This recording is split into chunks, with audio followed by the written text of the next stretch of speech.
seats. It's time to start.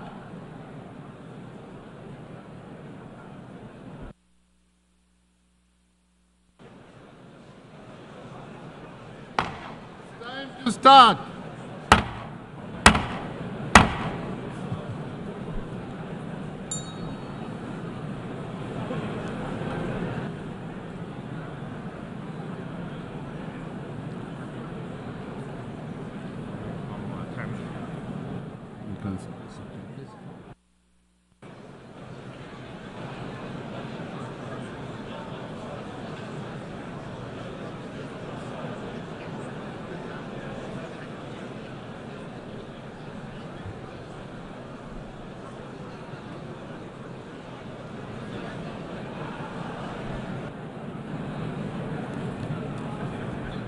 The 7th plenary meeting of the General Assembly is called to order.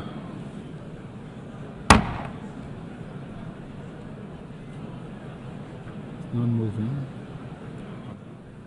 Okay.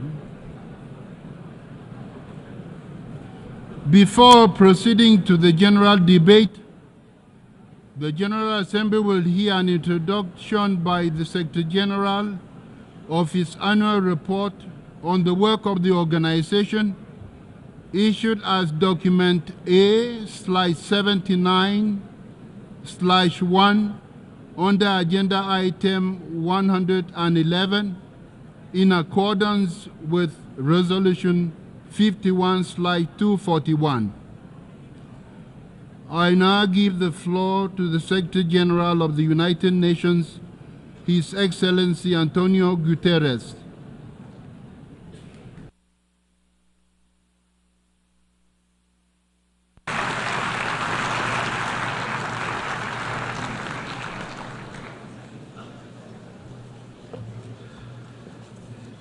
Mr. President of the General Assembly, Excellencies, ladies and gentlemen, our world is in a whirlwind. We are in an era of epic transformation, facing challenges unlike any we have ever seen, challenges that demand global solutions. Yet, geopolitical divisions keep deepening. The planet keeps heating. Wars rage with no clue how they will end. And nuclear posturing and new weapons cast a dark shadow. We are edging towards the unimaginable, a power keg that risks engulfing the world. Meanwhile, 2024 is the year that half of humanity goes to the polls, and half of humanity will be affected. I stand before you in this whirlwind, convinced of two overriding truths. First, the state of our world is unsustainable. We can't go on like this. And second, the challenges we face are solvable. But that requires us to make sure the mechanisms of international problem solving actually solve problems. The Summit of the Future was a first step, but we have a long way to go. And getting there requires confronting three major drivers of unsustainability. A world of impunity, where violations and abuses threaten the very foundation of international law and UN Charter. A world of inequality, where injustices and grievances threaten to undermine countries or even push them over the edge.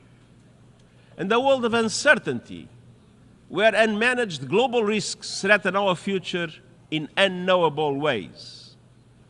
These worlds of impunity, inequality, and uncertainty are connected and colliding. Excellencies, the level of impunity in the world is politically indefensible and morally intolerable. Today, a growing number of governments and others feel entitled to get out of jail free card. They can trample international law. They can violate the United Nations Charter. They can turn a blind eye to international human rights conventions or the decisions of international courts. They can thumb their nose at international humanitarian law. They can invade another country, lay waste to whole societies, or utterly disregard the welfare of their own people. And nothing will happen. We see this age of impunity everywhere, in the Middle East, in the heart of Europe, in the Horn of Africa, and beyond. The war in Ukraine is spreading with no signs of letting up. Civilians are paying the price in rising death tolls and shattered lives and communities. It is time for a just peace based on the UN Charter, on international law, and on UN resolutions. Meanwhile, Gaza is a non-stop nightmare that threatens to take the entire region with it. Look no further than Lebanon. We should all be alarmed by the escalation. Lebanon is at the brink. The people of Lebanon, the people of Israel, and the people of the world cannot afford Lebanon to become another Gaza. Let's be clear. Nothing can justify the abhorrent acts of terror committed by Hamas on October 7th or the taking of hostages, both of which I have repeatedly condemned.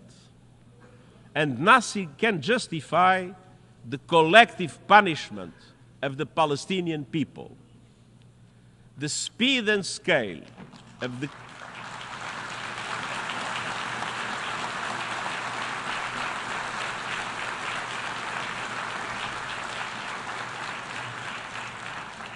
the speed and scale of the killing and destruction in Gaza are unlike anything in my years as Secretary General.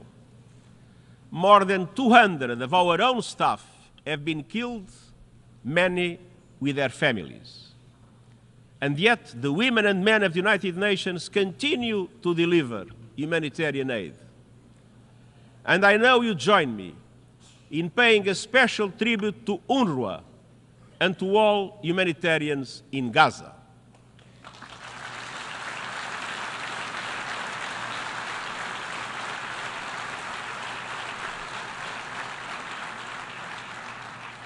The international community must mobilize for an immediate ceasefire, the immediate and unconditional release of hostages, and the beginning of an irreversible process towards a two-state solution.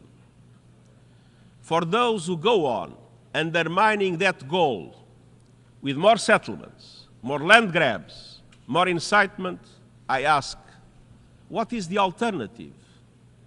How could the world accept a one state in which a large number of Palestinians would be included without any freedom, any rights, or dignity? In Sudan, a brutal power struggle has unleashed horrific violence, including widespread rape and sexual assaults. A humanitarian catastrophe is unfolding as famine spreads. Yet outside powers continue to interfere with no unified approach to finding peace. In the Sahel, the dramatic and rapid expansion of the terrorist threat requires a joint approach rooted in solidarity, but regional and international cooperation have broken down. From Myanmar to the Democratic Republic of the Congo, to Haiti, to Yemen and beyond, we continue to see appalling levels of violence and human suffering in the face of a chronic failure to find solutions. Meanwhile, our peacekeeping missions are too often operating in areas where simply there is no peace to keep. Instability in many places around the world is a byproduct of instability in power relations and geopolitical divides. For all its perils, the Cold War had rules. There were hotlines, red lines, and guardrails. It can feel as though we don't have that today, and nor do we have a unipolar world. We are moving to a multipolar world, but we are not yet there yet. We are in a purgatory of polarity. And in this purgatory, more and more countries are filling the spaces of geopolitical divides, doing whatever they want with no accountability. That is why it is more important than ever to reaffirm the Charter, to respect international law, to support and implement decisions of international courts, and to reinforce human rights in the world, anywhere and everywhere.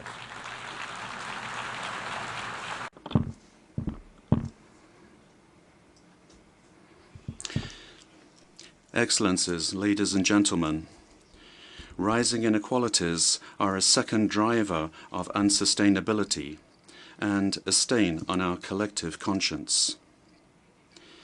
Inequality is not a technical or bureaucratic issue. At its heart, inequality is a question of power with historic roots. Conflict, climate upheaval, and the cost of living crisis are pushing those roots even deeper. At the same time, the world has not recovered from the surge in inequalities caused by the pandemic. Of the world's poorest 75 countries, 1/3 are worse off today than they were 5 years ago. During that same period, the 5 richest men in the world have more than doubled their wealth. And the top 1% of people on Earth own 43% of all global financial assets. At the national level, some governments are supercharging inequalities by doling out massive tax giveaways to corporations and the ultra-rich, while shortchanging investments in health, education, and social protection. No one is being more shortchanged than the world's women and girls. Excellencies, rampant gender-based discrimination and abuse are the most prevalent inequality across all societies. Every day, it seems that we are confronted by yet more sickening cases of femicide, gender-based violence, and mass rape, both in peacetime and as a weapon of war. In some countries, laws are being used to threaten reproductive health and rights. And in Afghanistan, laws are being used to lock in the systematic oppression of women and girls. And I am sorry to observe that despite years of talk, gender inequality is on full display. Please forgive me, it's on full display in this hall as well. Less than 10% of speakers during this week's general debate are women. This is unacceptable, especially when we know that gender equality delivers for peace, sustainable development, climate action, and much more. That is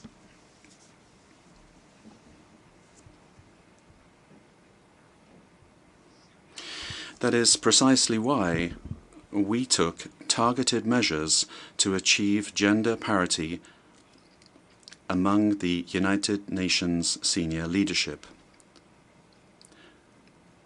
This is a goal that we have already achieved. It's doable. I call on male-dominated political and economic establishments around the world to do it as well. Excellencies, global inequalities are reflected and reinforced even in our own global institutions. The United Nations Security Council was designed by the victors of the Second World War. At the time, most of the African continent was still under colonial domination. To this day, Africa has no permanent seat on the world's preeminent Council of Peace. This must change.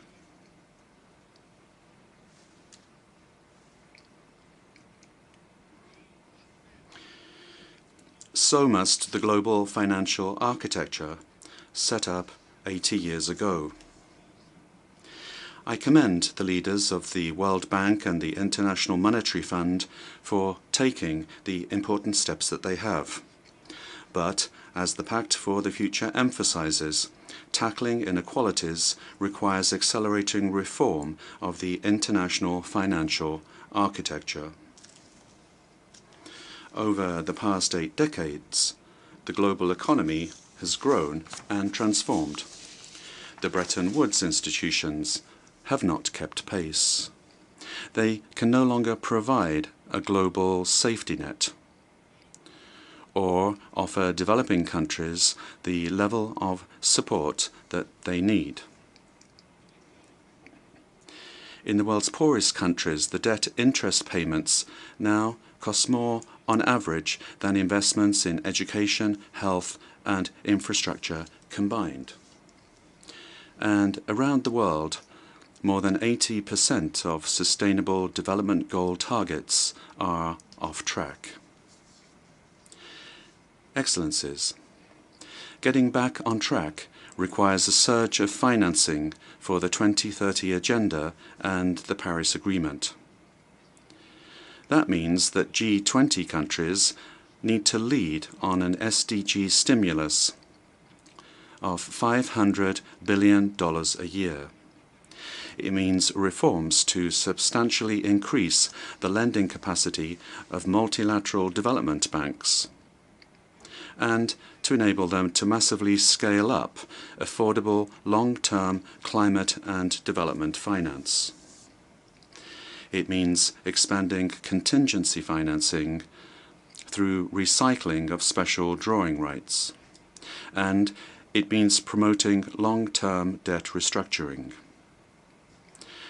Excellencies, I have no illusions about the obstacles to reform of the multilateral system. Those with political and economic power, or those who believe they have that power, are always reluctant to change. But the status quo is already draining their power. Without reform, fragmentation is inevitable, and global institutions will become less legitimate, less credible, and less effective. Excellencies, the third driver of our unsustainable world is uncertainty. The ground is shifting under our feet. Anxiety levels are off the charts, and young people in particular are counting on us and seeking solutions. Uncertainty is compounded by 2 existential threats: the climate crisis and the rapid advance of technology, in particular artificial intelligence. Excellencies, we are in a climate meltdown. Extreme temperatures, raging fires, droughts, and epic floods are not natural disasters. They are human disasters, increasingly fueled by fossil fuels. No country is spared.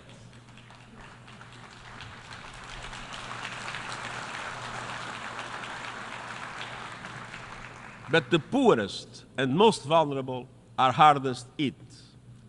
Climate hazards are blowing a hole through the budgets of many African countries, costing up to 5% of GDP every year.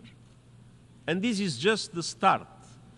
We are on course to careen past the global limit of a 1.5-degree temperature rise. But as the problem gets worse, solutions are getting better. Renewable prices are plummeting, rollout is accelerating, and lives are being transformed by affordable, accessible, clean energy. Renewables don't just generate power, they generate jobs, wealth, energy security, and a path out of poverty for millions. But developing countries cannot be plundered in that journey. Our panel on critical minerals has recommended fair and sustainable ways to meet global demand for these resources which are essential to the renewables revolution. Excellencies, a future without fossil fuels is certain. A fair and fast transition is not. That is in your hands. By next year, every country must produce an ambitious new national climate action plan or national determined contributions. And this must bring national energy strategies, sustainable development priorities, and climate ambitions together. They must align with 1.5-degree limit, cover the whole economy, and contribute to every one of the COP28 energy transition targets. An International Energy Agency report released today breaks this down. By 2035, on average, advanced economies must slash energy emissions 80% and the emerging markets 65%. The G20 is responsible for 80% of total emissions. They must lead the charge, keeping with the principle of common but differentiated responsibilities and respective capabilities in the light of different national circumstances, but these must be done with a joint effort, pooling resources, scientific capacities, and proven and affordable technologies for all to be able to reach those targets. I'm honored to be working closely with President Lula of Brazil, who is both G20 chair and COP30 host, to secure maximum ambition, acceleration, and cooperation. We just met for that purpose. Finance is essential. COP29 is around the corner. It must deliver a significant new finance goal. And we also need a loss and damage fund that meets the scale of the challenge and developed countries meeting their adaptation finance promises. And we must finally flip the script on a crazy situation.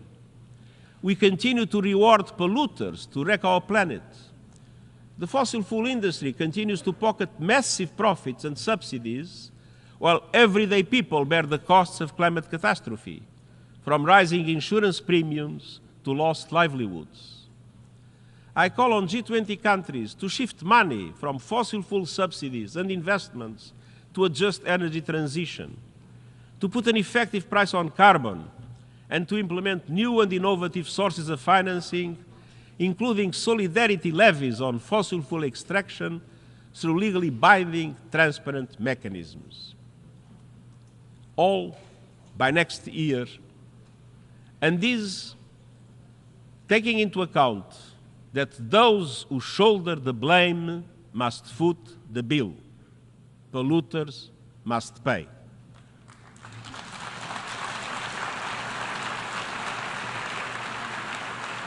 Excellencies, the rapid rise of new technologies poses another unpredictable existential risk. Artificial intelligence will change virtually everything we know, from work, education and communication to culture and politics. We know AI is rapidly advancing, but where is it taking us? To more freedom or more conflict? To a more sustainable world or greater inequality? To being better informed or easier to manipulate? A handful of companies and even individuals have already amassed enormous power over the development of AI with little accountability or oversight for the moment. Without a global approach to its management, artificial intelligence could lead to artificial divisions across the board. A great fracture with two internets, two markets, two economies, with every country forced to pick a side and enormous consequences for all. The United Nations is the universal platform for dialogue and consensus. It is uniquely placed to promote cooperation on AI based on the values of the Charter and international law. The global debate happens here, or it does not happen. And I welcome important first steps.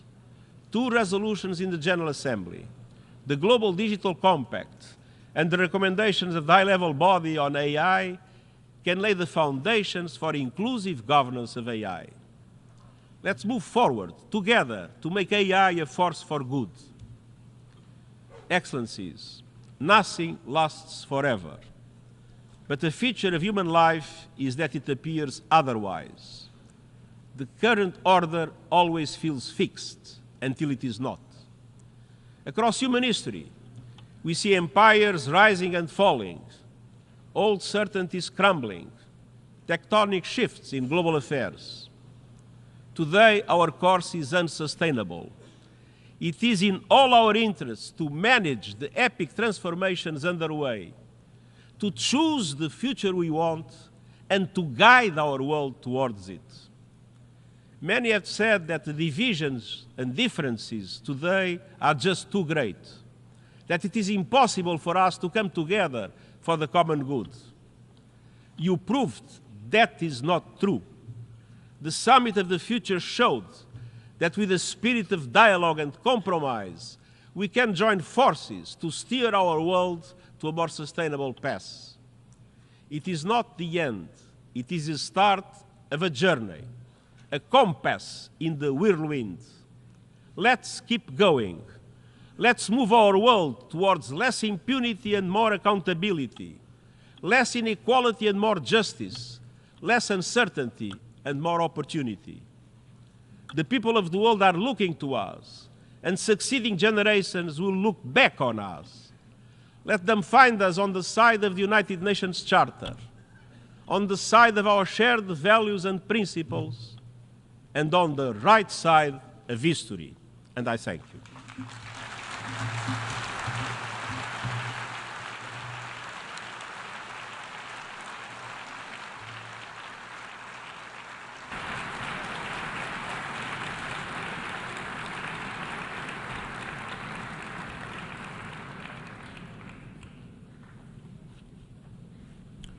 I thank the Secretary General.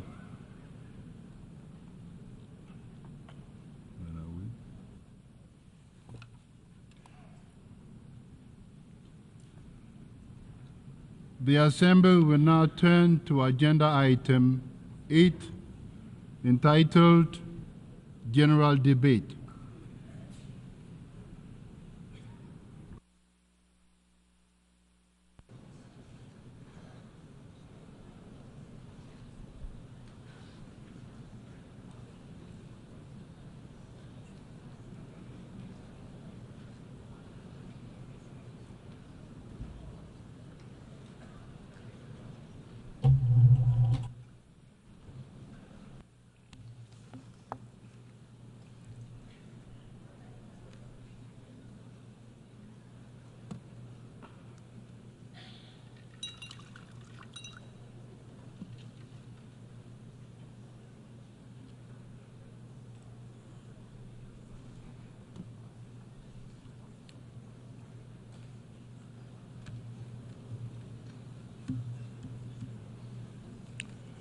Excellencies, Heads of State and Government, Your Excellency Antonio Guterres, Secretary General of the United Nations, Honorable Ministers, distinguished delegates, ladies and gentlemen, good morning. I extend a heartfelt welcome to the delegations from member states, observers, and esteemed guests. It is my profound honor and privilege to welcome you to this august hall for the general debate of the 79th session of the General Assembly. Before I proceed, I would like to recognize the presence here today of 9 of my predecessors, past presidents of the General Assembly. Although barely 2 weeks in the job, I can already appreciate the challenges they navigated through. The general debate remains one of the world's most inclusive, representative, and authoritative platforms for global reflection and collective action. This year, the urgency of our task cannot be overstated. We are falling behind in our pursuit of the Sustainable Development Goals. I am informed that with just 5 years to go, less than 18% of the goals have been achieved. Also, the climate crisis is no longer a distant threat. It is here now, ravaging ecosystems and dismantling the livelihoods of entire communities. Conflicts rage from the Middle East to Ukraine, from Haiti to South Sudan, leaving in their wake death, destruction, and immense suffering. I call for an immediate ceasefire in all these conflict settings. For almost a year now, the people of Gaza and Israel have been caught in a spiraling cycle of conflict and retribution. I take this opportunity to call for an immediate ceasefire for the Hamas-Israel war, the unconditional release of hostages, and for all parties to abide by international law, including international humanitarian law, and work towards a just and lasting solution grounded in the United Nations Charter, relevant resolutions, and international law ensuring dignity for both Palestinians and Israelis. Indeed, only a two-state solution can end the cycle of violence and instability, ensuring peace, security, and dignity for both Palestinians and Israelis. Excellencies, we should be coming together for peace and the well-being of our citizens. We should not divert essential resources into military stockpiles, fueling an arms race never before seen since the Cold War era. Nuclear weapons continue to be a threat to humanity and to our planet. A nuclear war must never be fought. Conditions for their use or accidental explosion must always be avoided. We call for urgent measures for the abolition of these tools of the annihilation of the human race and our environment. Old hatreds rooted in prejudice and ignorance persist, and new divisions arise where none should exist. In the recent past, mistrust among states has grown steadily, complicating prospects for peaceful settlement of interstate disputes. It is time to invest more in building trust and practicing dialogue. Constant dialogue is a powerful weapon for all governments have in their hands. Trust and dialogue are integral parts of our human dignity and precondition for lasting peace and security. Excellencies, gender equality remains a distant goal as many women and girls around the world continue to be denied their basic rights, justice, and opportunities. Globally, we witness a troubling regression in the protection of human rights and human dignity. Millions remain trapped in poverty, their lives restricted by forces beyond their control. Forced labor and modern slavery, extending even to young boys and girls of school age, are an insult to human dignity. They must be combated in every society at all times. Excellencies, there is an urgent need to reform the international financial system as too many countries remain burdened by crippling debt, forced to choose between servicing loans and improving the lives of their citizens. Meanwhile, the digital divide continues to widen, cutting off entire populations from the tools needed to succeed in the 21st century.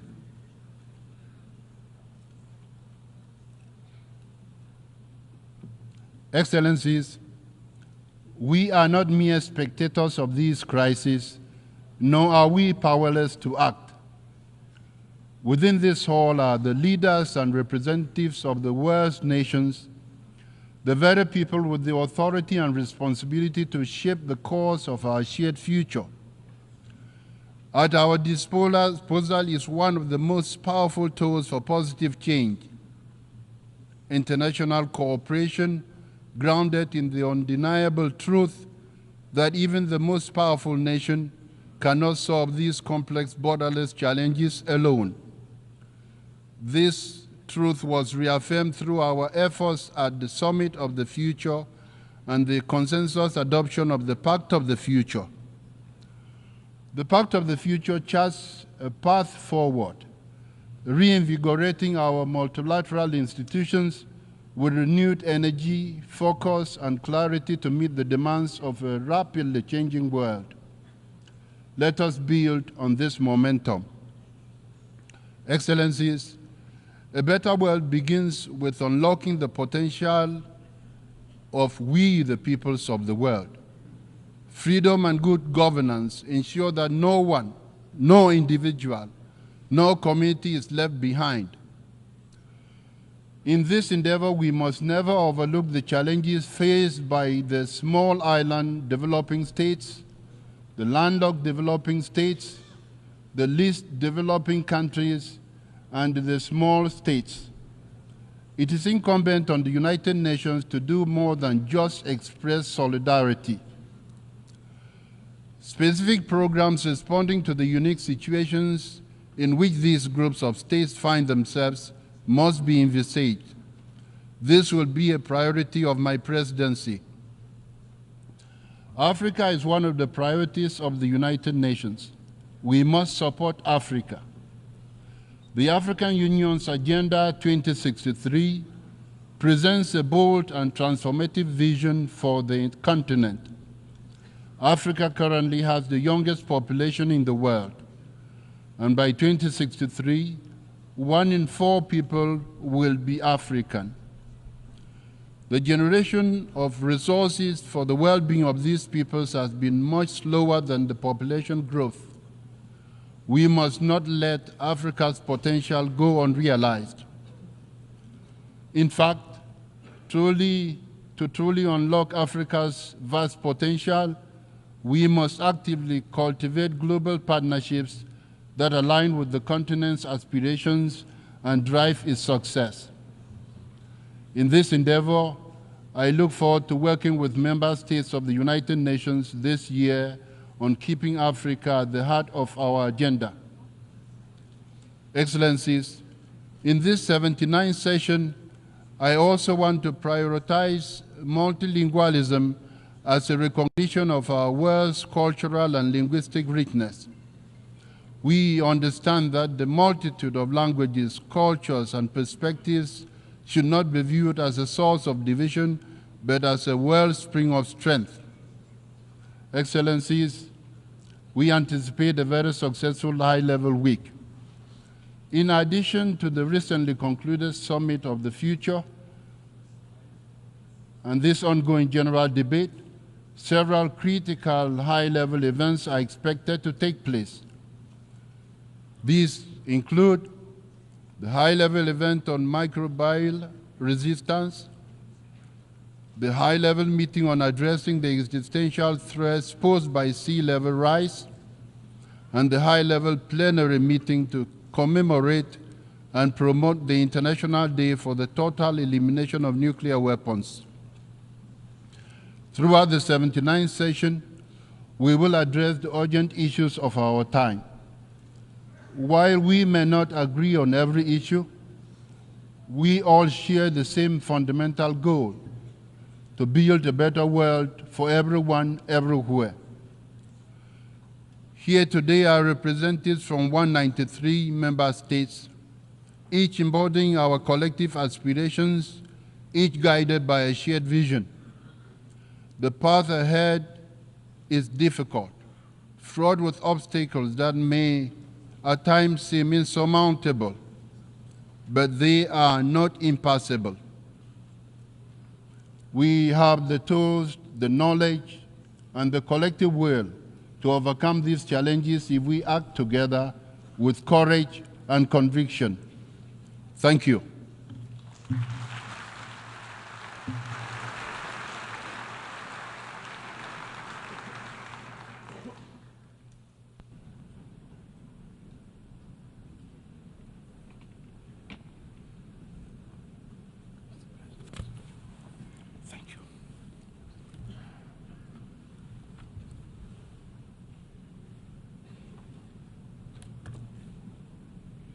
Before giving the floor to the first speaker for this morning, I would like to remind members that the list of speakers for the general debate has been established on the agreed basis that statements should be no longer than 15 minutes to enable all the speakers to be heard at a given meeting. Within this time frame, I would like to appeal to speakers to deliver their statements at a reasonable pace so that interpretation into other official United Nations languages may be provided properly. I would also like to draw your attention to the decision taken by the General Assembly at previous sessions, namely, that the practice of expressing congratulations inside the General Assembly Hall after a speech has been delivered is strongly discouraged. After delivering their statements from the rostrum, speakers are invited to exit the General Assembly Hall through room GA 200, located behind the podium, before returning to their seats. May I take it that the General Assembly agrees to proceed in this manner? It is so decided. Finally, I should like to draw the attention of members that during the general debate, official photographs of all the speakers are taken by the Department of Global Communications. Members interested in obtaining these photographs are requested to contact the Photo Library of the United Nations. The Assembly will hear an address by His Excellency Luis Inácio Lula da Silva, President of the Federative Republic of Brazil. I request protocol to escort His Excellency and invite him to address the Assembly.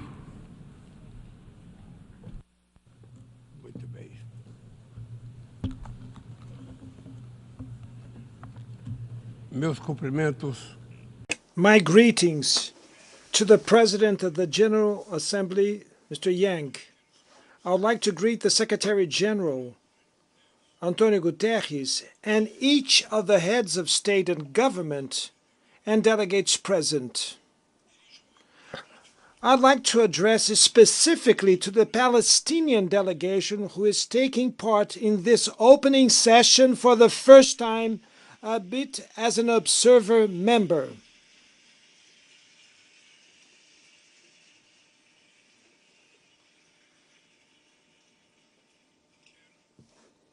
I'd like to also mention President Abbas attending this meeting. Ladies and gentlemen, the day before yesterday, here in this very plenary, we adopted the Pact for the Future. Its difficult approval shows the weakening of our collective capacity for negotiation and dialogue. Its limited scope is also an expression of the paradox of our time. We walk around in circles between possible commitments that lead to insufficient results. Not even with the tragedy of COVID-19 were we able to unite around a treaty on pandemics at the World Health Organization. We need to go much further and provide the UN with the necessary means to face the dizzying changes in the international panorama. We are living in a time of growing anguish, frustration, tension, and fear. We are witnessing an alarming escalation of geopolitical disputes and strategic rivalries. 2023 holds the sad record of the highest number of conflicts since World War II. Global military spending grew for the 9th consecutive year and reached $2.4 trillion.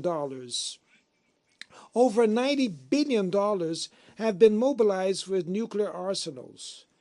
These resources could have been used to finance the fight against hunger and climate change. What we are seeing is an increase in military capabilities. The use of force, not supported by international law, is becoming the rule. We are witnessing two simultaneous conflicts with the potential to become widespread conflagrations. In Ukraine, with regret, we are seeing the war extending without any prospect of peace. Brazil has firmly condemned the invasion of the Ukrainian territory. It is already clear that neither side will be able to achieve all their objectives through military means. The use of increasingly destructive weapons brings to the mind the darkest days of this sterile Cold War confrontation. Creating conditions for resuming direct dialogue between the parties is crucial at this time. This is a message of the 6 points of understanding that China and Brazil offer for a process of dialogue to be established and for the hostilities to end. In Gaza and the West Bank, we are witnessing one of the greatest humanitarian crises in recent history, which is now spreading dangerously to Lebanon. What began as a terrorist action by fanatics against innocent Israeli civilians has become a collective punishment for the entire Palestinian people. There have been over 40,000 fatal victims, mostly women and children. The right to defense has become the right to vengeance, which prevents an agreement for the release of hostages and postpones the ceasefire. Forgotten conflicts in Sudan and Yemen are causing excruciating suffering to nearly 30 million people. This year, the number of people in need of humanitarian aid in the world will reach 300 million. In times of increasing polarization, expressions such as deglobalization and decoupling have become commonplace, but it is impossible to deplanetize our life together. We're doomed to climate change interdependence.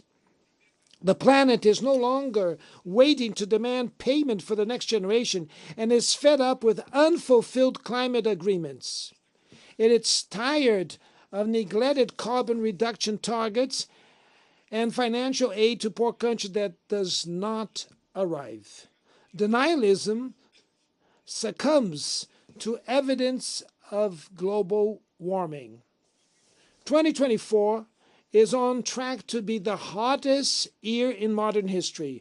Hurricanes in the Caribbean, typhoons in Asia, droughts and floods in Africa, torrential rains in Europe leave a trail of death and destruction. In the south of Brazil, we had the biggest flood since 1941. The Amazon is experiencing the worst drought in 45 years.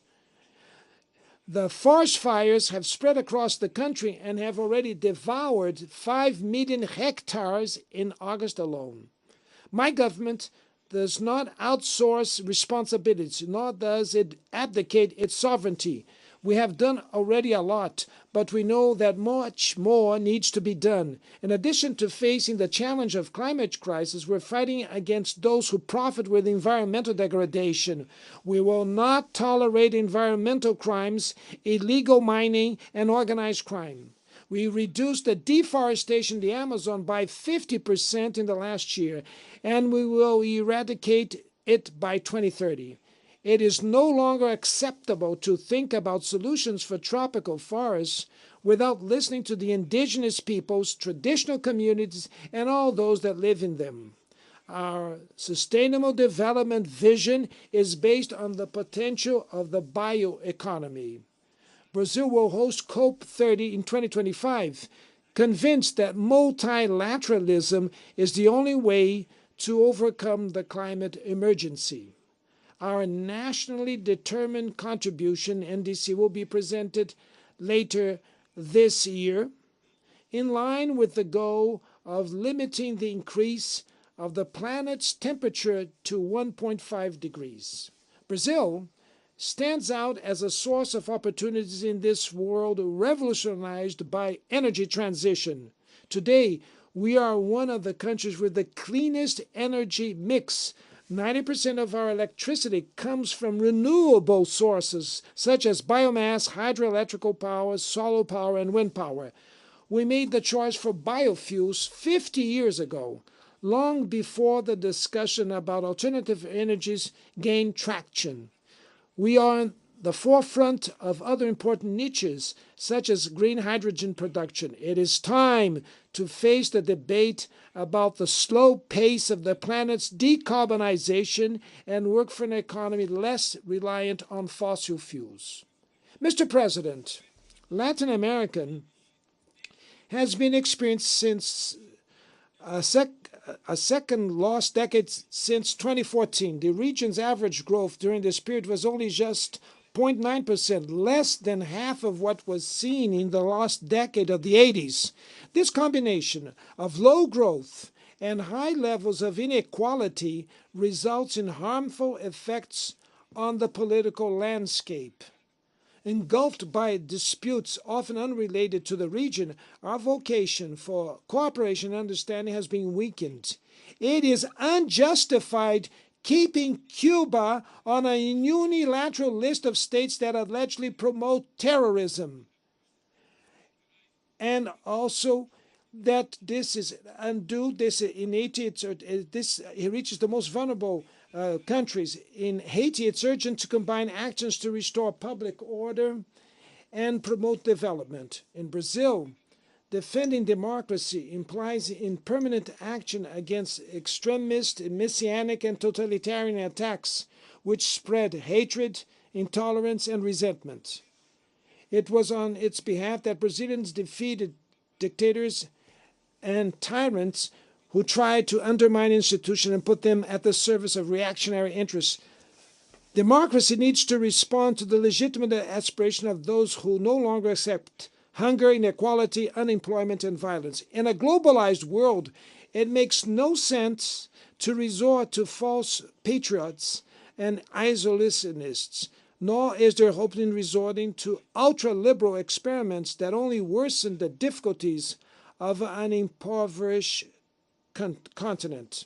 The future of our region depends, above all, on building a sustainable, efficient, and inclusive state that tackles all forms of discrimination. A future which is not intimidated by individuals, corporations, or digital platforms that consider themselves above the law. Freedom is the first victim of a world with no rules. Essential elements of sovereignty includes the right to prescribe laws, adjudicate disputes, and enforce rules within one's territory, including the digital environment. The state we are building is sensitive to the needs of the most vulnerable, without giving up sound macroeconomic foundations. The false opposition between state and market was abandoned by developed nations which returned to practice active industrial policies and strong regulation of the domestic economy. In the area of artificial intelligence, we are experiencing the consolidation of asymmetries that lead to a true knowledge oligopoly. The unprecedented concentration in the hands of a small number of people and companies based in an even smaller number of countries is advancing. We are interested in emancipatory artificial intelligence, which also has the face of the global south and which strengthens cultural diversity, that respects human rights, protects personal data, and promotes information integrity. And, above all, that it will be a tool for peace, not for war. We need an intergovernment governance of artificial intelligence in which all states have a seat. Mr. President, conditions for accessing financial resources remain prohibitive for most low and middle income countries. The debt burden limits fiscal room to invest in health and education, reduce inequalities, and address climate change. African countries borrow at rates up to 8 times higher than Germany and 4 times higher than the United States. It's a Marshall Plan in reverse, in which the poorest finance the richest. Without greater participation of the developing countries in the management of the IMF and the World Bank, there will be no effective change. While the Sustainable Development Goals lag behind, the world's 150 largest companies had collectively made up to $1 trillion in profits over the last 2 years. The fortunes of the top 5 billionaires have more than doubled since the start of this decade, while 60% of humanity has become poor. The super rich pay proportionally much less tax than the working class. To remedy this anomaly, Brazil has insisted on international cooperation to develop minimum global taxation standards. The data released by FAO 2 months ago on the state of food insecurity in the world is shocking. The number of people going hungry around the world has increased by more than 152 million since 2019. This means that 9% of the world's population, 733 million people, are undernourished. The problem is severe in Africa and Asia, but it also persists in parts of Latin America. Women and girls make up the majority of people facing hunger in the world. Pandemics, armed conflicts, climate events, and agricultural subsidies from rich countries are increasing the scope of this scourge. But hunger is not just the result of external factors. It arises above all from political choices. Today, the world produces more than enough food to eradicate it. What is missing is for conditions to be created so that food may be affordable. This is my government's most urgent commitment: end hunger in Brazil, as we did in 2014. In 23 alone, we lifted 24,400,000 people out of a condition of severe food insecurity. The Global Alliance Against Hunger and Poverty, which we will launch in Rio de Janeiro in November, was born from this political will and this spirit of solidarity. It will be one of the main results of the Brazilian G20 chairmanship and is open to the world. Anyone who wants to join this collective effort is welcome. Mr. President, ladies and gentlemen, about to turn 80, the United Nations Charter has never undergone comprehensive reform. Only 4 amendments were passed, all of them between 1965 and 1973. The Charter's current version fails to address some of humanity's most pressing challenges. When the UN was founded, we were 51 countries. We are now 193 countries. Several countries, mainly on the African continent, were under colonial rule when the UN was founded and had no say over its goals and functioning. There is no gender balance in the highest positions. The position of Secretary General has never been held by a woman.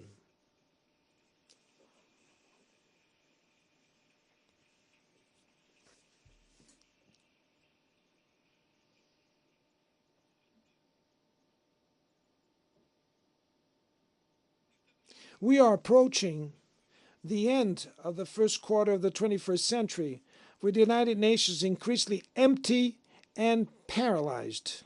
It is time to react vigorously to this situation, restoring to the organization the prerogatives that derive from its status as a universal forum. One-off adjustments are not enough. We need to think about reviewing and revising the Charter comprehensively. The reform should include the following goals: transforming the Economic and Social Council into the main forum for dealing with sustainable development and the fight against climate change with a real capacity to inspire financial institutions. Revitalizing the role of the General Assembly, including in matters of international peace and security. Strengthening of the Peace-Building Commission.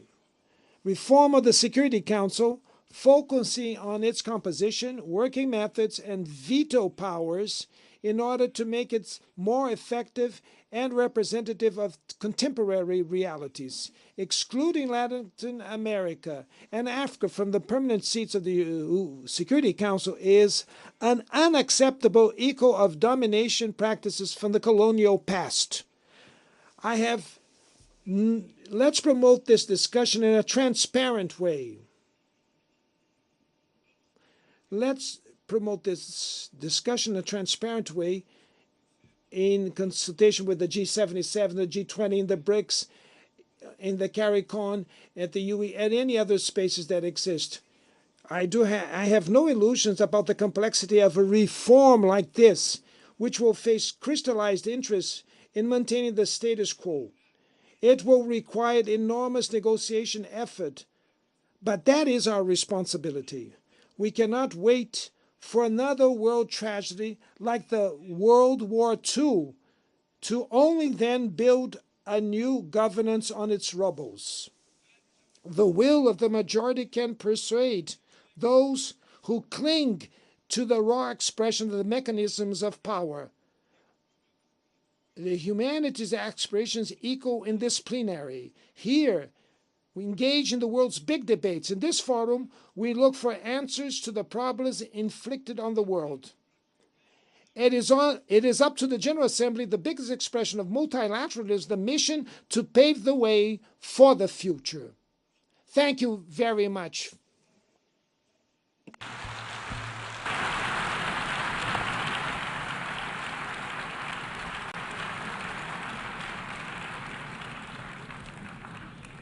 On behalf of the Assembly, I wish to thank the President of the Federative Republic of Brazil,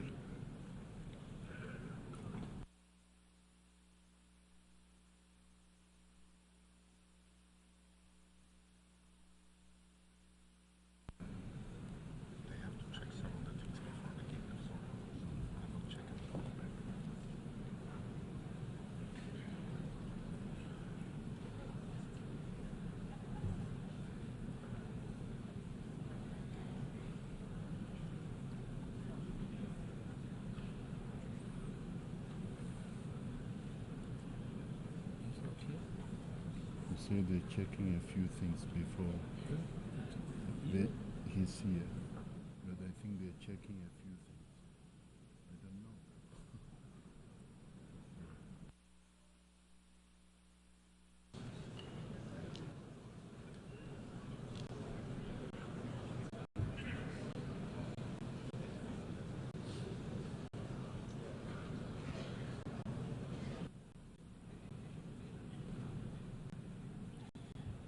Just driving another minute.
The Assembly will hear an address by His Excellency Joseph R. Biden Jr., President of the United States of America.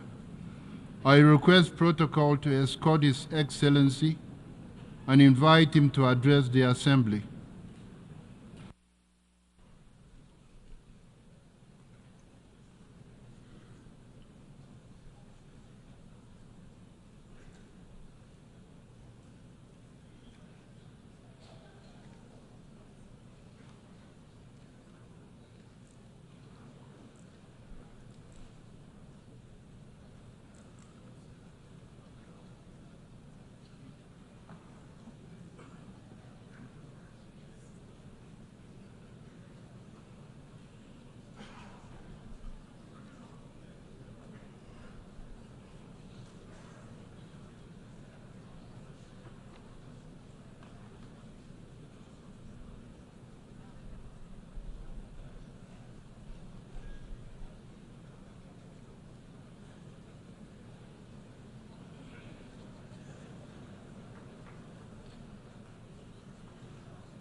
My back. My fellow leaders, today is the fourth time I've had the great honor of speaking to this assembly as President of the United States. It'll be my last. I've seen a remarkable sweep of history. I was first elected to office in the United States of America as a U.S. Senator in 1972. Now, I know I look like I'm only 40. I know that. I was 29 years old. Back then, we were living through an inflection point, a moment of tension and uncertainty. The world was divided by the Cold War. The Middle East was headed toward war. America was at war in Vietnam. At that point, the longest war in America's history.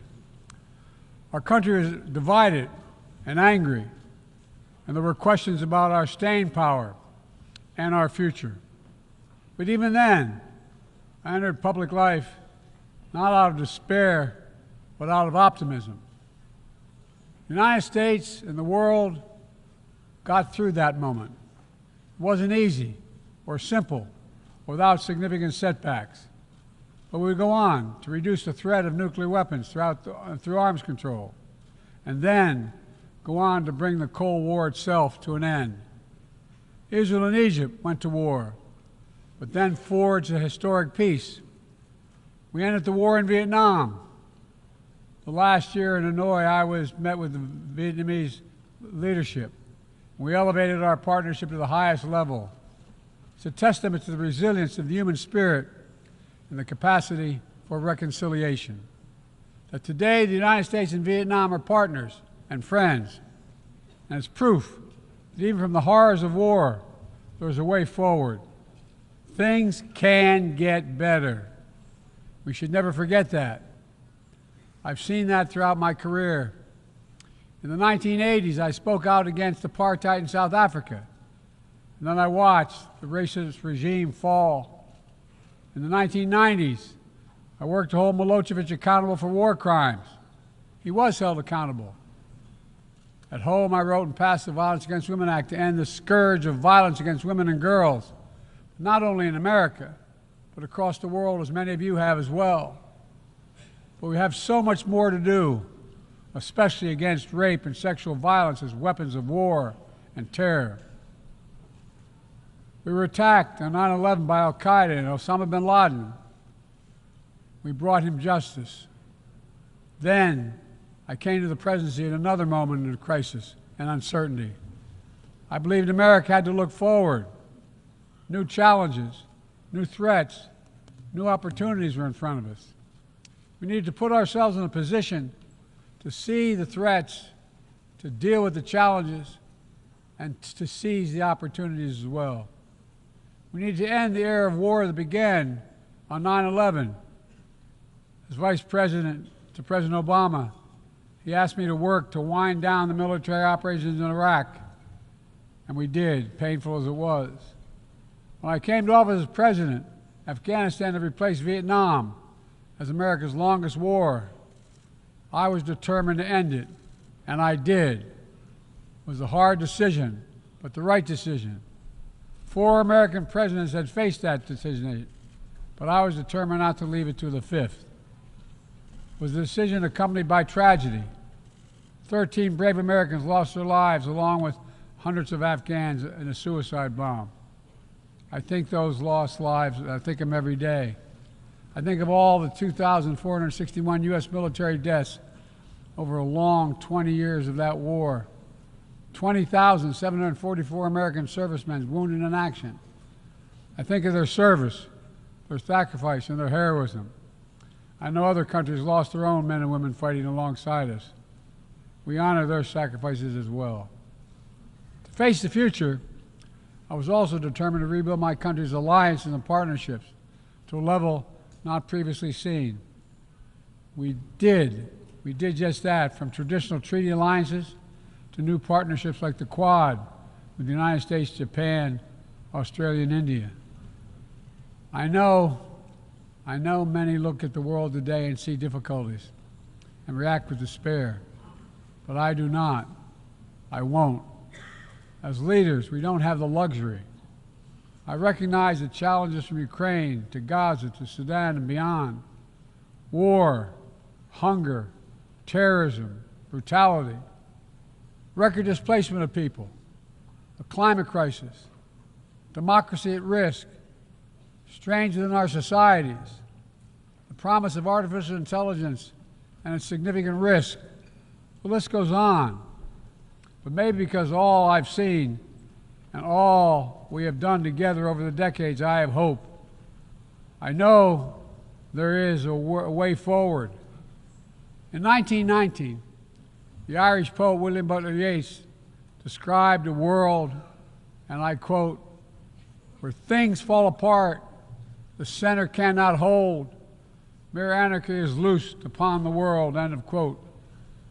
Some may say those words describe the world not just in 1919, but in 2024. But I see a critical distinction. In our time, the center has held.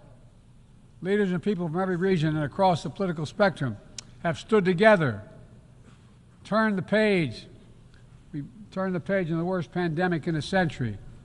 We made sure COVID no longer controls our lives.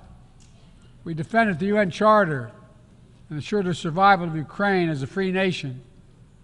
My country made the largest investment in climate, clean energy, ever anywhere in history. There will always be forces that pull our countries apart and the world apart. Aggression, extremism, chaos, and cynicism. A desire to retreat from the world and go it alone. Our task, our test, is to make sure that the forces holding us together are stronger than those that are pulling us apart. That the principles of partnership that we came here each year to uphold can withstand the challenges. That the center holds once again. My fellow leaders, I truly believe we're at another inflection point in world history, where the choices we make today will determine our future for decades to come. Will we stand behind the principles that unite us? Will we stand firm against aggression? Will we end the conflicts that are raging today? Will we take on global challenges like climate change, hunger, and disease? Will we plan now for the opportunities and risk of a revolutionary new technologies? I want to talk today about each of these decisions and the actions, in my view, we must take. To start, each of us in this body has made a commitment to the principles of the UN Charter to stand up against aggression. When Russia invaded Ukraine, we could have stood by and merely protested. But Vice President Harris and I understood that that was an assault on everything this institution was supposed to stand for. And so, in my direction, America stepped into the breach, providing massive security and economic and humanitarian assistance. Our NATO allies and partners in 50-plus nations stood up as well. But most importantly, the Ukrainian people stood up. I asked the people of this chamber to stand up for them. The good news is Putin's war has failed and at his core aim. He set out to destroy Ukraine, but Ukraine is still free. He set out to weaken NATO, but NATO is bigger, stronger, and more united than ever before, with 2 new members, Finland and Sweden. But we cannot let up. The world now has another choice to make. Will we sustain our support to help Ukraine win this war and preserve its freedom, or walk away and let aggression be renewed and a nation be destroyed? I know my answer. We cannot grow weary. We cannot look away. And we will not let up on our support for Ukraine, not until Ukraine wins a just and durable peace in the UN Charter.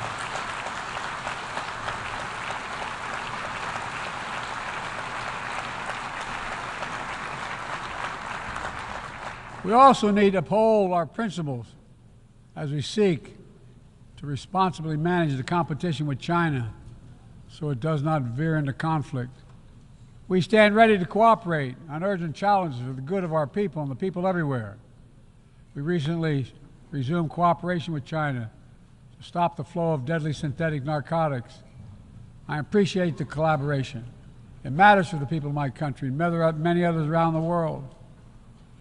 On matters of conviction, the United States is unabashed, pushing back against unfair economic competition, against military coercion of other nations in the South China Sea, and maintaining peace and stability across the Taiwan Straits, and protecting our most advanced technologies so they cannot be used against us or any of our partners.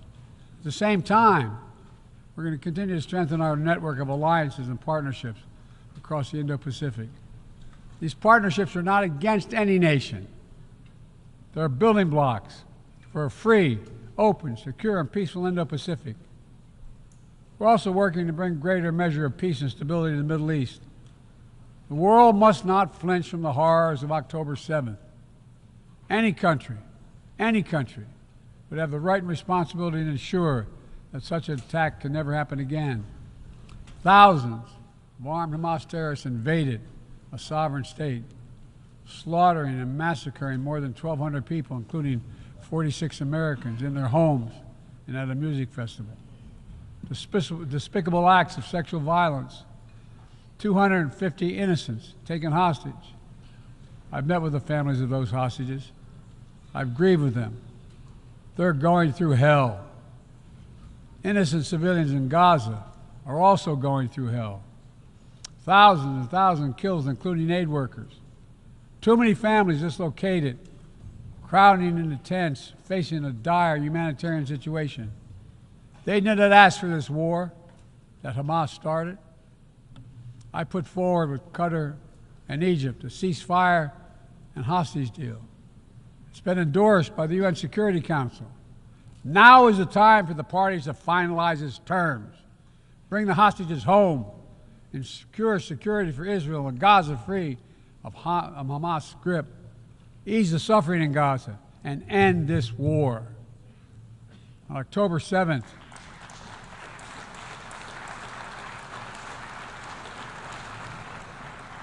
since October 7th, we've also been determined to prevent a wider war that engulfs the entire region.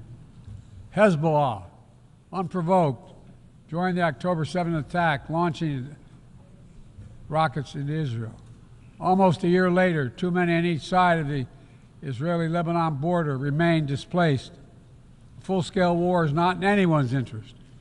Even if the situation has escalated, a diplomatic solution is still possible. In fact, it remains the only path to lasting security to allow the residents from both countries to return to their homes and the border safely. And that's what we're working tirelessly to achieve. As we look ahead, we must also address the rise of violence against innocent Palestinians on the West Bank and set the conditions for a better future, including a two-state solution where the world where Israel enjoys security and peace and full recognition and normalized relations with all its neighbors, where Palestinians live in security, dignity, and self-determination in a state of their own.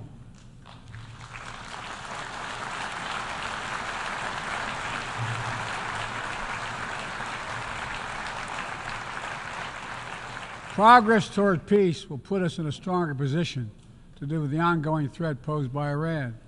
Together we must deny oxygen to its terrorist proxies, which have called for more October 7th and ensure that Iran will never, ever obtain a nuclear weapon. Gaza is not the only conflict that deserves our outrage. In Sudan, a bloody civil war unleashed one of the world's worst humanitarian crises. 8 million on the brink of famine. Hundreds of thousands already there. Atrocities in Darfur and elsewhere. The United States has led the world in providing humanitarian aid to Sudan. And with our partners, we've led diplomatic talks to try to silence the guns and avert a wider famine.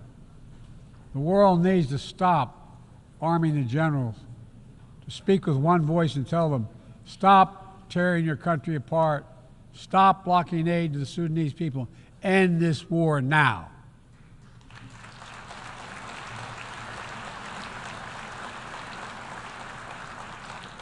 But people need more than the absence of war. They need a chance to live in dignity. They need to be protected from the ravages of climate change, hunger, and disease. Our administration has invested over $150 billion to make progress and other sustainable development goals. It includes $20 billion for food security, over $50 billion for global health. We've mobilized billions more in private sector investment. We've taken the most ambitious climate action in history. We've moved to rejoin the Paris Agreement on day one. And today, my country is finally on track to cut emissions in half by 2030.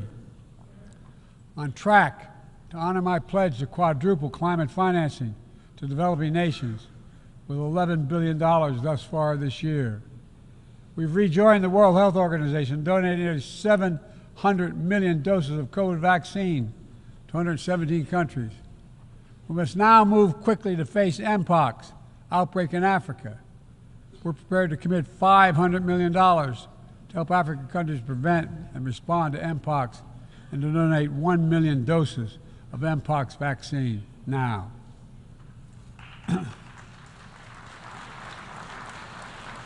We call on our partners to match our pledge and make this a billion-dollar commitment to the people of Africa. Beyond the core necessities of food and health, the United States, the G7, and our partners have embarked on an ambitious initiative to mobilize and deliver significant finance to the developing world. We're working to help countries build out their infrastructure, to clean energy transition, to their digital transformation, to lay new economic foundations for a prosperous future. It's called the Partnership for Global Infrastructure and Investment. We've already started to see the fruits of this emerge in Southern Africa and Southeast Asia and in the Americas. We have to keep it going. I want to get things done together. In order to do that, we must build a stronger, more effective, and more inclusive United Nations. The UN needs to adapt and bring new voices and new perspectives. That's why we support reforming and expanding the membership of the UN Security Council.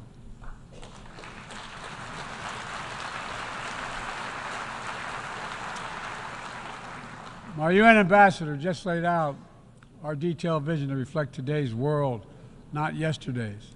It's time to move forward. The Security Council, like the UN itself, needs to go back to the job of making peace, of brokering deals to end wars and suffering. And to stop the spread of the most dangerous weapons, of stabilizing troubled regions in East Africa, from East Africa to Haiti, to Kenya-led mission that's working alongside the Haitian people to turn the tide. We also have a responsibility to prepare our citizens for the future.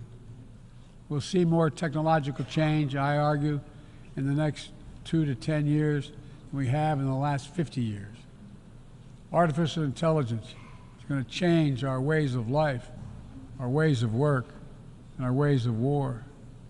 It could usher in scientific progress at a pace never seen before, and much of it could make our lives better. But AI also brings profound risks, from deep fakes to disinformation, to novel pathogens, to bioweapons. We've worked at home and abroad to define the new norms and standards. This year, we achieved the first ever General Assembly resolution on AI to start developing global rules of the road. We also announced a declaration on the responsible use of AI, joined by 60 countries in this chamber. But let's be honest, this is just the tip of the iceberg, what we need to do to manage this new technology. Nothing is certain about how AI will evolve or how it will be deployed. No one knows all the answers. My fellow leaders, it's with humility I offer two questions. First, how do we as an international community govern AI? As countries and companies race to uncertain frontiers, we need an equally urgent effort to ensure AI's safety, security, and trustworthiness. As AI grows more powerful, it also must grow more responsive to our collective needs and values. Benefits of all must be shared equitably. It should be harnessed to narrow, not deepen, digital divides. Second, will we ensure that AI supports rather than undermines the core principles that human life has value and all humans deserve dignity? We must make certain that the awesome capabilities of AI will be used to uplift and empower everyday people, not to give dictators more powerful shackles on the human spirit. In the years ahead, there may well be no greater test of our leadership than how we deal with AI. Let me close with this. Even as we navigate so much change, one thing must not change. We must never forget who we're here to represent. We, the people. These are the first words of our Constitution, the very idea of America. They inspired the opening words of the UN Charter. I made the preservation of democracy the central cause of my presidency. This summer, I faced a decision whether to seek a second term as president. It was a difficult decision. Being president has been the honor of my life. There's so much more I want to get done. As much as I love the job, I love my country more.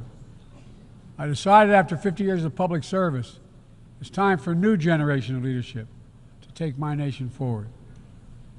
My fellow leaders, let us never forget, some things are more important than staying in power.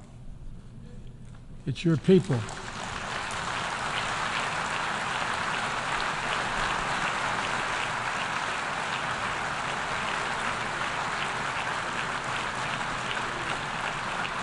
It's your people that matter the most.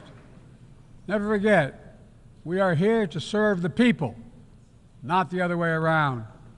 Because the future will be won by those who unleash the full potential of their people, to breathe free, to think freely, to innovate, to educate, to live and love openly without fear. That's the soul of democracy. It does not belong to any one country. I've seen it all around the world, and the brave men and women who ended apartheid, brought down the Berlin Wall, fight today for freedom and justice and dignity.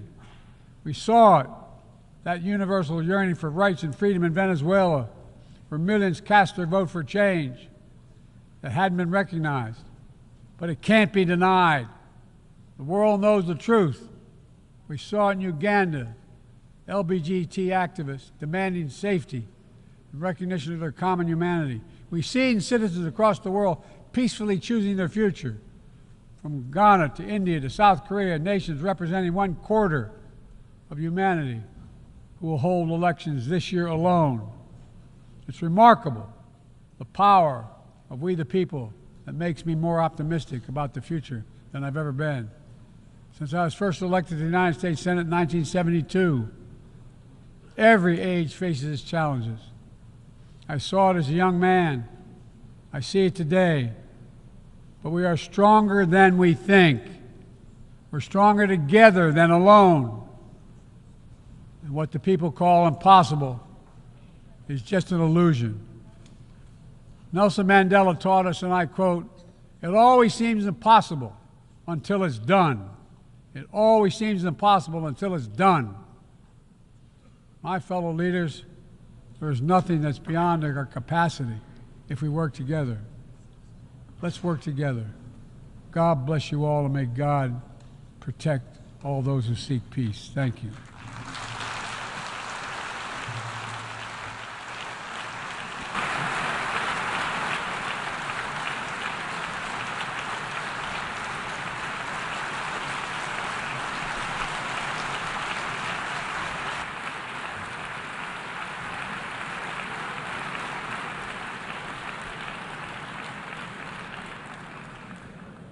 On behalf of the Assembly, I wish to thank the President of the United States of America.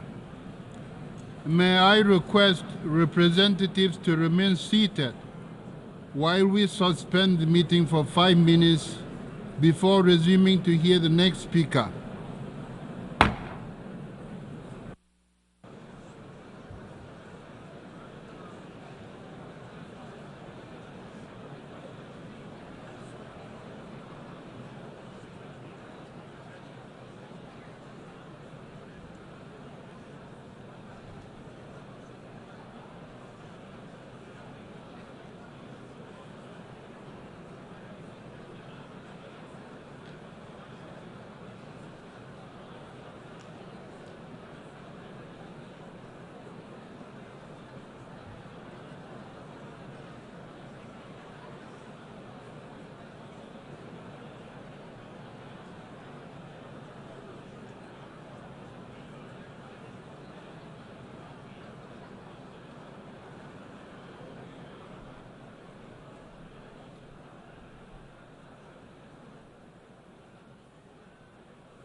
Ladies and gentlemen, please be seated.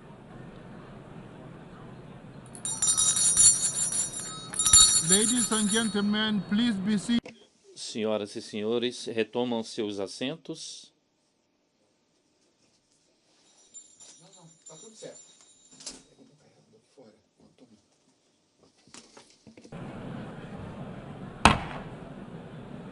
Ladies and gentlemen, please be seated.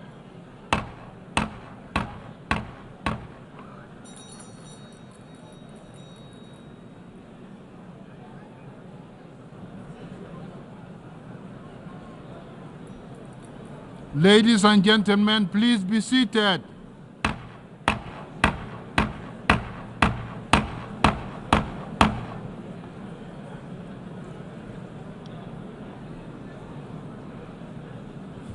That's disorderly.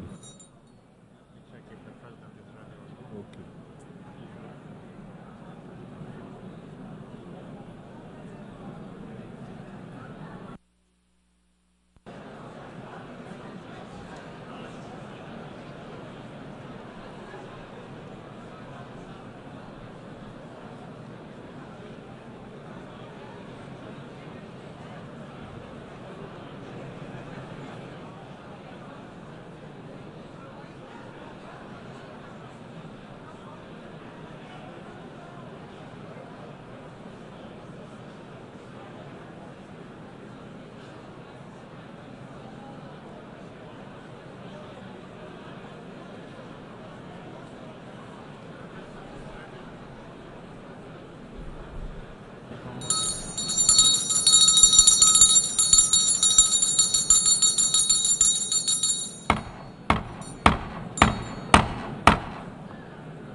The meeting is resumed.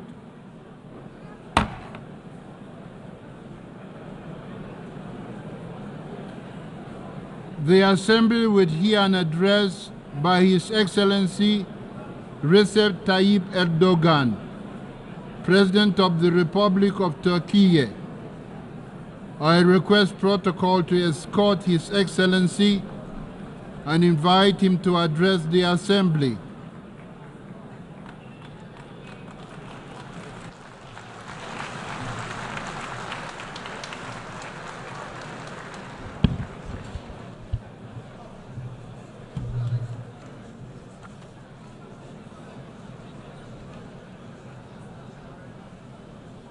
Sayın Başkan, Mr. President, dear heads of states and governments, Mr. Secretary General, distinguished delegates, on behalf of myself, my country, and my nation, I greet you with my most heartfelt feelings and respect. I'm honored to have the opportunity to address the United Nations General Assembly once again today. Well, I hope that the 79th General Assembly will be a blessing for our countries and for the entire humanity. I would like to congratulate Mr. Francis on the completion of his term as President of the General Assembly and wish success to Mr. Young as he takes over. I would like to express here our pleasure to see the representative of our friend and brother Palestine in his rightful place among the member states as a result of long struggles. I hope that this historic step will be the final turning point on the road leading to Palestine's membership to the United Nations. The international community and all of us in the human family must fulfill our obligation to the Palestinian people without further ado, that haven't done already. Distinguished guests, I know that there are certain crises that you're monitoring on TV, and those are the crises that we are going through every day, and we're trying to manage them. That's why today I'm not talking representing a country that is situated far away from tensions, but instead that is found at the very heart of tension and war. Some people will critical of us. But despite that fact, today, on the common rostrum of the human race, we will speak of the truth frankly and openly. Right now, the United Nations, under the roof of which we are found today, were established in the aftermath of the Second World War, in which millions of people have lost their lives to maintain international peace and security. With the establishment of the United Nations, expectations for global stability, peace, and justice were reborn. And hopes for peace were sprouted again. To put it bluntly, unfortunately, in the last few years, the United Nations has failed to fulfill its founding mission and has gradually become a dysfunctional structure. The world is bigger than five is my motto, it's my credo, and this credo represents our common values, and we need those values more than ever in this day and age. International justice cannot be left in the will of five privileged member states of the Security Council. And the most dramatic example to that is the war, the massacre that has been going on in Gaza for the last 350 days. And since October 7, 41,000 Palestinians have been killed in the continuous Israeli attacks.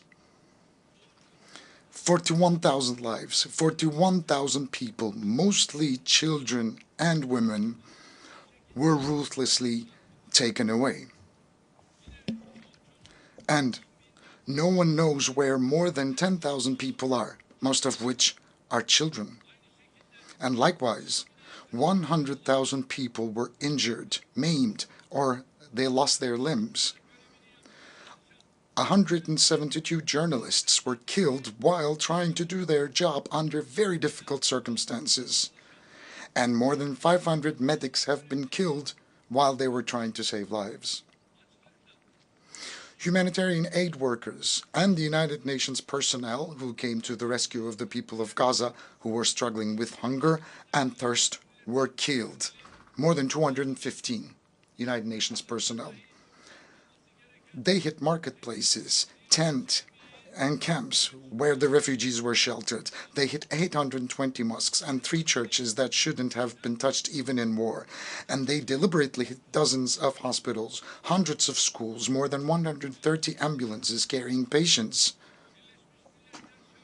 They shredded the Charter of the United Nations from the rostrum of the United Nations and shamelessly challenged the whole world, who are people of conscience. From this very rostrum, they challenged them. My friends, leaked images from Israel's prisons, which it has turned into concentration camps, clearly show what kind of barbarianism we are facing. As a result of Israeli attacks, Gaza has become the world's largest cemetery for women and children. More than 17,000 children were targeted by Israeli bullets and bombs. Hind Recep was only 6 years old. He and his family were seeking safety when their car was hit by Israeli forces. He lost everything. He lost his mother, father, siblings, cousins. He lost all the hopes he had packed, and only he survived. He waited desperately for rescue for 12 days. Will you come to take me? I'm fearful. Was waiting for a helping hand to reach out to him for 12 days. Despite the level of our world has reached, despite the technology at our disposal, despite our organizations with huge budgets employing tens of thousands of personnel, as a human family of 8 billion inhabitants, we haven't yet managed to rescue a 6-year-old girl, which is actually like an injured sparrow trapped under the rubble. that was shaking before our eyes. Hundreds of Gazan children died and are still dying because they cannot find a morsel of a dry bread, a sip of water, and a bowl of soup. In Gaza, not only children are dying, but also the United Nations system. The values that the West claims to defend are dying. The truth is dying. The hopes of humanity to live in a more just world are dying one by one. I am asking you bluntly here, openly, frankly. I call out to you, oh, human rights organizations. Are those in Gaza and the West Bank not human beings? Do children in Palestine have no rights? Can't they play out on the streets in their homelands safely? And calling out to the international press organizations, aren't the journalists murdered by Israel on live TV your colleagues, whose offices were actually raided as well? I call out to United Nations Security Council.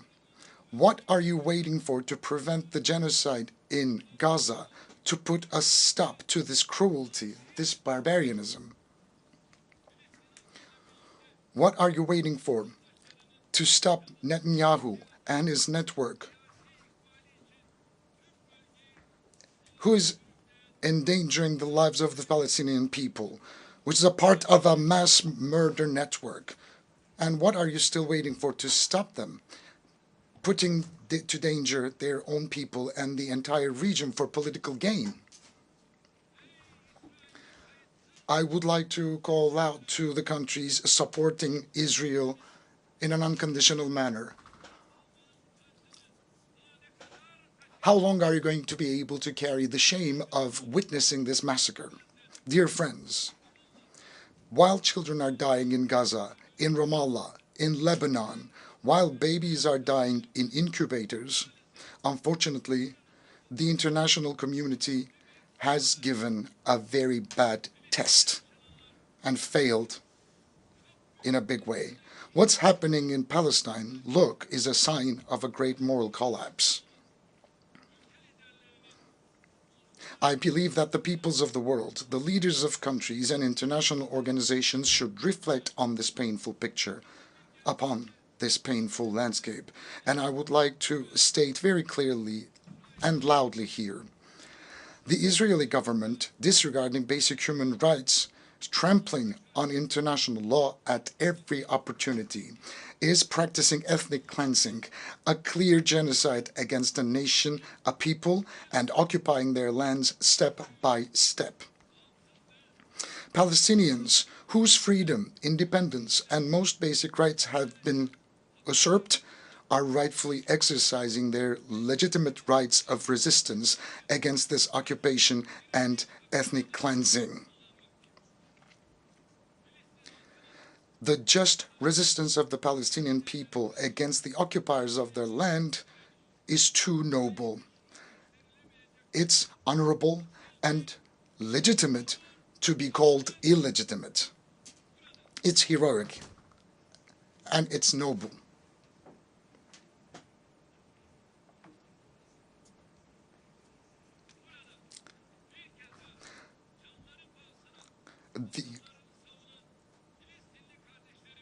The only reason for Israel's aggression against the Palestinian people is the unconditional support of a group of countries. And I would like to wave at my brothers and sisters at the legitimate resistance in Palestine.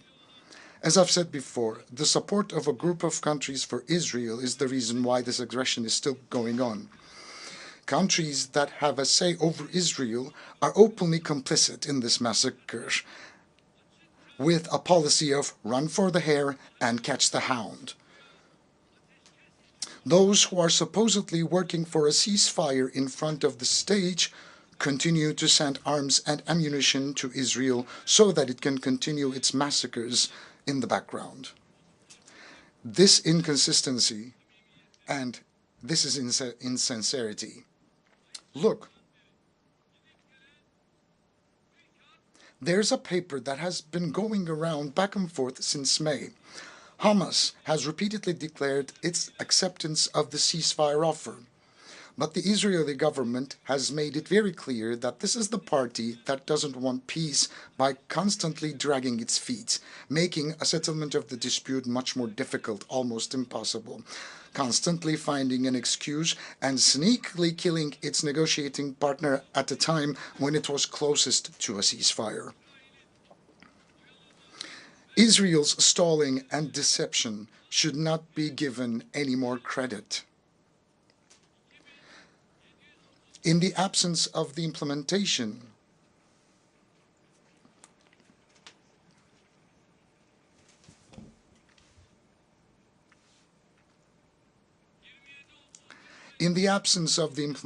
of UN Security Council Resolution number 2735, coercive measures against Israel should be put on the agenda.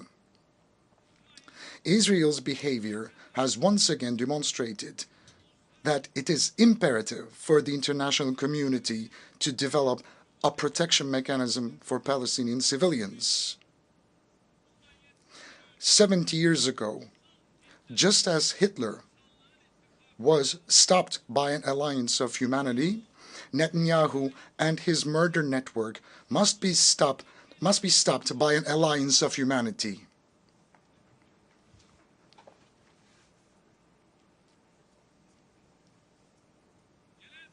We believe that the General Assembly's authority to recommend the use of force, as in the 1950 Resolution on Unity for Peace, should be considered in this process during this time. An immediate and a permanent ceasefire must be established. Hostages and prisoners must be exchanged, and humanitarian aid must be delivered to Gaza unhindered and uninterrupted. It's very, very important that we extend a helping hand to the people of Gaza, especially before the winter season, when conditions on the ground will become even more challenging. Look, right now, 70% of the water supplies and 75% of the bakeries in Gaza have been destroyed. 95% of health centers were partially or completely damaged. 150,000 houses were completely destroyed, 200,000 houses were partially destroyed, and 80,000 houses become uninhabitable. Infectious diseases such as polio and hepatitis are on the rise. The people of Gaza receive only a quarter of the aid they urgently need. That's what they have access to. And as Turkey, we have been providing humanitarian aid to our brothers and sisters in Palestine, and we will keep on doing that. With more than 60,000 tons of aid, Turkey is the country sending the largest amount of aid to Gaza. Likewise, by halting commercial transactions with Israel, we have demonstrated our stance on this issue. Now, during the last couple of weeks, attacks by Israel have been increased in Lebanon, and we are by the side of Lebanese people and the Lebanese government.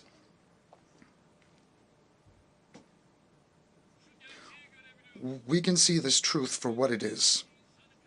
Those who murdered 41,000 people cannot rest until those who gave the orders, pulled the trigger, and dropped the bombs are held accountable for their crimes. We will not heave a sigh of relief. Our conscience will not go silent. The bill for the billions of dollars of damage caused in the cities that have been destroyed, wrecked, and reduced to rubble must and will be compensated by the perpetrators.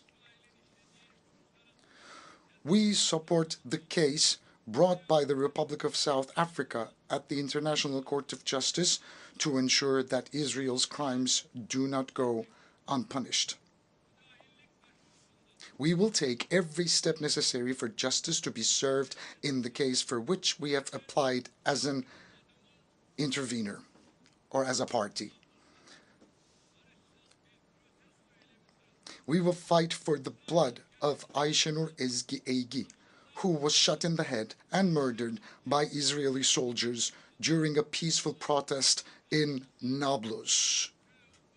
And we will fight in all legal remedies, and we will keep on doing that.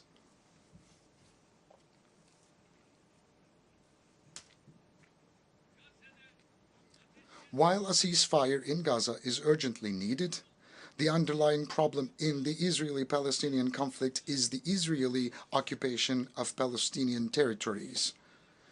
Based on the 1967 borders, an independent, sovereign, and geographically integrated Palestinian state with East Jerusalem as its capital must come into being. This cannot be delayed any longer.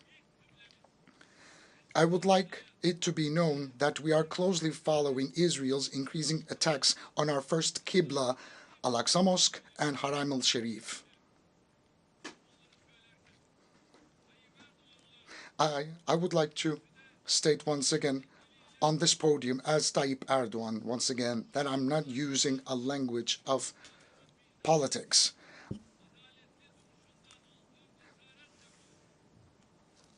I am encouraged by our ancestors who have always stood by the side of the victims honorably and nobly.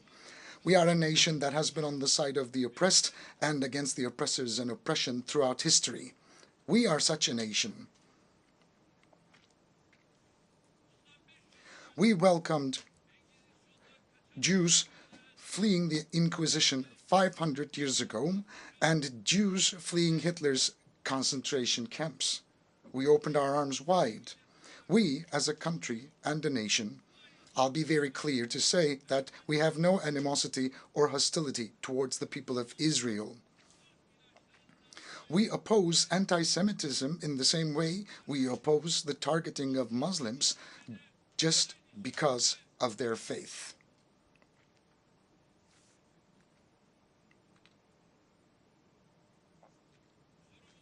Our problem is with the massacre policies of the Israeli government. Our problem is with the oppressor and the oppression, just as it was 5 centuries ago. Everybody should know about this. We will always speak of the truth and speak of what's right and what's fair. Even if some people will be uncomfortable, we will continue to shout out the truth and stand by the righteous and boldly say that we will speak of what we know is right, even though it will hurt some people.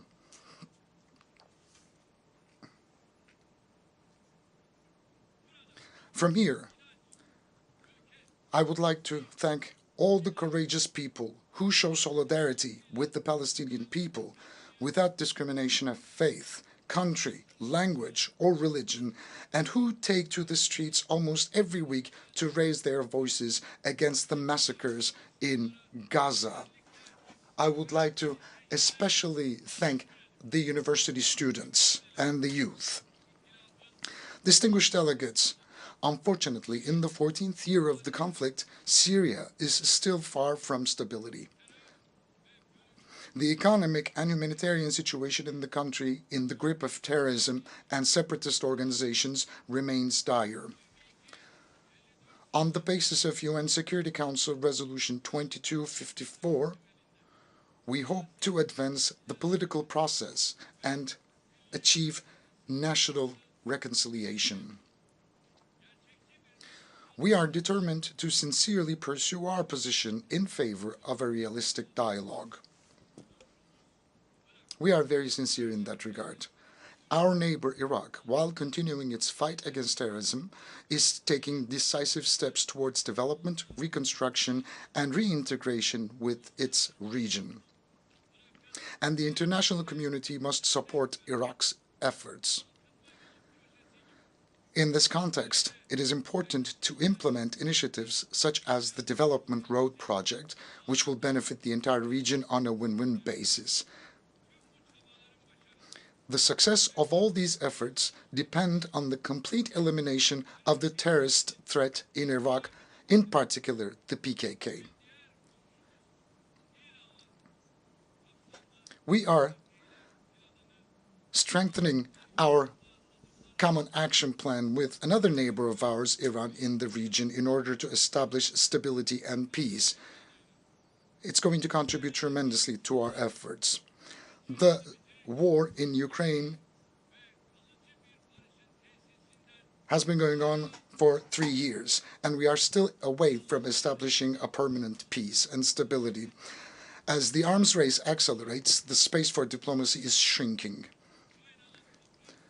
It's very important that diplomacy and dialogue will ensure territorial integrity and sovereignty of Ukraine, and our support for those endeavors of Turkey will continue even strongly. And again, during this process, we are determined to implement the Montreux Convention on the Straits. We will rigorously implement the Montreux Convention. We support the peace process between Azerbaijan and Armenia and hope that this process will be concluded as soon as possible with good news. We support continued high-level contacts between the two countries. And we are focusing on dialogue. Turkey and Armenia, we are also taking positive steps on that track too. Progress in the Azerbaijan-Armenia peace process will have a positive impact on the Turkey-Armenia normalization process.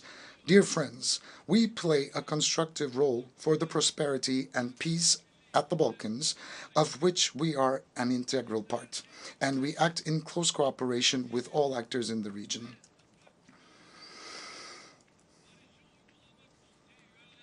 As a member of the Steering Committee for Peace Implementation Council, we emphasize the importance of the sovereignty, political unity, and territorial integrity of Bosnia and Herzegovina on every platform, and continue our contribution to Operation EUFOR Althea.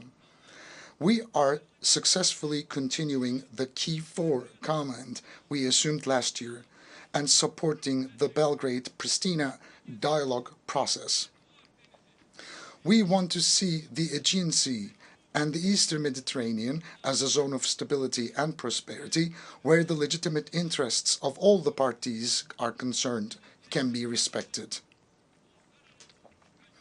It is in the common interest of the entire region to enhance cooperation, particularly on the delimitation of maritime jurisdictions in accordance with international law, freedom and safety of navigation, and maritime trade.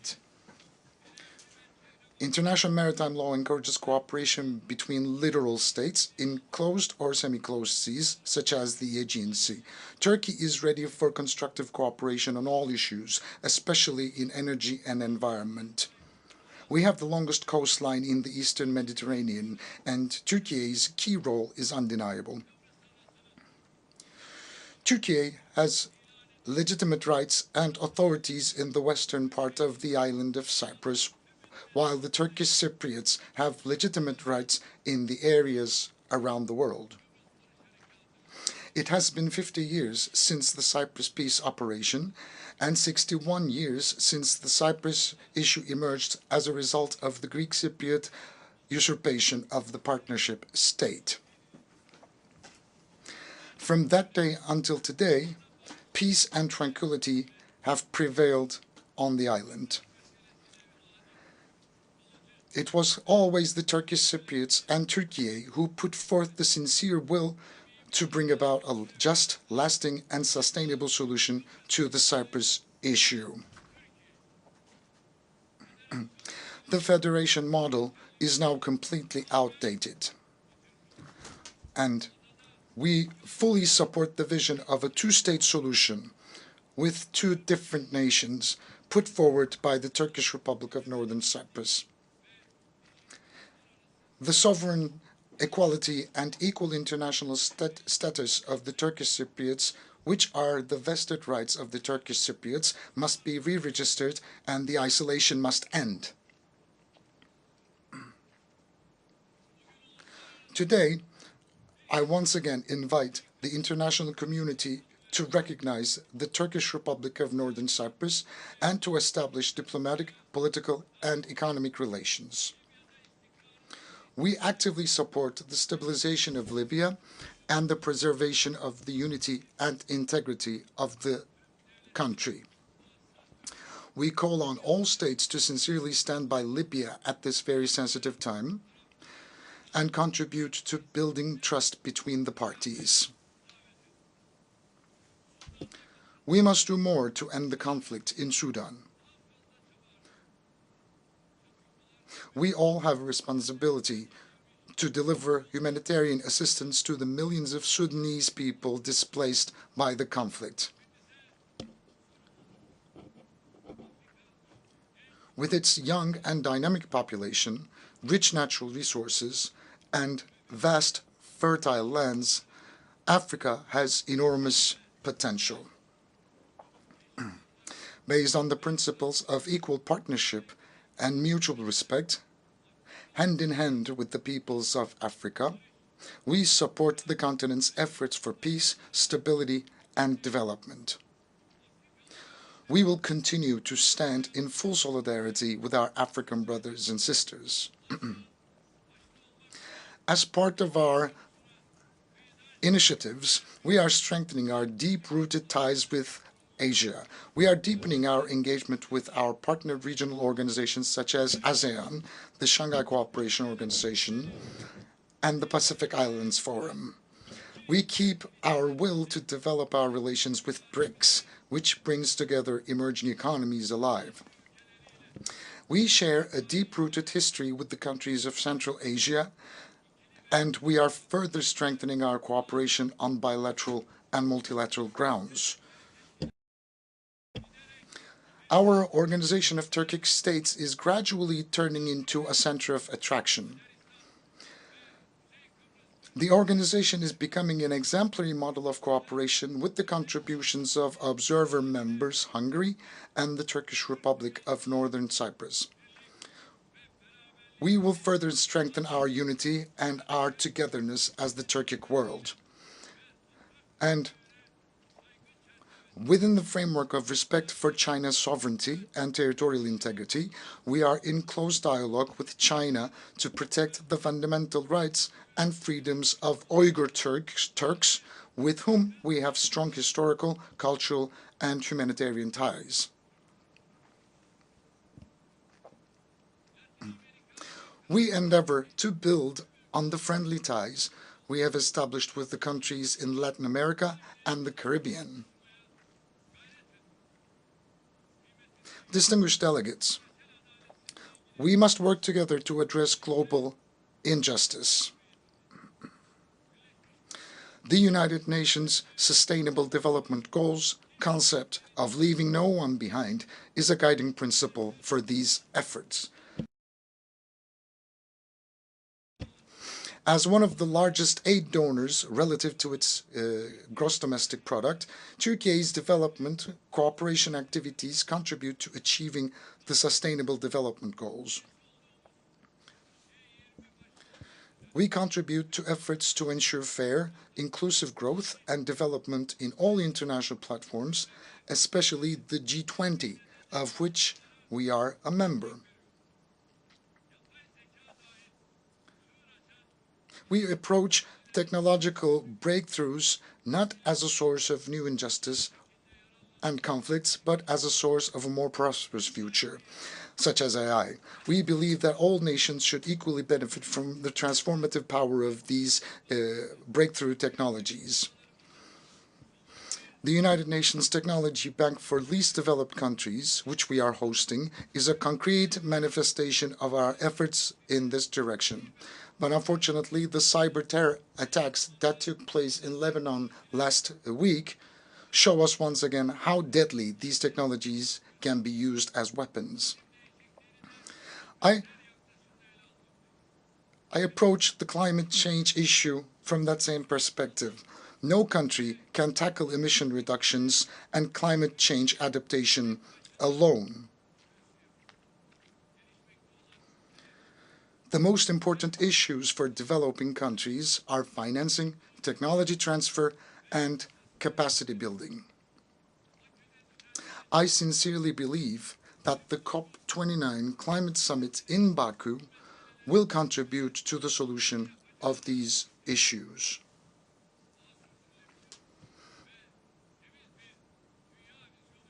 At the summit, we expect to launch important additional initiatives and unveil our long-term low-emission development strategy and the zero waste initiative that became a reality under the auspices of my spouse, Madam Emine Erdogan. And with mutual agreements, we have taken our domestic affairs and initiatives to international agendas. I would like to ask everybody to support our endeavors in that regard. We see Islamophobia, xenophobia, and racism creeping over the world like a poison ivy. We can see that every week attacks are taking place upon our mosques and our holy book of Quran. In the middle of Europe, people's homes are set on fire and lives are taken because of their ethnic and religious affiliation. Their lives are taken away from them and their fundamental rights are being suspended. And nobody can ignore this growing danger any longer. On March 15th, 2024, we expect a special envoy to combat Islamophobia to be appointed at the United Nations as soon as possible, as envisaged in the draft resolution adopted on March the 15th.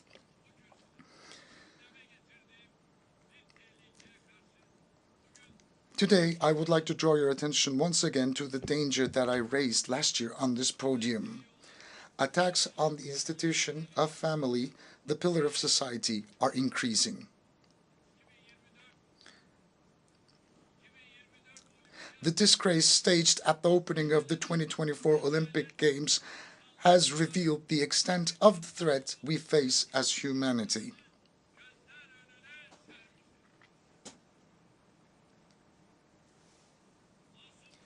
A sporting event watched by innocent children and hundreds of millions of people of all ages and beliefs has been used as a tool for a sexist propaganda. It was actually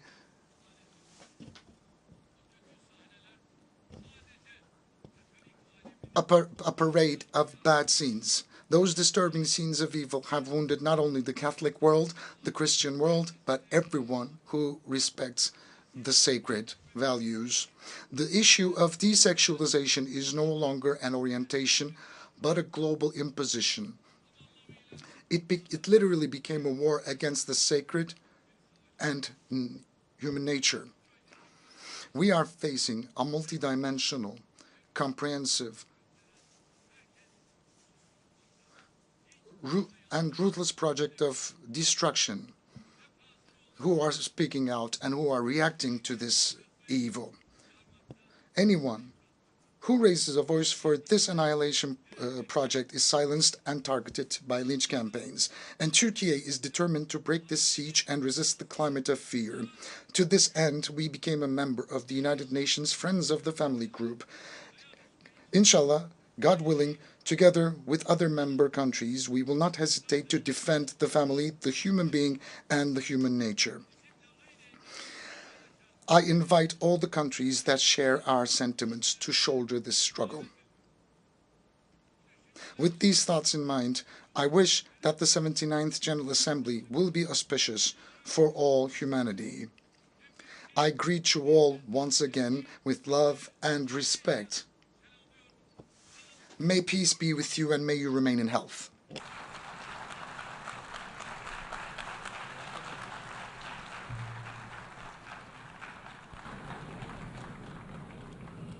On behalf of the Assembly, I wish to thank the President of the Republic of Turkey,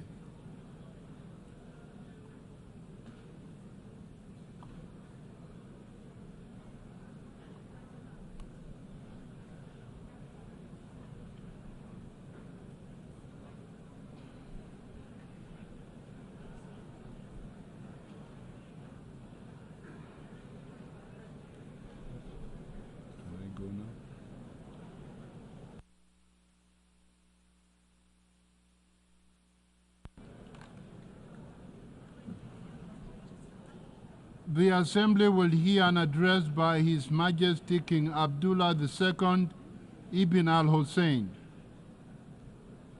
King of the Hashemite Kingdom of Jordan. I request protocol to escort His Majesty and invite him to address the Assembly.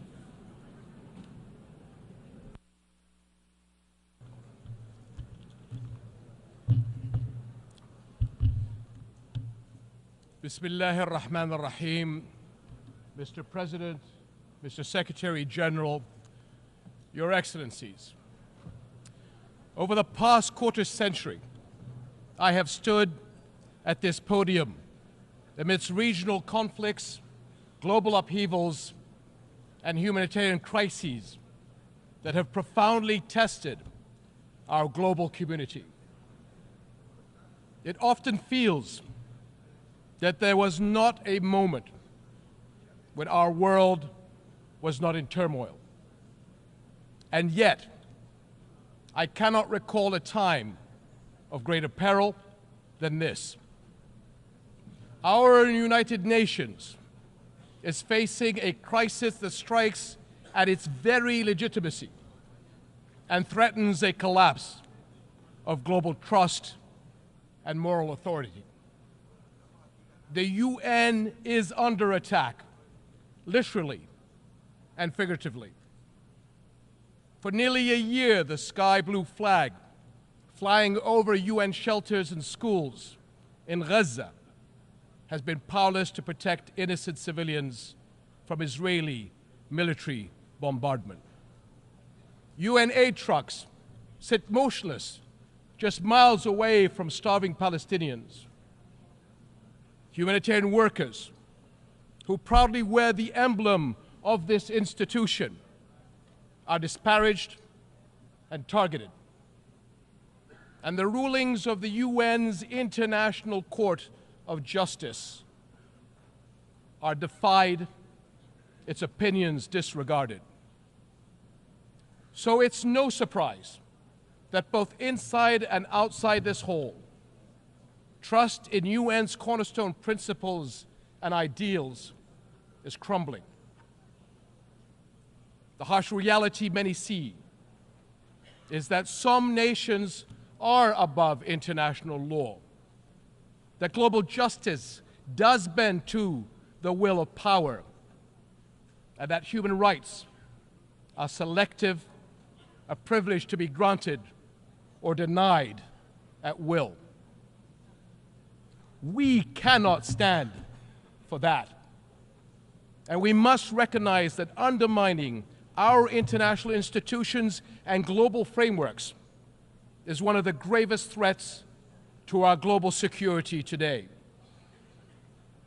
Ask yourselves, if we are not nations united in the conviction that all people are equal in rights, dignity, and worth, and that all countries are equal in the eyes of the law, what kind of world does that leave us with? Your Excellencies, the attacks of October 7th on Israeli civilians last year were condemned by countries all over the world, including Jordan. But the unprecedented scale of terror unleashed on Gaza since that day is beyond any justification. The Israeli government's assault has resulted in one of the fastest death rates in recent conflicts, one of the fastest rates of starvation caused by war, the largest cohort of child amputees, and unprecedented levels of destruction.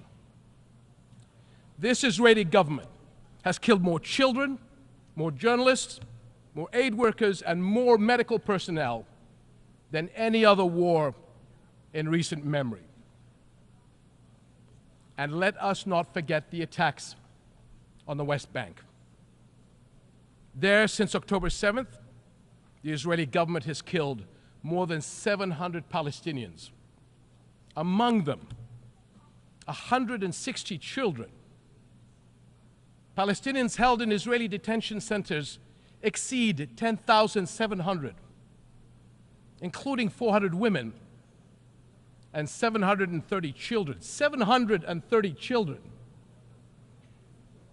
Over 4,000 Palestinians have been forced from their homes and lands. Armed settler violence has surged, and entire villages have been displaced. And in Jerusalem, a flagrant violations of the historical and legal status quo at Muslim and Christian holy sites continue unabated under the protection and encouragement of members of the Israeli government. To be clear, this is in the West Bank, not Gaza. Almost 42,000 Palestinians have been killed since October 7th. So is it any wonder that many are questioning how can this war not be perceived as deliberately targeting the Palestinians? The level of civilian suffering cannot be written off as unavoidable collateral. I grew up a soldier in a region that is all too familiar with conflict. But there is nothing familiar about this war and the violence unleashed since October 7th. In the absence of global accountability, repeated horrors are normalized, threatening to create a future where anything is permitted, anywhere in the world. Is that what we want? Now is the time to ensure the protection of the Palestinian people. It is the moral duty of this international community to establish a protection mechanism for them across the occupied territories.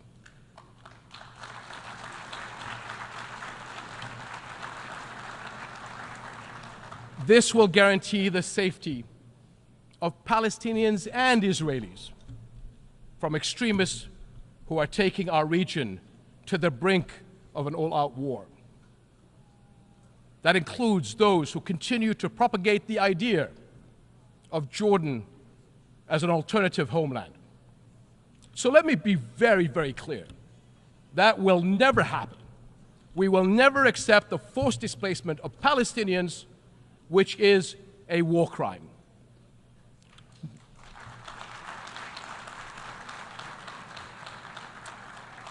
No country in the region benefits from escalation.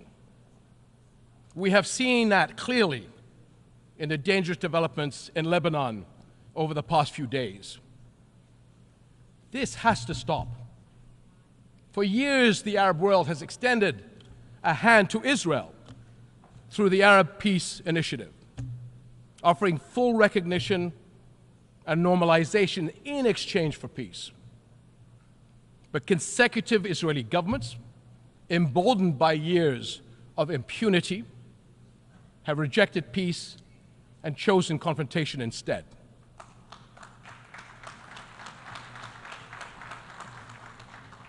Impunity gathers force. Left unchecked, it gains momentum. Palestinians have borne more than 57 years of occupation and oppression. During this time, the Israeli government has been allowed to cross one red line after another. But now, Israel's decades-long impunity is becoming its own worst enemy, and the consequences are everywhere. The Israeli government has been accused of genocide at the ICJ. Expressions of outrage at its conduct are echoing around the world. Cities everywhere have seen mass protests, and calls for sanctions are growing louder.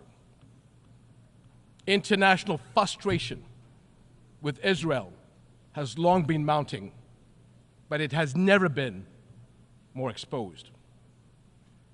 For decades, Israel has projected itself as a thriving Western-style democracy in the Middle East. But the brutality of the war on Gaza has forced the world to look closer. Now many see Israel through the eyes of its victims. And the contradiction, the paradox, is too jarring. The modern advanced Israel admired from afar, and the Israel that Palestinians have experienced firsthand, simply cannot coexist. Israel will eventually be entirely one or the other. That is the choice its leaders and its people will have to make.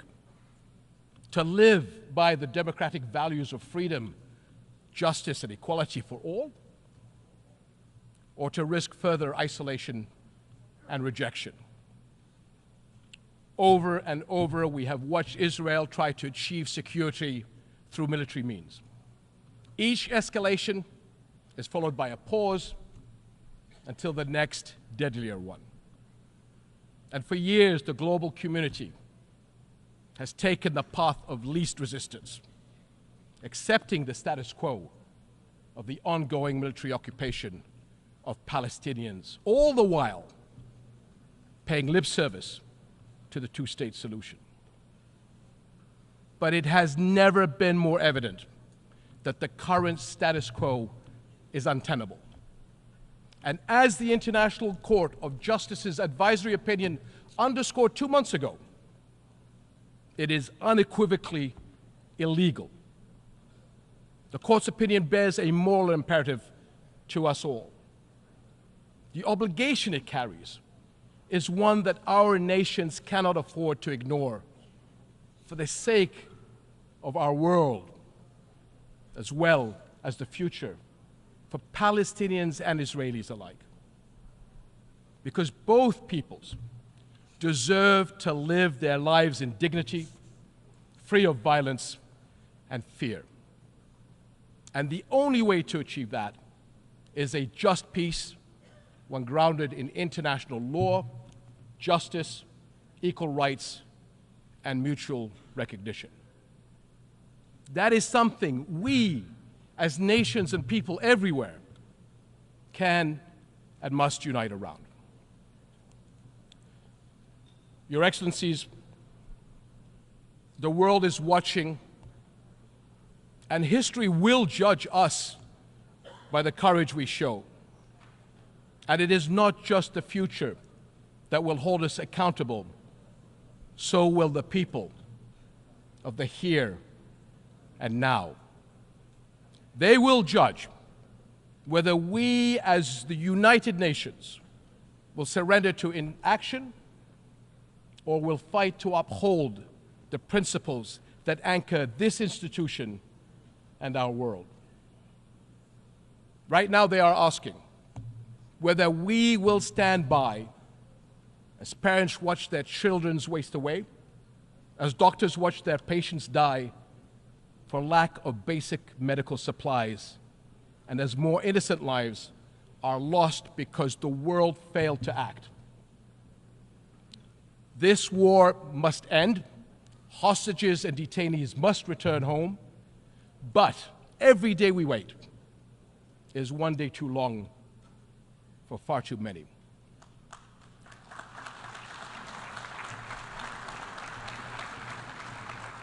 So I call on all countries to join Jordan in enforcing an international Gaza humanitarian gateway, a massive relief effort to deliver food, clean water, medicine, and other vital supplies to those in desperate need.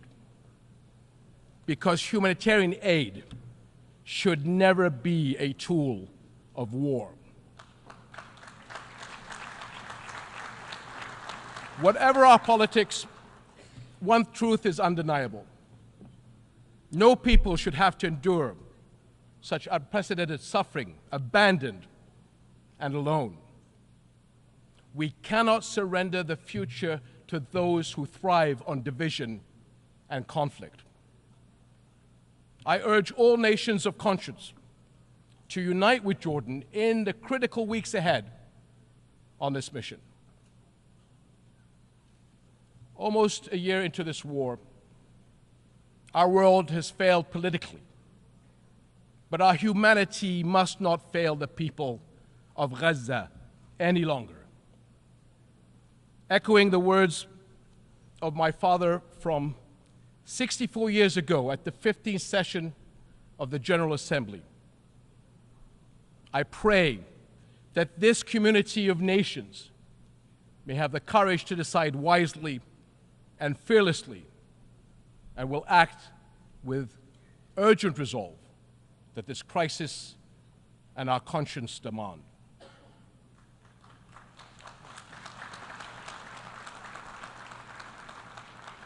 My father was a man who fought for peace to the very end.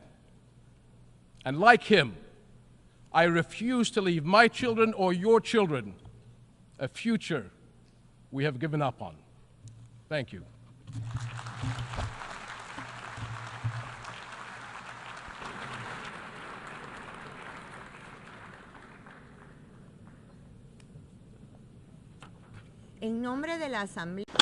On behalf of the Assembly, I wish to thank the King of the Hashemite Kingdom of Jordan.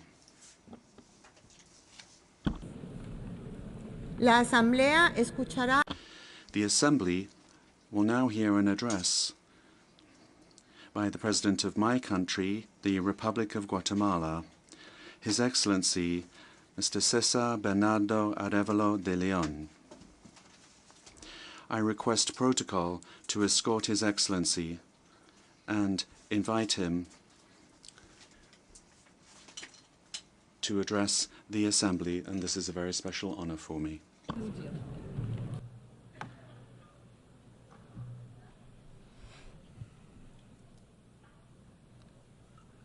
Excelentísima.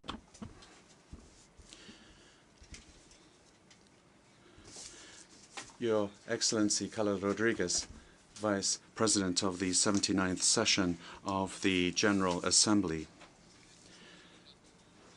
His Excellency Antonio Guterres, Secretary General of the United Nations Organization, Excellencies, ladies and gentlemen, heads of state and government, honorable delegates, ladies and gentlemen.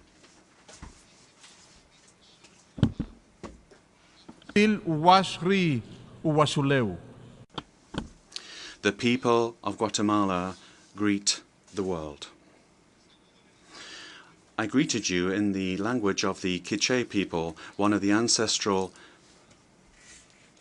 and most influential communities of Guatemala. Their power and that of the various peoples of Guatemala is what sustains our government. It is the strength of our country.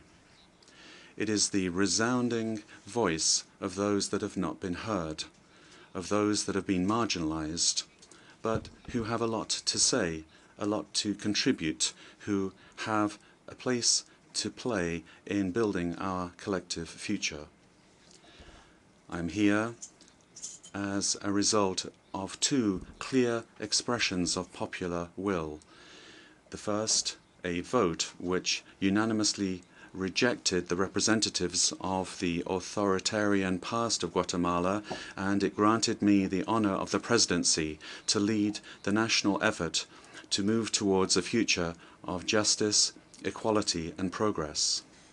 The second was the defense that the society of Guatemala, by various means of expression, reaffirmed and defended on the streets with regard to the decision that they took at the polls when a corrupt minority attempted to impose their further rule and cheat democracy.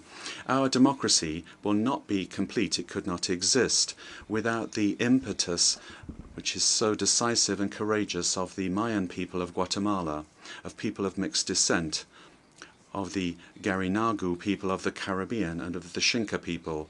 It is a democracy that comes from the four corners of the country. From these four peoples, together we form a nation.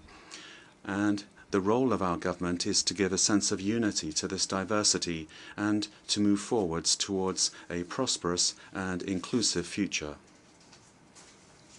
I would like to express particular thanks on the part of Guatemala to the countries, peoples and governments that were together with us, together with the people of Guatemala during this historic gesture in 2023, and for the support that they continue to give us in our efforts to rescue our democratic institutions.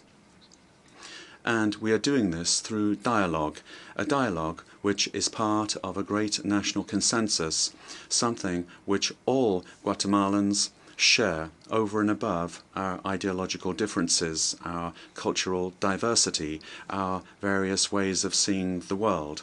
And I am sure that in this forum everyone can identify with this consensus. Namely, we cannot continue to tolerate corruption. Corruption, when the few abuse what belongs to everyone to benefit themselves, is like an anchor that chains us to the past, and it prevents us from growing, from prospering and building a society which is based on the common good. In the case of Guatemala, corruption's roots are buried in our authoritarian past of repression, of political violence, of social exclusion. But we are breaking free from this. We are freeing ourselves from the chains of the dark past, and what we are seeing reborn is a young, creative, vital, joyous but anxious nation. Young people who will not be silent in the light of injustices and in the light of corruption.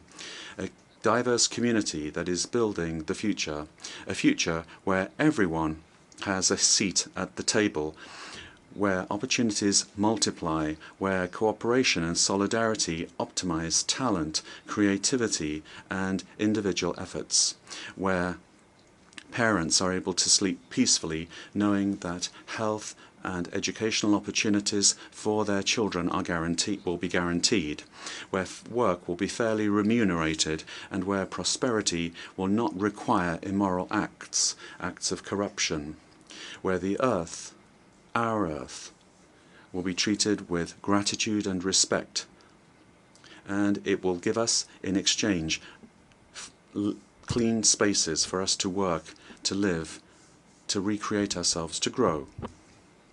This is the future that we are building for Guatemala. And this future is not emerging in a vacuum. For us, we see it as coming from within, from our principles, from our own values, from our own cosmovision.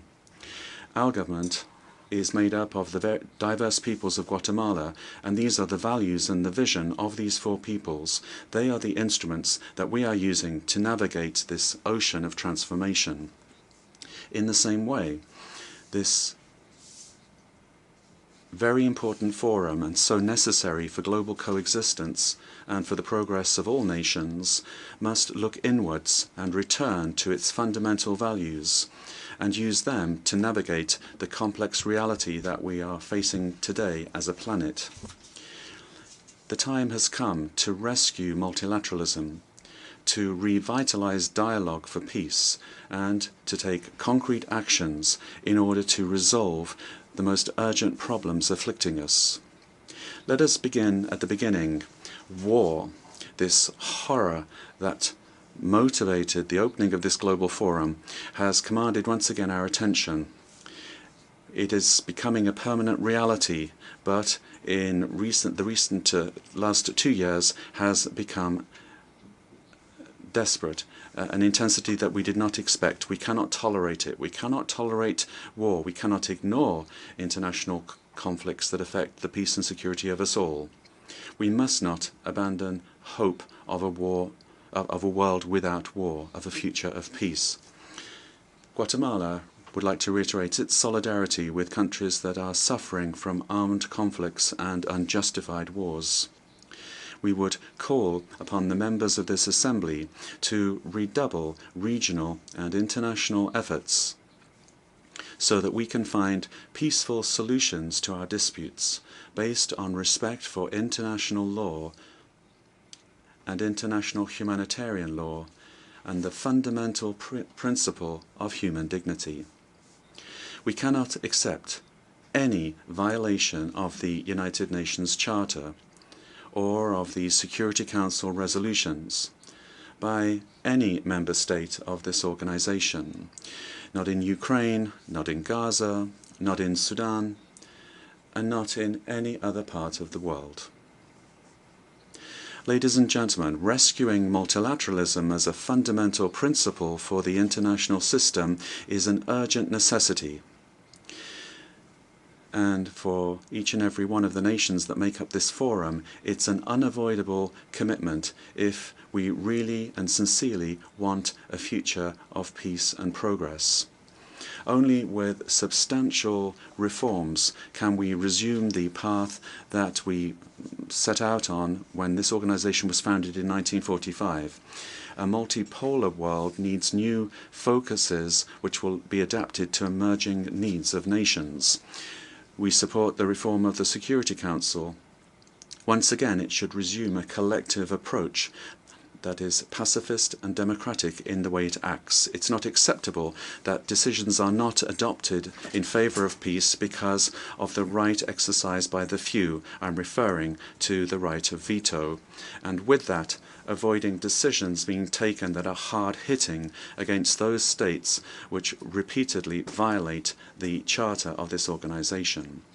Let us recall to the members of the Security Council that it is their primary responsibility to maintain international peace and international security, and that in the performance of its functions it must proceed according to the purposes and principles of the United Nations.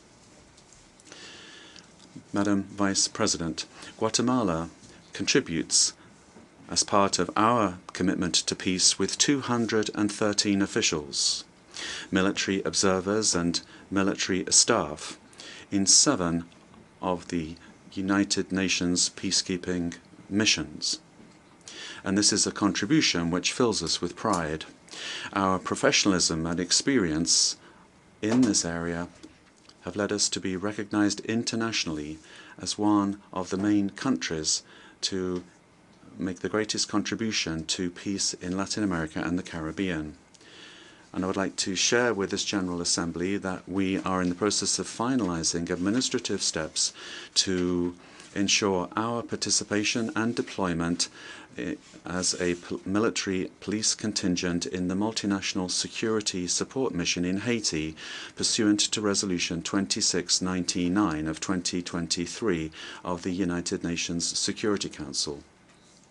Guatemala expresses its readiness to support all efforts aimed at re-establishing security and stability in Haiti, the first contemporary independent nation of this hemisphere, and with which we are unified. Together with all countries of the America, we share historic links of responsibility.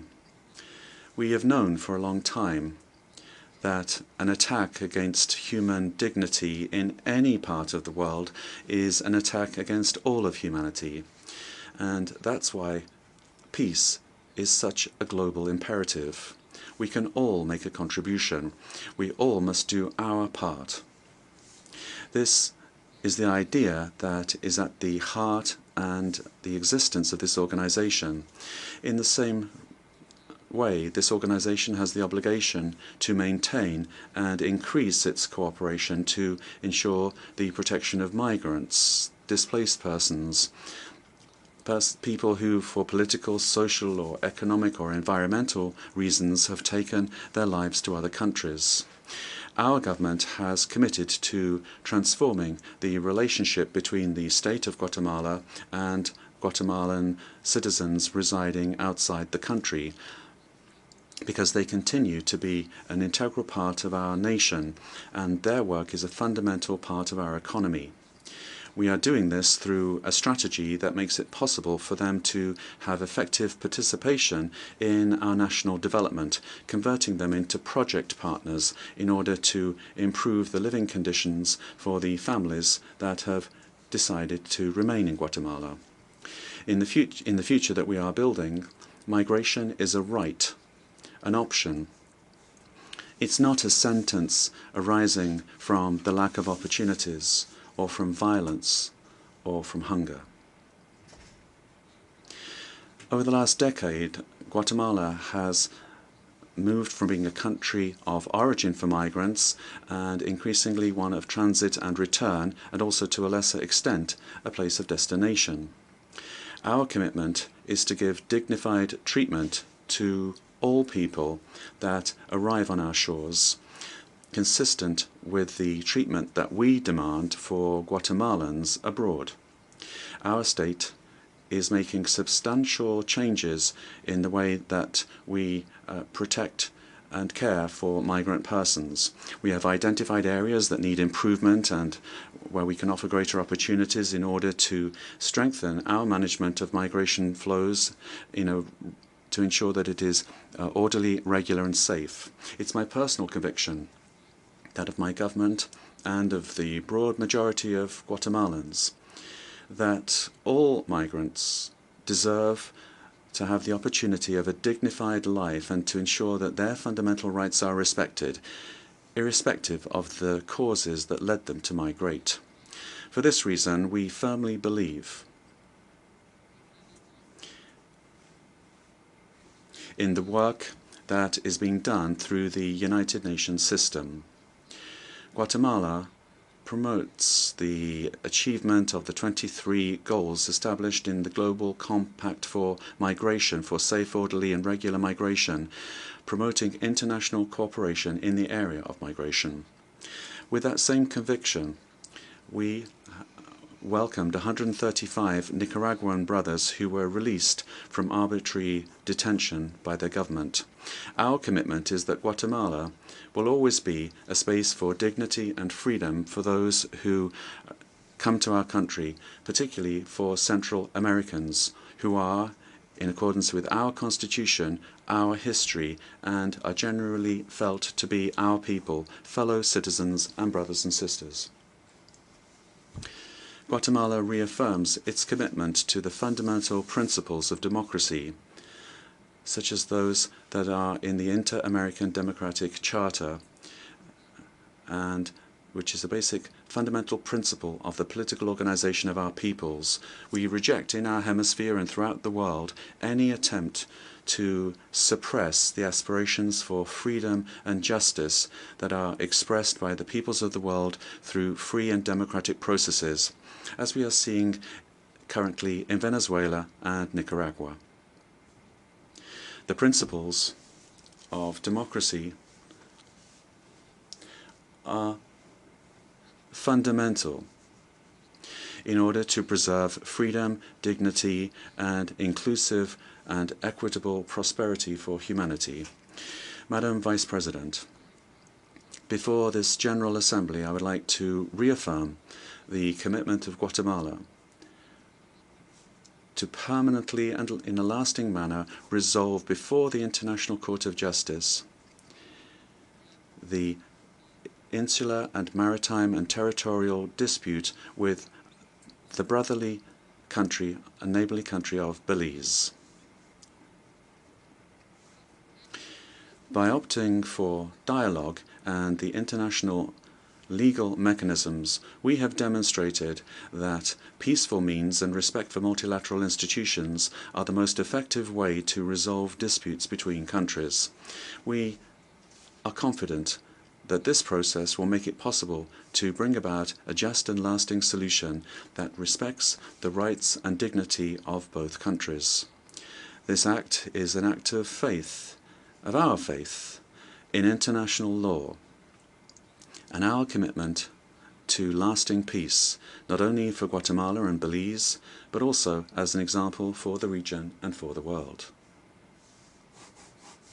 Madam Vice President, the urgency of the challenge that we are facing suggests that we take concrete action and not just limit ourselves to rhetoric. It has been said very often that the time has now come to move from words to action. Conflicts and migration in Central America are fueled by what we consider to be the most pressing global challenge, namely the climate crisis.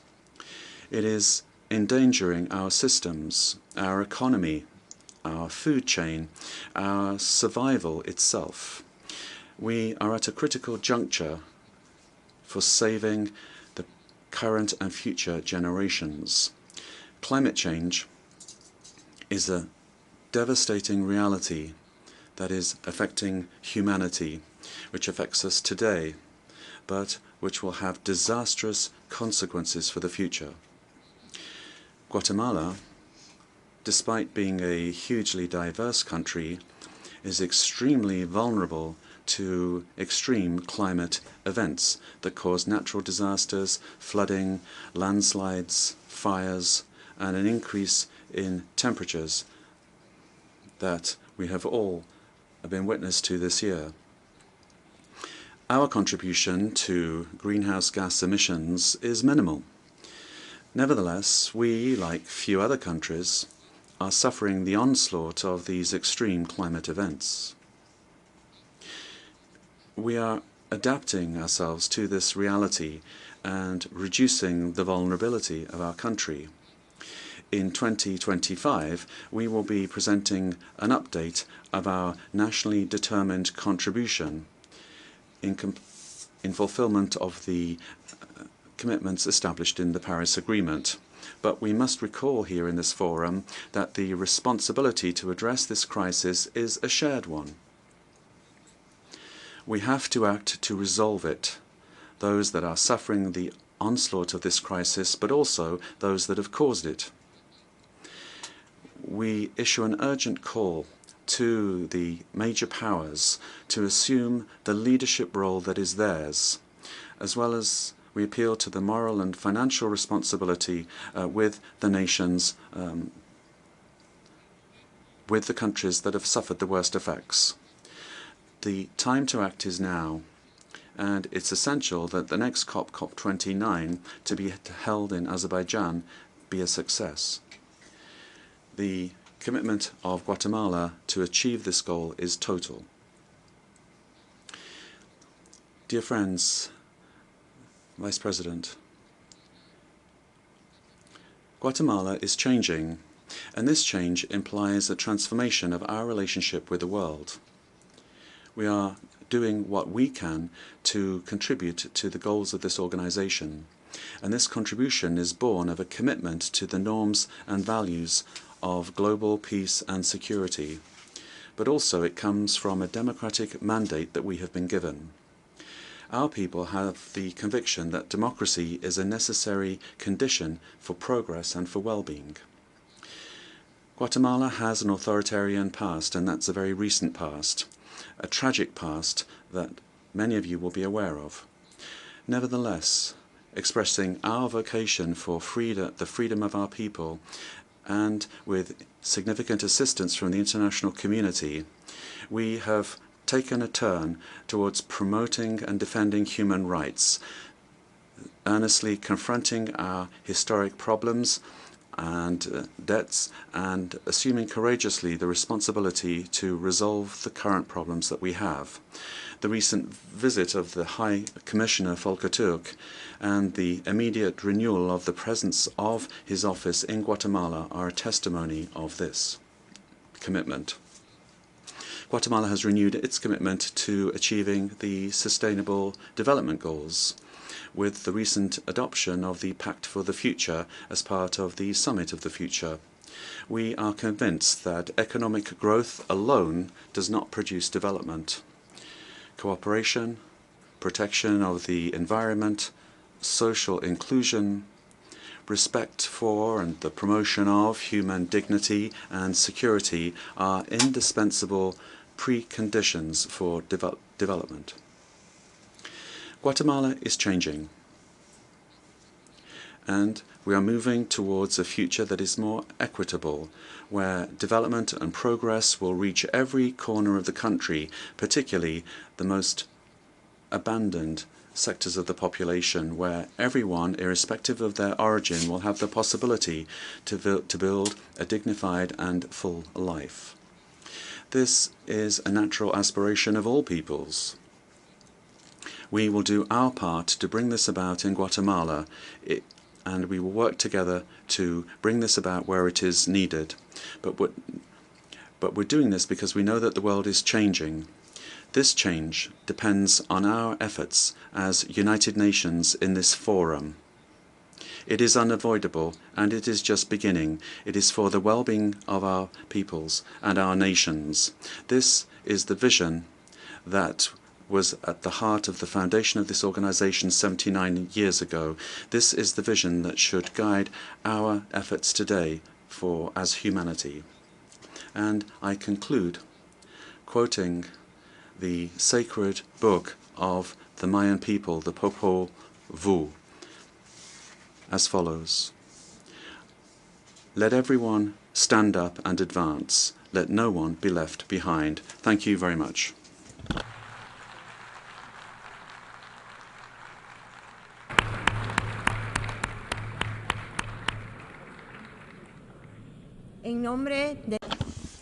On behalf of the Assembly, I wish to thank His Excellency President of the Republic of Guatemala. The Assembly will hear an address by Her Excellency Viola Amherd, President of the Swiss Confederation. I request protocol to escort Her Excellency and invite her to address the Assembly.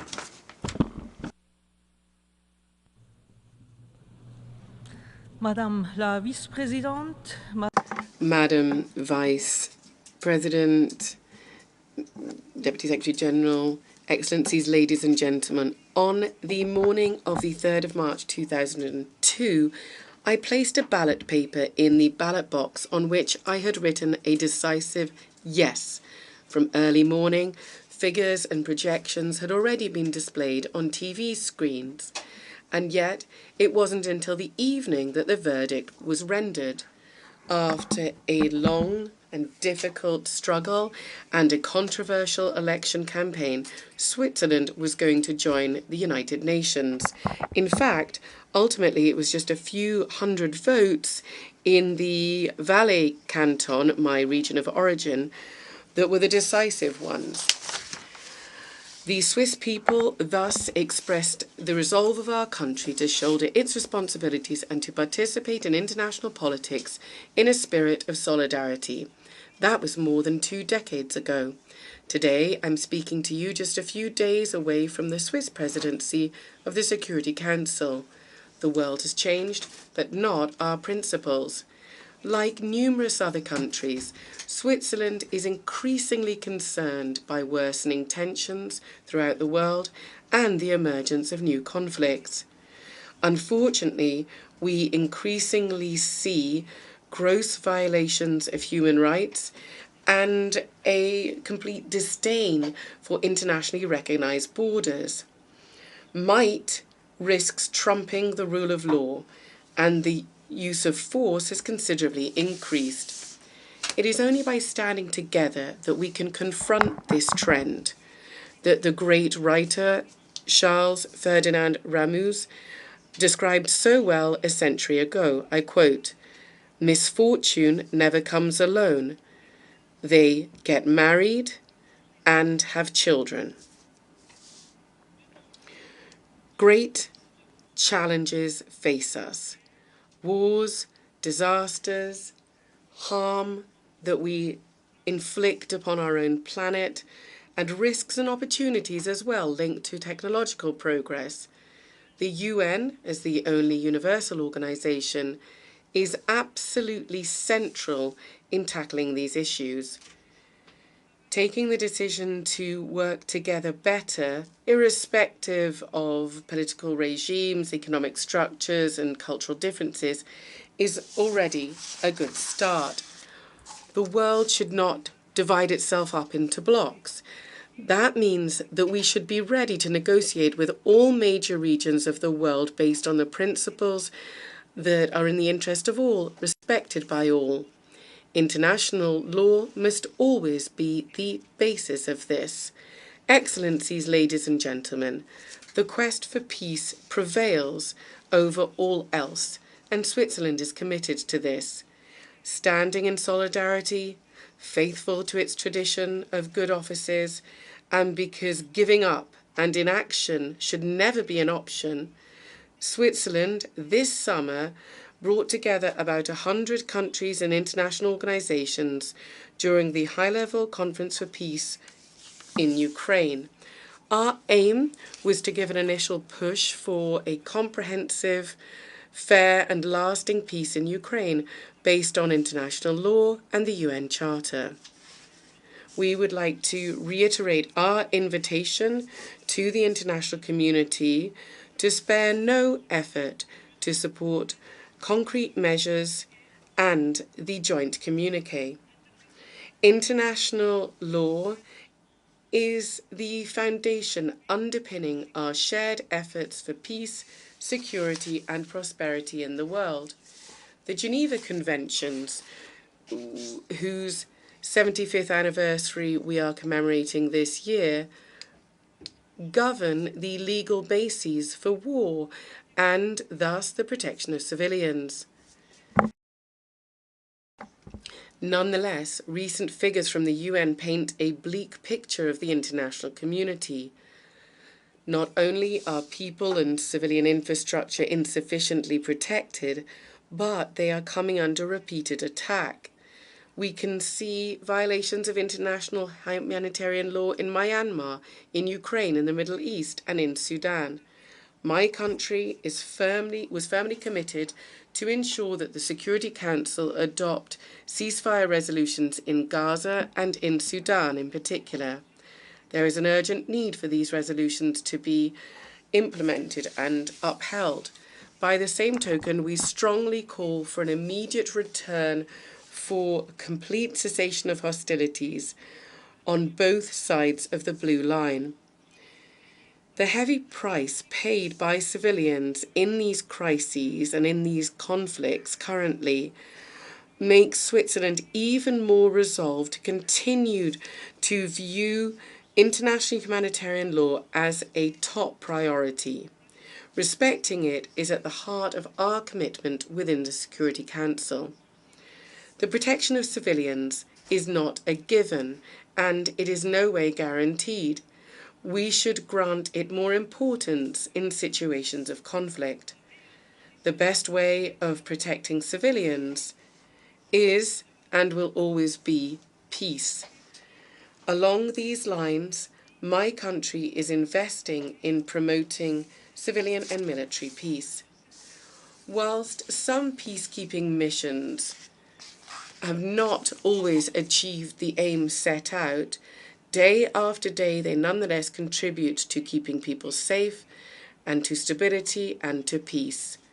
We need to overcome disagreements when we are deciding upon new missions. Peace is too precious to become a playground where individual interests play out. Standing alongside numerous international partners, Switzerland is making its contribution to promoting peace and strengthening its commitment where possible. Over and beyond matters pertaining to peace and conflict, numerous other challenges are of concern. We urgently need to address these. For several years now, it has become increasingly clear that civilians must be protected not only during armed conflicts, but also during natural disasters. Climate change and biodiversity loss have an existential impact on a growing number of people.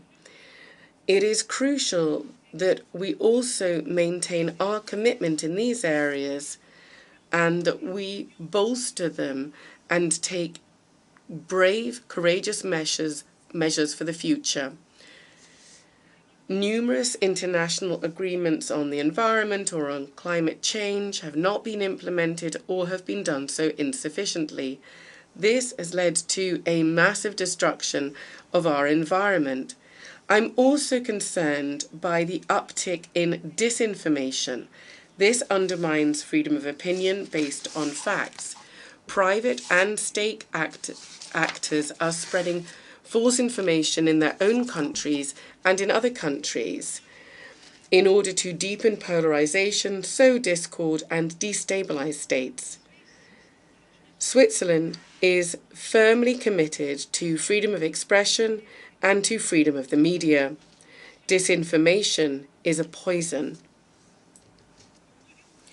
We want to address this by better distinguishing between what comes under the rubric of freedom of expression and what is the manipulation of facts, by debunking illegitimate influence, by fostering open and fair debate, and by informing people transparently and objectively, both as governments and as international organisations. We can achieve this. Excellencies, ladies and gentlemen, Switzerland is firmly committed to strong and effective multilateralism.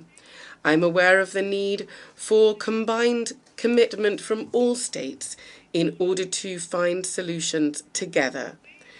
My country stands out for its regular democratic debates at all levels of our country, within the municipalities, our regions, and at the confederation level.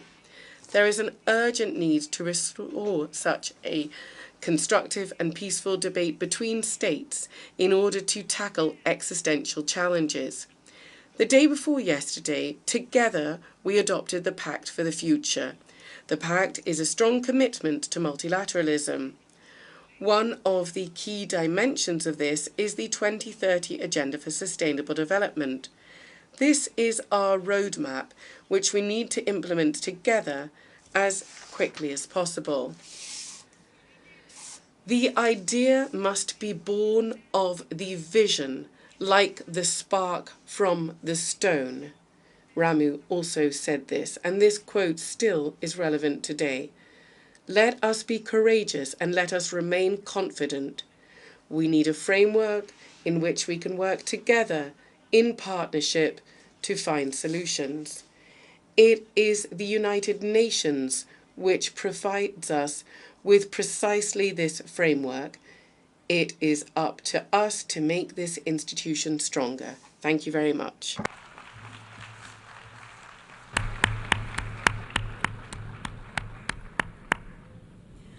On behalf of the Assembly, I wish to thank the President of the Swiss Confederation. The Assembly will hear an address by His Excellency Gustavo Petro Urrego, President of the Republic of Colombia. I request protocol to escort His Excellency and invite him to address the Assembly.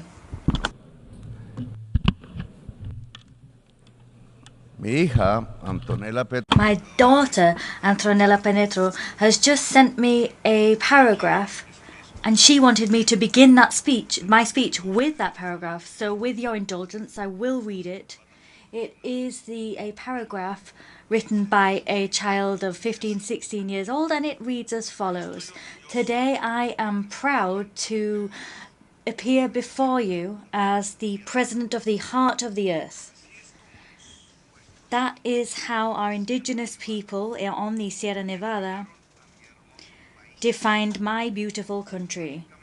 Geographically speaking, what they said is logical, and it's logical that we call ourselves the heart of the world. However, if we are the heart, we have to set an example of unity, total peace, and preservation, conservation of nature. If a heart works and beats, that's a great step forward. However, all other parts of the human body are important. If one fails, the rest will follow. As such, from the heart of the earth, we now invite all countries to have their conscience piqued, to stand up and leave aside the greed that is killing human beings and Mother Earth. We invite you all to take a step towards total peace. My daughter is in those paragraphs. Those are her orders. Please take heed. Ladies and gentlemen, presidents of the world, in this very house, the ability of a president to communicate depends on how many dollars he has in his budget. It depends on how many warplanes he has. And ultimately, it depends on the clout that his country has and its ability to destroy humankind. The power of a country in the world is no longer exercised by the type of economic or political system it has or its ideology, but power is wielded according to how much capacity one has to destroy humankind. There is this power of destruction, but who are important are those who really have the power to sustain life. We speak, but we're often not listened to. And sometimes perhaps the only people listening to those of us that want to sustain life are our own peoples. That's why we're not listened to when we speak out for the genocide in Gaza to be detained, even though we do speak for the majority of the world and we represent vast swathes of humankind. However, nevertheless, we're not listened to. A small minority of presidents that are able to stop the bloodshed and sit, but they're not listened to. And we're not listened to by the presidents that can destroy humankind. We ask them to swap debt for climate change spending, but we're not listened to. If we ask for war to stop so that we can concentrate on the expeditious transformation of the global economy so that we can save the very human species, we're not listened to either then. The power to destroy life is the power that allows voices to reverberate throughout the United Nations House, and it's that destructive power that gives convening power to representatives. The voice of nations is not heard when we ask humankind to unite to preserve existence. We speak here, but we're not listened to. However, perhaps we're not really speaking any longer to be listened to. We need to speak so that the peoples of the world are listening. That's now what we're interested in. In the last year, 11 million hectares on the Amazon jungle have been burned in only actually 1 month as a result of global warming and climate change. Scientists said that if we were to burn the Amazon rainforest, we would reach a point of no return in climate terms, where human decisions to halt the collapse of the climate would now have no effect whatsoever. Well, the Amazon rainforest is burning. Bells are already tolling for the whole planet. Bells are tolling for you, for us, for humankind and life. That was said by Ernest Hemingway, "The bell tolls for thee." Bells are not only tolling for you, but for all of life. The end has begun. A year ago, I called for a conference for peace on Palestine at this very rostrum. But the first bomb yet had not been dropped. Now, 20,000 boys and girls have been killed under the bombs. And the presidents of the countries of human destruction are laughing in these very corridors with the help of mass media that today are the owners of major capital. They are reordering a world, and they're creating a world without democracy and without freedom. The democratic project of humankind is dying along with life, while at the same time, racists, supremacists, those who stupidly believe that the Aryan race is the superior race are getting ready to dominate the world, brandishing the threat of bombs and terror over human beings. The control of humankind on the very foundations of barbarism is being built. And that is being played out in Gaza, Lebanon. When Gaza dies, humanity will die, the whole of humanity. The people of God was not the people of Israel, it would seem. It is not the people of the USA. Rather, the people of God is humankind as one. The children of Gaza, they were humankind, the chosen people of God. They are killing God's chosen people, the children of our very humankind. There is one reason for this contemporary Armageddon. In the senselessness of governments that applaud genocide, governments that don't act to change economies and decarbonize them. There is a logic behind all of this. It's not politics or this atrium where all presidents speak. That logic, that rationale lies outside, and it's called social inequality. Oxfam says that the richest 1% of humankind has more wealth than 95% of all humankind combined. It is in that level of inequality where the best of our history lies. That is where the logic of mass destruction lies. Destruction that's been unleashed by climate change, the logic of bombs.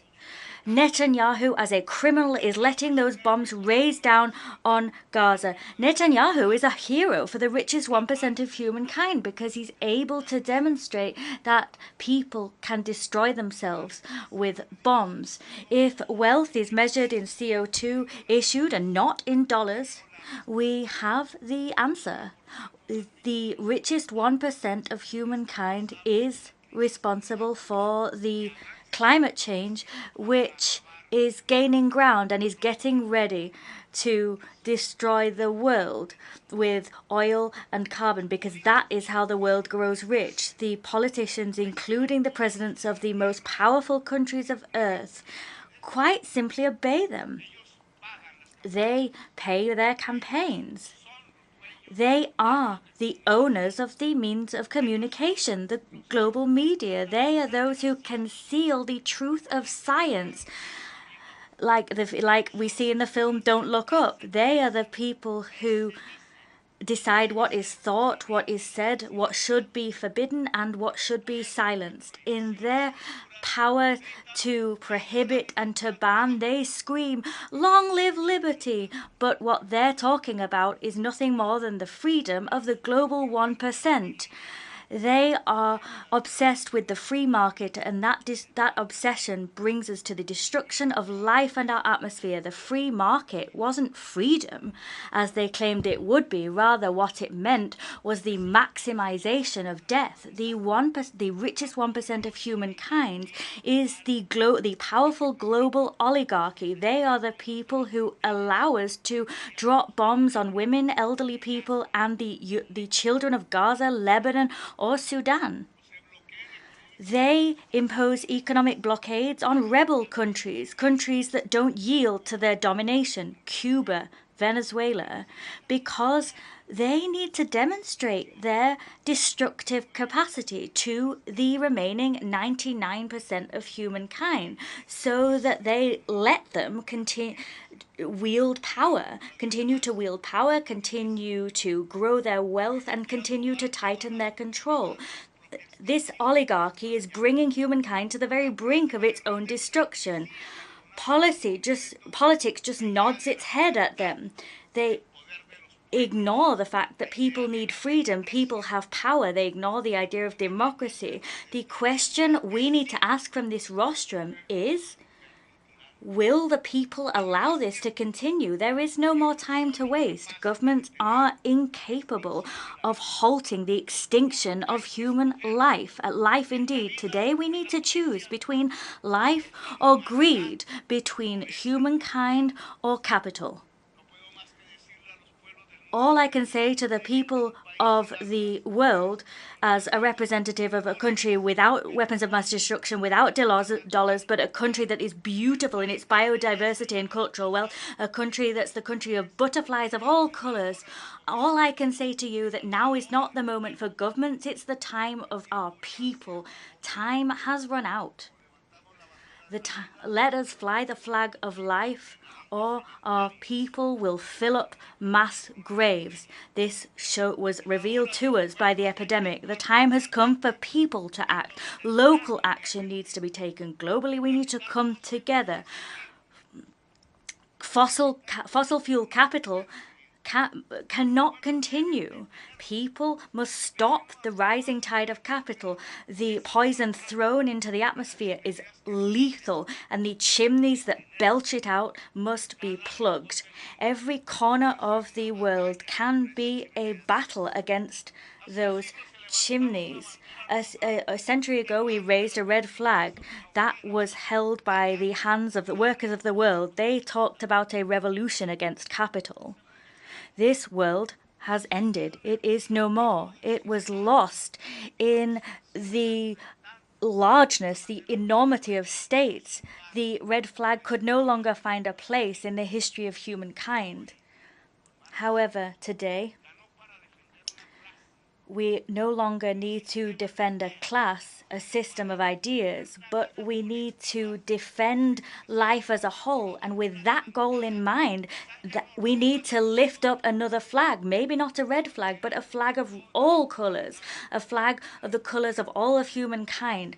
That's why that flag needs to be lifted once more, so that our existence on Mother Earth can be protected. There is the world's word, socialism. Today it has a new meaning. The brains that are really behind our work are today more connected now than ever before. Human knowledge is more collective than ever before.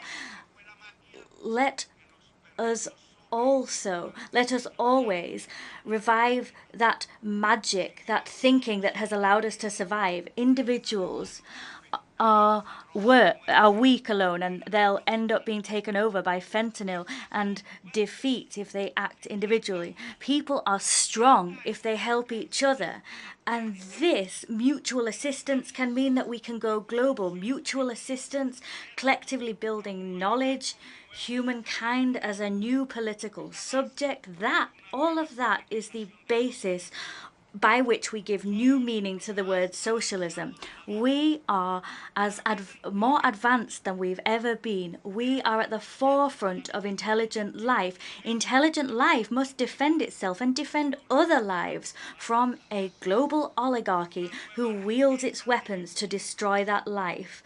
New wealth needs to be built, wealth no longer based on oil, but rather on the intensity of free creative work that itself will produce and will allow us make progress even with AI. But that AI does need to be controlled at a global level with public power. Productivity allows us to have creative free time. It allows human brains to come together. And coming together, human brains can achieve more. That network of humanity's neurons is what will allow us to vanquish with our flag held high. That is the flag of life. Now, I'm not really talking to Biden, Macron, Schultz, Xi Jinping, or Putin. But from China, I have the idea of a dialogue between civilizations. From Europe, I've taken the idea of its social compact. From the United States, I've taken its love of its original democracy, the democracy of its founding fathers. From South America, I've taken its diversity. It's jockey on a horse. It's Simon Bolivar. From Africa, I've taken their drums, the drums that summon us to communicate with the spirits of nature. Jesus. From Jesus, I've taken the idea of universal love, light giving life. I've taken all of these civilizational forces that lie within all the peoples of the world. We need to bring them together and draw from them the strength that we need to wage the greatest battle in humankind's history. That battle is, and about this there can be no doubt, a global revolution. We need to build the largest army ever seen, with spaces for warriors for life, men and women. This global army for life will not have weapons from the global oligarchy. It will not have nuclear weapons. It will not compete for weapons. Neither will it have the full coffers and vaults of banks. Neither will it have the power to destroy children in the genocides waged by oligarchies, but it will have the greatest power of us all. That is the power of a humankind that is united and will not allow its very existence to be torn from it. There is only one. There have been millions and millions of light years, and there's only one point we can see in the black universe. That is Earth. There is human life intelligent life, humankind. We can't let that one light in the universe go out. Without life, all we'll have is inert darkness. And that inert darkness is what fills the hearts and soul of the global oligarchy and its idols. It is now up to humankind to wage a battle. The time has come for the people. If the governments were not able, as has been made patently clear here, to work, and they decided to drop bombs, wage senseless wars, kill boys and girls, play games of power, well, if that's what they chose to do, now what we need to do is solve humankind's problem by putting them in the very hands of the people themselves, the simple, noble people of humankind, instead of speaking to governing officials that heed nothing that we say. Let us speak to ourselves as people. Let us address people so that together we can work to demonstrate that there is another democratic power, that there is the power that humankind has, and that power can spark a new conscience to itself produce new governments and new leaders. If life manages to triumph over its very extinction, it won't be the global oligarchy that's governing the world. That oligarchy will be defeated to allow for the building of a global democracy. A new story is about to begin. Thank you for your kind attention.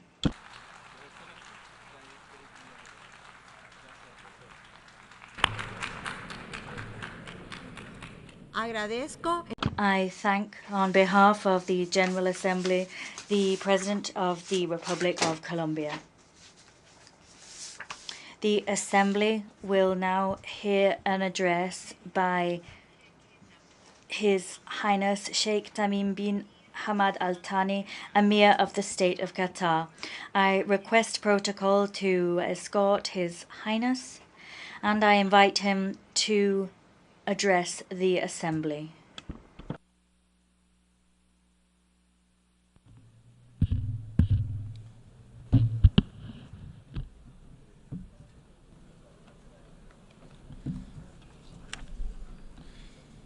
Bismillah ar-Rahman ar-Rahim. In the name of God, the merciful, the compassionate. Excellencies, may the peace, mercy, and blessings of God be upon you. At the outset, I would like to congratulate His Excellency Mr. Philemon Young on assuming the presidency of the 79th session of the General Assembly, wishing him every success in his tasks. I express appreciation to His Excellency Mr. Dennis Francis for his efforts during his presidency of the previous session, and we commend the prominent role played by His Excellency Mr. Antonio Guterres, Secretary General of the United Nations, in strengthening its role and achieving its lofty goals. Mr. President, the blatant aggression that befalls the Palestinian people in the Gaza Strip today is the most barbaric, heinous, and extensive aggression violating human values, international conventions, and norms. This is not a war within the international relations well-known and common concept of war, but rather it is a crime of genocide by means of the most sophisticated weapons against the people besieged in a detention camp where there is no escape from the barrage of aerial bombing. Resolutions, condemnations, and reports have been exhausted. Nothing is left except the undeterred, ongoing, and premeditated stark crime with children, women, and the elderly as their victims. We oppose violence and the targeting of innocent civilians by any party. But after a year of this war, and with all that has taken place and that continues to take place, it is no longer tenable to talk about Israel's right to defend itself in this context without being complicit in justifying the crime. It is no longer plausible for any official to claim that they do not know. The facts are well known, and reports issued by international organizations about the bombing of schools and hospitals, weaponizing access to food and medicine, in addition to the published and publicly uttered intentions of Israeli leaders. Therefore, the failure to intervene to stop the aggression is a major scandal.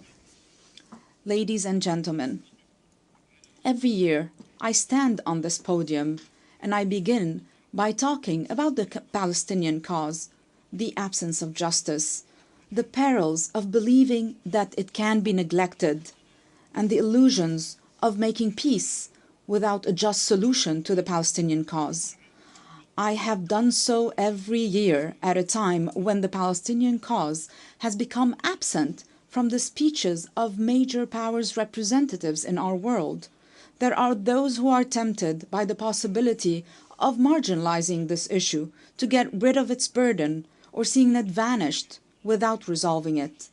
But the Palestinian cause is resistant to marginalization because it is an issue of indigenous people on their own land, a people who are subjected to a settler colonial occupation. This occupation has taken the form of an apartheid system in the 21st century. Can this be overlooked? The Palestinian cause will remain in place, except in two cases, either the end of the occupation or the disappearance of the Palestinian people. It seems there are those in Israel who entertain wishful thinking to eliminate the Palestinian people. The ongoing Israeli aggression for nearly a year is nothing but a result of the absence of a sincere political will, a deliberate international failure to resolve the Palestinian issue with a just solution, and insistence of the occupying Israeli authorities to impose a fait accompli on the Palestinians and the world with all types of force. The ongoing brutal war has fired the coup de grâce at international legitimacy and inflicted serious damage on the credibility of the post-World War II concepts on which the international community was founded. As if the dire consequences of this approach, which are visible before our very eyes, are not enough to prove that ignoring a just solution is conducive to disaster, we discover to our disbelief that some are still trying to find innovative measures to run Gaza after the war, with or without an authority, only on the basis of security considerations. And what is meant, of course, is the security of the occupation, not the security of those languishing under the occupation. It is the same mindset that led from one disaster to another. It is the approach that wants to tailor the entire region to fit Israel, while looking for circumventions to avoid ending the occupation and work on imposing the rule of one people over another by force. Is it reasonable that even after this disaster, the major countries with the ability to influence the course of events are unable to reach a conclusion of the necessity to stop the war and pivot towards a just solution immediately instead of innovatively working on formulations to evade it?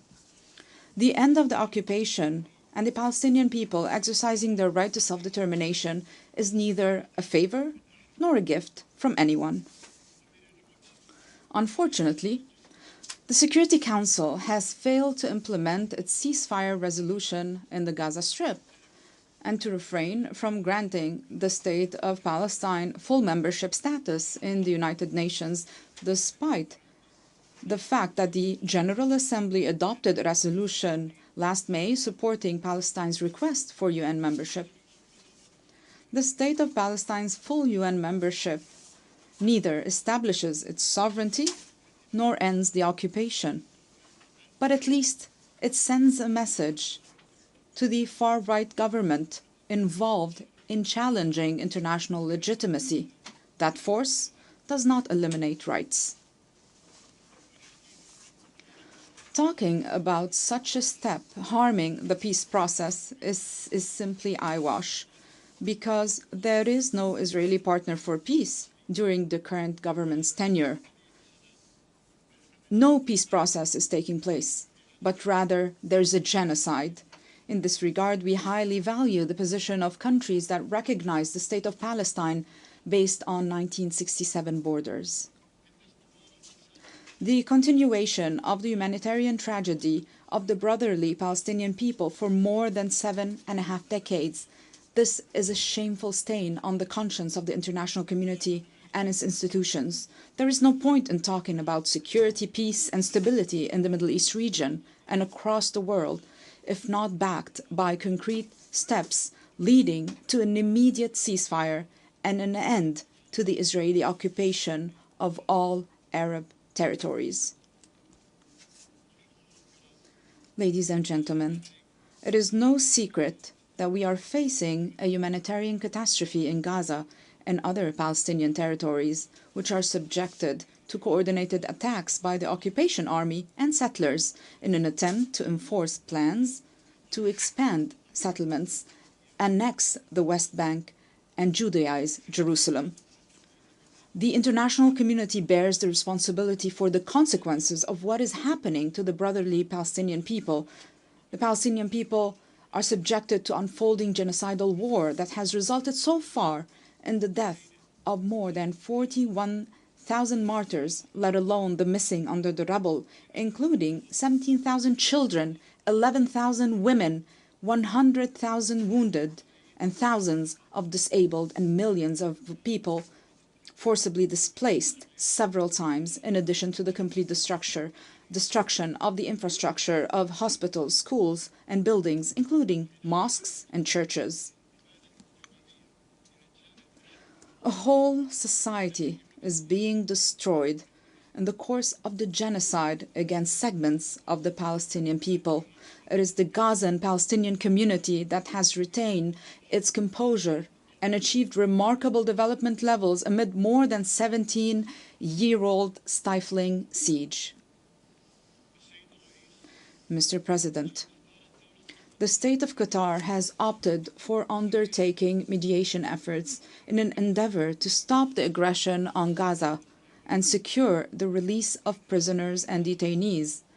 It is a mediation amidst fierce war and complex circumstances during which one party would not hesitate to assassinate counterpart political leaders with whom it negotiates, such as the assassination of Ismail Haniyeh, who many people feign forgetfulness that he was not only the political leader of Hamas, but also the first elected Palestinian prime minister. For us, mediation and humanitarian work are both a strategic political choice at the regional and international levels and a humanitarian duty before being a political one. We're not being boastful. Our mediation efforts in partnership with the Arab Republic of Egypt and the United States of America culminated in a humanitarian agreement last November. It resulted in a brief ceasefire in the Gaza Strip, the release of 240 Palestinian prisoners and 109 of the detainees in Gaza. It increased the flow of relief shipments. We also provided humanitarian support to the civilian population in the Gaza Strip and contributed to evacuating the wounded and the sick. We supported humanitarian initiatives to deliver aid through all accessible routes. We increased our support to UNRWA, an irreplaceable international agency whose services are indispensable and which has been subjected to defamation for political purposes related to the Israeli government's desire to eliminate the refugee crisis without resolving the Palestinian cause. The state of Qatar will spare no effort to provide various forms of humanitarian assistance to the brotherly Palestinian people until this crisis is resolved. Despite the daunting challenges, obstruction attempts, and the aspersions we are subjected to, we will continue our efforts of mediation to resolve the disputes through peaceful means, as we are cognizant that any dispute will never lack a force interested in its continuation, while being skeptical of any mediation regardless of the intentions. We will continue to make every effort with our partners until we reach a permanent ceasefire, secure the release of prisoners and detainees, take the path of a just solution in accordance with the resolutions of the international legitimacy and the Arab Peace Initiative, to enable the Palestinian people to obtain all their legitimate rights, foremost of which their independent state with East Jerusalem as its capital on the 1967 borders. The establishment of an independent Palestinian state within a just and permanent solution is in the interest of the Israeli and Palestinian peoples. We will not achieve this goal except with a serious partner who is aware of the importance of renouncing discord and ending the occupation and all forms of aggression so that we can reach together the desired peace in the Middle East. Mr. President, apart from committing a major crime by rigging wireless communication devices and exploding them simultaneously across thousands of people with total disregard for their identity or location, Israel is currently waging a war on Lebanon, and no one knows to what extent this war could escalate. This is what we have repeatedly warned against. If the brutal war on Gaza does not end, this systematic destructive war must stop. And this is the choice before Israel, as its leaders know very well. They know that it will neither bring security nor peace to northern Israel nor to Lebanon, and that the key to security rests on a just peace. Stop the aggression on Gaza. Stop the war on Lebanon. In brotherly Yemen, we look forward to preserving the 2022 truce and proceeding therefrom towards a comprehensive ceasefire, resolving the crisis, ensuring Yemen's unity, and achieving the aspirations of its brotherly people through negotiations between the Yemeni parties based on the outcomes of the national dialogue, the Gulf Initiative, and relevant Security Council resolutions. As regards to the crisis in Syria, and since the beginning of the crisis, the position of the State of Qatar has been clear, and that is that Qatar is keen on the interests of brotherly Syrian people, hoping that the parties and countries involved in the crisis will be convinced of the necessity for dialogue and understanding to end this crisis in accordance with the Geneva Declaration 1 and Security Council Resolution 2254 in a way that will achieve the aspirations of the Syrian people and preserve Syria's unity, sovereignty, and independence.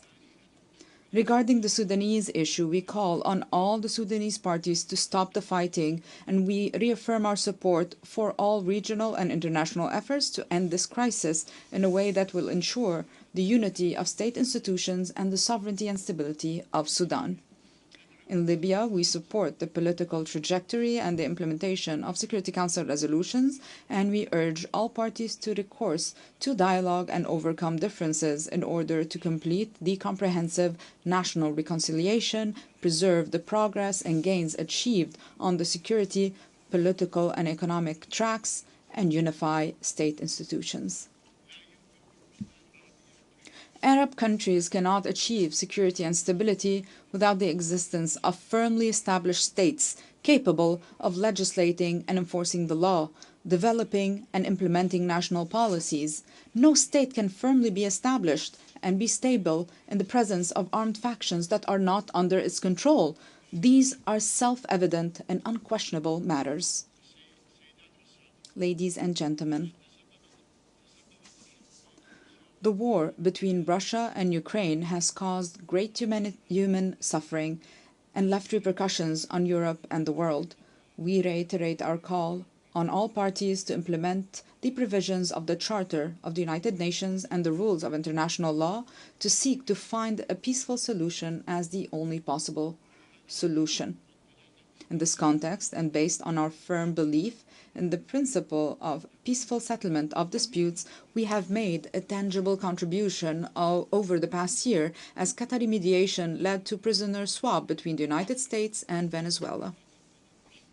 And dozens of Ukrainian children were reunited with their families after being separated by the war.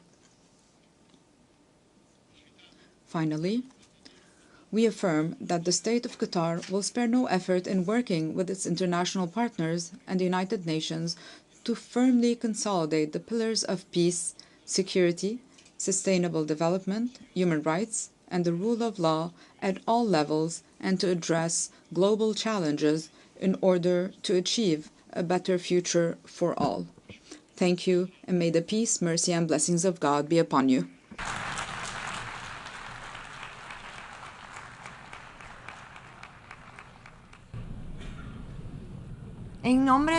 On behalf of the Assembly, I wish to thank the Amir of the State of Qatar.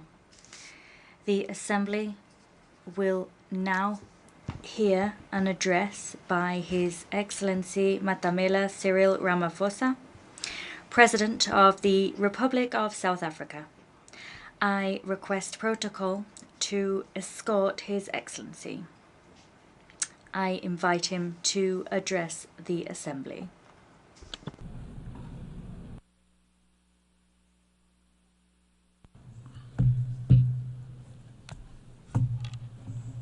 Thank you, Your Excellency,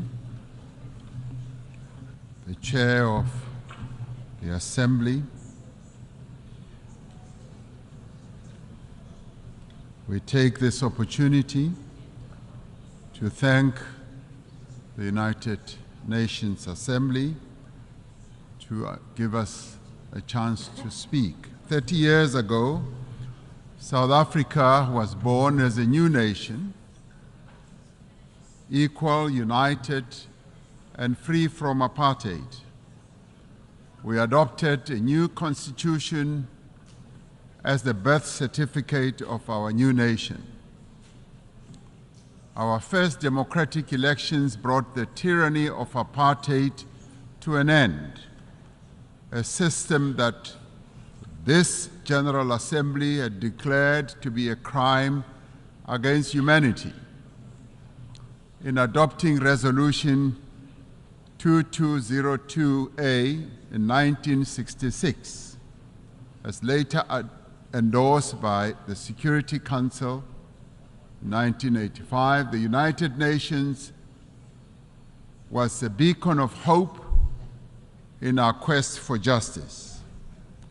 The great wave of solidarity of the peoples of the world, led by the United Nations, turned the tide against apartheid. Today, democracy flourishes in South Africa. We have a progressive constitution, an entrenched human rights culture, and strong institutions. We have laws to advance equality and programs to protect society's most marginalized and vulnerable. We continue to transform our economy so that it is in a more competitive position to create jobs, to attract more investment, and that it should benefit all. South Africa is a party to global treaties on human rights, gender equality, children's rights, refugee protection, and environmental protection. A few days ago, South Africa also endorsed the pact that charts the course for a better future for global governance and towards the attainment of the Sustainable Development Goals. As signatory to the Paris Agreement, we are contributing our fair share towards the global effort and have a just energy transition plan to guide our carbon journey and climate resilient development. Through the African Union, we are working to advance Agenda 2063. We are involved in mediation and conflict resolution across our continent and actively contribute to peacekeeping missions. Our political culture has evolved and it continues to mature. We have just held our 7th free and fair general elections since our democracy, paving the way for the formation of the Government of National Unity. 10 political parties have coalesced around a common agenda for economic growth, job creation, poverty eradication, and sustainable development. South Africa is in a new era, an era of great promise. In what some have called our second miracle, South Africans of all races have rallied behind the government of national unity. We are making headway in resolving some of our most pressing challenges. Our economy has started to improve, and investor confidence is on the rise.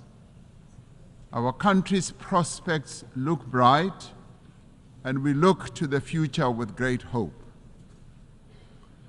The South African story bears witness to the enduring role of the United Nations in global matters.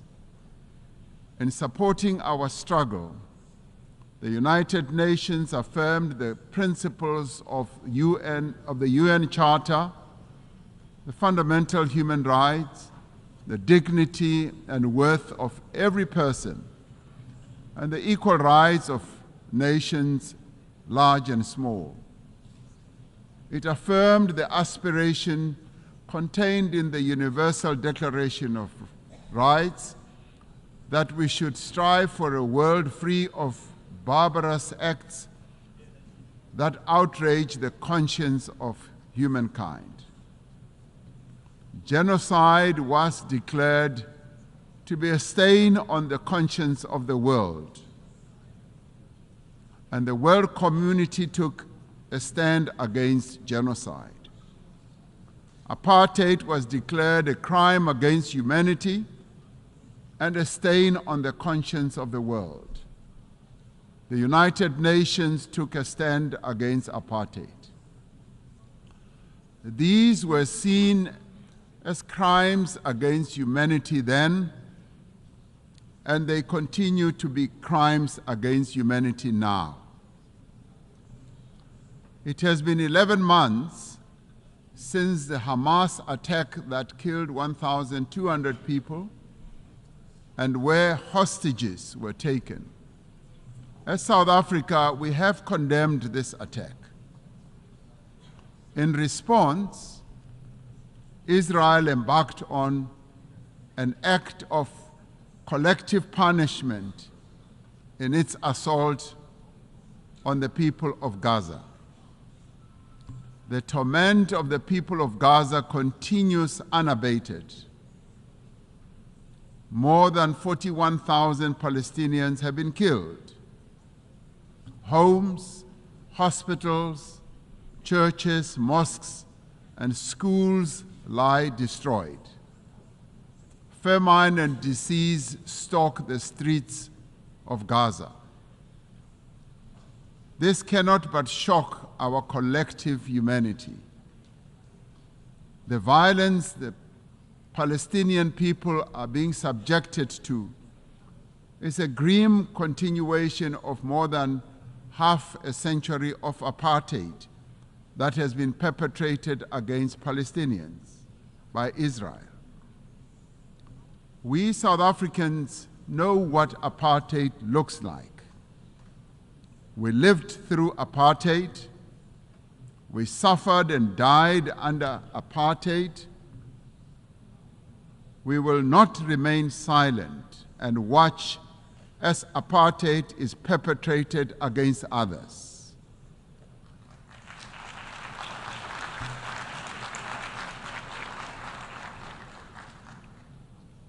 Through the United Nations and the instruments it wields, we must end the suffering that Palestinians are being subjected to.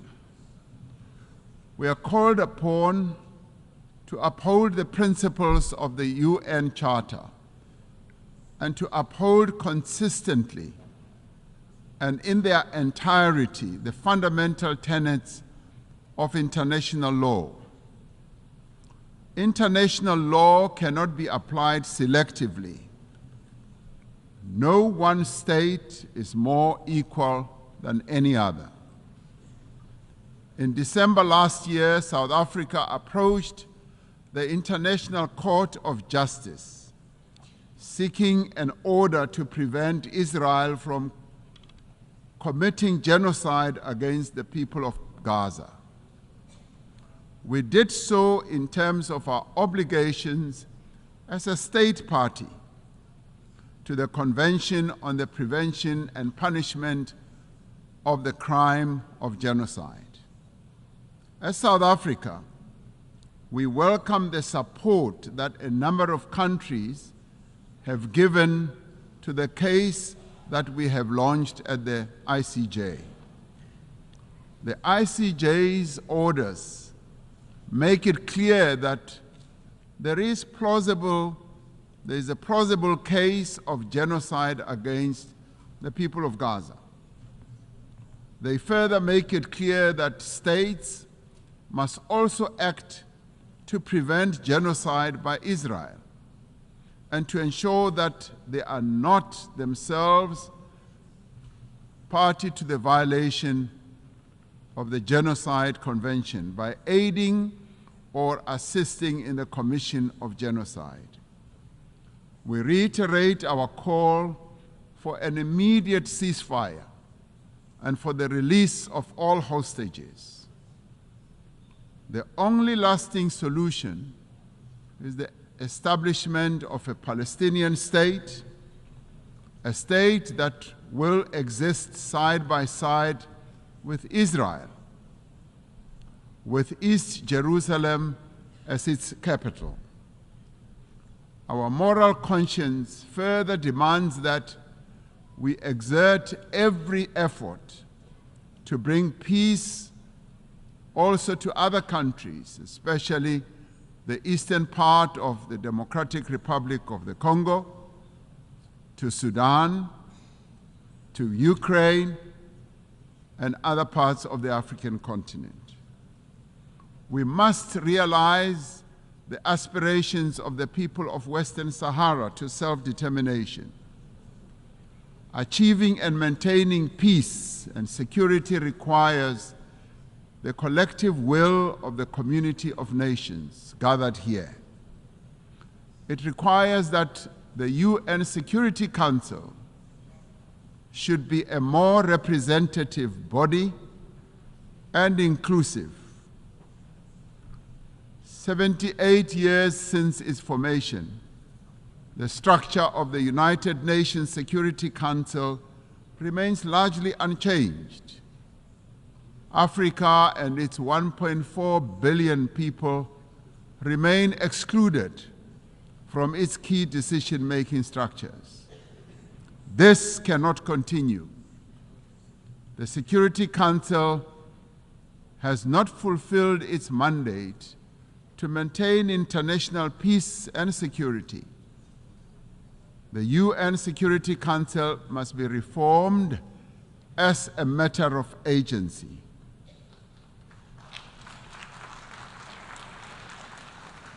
We would like to see the Security Council being more inclusive so that the voices of all nations can be heard and be considered.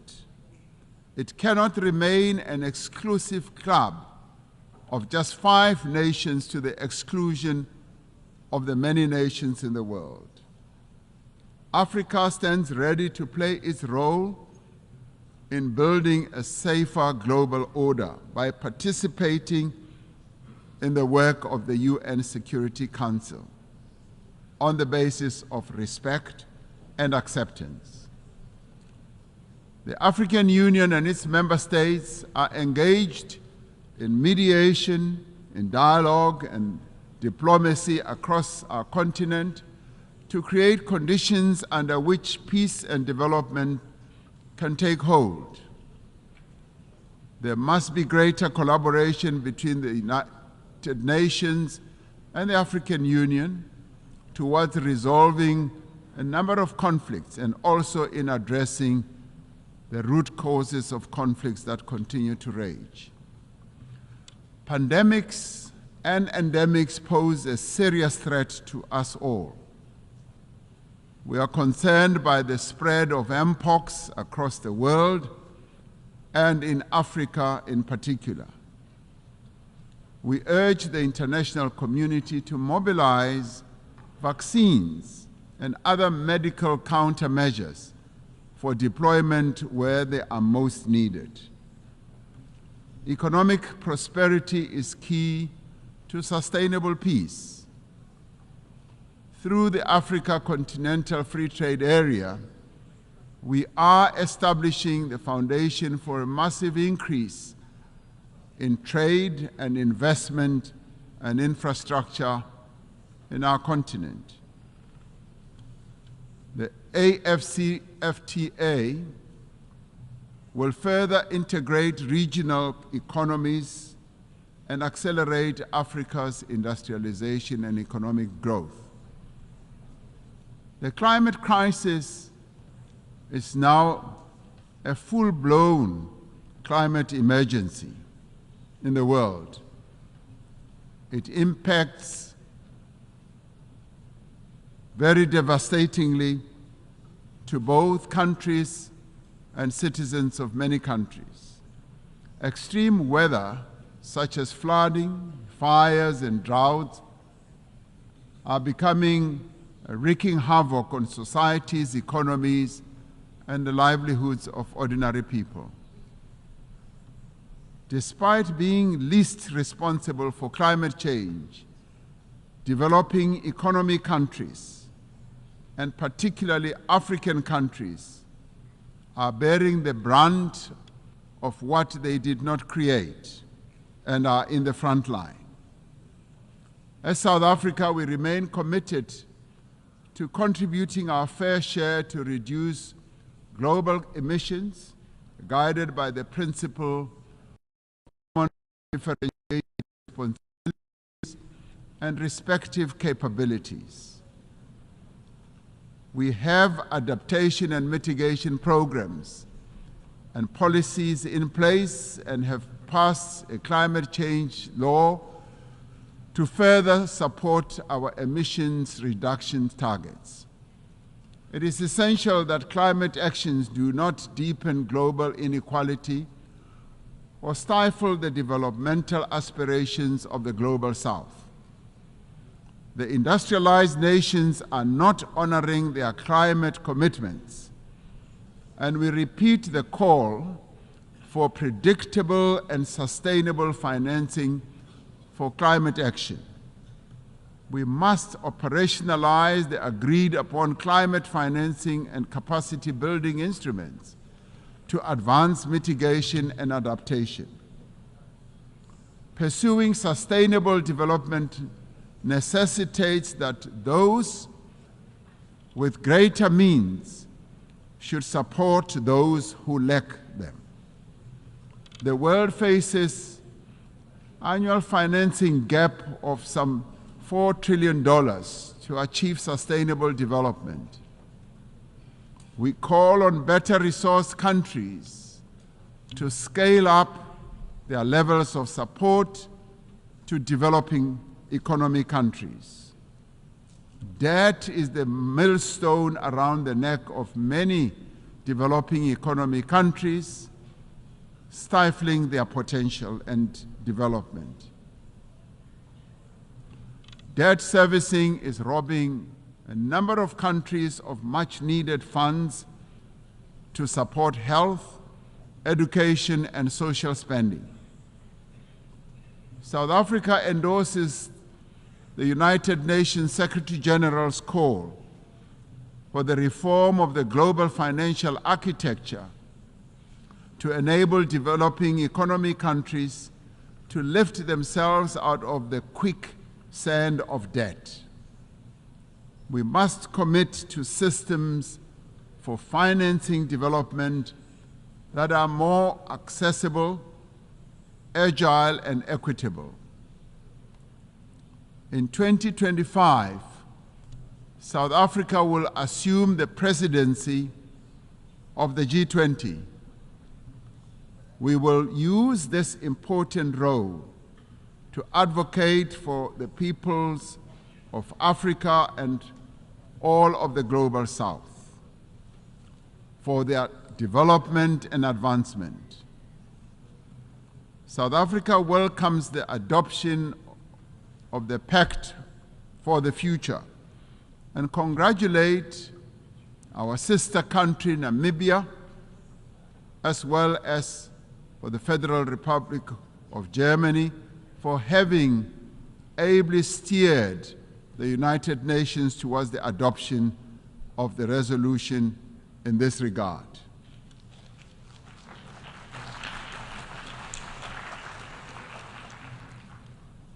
This Pact of the Future is a platform for us to focus on those actions we need to take together to build a world in which the equal worth of every person and the equal worth of every country is recognized and valued.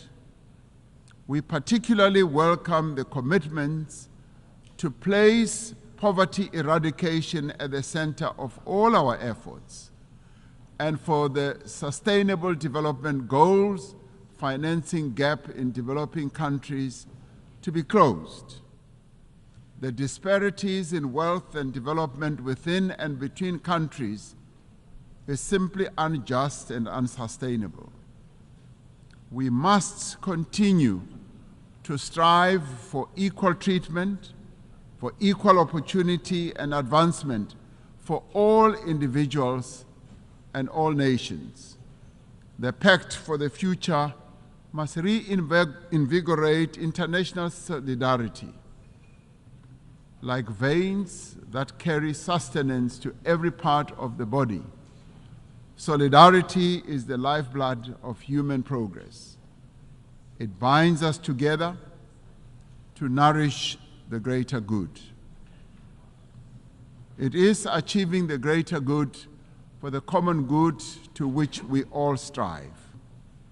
Through dialogue, through respect for the rule of law, through the advancement of human rights, through cooperation and solidarity, we can and we will be able to achieve a better world for all the peoples of the world. I thank you.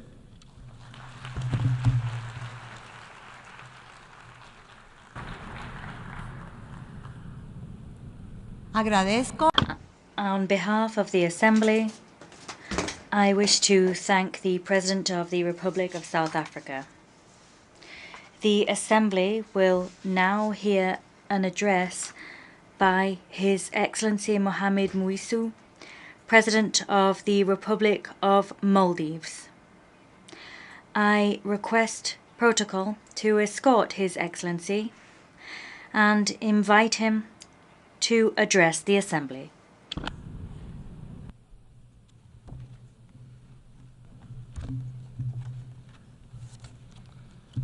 Bismillahir Rahmanir Rahim. Mr. President, Mr. Secretary General, Assalamu alaikum and good afternoon. Mr. President, congratulations on the assumption of your presidency of the General Assembly. Our appreciation also to your predecessor for his strong leadership. We extend our gratitude to the Secretary General for his tireless efforts in steering the Secretariat. We gather here today at a delicate moment in the world history. Let's not mince our words today. Humanity is in deep trouble, facing an ever-growing list of crises: conflict, poverty, hunger, climate change, the wealth gap, the cost of living crisis, migration, occupation, opioid addiction. The list goes on and on and on. In fact, I have a map here of the world with countries which are facing some sort of crisis in red. Do you see any countries in green who are not facing any crisis? Do you know why? Because we are all deep in the red. Humanity is in crisis, and in many cases, it's man-made. But we look the other way, continuing with business as usual. While the alarms are ringing, the band is still playing the same old tunes as the whole ship descends deeper and deeper into uncharted waters. We need nations united in harmony, not United Nations in misery. These are crucial times for the world, important years for my country. In 2040, the Maldives will celebrate 75 years regaining its independence. 75 years as a sovereign nation. As we look forward to that milestone in our nation's life, what we can hope to achieve? What do we wish to accomplish?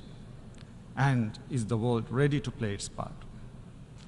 I took office as the President of Maldives last November, duty-bound by the aspirations of my people, the same aspirations I hold dear to my heart, not just for the present, but for the future too. Today, I'm here at the United Nations with a vision of where I want to take my country. By 2040, I wish to see the Maldives as a full-fledged developed nation, a nation that commands respect, is relevant, and one that embodies resilience, a society that is inclusive and just, a country that exemplifies sustainability and democratic governance. Destiny is not mere fate. It is a consequence of the many choices we make, the many decisions we take, and the many hours we work. Becoming a developed nation may seem like a daunting task and a distant possibility, but I can tell you this, with a goal in sight and a plan in hand, it is achievable because prevailing and even flourishing against formidable odds is nothing new for the Maldivians. In 1965, when we regained independence, we were among the poorest countries in the world. 1/3 of our population was illiterate. More than 1 out of every 10 babies were dying before their first birthday. We had no industries, barely any exports, and even fewer prospects. And in just 5 decades, we have reached upper middle income status, a feat we are incredibly proud of. I believe the Maldives can become a developed country by investing in the country's productive capacity and increasing its productivity, by transforming our economy into one that is fully digitized and driven by artificial intelligence, and most importantly, by leveraging the natural beauty and marine resources of our country. Boosting productivity will be the key to economic transformation. This we will do by reforming and strengthening our institutions, increasing our state capacity, and leveraging the private sector. We will also identify and implement policies that support investments in key sectors, such as the digital economy. The Maldives has over 1,100 islands spread across 90,000 square kilometers. Enhancing digital connectivity is key to achieving inclusive development, mobilizing economic activity, and fostering a more diversified and resilient economy. We believe the future is intelligence-driven. This is why we are working towards a digital economy that can contribute up to 15% of our GDP by 2030. This can be achieved through investing in our ICT infrastructure. We are using and expanding artificial intelligence systems to deliver essential services such as healthcare, education, and social welfare. We are also delving into cutting-edge applications of 5G technology, using drones for medical supplies, delivery and implementing smart road systems, and using AI-enhanced technology for erosion detection and environmental monitoring. The transformation can be sustainable only if we transform our education and financial systems.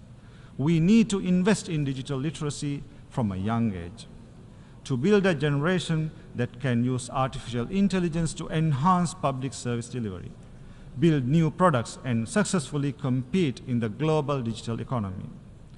We need to bridge the digital divide within the country, including through improving data collection and utilization. We need to strengthen the regulatory frameworks, strengthening existing institutions, cultivating startup ecosystems, and providing the impetus for the future we envision. Becoming a developed country will also require fostering new industries. This is why we are also working on building a robust financial sector in the Maldives. With this in mind, in May this year, I set up the Development Bank of Maldives with a focus on improving and investing in economic diversification. The result we desire is inclusive development, where equality of access to opportunities is guaranteed, where women and young people play key players in development, not mere spectators, and where every Maldivian citizen has adequate housing. To support objectives, my government has launched $6.5 million loan facility. It's specifically for women entrepreneurs, of which 25% is allocated to those with disabilities. In the first phase, over 100 projects will be funded across 19 of the 20 atolls and Male, and across 21 business activities. I have also recently launched a Presidential Youth Advisory Board. This board will advise and inform me directly on the needs and views of young people. Inclusivity is at the heart of one of the most ambitious large-scale urban development projects in the country's history, Ras Male. This is my promise to the Maldivian people, a solution to alleviate the long-term housing crisis, an urban oasis where citizens can fully participate in all aspects of city life. Ras Male will utilize modular housing, leverage a state-of-the-art transportation system that is accessible to all. It will be developed as a climate-resilient and safe island. Tourism drives the Maldivian economy.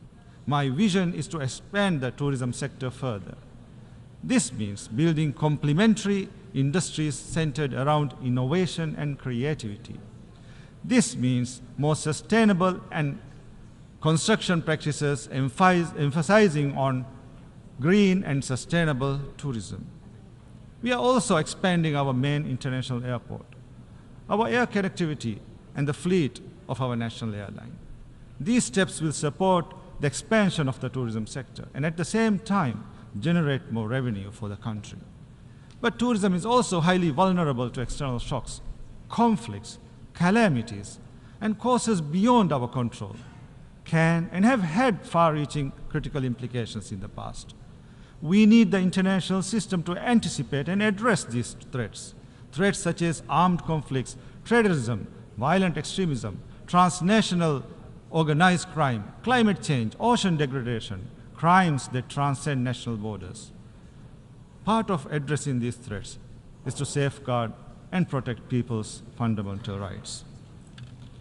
In 2015, the world came together to endorse humanity's fundamental rights by committing to the Sustainable Development Goals, or SDGs. But 6 years to the SDGs deadline, we are only on track in less than a fifth of those targets. In June, this organization, the UN, issued a report saying the world is failing to deliver on Sustainable Development Goals. This week, we agreed on a pact for the future.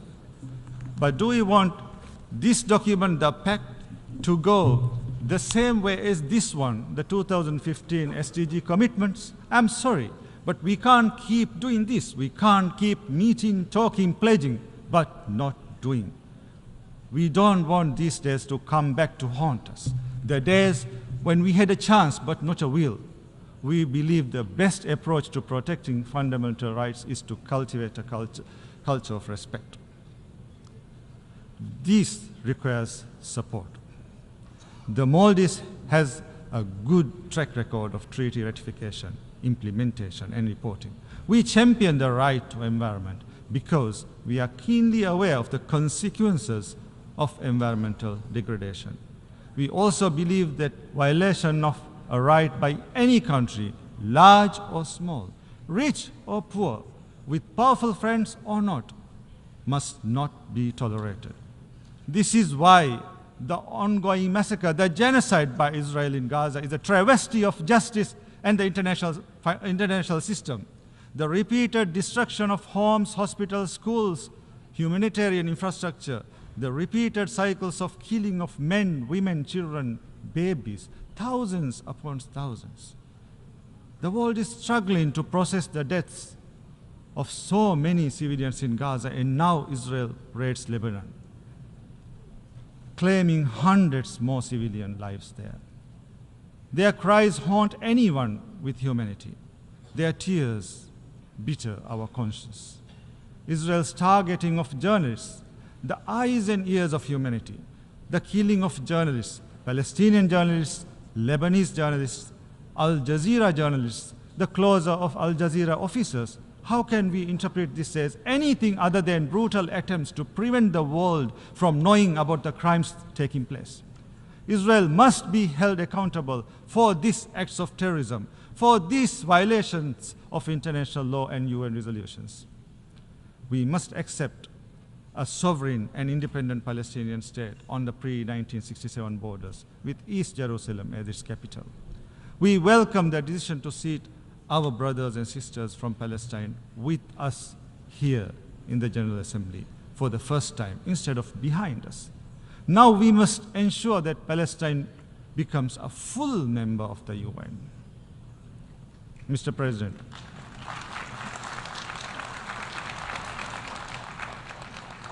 Mr. President, the Maldives is gearing up for an economic transformation that will change lives. But our policies can deliver the results only with sufficient international financial support. The Maldives has always taken ownership and responsibility for its own development. While we have received extensive support towards our development, we urge the multilateral development funds, banks, and bilateral donors to view us as your partners, not just as recipients of aid, to stop looking at our inherent vulnerabilities as limitations, to adopt tailor-made approaches which are mutually beneficial, to reduce the cost of borrowing, to make the financial system work for us, not penalize us, to make your terms flexible, your financing less rigid, to make your lending targeted, affordable, and responsible. Mr. President, climate change is the most serious threat to our world, the defining challenge of our generation. It's washing away decades of progress in mere minutes. It's diverting already depleted resources of long-term development to emergency relief and reconstruction, preventing countries from adapting to climate impact. And the vicious cycle continues. The Maldives has always walked the talk. We are investing in renewable energy. Our goal is to have 33% of the country's electricity demand from renewable energy sources by 2028. On behalf of the Maldivian people, I implore you, do your part, act now.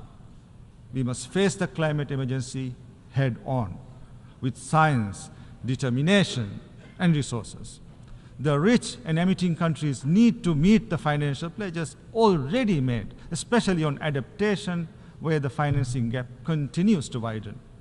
As we work towards COP29, we must ensure the new goal on climate finance matches the level of climate action required. This means the new goal must go beyond the $100 billion. It must include as a minimum loss and damage response, mitigation and adaptation as sub-goals. One of the biggest victims of the climate crisis is the ocean. The Maldivian people and their livelihoods are dependent on the health and wealth of the ocean. We need to step up efforts to sustainably use and manage our ocean resources, address plastic pollution, conserve biodiversity, and protect endangered species. This morning, I ratified the Global Ocean Treaty. We urge you all to do the same. We urge you to do your part to address climate change, overcome pollution, and reverse biodiversity loss. The transformation the Maldives seeks cannot be achieved without an enabling global environment.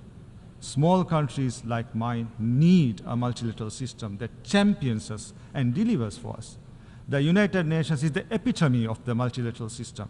It is well positioned to promote sustainable development, to maintain peace and security, to promote and protect human rights, to enforce equality, the rule of law, inclusivity, and representativeness. But what we are witnessing is the opposite.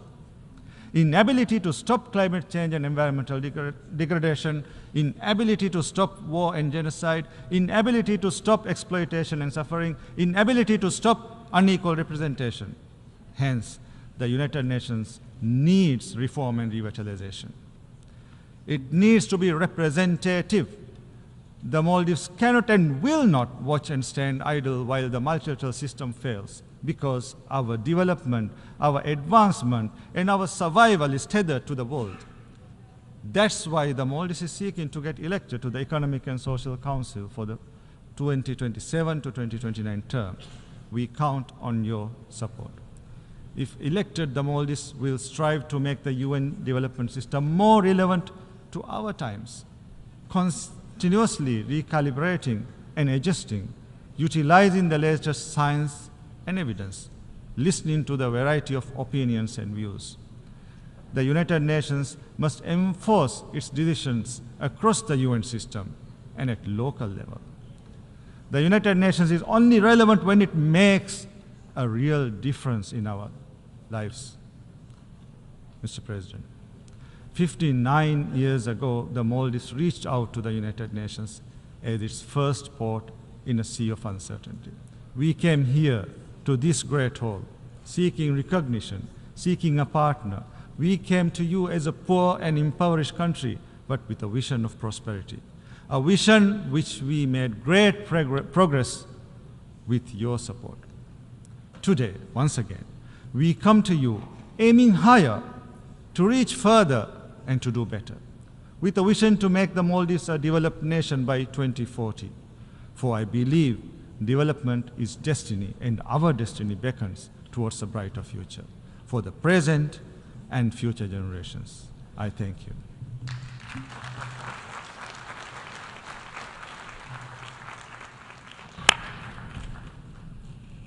En nombre de la Asamblea, agradezco al presidente de la... On behalf of the Assembly, I wish to thank the President of the Republic of Maldives.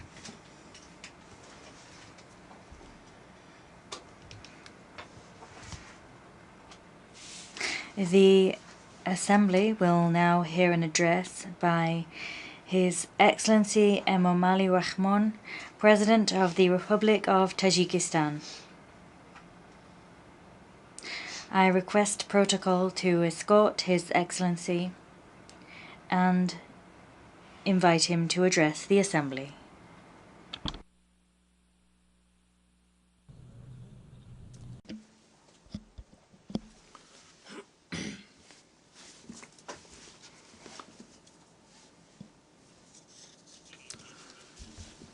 Honourable President, Excellency Secretary General, distinguished delegates, ladies and gentlemen, I at the onset extend my warm words of congratulation to His Excellency Mr. Ramaphosa on his election as the President of the 79th session of the United Nations General Assembly.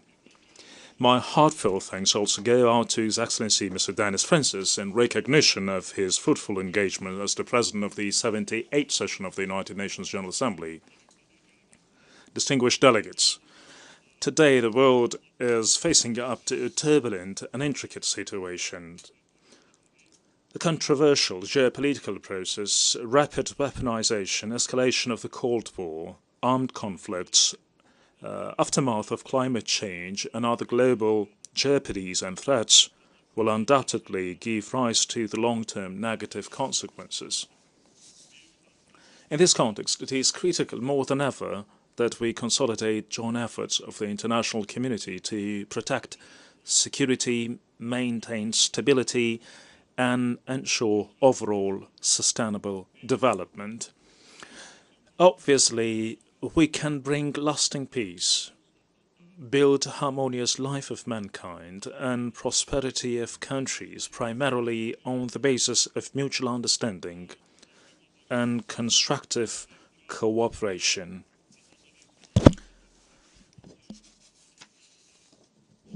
We ought to be united to achieve these objectives, bring all wars and conflicts to an end, as well as implement other peaceful goals.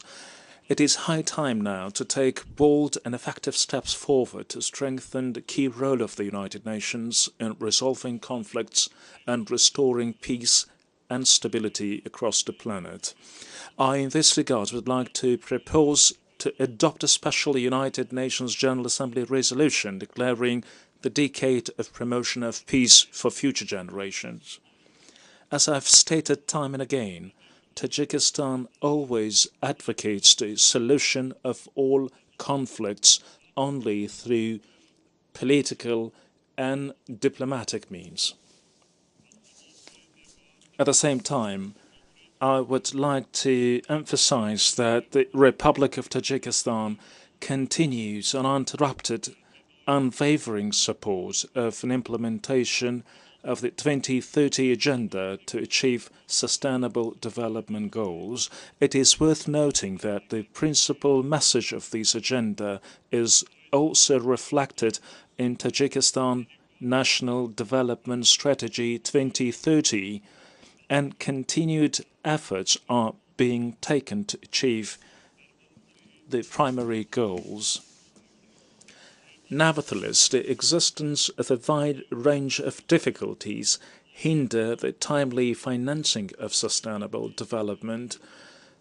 Challenges include security turmoil, economic and financial crisis, unprecedented warming due to climate change, and loss of biodiversity, as well as an outbreak of contagious diseases.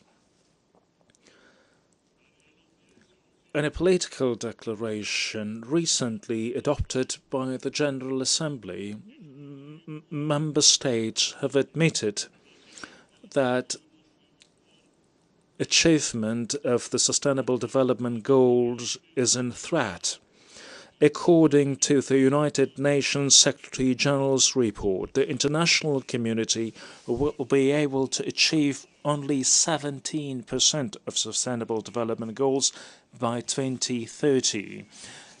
We are witnessing the setbacks in results achieved within the Sustainable Development Goals in many developing countries.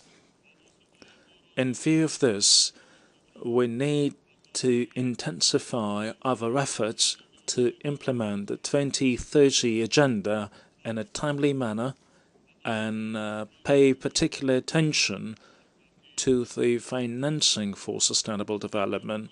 It means that we need to prioritize sustainable development for developing countries and financing with a view to facilitate and promote the sustainable development achievement. We do also believe that the 4th International Conference on Financing for Development, scheduled to be held in Spain in July 2025, as per the United Nations General Assembly resolution, will play a crucial role in exploring new approaches to remove barriers on the way to financing for development. Necessarily, the activities of the international financial and economic system should meet the needs of developing countries so that it can facilitate the timely counter-response of member states to modern threats and challenges. In that context, in order to implement the goals and programs we've outlined, we believe it is important to continue financing countries in need by international financial institutions, especially through the means of the International Development Association, IDA. Digital technologies and artificial intelligence pave the suitable ways for achieving the Sustainable Development Goals. Tajikistan is taking effective and the most necessary measures for the gradual transition to digitalization system by adopting the national strategy and relevant conceptual legal acts. I, in this respect, propose to the General Assembly to adopt at its upcoming session a special resolution on the role of artificial intelligence in creating new opportunities for socio-economic development and acceleration of the Sustainable Development Goals achievement in the region of Central Asia. Tajikistan recognizes the importance of the Summit of the Future held in the framework of the current session of the United Nations General Assembly. The intergovernmental document, the Pact for the Future, adopted during the summit, plays a key role in ensuring peace, security and sustainable development, and we welcome the willingness of the international community to implement this pact.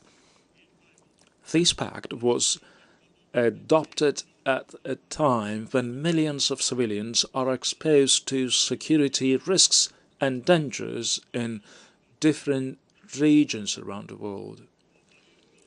We reckon that the international community must take joint and effective actions to withstand the threats of terrorism and extremism, radicalism, cybercrime, trafficking in narcotics and weapons smuggling, and fight other manifestations of transnational crime.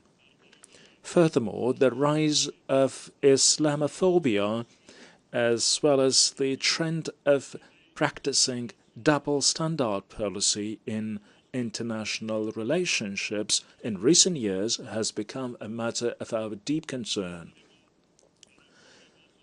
Our country constantly carries out joint actions in cooperation with the United Nations and its specialized agencies, as well as other international partners to counter security threats and challenges. Consequently, Tajikistan and the state of Kuwait, in cooperation with the United Nations Office on Counterterrorism, will hold the next high-level conference in the framework of the Dushanbe process on counter-terrorism in the city of Kuwait this November. We do believe that this platform will mainly focus on the subjects related to the persistence of inclusive security and stability, and contribute to the continuation of an extended and trustful dialogue, as well as facilitate the exchange of helpful experience and ideas among the stakeholders. Ladies and gentlemen, on security matters, I would like to emphasize that the Palestinian crisis remains a matter of deep concern to our country. Today's tragic situation in this region once again proves that there is absolutely no military solution to the Palestinian case. Tajikistan believes that an ultimate and tangible solution to this conflict would be possible only through the implementation of the United Nations resolutions on recognition of an independent state of Palestine based on 1967 borders. We hope that conflicting parties will take actions for a ceasefire deal and arrange the peace negotiations, and the international community will take effective steps to restore the lasting stability in Palestine. Moreover, we uphold the establishment of enduring peace and stability, as well as economic and social development in neighboring Afghanistan.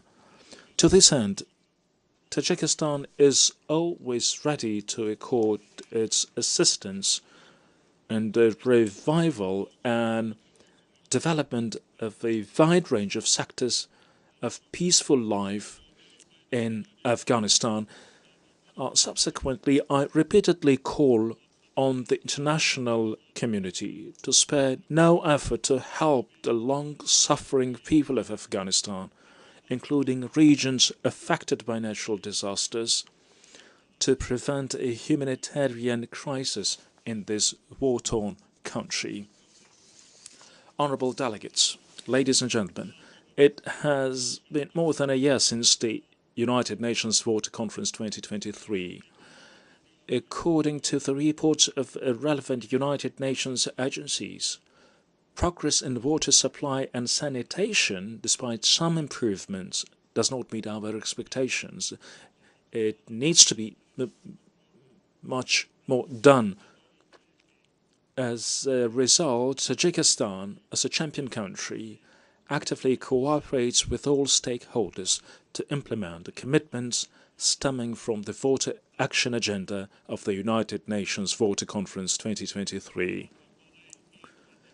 Successful accomplishment of these and other water-related commitments and goals will depend on effective multi-stakeholder partnerships that ensure integrated and systematic, coherent approach.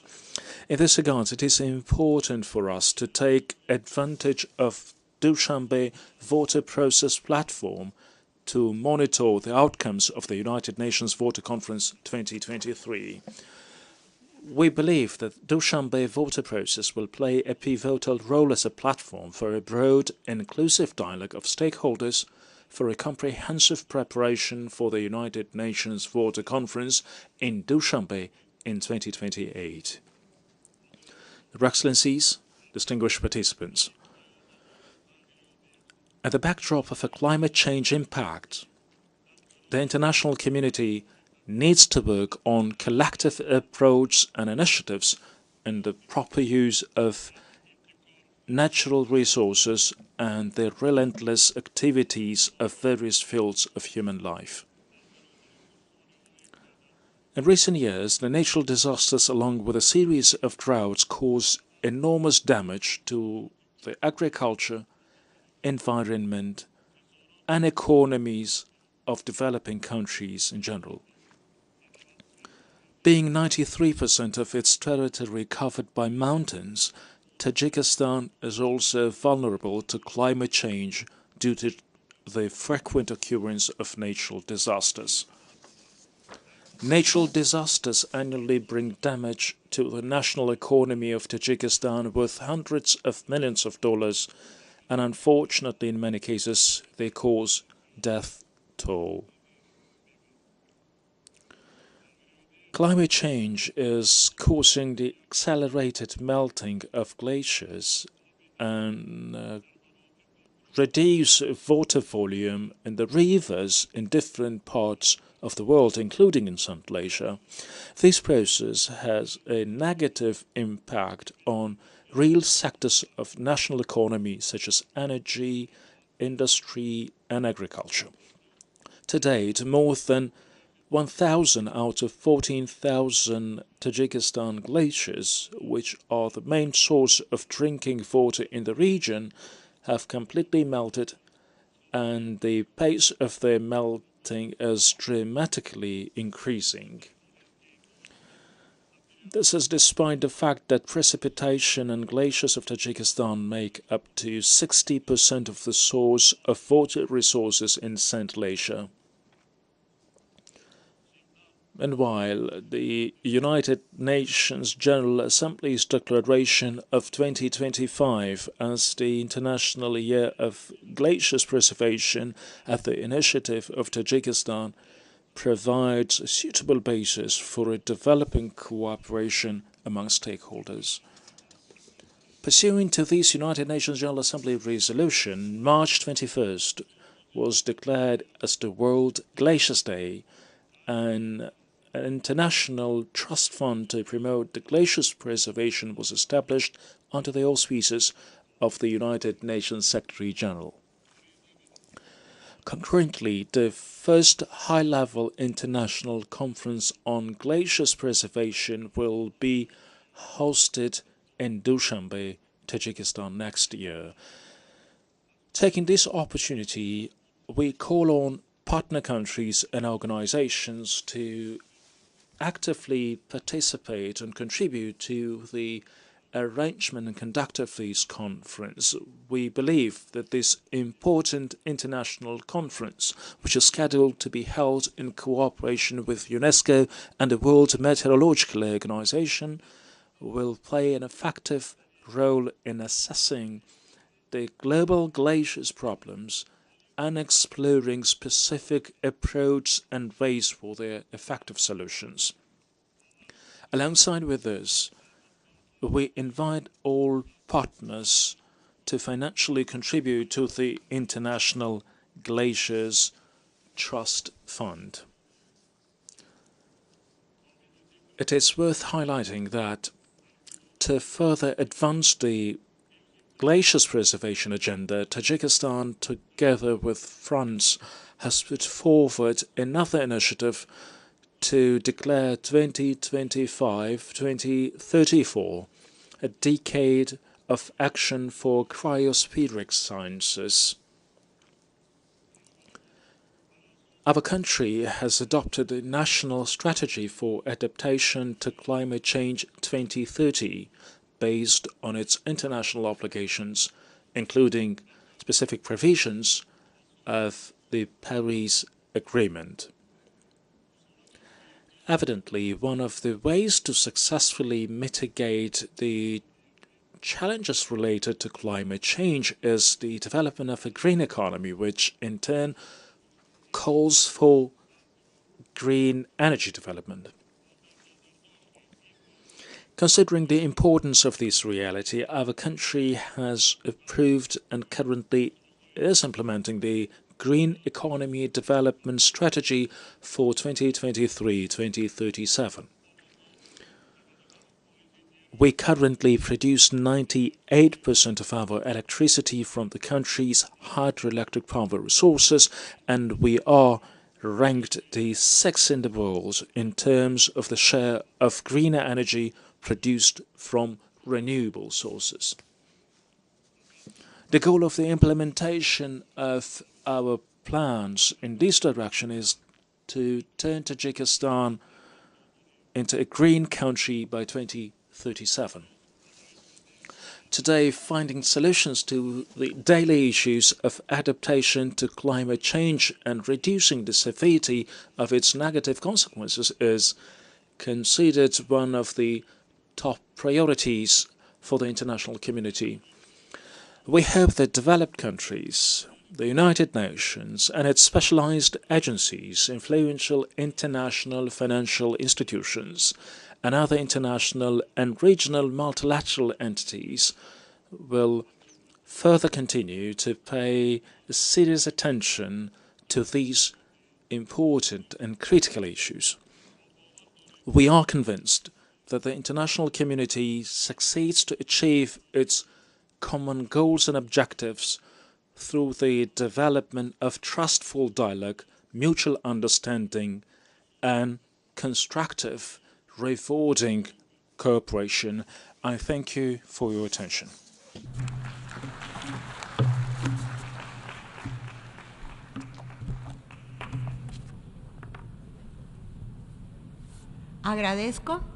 On behalf of the Assembly, I wish to thank the President of the Republic of Tajikistan.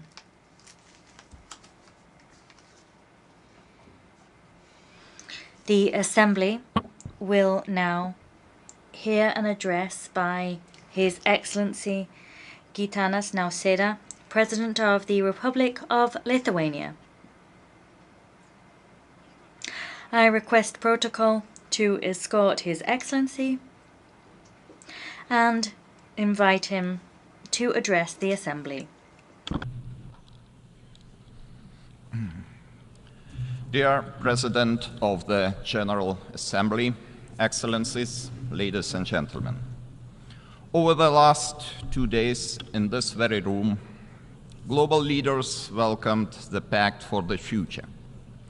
Together, we reaffirmed our commitment for multilateralism anchored in the 3 pillars of the United Nations: sustainable development, peace, and security, and human rights. These are all great and noble principles that have defined the essence of the United Nations systems since the end of the Second World War. Most significant global political developments, from decolonization to the end of the Cold War and the singing revolutions in Europe, have seemed to bring us closer to the bright future of peace, freedom, and human dignity. While this international rules-based world order was never perfect, it helped us to search for joint solutions. For many decades, we have been trying to resolve multiple conflicts and crises and address emerging global challenges such as climate change, unequal development, food insecurity, terrorism, and illegal migration. And then, more than 10 years ago, something entirely different happened. A permanent member of the Security Council began military aggression against a peaceful member state. At first, covertly, then more and more openly, breaking ever more international norms. And finally, Russia started the full-scale invasion of Ukraine. Today, even though we face yet another distressing crisis in the Middle East, as well as rising tensions in the Indo-Pacific region, the Russian war of aggression is the most dangerous threat. The entire international order, defined by sovereignty, territorial integrity, and inviolability of borders, is under assault in Ukraine. Each and every member of the United Nations, every sovereign nation, has also much to lose. To fully understand what is presently at stake, we must all start paying attention to the words of Russian leaders and their representatives at the United Nations Security Council. How many times they have openly admitted the Kremlin intends to wipe Ukraine from the face of earth. If any sovereign nation is under the threat of complete destruction, no country is truly safe anymore. If the international community looks away and ignores the unpleasant truth, no country is safe anymore. And if mass killings, deportation, and deliberate actions on civilian population became the new norm, no country is truly safe anymore. That should be perfectly clear to anyone. That should disturb us all. Ladies and gentlemen, what Russia presents to the world is a return to the era of imperial conquest, colonial domination, and genocide. And I do not believe we are ready to follow this path. I do not believe any of us want to see powerful neighbors convincing themselves that from now on every dispute should be settled by force. Therefore, right now, Ukraine is fighting not only a war of self-defense. Ukraine is also fighting for the future of all those countries who believe in the United Nations Charter and its principles. Ukraine is fighting for us all. And yet, our joint collective response to this day is insufficient. We have not been able to stop this madness. We have not been able to force Russia to reconsider its dangerous course. We have not been able to hold it accountable for so many violations of the United Nations Charter. Why was that the case? Because to this day, the aggressor is hiding under the cover of the Security Council's permanent membership, hiding in plain sight, mocking every one of us with its unrestricted veto power. It is a terrible blow to the very credibility of the United Nations system. And still we keep hearing some calls for Ukraine to surrender, to compromise on its sovereignty and territorial integrity, or to accept Russia's ultimatums. Why should the aggressor be rewarded? Why should appeasement work this time when it failed so spectacularly almost 90 years ago?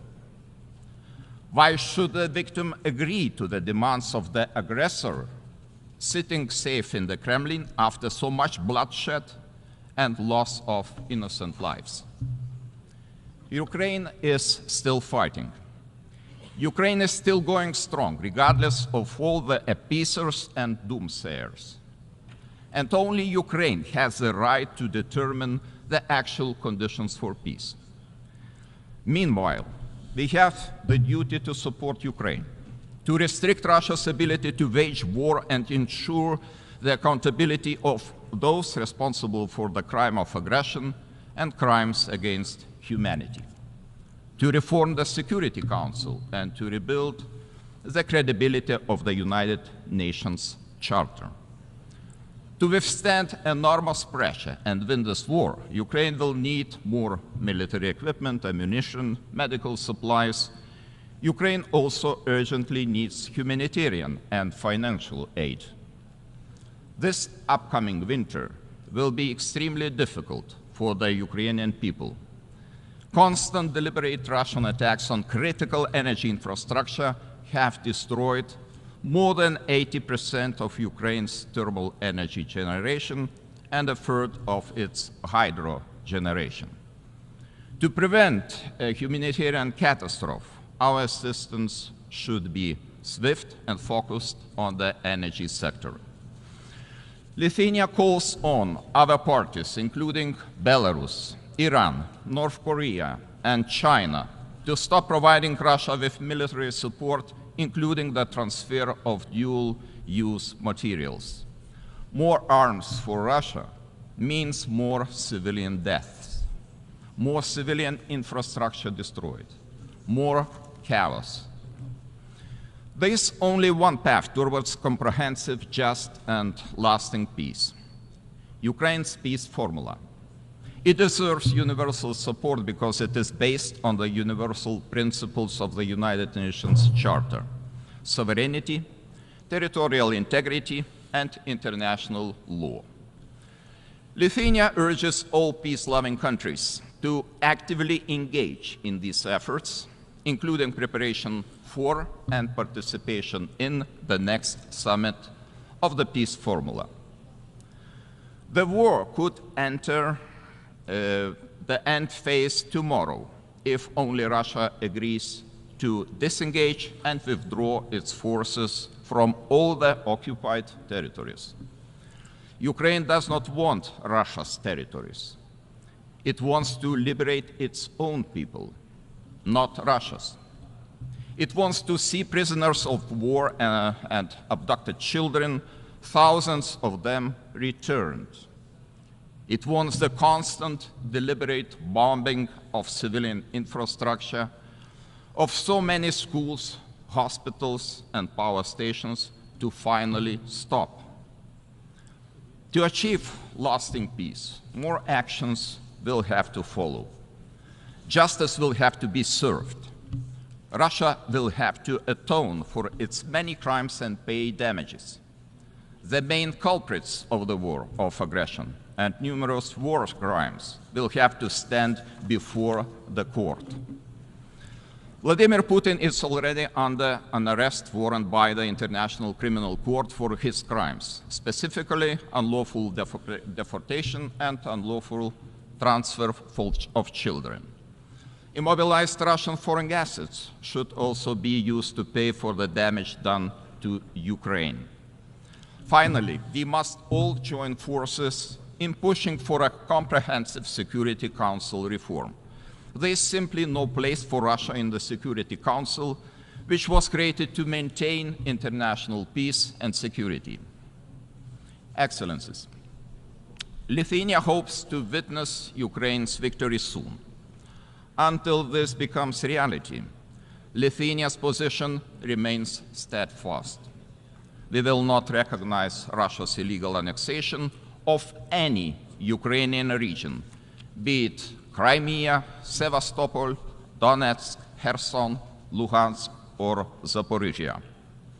We will not stop demanding that Russia ends grave violations of human rights and fundamental freedoms in the occupied territories of Ukraine. Lithuania will continue providing shelter to Ukrainian war refugees.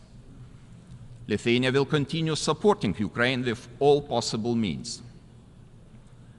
Ladies and gentlemen, today, as the political divisions deepen and democracy seems to falter all around the globe, multilateralism remains our greatest hope. The United Nations has a crucial role to play not only in Ukraine, but also in the Middle East, Sahel, Horn of Africa, and in the Indo-Pacific region. We, as representatives of the international community, cannot remain indifferent in the face of the global crisis.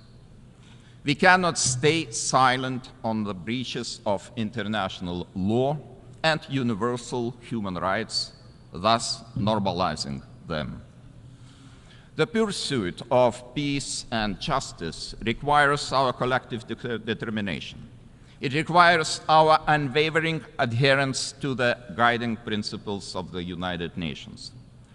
Now, as always, Lithuania is committed to promoting democracy, human rights, and accountability on the global stage.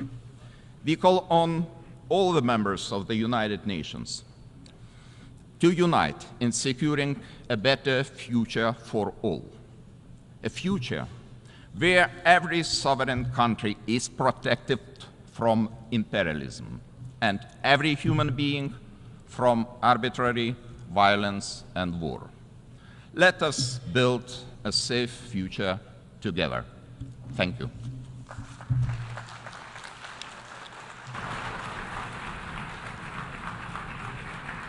On behalf of the Assembly, I wish to thank the President of the Republic of Lithuania.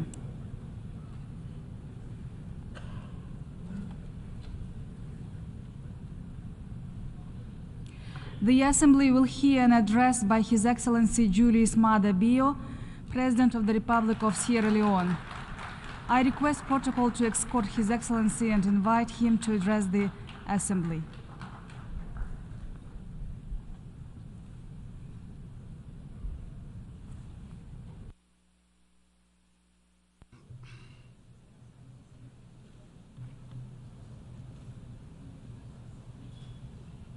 Madam President,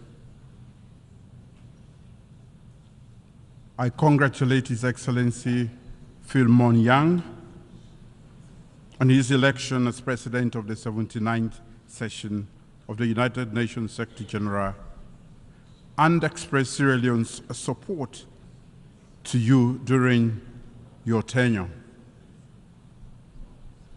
I extend my deep gratitude to His Excellency Dennis Francis for his principled stewardship as President of the 78th session of the United Nations General Assembly. I appreciate and thank His Excellency Antonio Guterres, Secretary General of the United Nations, for his tireless effort and global leadership. Madam President, more than 30 years ago, Sierra Leone was plunged into a decade-long brutal civil war. More than 50,000 people were killed, and millions fled their homes as refugees and internally displaced persons. The situation in Sierra Leone at that time was not unique. Conflicts existed in other parts of West Africa, in Africa, and around the world. In Sierra Leone, however, we overcame our challenges with a common vision for peace through genuine dialogue, committed leadership, and action. Notably, the hard-won peace we enjoy is not without its fragility, and we remain vigilant in safeguarding it. Sierra Leone's peace journey exemplifies the values of ownership, engagement through dialogue, and our partnership with ECOWAS, the United Nations, and the broader international community, which yielded the peace dividend. This story has shaped our engagement at the United Nations Security Council since the commencement of our second tenure in January this year.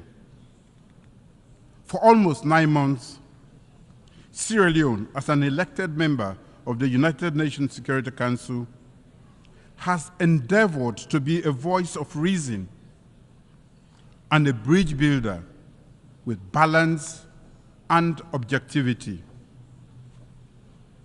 We will continue to promote respect for and adherence to international law and the UN Charter, ensure the protection of civilians, end impunity through accountability, and foster dialogue for the peaceful settlement of disputes.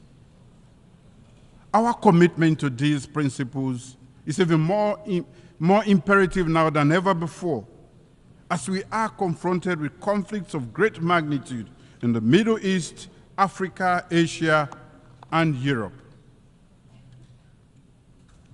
The need for a ceasefire in Gaza and the wider Middle East, as well as in Sudan, Eastern Democratic Republic of Congo, and Ukraine, is not just pressing, but urgent. Immediate action is required to prevent further loss of precious lives and human suffering. We need collective action to stop all conflicts and engage in meaningful dialogue so that the countries can move forward with their development agenda in peace, security, and stability. As a country that has experienced the devastating consequences of armed conflict, we acknowledge that peace cannot be achieved in isolation. It requires inclusive political processes, economic development, and respect for human rights. For the millions of civilians trapped in ongoing armed conflicts, words of condemnation and empathy alone are not enough. It is imperative that we act together as the United Nations with a sustained commitment to end the cycle of violence and give innocent civilians the opportunity to enjoy lasting peace and prosperity. In the Sahel and West Africa, the regional leadership has been hard at work to find urgent solutions to the numerous peace and security challenges, particularly to curb the spread of terrorism and violent extremism. I call upon the international community to strengthen support for African-led peace initiatives and for the United Nations to play a more active role in addressing the root causes of conflicts. The safety and security of the people in the Sahel and parts of West Africa require a strong commitment from all relevant actors to engage in political dialogue and diplomacy actively to ensure we provide countries in the front line, especially Burkina Faso, Mali, Niger, the necessary support they need. Commitment to political transition is necessary, but it should never be at the expense of the safety of vulnerable civilians. There can be commitment and action on both. I've called for meaningful dialogue and led by example by visiting the head of state of Burkina Faso before Sierra Leone assumed the presidency of the United Nations Security Council in August 2024. We need to build bridges, and this requires the international community's commitment to working with the regions to implement dialogue-based, region-led, and region-owned solutions. Madam President, our current tenure at the United Nations Security Council has reinforced the view that there is an urgent need for reform. Nearly 80 years after its creation, the Security Council has been stuck in time. Its imbalanced composition is unjust and at odds with current realities, undermining its legitimacy and effectiveness. Unfortunately, Africa remains the unquestionable victim in all of this. Without structural change, the Security Council's effective performance and legitimacy remains unquestionable. In a historic and successful debate, which I presided over during Sierra Leone's August presidency of the Security Council on addressing the historic injustice and enhancing Africa's effective representation in the Security Council, I spoke as a representative of the continent that has long been underrepresented in the decision-making processes that shape our world on matters of peace and security. That debate had an indisputable resonance. One, that the historical injustice being perpetrated against Africa must be rectified. Two, that Africa must be treated as a special case. And three, that it must be prioritized in the reform process.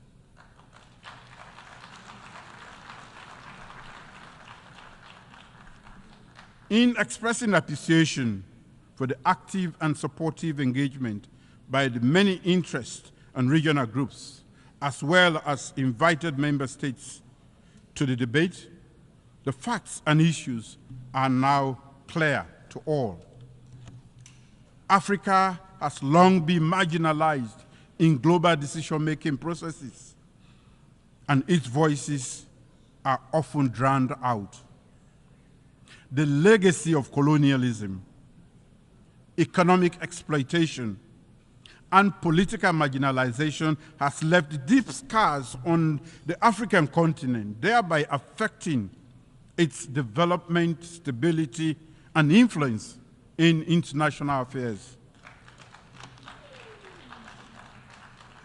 This results in a lack of meaningful representation on issues that directly affect the continent, such as conflict prevention, conflict resolution, peacekeeping operations, and sustainable development. Addressing contemporary global security challenges require the collective wisdom and the cooperation of all nations, not just the privileged few or the most militarily or economically powerful. We urge that equitable representation of Africa, we argue that equitable representation of Africa will better equip the United Nations to tackle global challenges and foster a more just, fair, and peaceful world. As the coordinator of the African Union Committee of 10 on the reform of the Security Council, Sierra Leone remains fully committed to promoting, defending, and soliciting support for the common African position as espoused in the Ghazouani Consensus and SAT Declaration. Africa, therefore, demands no less than 2 permanent seats with all the rights and privileges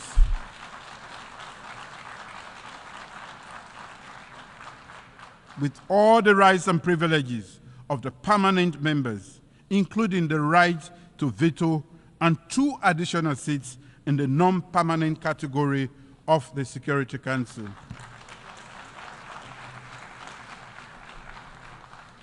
Sierra Leone welcomes the consensus that has emerged from the UN Secretary General, from the UN General Assembly intergovernmental negotiations, as reflected in the Pact for the Future. And I quote, "To address the historical injustice against Africa as a priority, and while treating Africa as a special case, improve the representation of the underrepresented and unrepresented regions and groups." End of quote.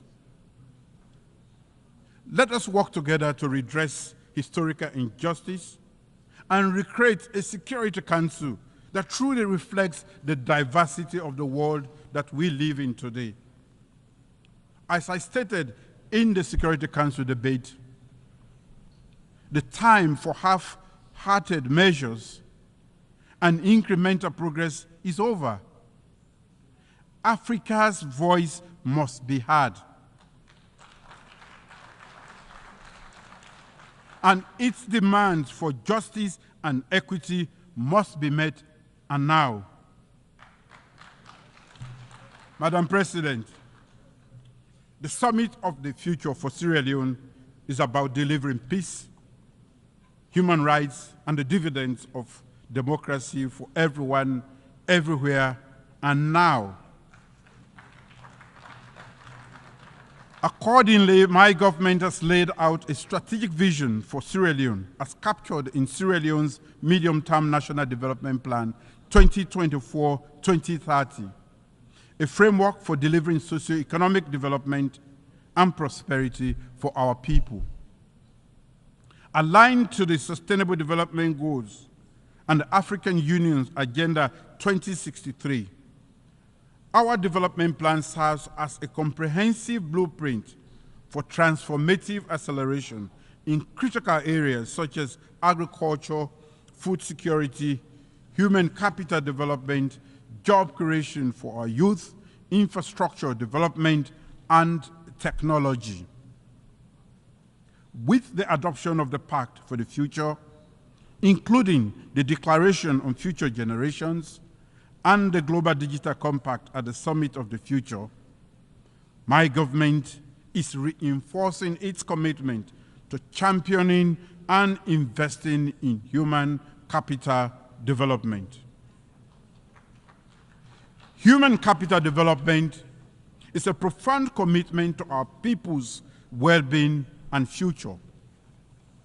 By investing significantly in education, healthcare, and agriculture, my government is laying the foundation for a prosperous and equitable Sierra Leone. Over the past 6 years, our achievements through our free quality education program, legislative reviews and governance reforms in the education sector, and radical inclusion strategy have been highly impactful, well acclaimed and seen as a good model for the world. We welcome the Global Digital Compact's principle of ensuring safe, secure, and trustworthy emerging technologies, including artificial intelligence, to offer new opportunities to accelerate development and leaving no one behind. In the area of gender equality and women's economic empowerment, significant strides have been made, and they are some of the legacies my government will bequeath to our current and future generations. I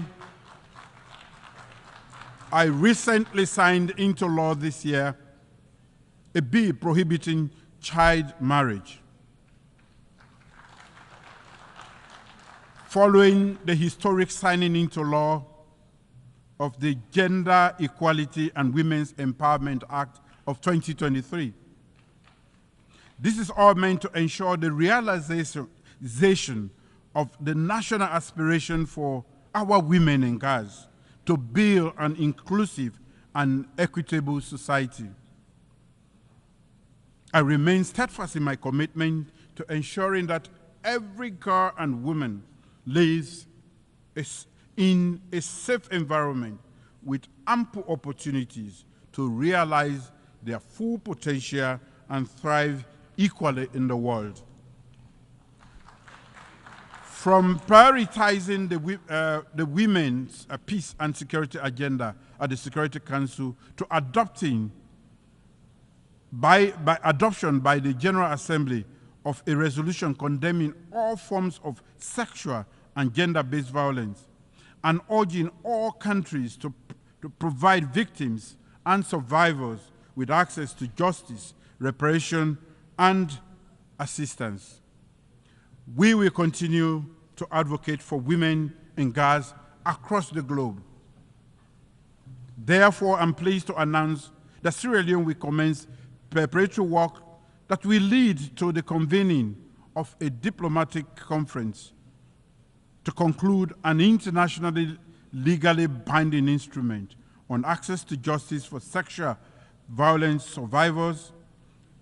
The proposed treaty, Freetown Treaty, in accordance of the success of the United Nations resolution on access to justice, remedies, and assistance for survivors of sexual violence.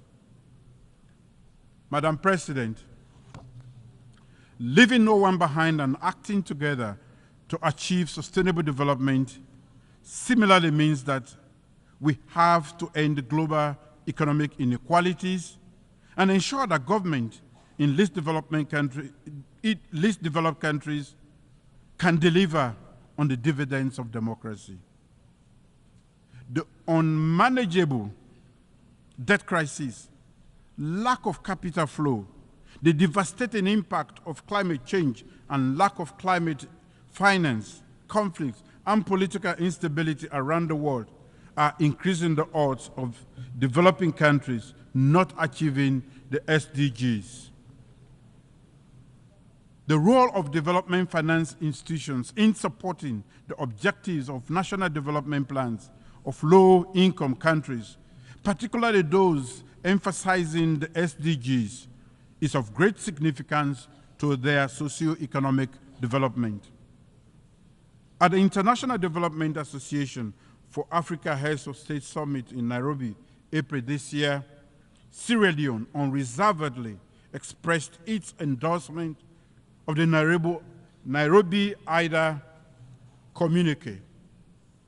The communique exemplifies the collective aspiration of the African heads of state present to raise the level of development support in Africa through the IDA 21 replenishment. I wish to re-echo that endorsement at this August gathering. IDA's affordable concessional finance allows African leaders to develop our economies, enhance education and healthcare, deal with increasing effects of climate change, and expand electricity and digital access without becoming buried in unsustainable debt. To conclude, Madam President, the end of the Second World War in 1945 did not only unite leaders, but also urged them to cooperate.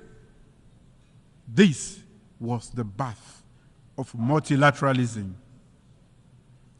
As the African proverb says, our two hands do not wash themselves, they wash one another. As leaders, we must cooperate to achieve the purposes of this United Nations and deliver peace and security, stability and prosperity for our people. Divisions and unhealthy competition will only lead to humanity's destruction. We must ensure unity in diversity, where the rights of the weak and the minority are protected. So let us safeguard our multilateral system. Let us cooperate, acting together for the advancement of peace, sustainable development, and human dignity for present and future generations, leaving no one behind. Thank you.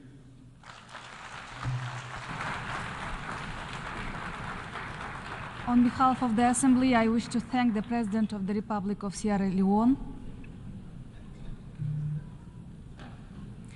The Assembly will hear an address by His Excellency Alexander Vucic, President of the Republic of Serbia. I request protocol to escort His Excellency and invite him to address the Assembly.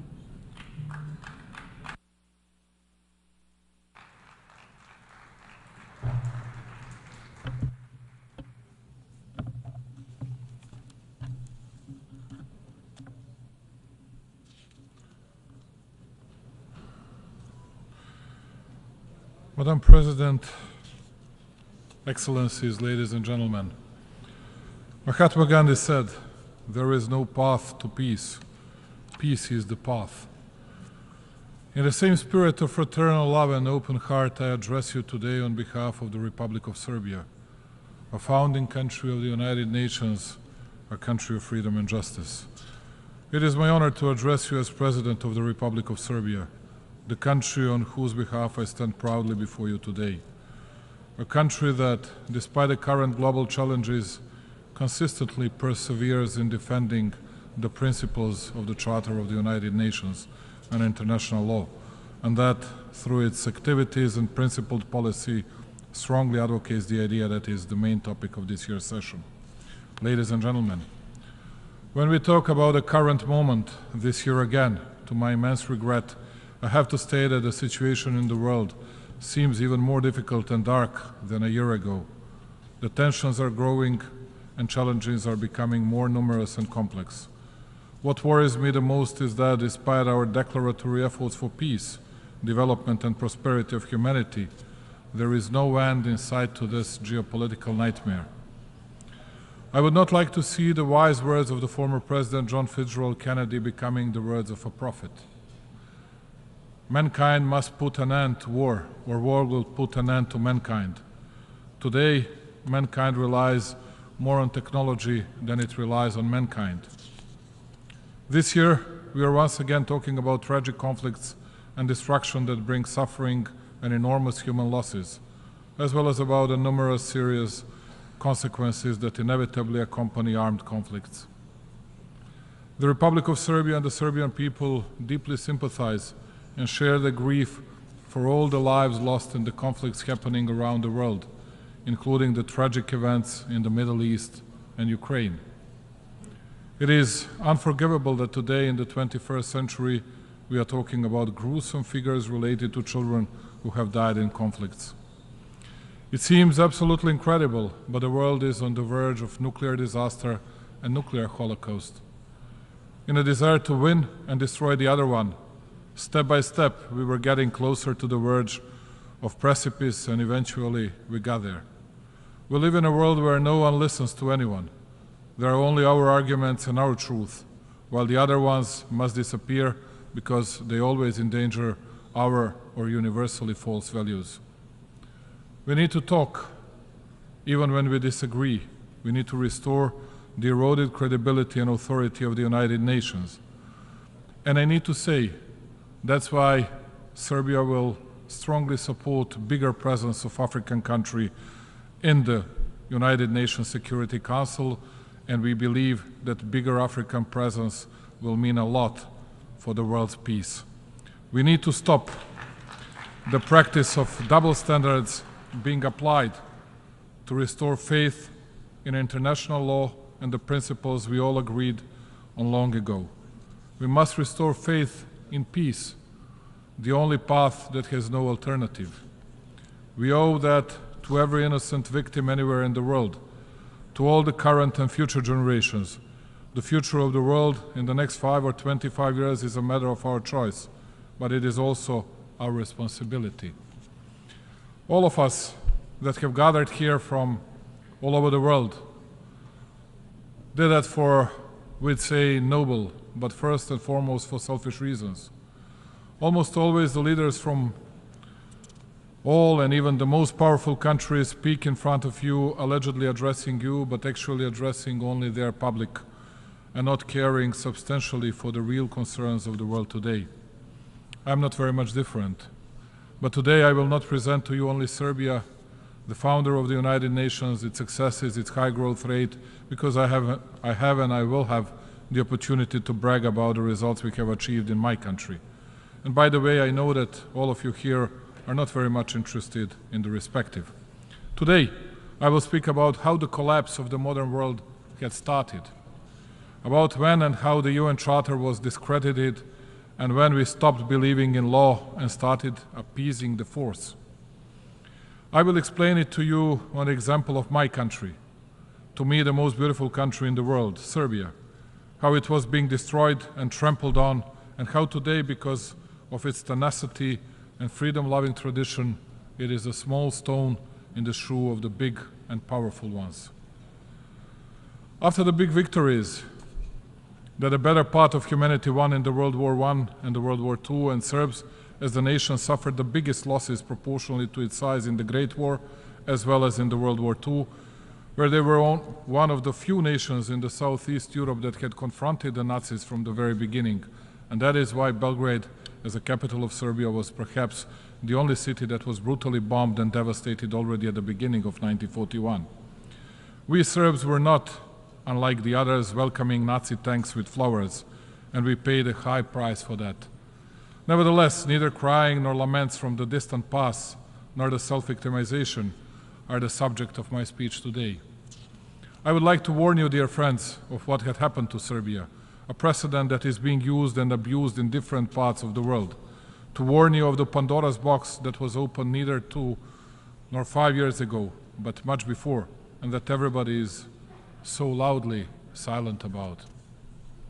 The absolute dominance of the Western capitalist way of manufacturing, its science and technology supremacy, convincing victory against the Eastern contenders, Soviet Union first of all, within the framework of the Third Industrial Revolution, brought the world, some would say, to the end of history and complete hegemony of the Western ideas in all spheres of social life. Apart from, of course, good things it had brought to the mankind, such a dominance of non-existence of balance and political multilateralism destroyed at the same time Soviet Union and Yugoslavia. Of course, it did not happen by accident. By all means, it did not happen by itself, but it was helped by the decisive involvement of the Western intelligence services, which were supported by the national corrupted elite, both in the Soviet Union and in Yugoslavia. Why am I mentioning all this? Because even today, we heard from many that by attacking Ukraine, Pandora's box was opened. The undermining of international law took place, that it was the precedent not witnessed by Europe since the World War II. This is the utter untruth. Just to make things clear, Serbia supports the UN Charter, territorial integrity of Ukraine, and we did not question it for a moment, nor shall we.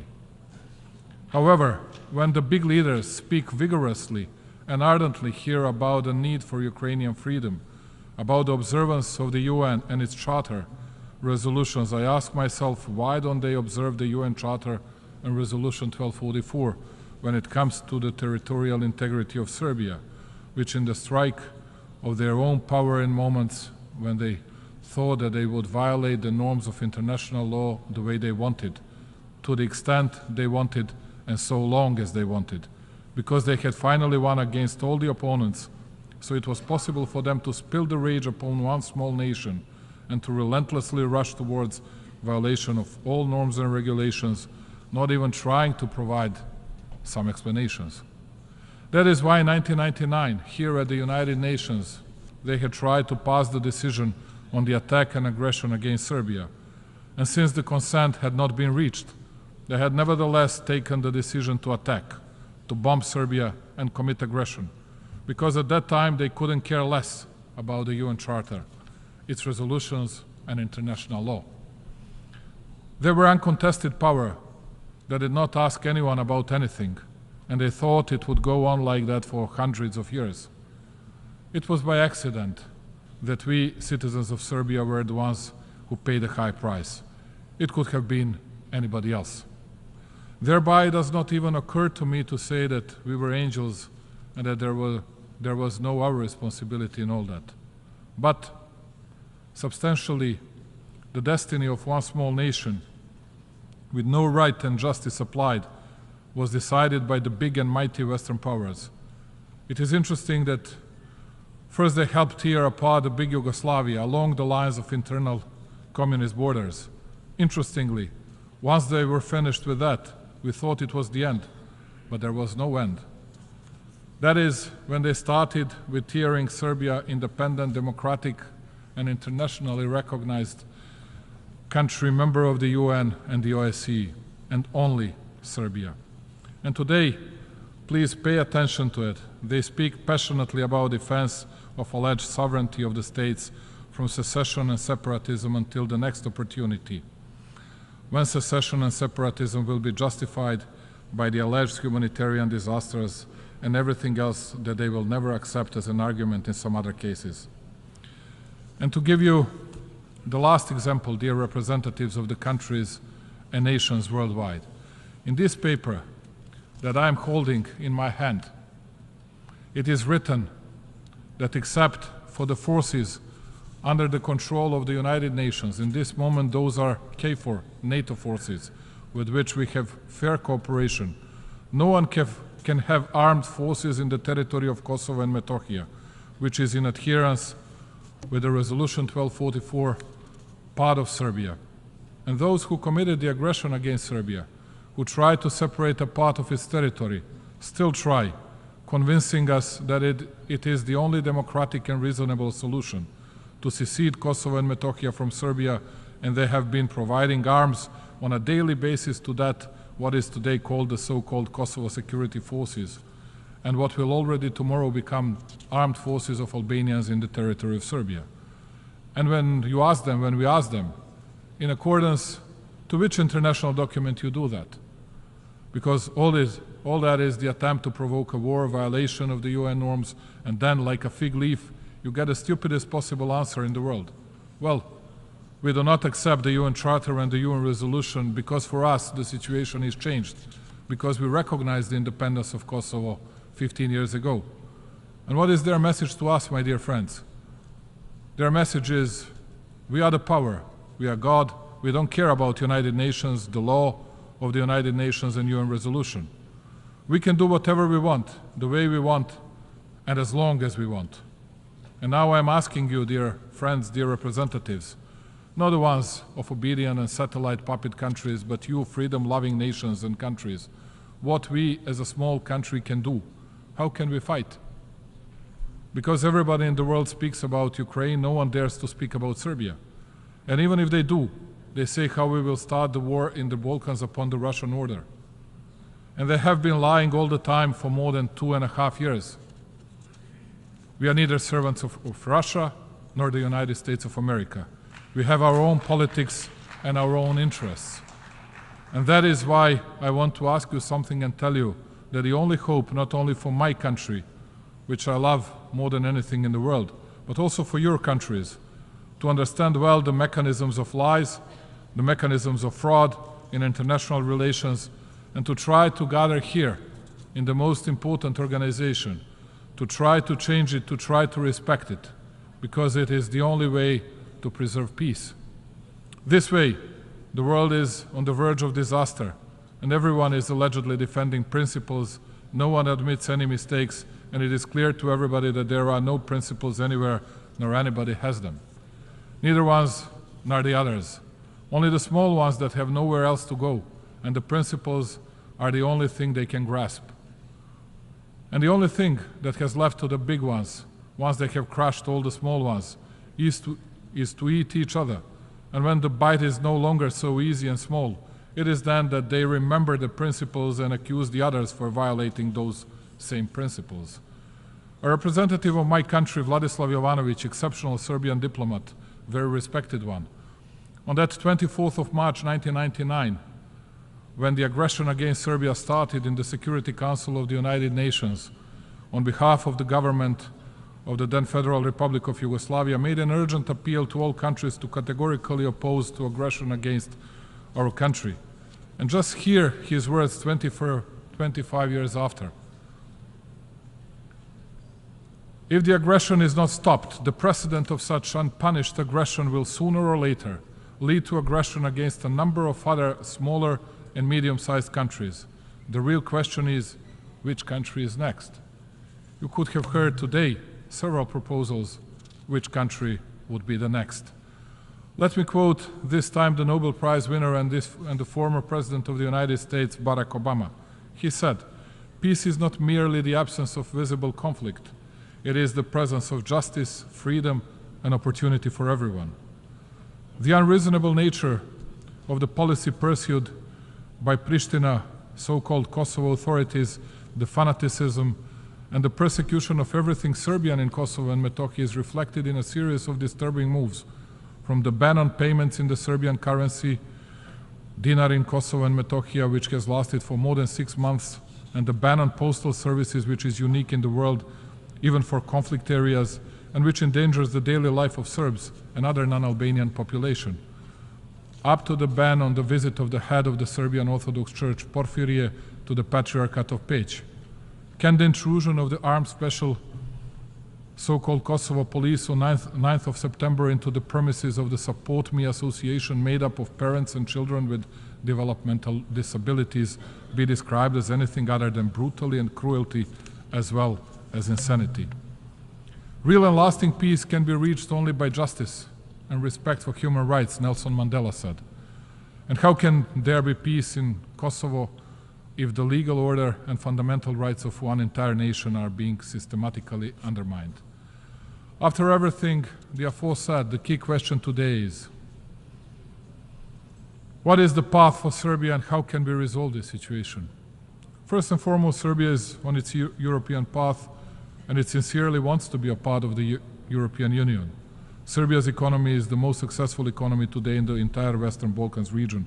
But even today, the very same EU we strive to makes it clear to us through the statement of its spokesperson, Peter Stano, that it does not observe principles based on the UN Charter, and not even the decisions of their own European Council by supporting the independence of the so-called Kosovo, because that is the interest of the biggest and most powerful ones in the European continent. Serbia is a small country which cannot compete with the big powers, and we are fully aware of that. But nevertheless, we are obliged to ourselves and to our people, but also to all the friends in the world. And that obligation is not to lie to anyone, but to tell the truth to everybody. Since all these big ones are interested neither in law nor in truth, there is nothing left to small but proud Serbia, but to be dedicated and committed to its economic progress, accelerated growth, new technologies and innovation, to look towards the future and to wait for the moment when the principles of international law observance will be brought back to the world's political stage. We will remain committed to the dialogue with Pristina and under the auspices of the EU, and we will fight to preserve peace. There is only one thing that we will never give to anyone, that is freedom and independence of Serbia. As the President of Serbia, I believe in a world based on real and not false values, and I believe that the strength of the developing countries, all of us who have raised our heads and who dare to say the truth, will be a foundation of a new, different, and a better world. I thank you very much. On behalf of the Assembly, I wish to thank the President of the Republic of Serbia,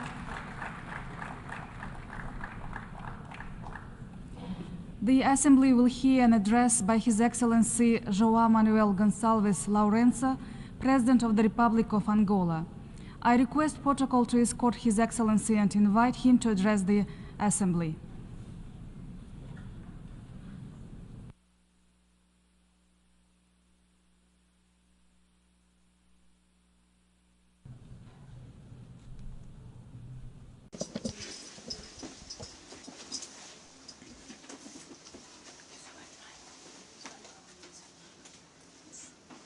Your Excellency, Philemon Yang, President of the 79th session of the United Nations General Assembly, Your Excellency Antonio Guterres, Secretary General of the United Nations, distinguished heads of state and government, heads of delegation, ladies and gentlemen. It is with a very special sense of honor that I address Your Excellencies and all participants in this 79th session of the United Nations General Assembly, which is taking place within a very international worrying context where international relations, the tensions are worsening due to the prevailing multiple conflicts of different nature and intensity in various parts of our planet. It is understandable that in face of such a high level of instability and insecurity, it would be much more difficult to attain the major sustainable development goals and other goals that we set by this organization with a view to achieving all the targets that we have set for ourselves. Allow me to extend a special greeting to His Excellency Philemon Yang on his election as the President of the 79th session of the General Assembly, which is of a special significance for the entire African continent and for his country, the Republic of Cameroon, as the duties he has performed there with proven dedication and efficiency put him in a position to successfully guide the proceedings of this session. Allow me to extend my sincere best wishes of success in this position, convinced that his commitment will make an important contribution to strengthening the role of our organization as a decisive and irreplaceable player in global governance.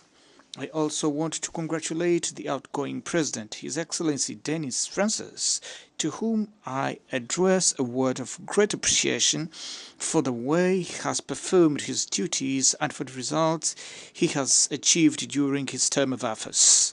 I also would like to praise and commend Mr. Antonio Guterres, the Secretary General of the United Nations, for his great dedication to our common cause of building a world of peace, security, harmony and concord, development and equal opportunities for all. We value much his work even more as it is being carried out within a complex global context full of challenges and threats that he has managed to deal with pragmatism, responsibility, and great wisdom and courage. Excellencies, since the founding of the United Nations after the end of the Second World War, the people of our planet have longed for a peaceful coexistence on a global scale, believing that episodes that could jeopardize universal harmony, peace, security would be subject of careful attention and preemptive measures taken within our organization so that they would not degenerate into conflicts and wars that would revive the distressing moments experienced during the period from 1939 to 1945. After almost 8 decades, what we objectively can observe today is that not only has this perspective not been realized, but we seem to be moving away from the founding purposes of the United Nations. In view of this reality, we need to see where we have failed and what collective measures we should take to make the United Nations more active and effective in seeking solutions that contribute to preventing conflicts, strengthening global peace and security, boosting international trade and cooperation, and ensure the prosperity of our nations and well-being of the peoples of our planet. Today we are witnessing an attempt to undermine, ignore, or even to replace the role and importance of the United Nations in resolving the major issues that afflict humanity, particularly those related to universal peace and security. In this context, there is no more appropriate stage other than this August Assembly to reverse this reality and to accept the urgent need to reform this institution with a special emphasis on adapting the Security Council to the realities of the contemporary world. Its current format and composition still reflects the post-war reality that has been largely overtaken by time and development in other regions of the planet, many of which were colonized countries that are now independent member countries of the United Nations. The reform of the United Nations Security Council and the international financial institutions that emerged from Bretton Woods seems to be urgent and pressing in order to give voice to the countries of Global South, namely Africa, Latin America, the Middle East, and the Indian subcontinent. The imperative of multilateralism must prevail as the only framework truly capable of safeguarding the common interest of all humanity, within which we must reaffirm our resolute commitment to diplomacy, inclusive dialogue, and the use of peaceful means to resolving conflicts. It is within this spirit that the Republic of Angola is deeply committed to the process of seeking solutions to conflicts in Africa. Notably, the greatest efforts at this moment is focused on the conflict prevailing in East Democratic Republic of the Congo, without neglecting those occurring in Sudan and in the Sahel region. As part of the Luanda process, a ceasefire was reached in the eastern DRC, which came into force on 4th August this year. In order to consolidate the gains achieved, a draft peace agreement was put on the table by the Republic of Angola, involving the Democratic Republic of the Congo and the Republic of Rwanda. The terms of the said agreement have been discussed by the parties at ministerial level with the aim of reaching an understanding that would give rise to holding of a summit meeting to seal the signing of the final peace agreement and reestablishment of relations between the DRC and Rwanda. We are very concerned about the situation prevailing in Sudan, where a violent war is being waged with dramatic humanitarian consequences, despite a certain apathy of the international community, which must seek to combine its efforts and act in coordination with the African Union to promote and achieve a long-lasting peace. We are using the experience gained by Angola in resolving its internal conflict, which after several decades was definitively resolved through inclusive dialogue between the warring parties to benefit peace in Africa. We have learned from our own conflict that there is no peace without dialogue and no peace without trade-offs on both parties. This is a path that cannot be neglected in the context of all efforts to be developed to resolve the serious security crisis that the world is currently facing. Russia's war against Ukraine has seriously and profoundly shaken Europe's stability and security, with strong repercussions to the rest of the world in terms of economic stability and food and energy security.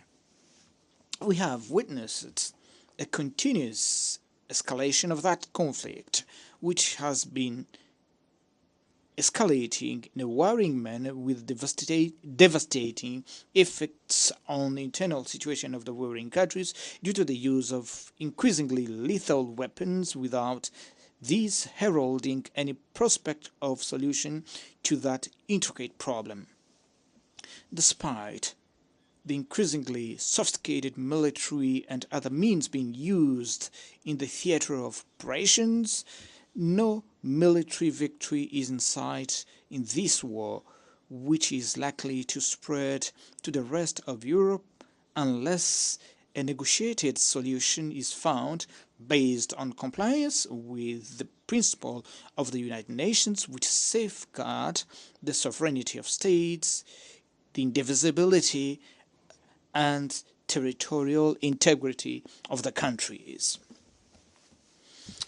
Failure to upholding the principles of the United Nations Charter is at the root cause of many of the problems and tensions that are proliferating throughout our planet, where particular geopolitical interests and ambitions, contrary to the values advocated by the international community, often affect the security and stability of entire regions of our planet. In the Middle East, we have witnessed and condemned the killing and kidnapping of defenseless Israeli civilians on the 7th of October last year. As a result of that, although Israel has the right to protect its territory, to guarantee the safety of its citizens, and to seek to rescue the hostages whose whereabouts are still unknown, it should do everything it can to prevent the genocide that the world is witnessing live in Gaza Strip and the attacks on settlements and expansion of settlements in the West Bank. In that conflict, the main victims are defenseless and vulnerable human beings, namely children, women, the elderly and sick, who are killed indiscriminately not only by the air and artillery bombs, but also because they are deprived by force of arms from accessing and supplying the most basic rights, such as access to food, drinking water, medicine, housing and medical and pharmaceutical assistance, and destruction of the main infrastructures such as schools, hospitals, houses, energy, and others.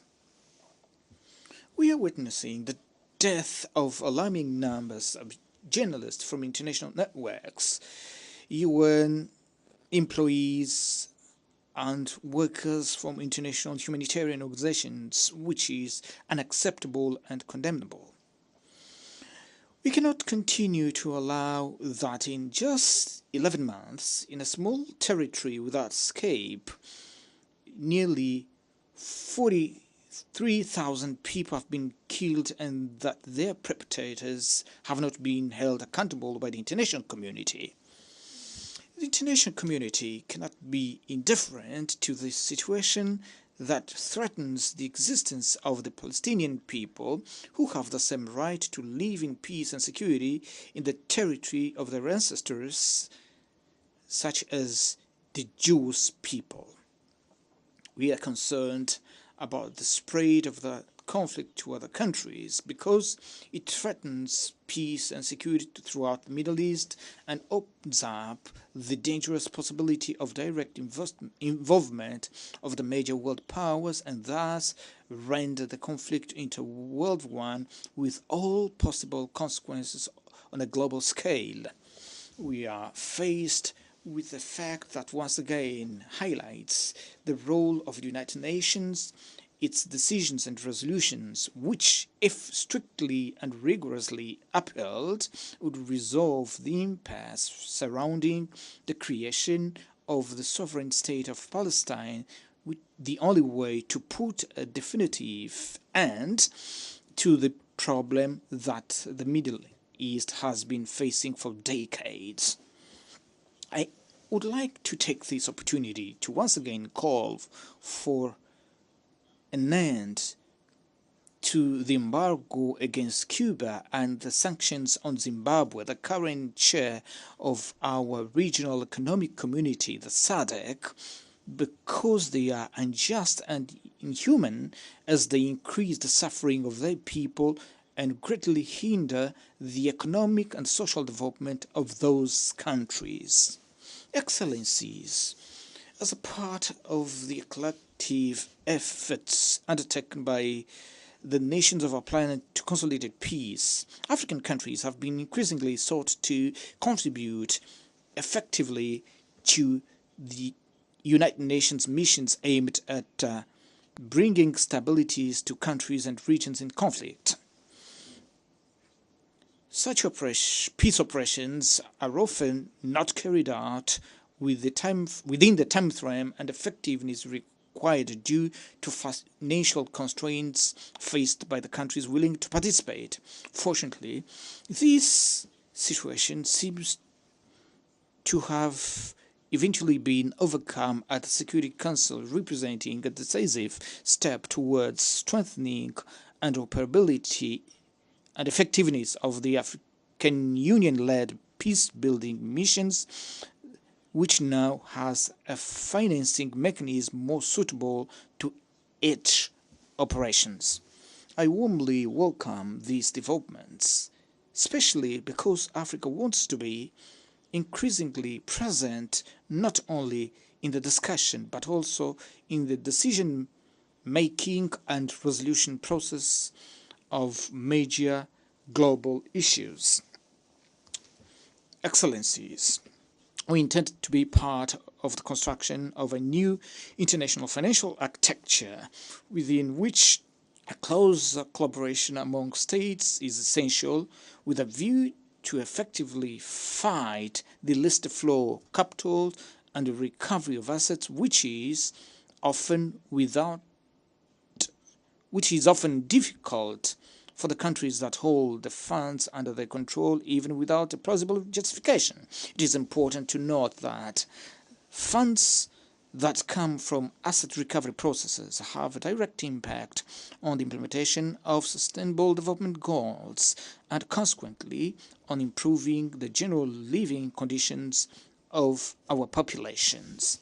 Angola has made significant progress in the fight against corruption, with specific cases of citizens who have been tried and convicted who saw their assets forfeited in favor of the state by virtue of sentences handed down in courts and confirmed by the competent courts of appeal.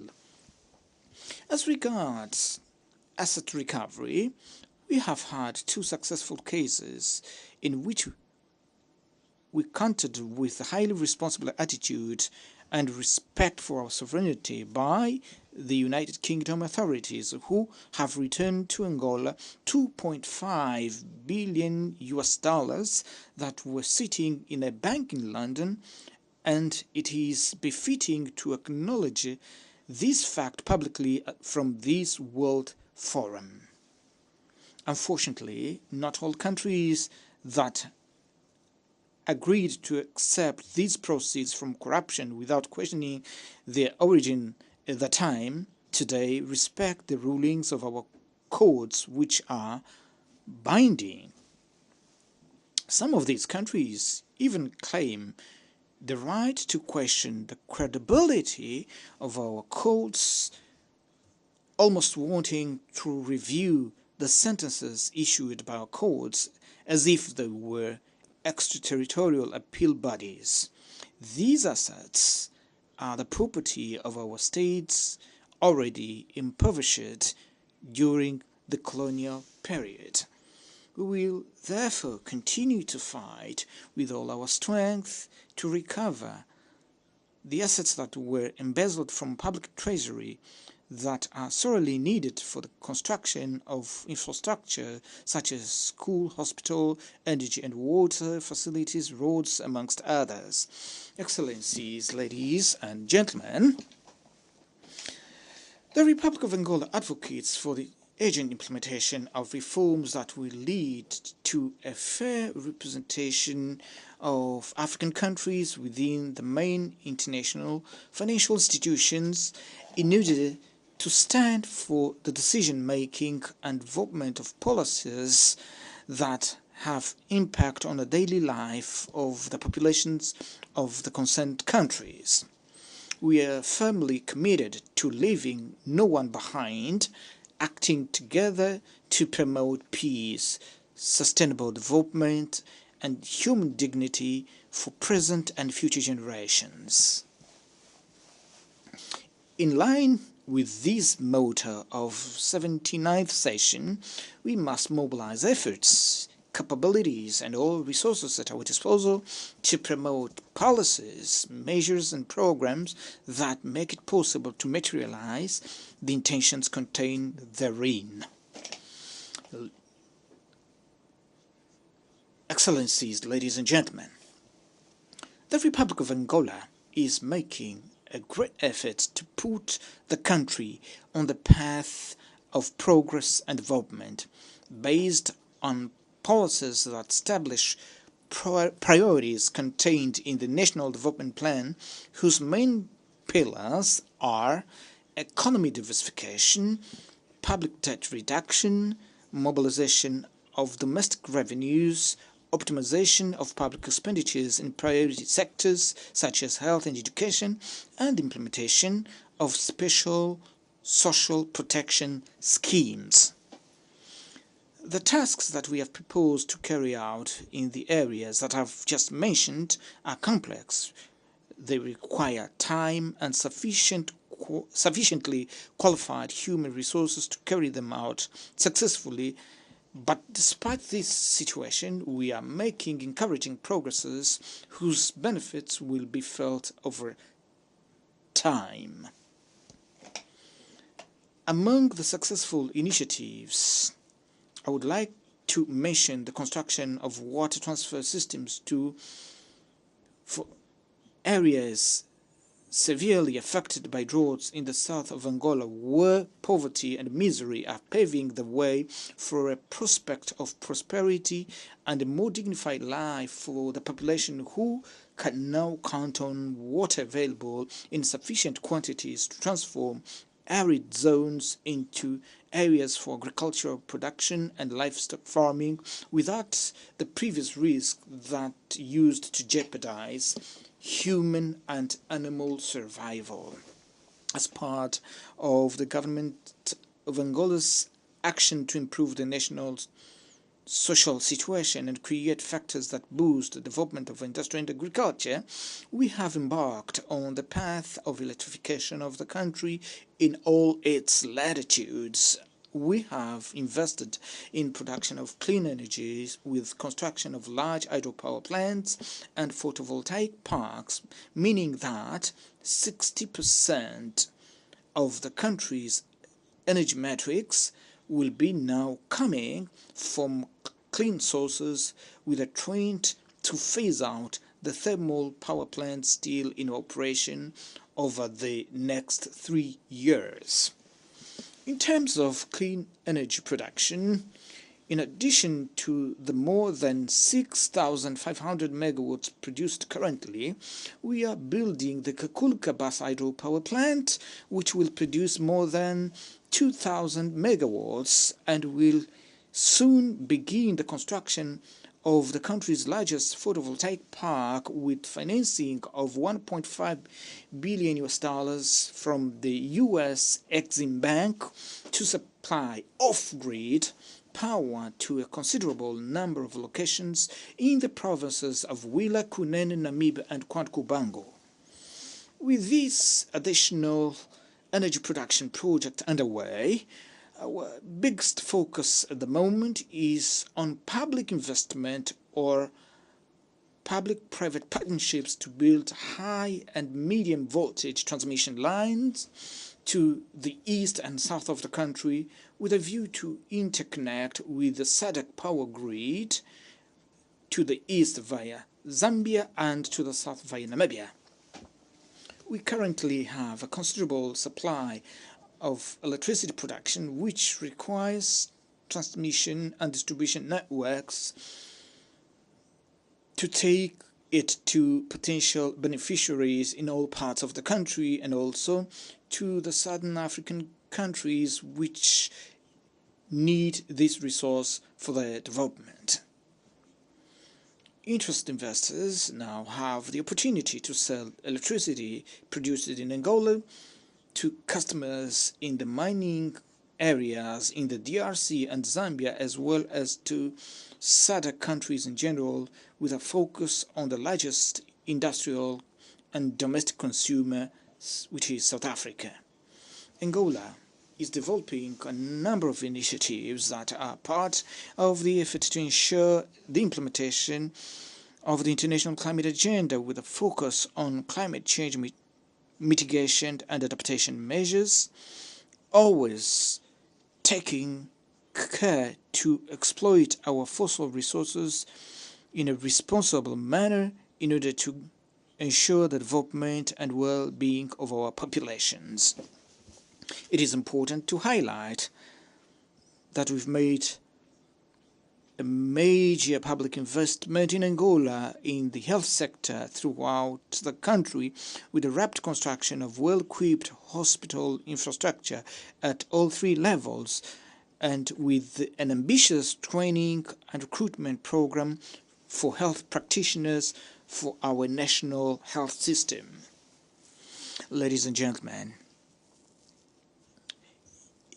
in the current times, among the major priorities of the African continent is the issue of development based on trade promotion and intensification, which is essential to build infrastructure that ensure connectivity among African countries, mobility of economic operators, and favor the free trade amongst all within the scope of the African Continental Free Trade Area. Within this perspective, the Republic of Angola has established partnerships at international level to ensure the operationalization of the Benguela Railway, the mining and commercial ports of Lobito within the framework of the major transnational transport and logistic project of the Lobito Corridor, which will ensure the faster, safer and more competitively priced flow of minerals, agricultural and industrial products produced in the Democratic Republic of Congo, Zambia and Angola across the Atlantic Ocean to the rest of the world. This is a catalyst project that will change the economic landscape in Angola and in Southern Africa by allowing the emergence of a number of various enterprises along the Lobito Corridor with direct impact on the economies of the southern sub-region of Africa and other regions of our continent. Excellencies, ladies and gentlemen, the Republic of Angola is a hospitable country, open to the world and always ready to act as a proactive partner to help increase global cooperation in favor of the development and implementation of joint and complementary actions which help to respond to the permanent challenges in the fight against international terrorism and other threats to peace, world security and sustainable development.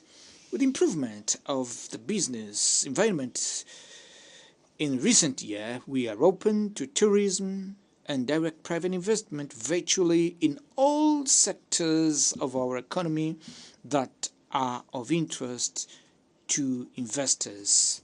You're welcome to Angola and thank you very much for your attention. On behalf of the Assembly, I wish to thank the President of the Republic of Angola. We have heard the last speaker in the general debate for this meeting. The 8th plenary meeting to continue with the general debate will be held immediately following the adjournment of this meeting. The meeting is adjourned. The 8th plenary meeting of the General Assembly is called to order.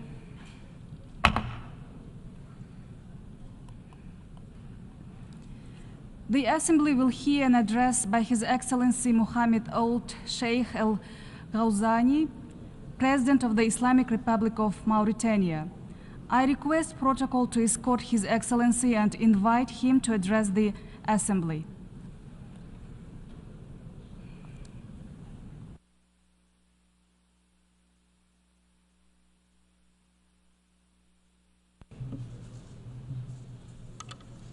بسم الله الرحمن الرحيم صلى الله على النبي الكريم. In the name of God, the most gracious, the most merciful, may the peace and blessings of God be upon the most noble of prophets. Mr. President, Your Majesties, Excellencies and Highnesses, Mr. Secretary General of the United Nations, ladies and gentlemen. I would like to begin by extending my warmest congratulations to His Excellency Mr. Philemon Young, on his presidency of the 79th session of the United Nations General Assembly, wishing him every success at the head of the General Assembly. I would also like to congratulate His Excellency Mr. Denis Francis on his great wisdom in managing the work of the 78th session of the General Assembly.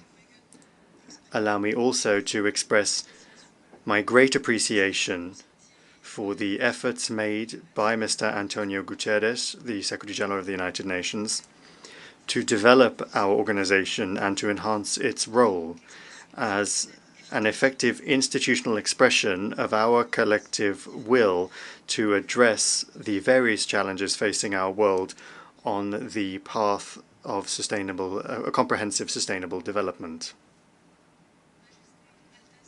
Your Majesties, Excellencies, Highnesses, ladies and gentlemen, the theme of this session, leaving no one behind, acting together for the advancement of peace, sustainable development, and human dignity for present and future generations, powerfully and clearly encapsulates the goals and objectives of the Charter of the United Nations and at the same time translates the depth of our collective awareness of the need to enhance our cooperation and coordinate our efforts to address the existing challenges.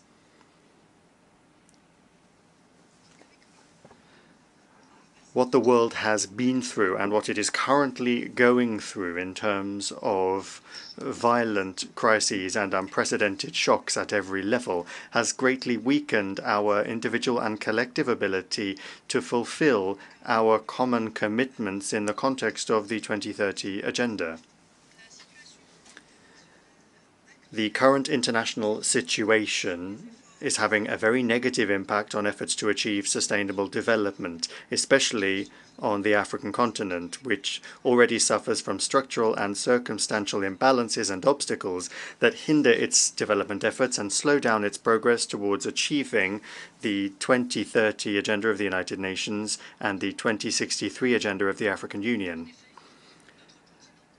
Our continent continues to suffer from poverty, vulnerability, unemployment, weak health and education systems in terms of quality and inclusiveness, not to mention the spread of terrorism, armed conflicts, and the devastating effects of climate change.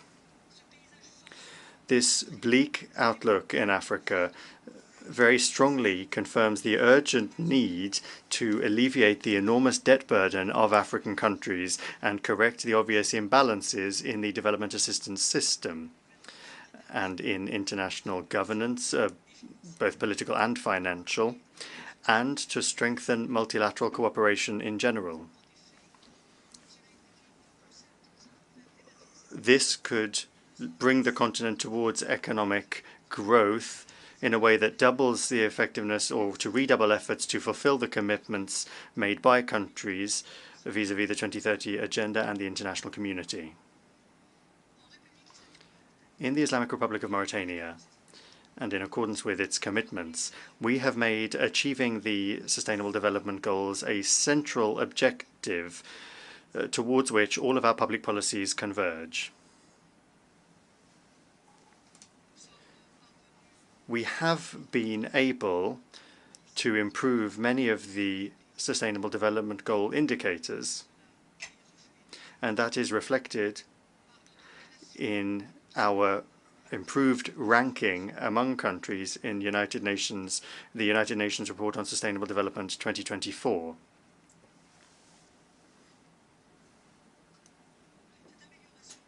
This improvement is the result of intensive efforts aimed at enshrining the rule of law, strong institutions promoting democracy and individual and collective freedoms, the use of dialogue and consultation as a permanent method for managing public affairs, support for the independence of the judiciary, transparency, combating corruption and bribery in administrative or financial terms.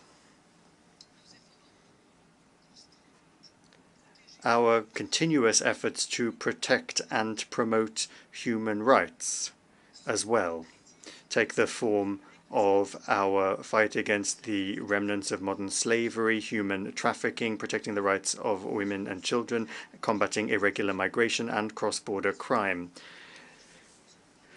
In addition, we have been able to achieve security and stability despite the prevailing situation in our region and internationally. Indeed, violence and terrorism are reigning, as well as political and social crises, but through the help of God and with our national integrated security strategy, we have been able to achieve this. Likewise, we have given great attention to the role of young people in the advancement of countries and advancing growth. We are focusing on developing plans and strategies that guarantee that young people have education qualifications, are integrated into active life, and strengthening their presence in various areas of public life. All of the above has played a positive role in consolidating our national unity and strengthening our social cohesion. To do this, we have made intense efforts to eliminate various forms of exclusion, injustice, and vulnerability. To do this, we have built a social safety, a vast and varied social safety net that aims to alleviate the burden of the constraints and hazards of daily life on the poorest and to enhance their ability to withstand these vicissitudes and to access all public services. We have also launched a promising reform process for our education system in the aim of establishing a republican school that embodies the values of equality and fairness and that guarantees that everyone in the same conditions can have high-quality education that will be a lever for social advancement. In parallel, we have redoubled our efforts to expand and improve the scope of health services that we offer to our population and to ensure access to medicines. We have created a health insurance system for citizens not covered by traditional insurance programs. In addition, we are providing some basic medical services free of charge, especially for mothers, older persons, and persons with disabilities.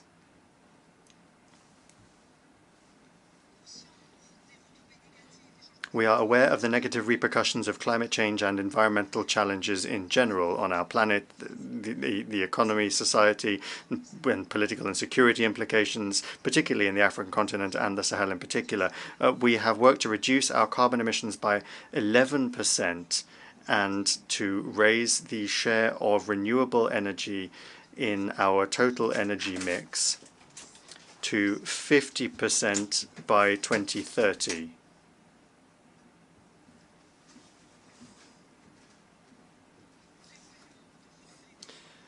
We intend to redouble our efforts in this area to adopt a green hydrogen development program. In addition to our efforts to promote clean energy, which today covers 48% of our energy use, we are continuing our fight against desertification in the context of the Great Green Wall and the Joint Committee to combat the effects of desertification in the Sahel. In this context, I would like to applaud the outcomes of COP28, which was hosted by the United Arab Emirates at the end of last year. I would like to hope that these environmental gains will be strengthened during the upcoming session, which will be hosted by Azerbaijan this year. We are hopeful that industrialized countries will respect their commitments to reduce their emissions and fulfill their pledges from the Paris Summit.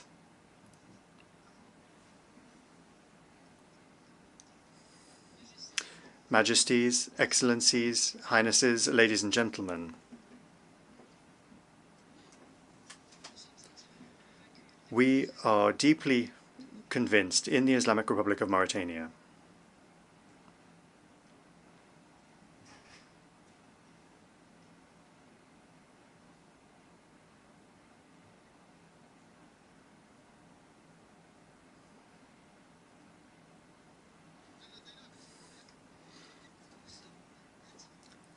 we are deeply convinced in the Islamic Republic of Mauritania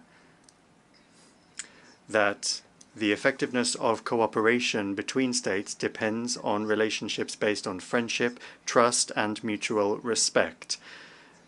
Therefore, our foreign policy is based on non-interference in the internal affairs of states, strengthening cooperation and friendship, the maintenance of international peace and security, and supporting just causes based on international law, the Charter of the United Nations, the African Union, the League of Arab States, and the Organization of Islamic Cooperation.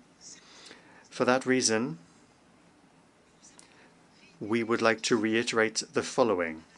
Our strong condemnation of the war of genocide practiced by Israel against the defenseless Palestinian people in flagrant violation of international law and international humanitarian law.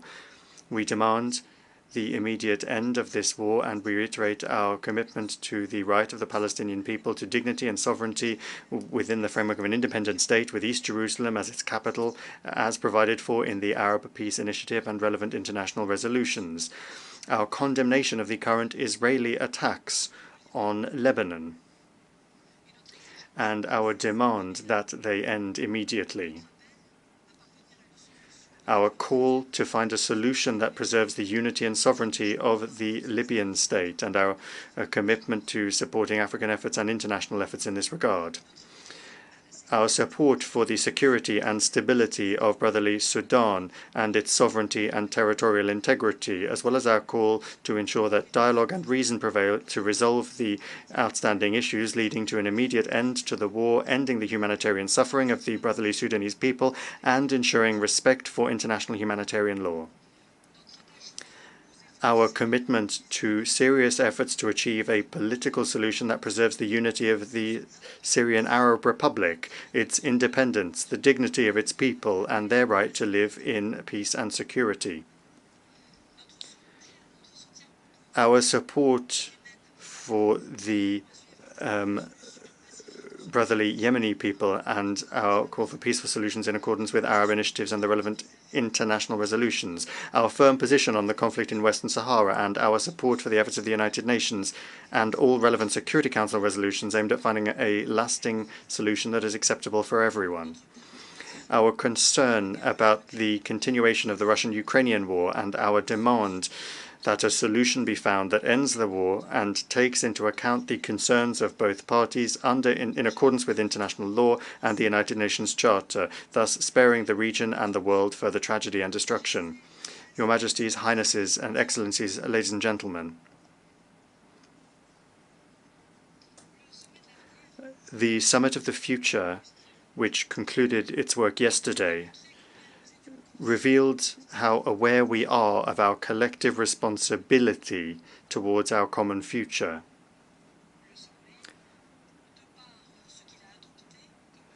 Through what was adopted in terms of measures and plans, the summit confirmed that we are still able to make this future one of security, peace, prosperity, comprehensive sustainable development that will not exclude any people or country.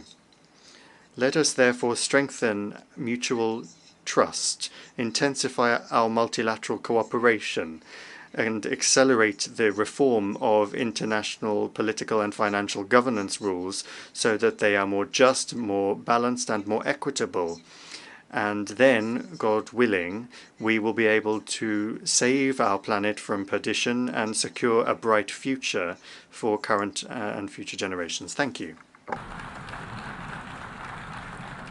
On behalf of the Assembly, I wish to thank the President of the Islamic Republic of Mauritania. The Assembly will hear an address by His Excellency Sadir Japarov, President of the Kyrgyz Republic. I request protocol to escort His Excellency and invite him to address the Assembly.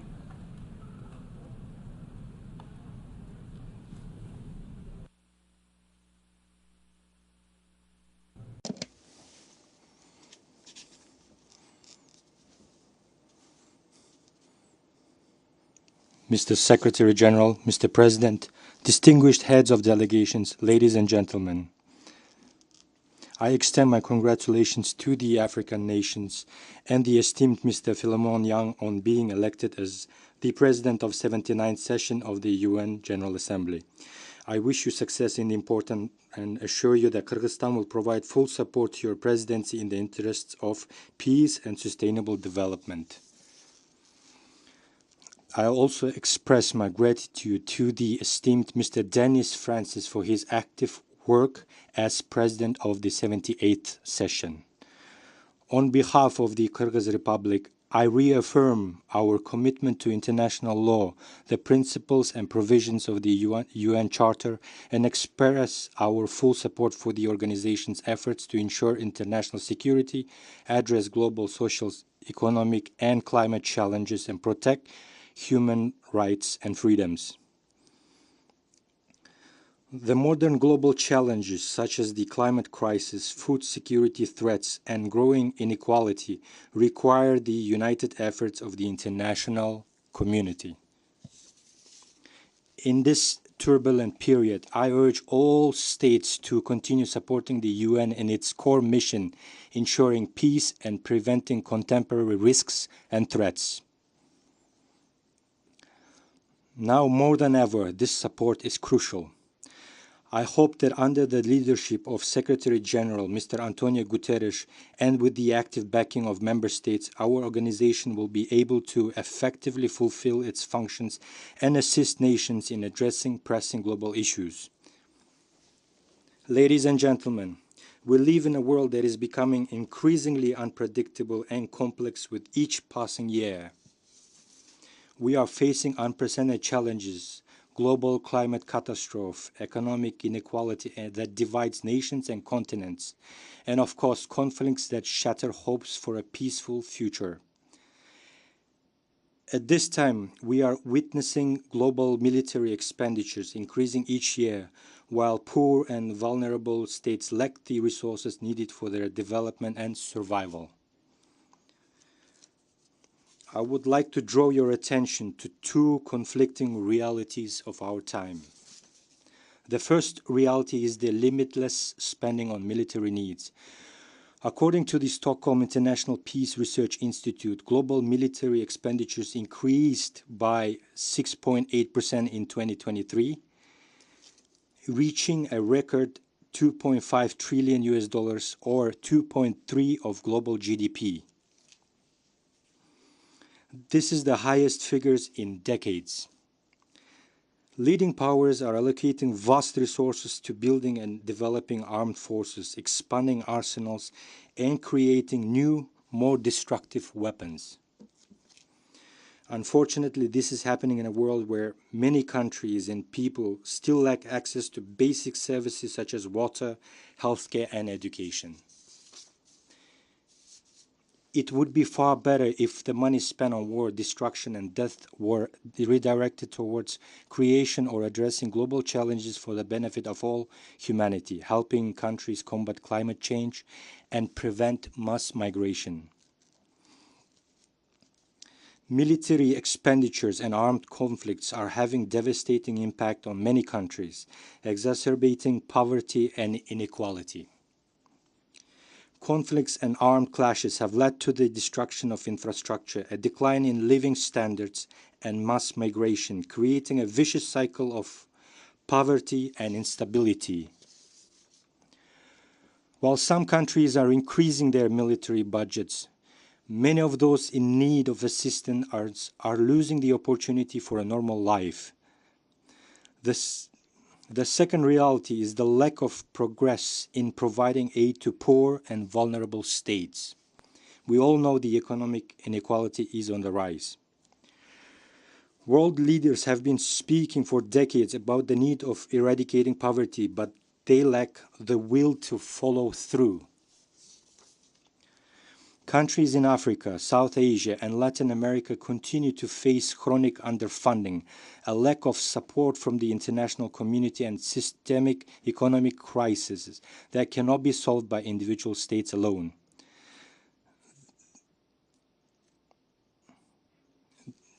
The countries at the lowest economic levels are in dire need of investments in healthcare, education, infrastructure, and the fight against climate change. Yet amidst the rapid increase in military spending, assistance to these nations remains insufficient. Humanitarian aid and development assistance programs often face financial shortages, while these resources are being used for purchase of weapons and the conduct of military operations.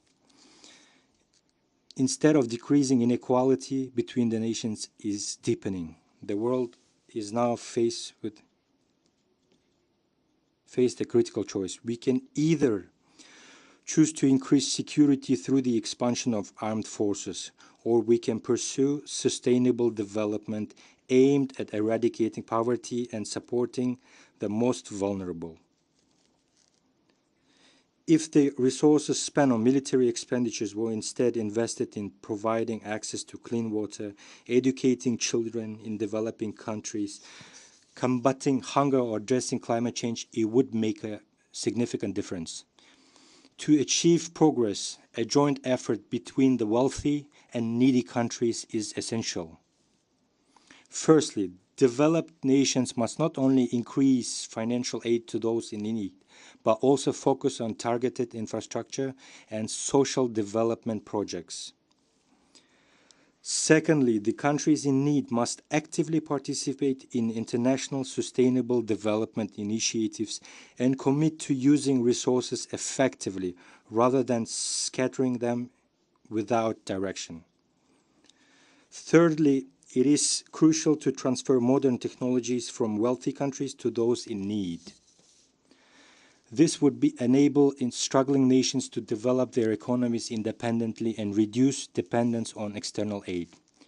Today, we observe that geopolitical conflicts require not only increase in defense spending, but more importantly, the necessity of international cooperation for their resolution.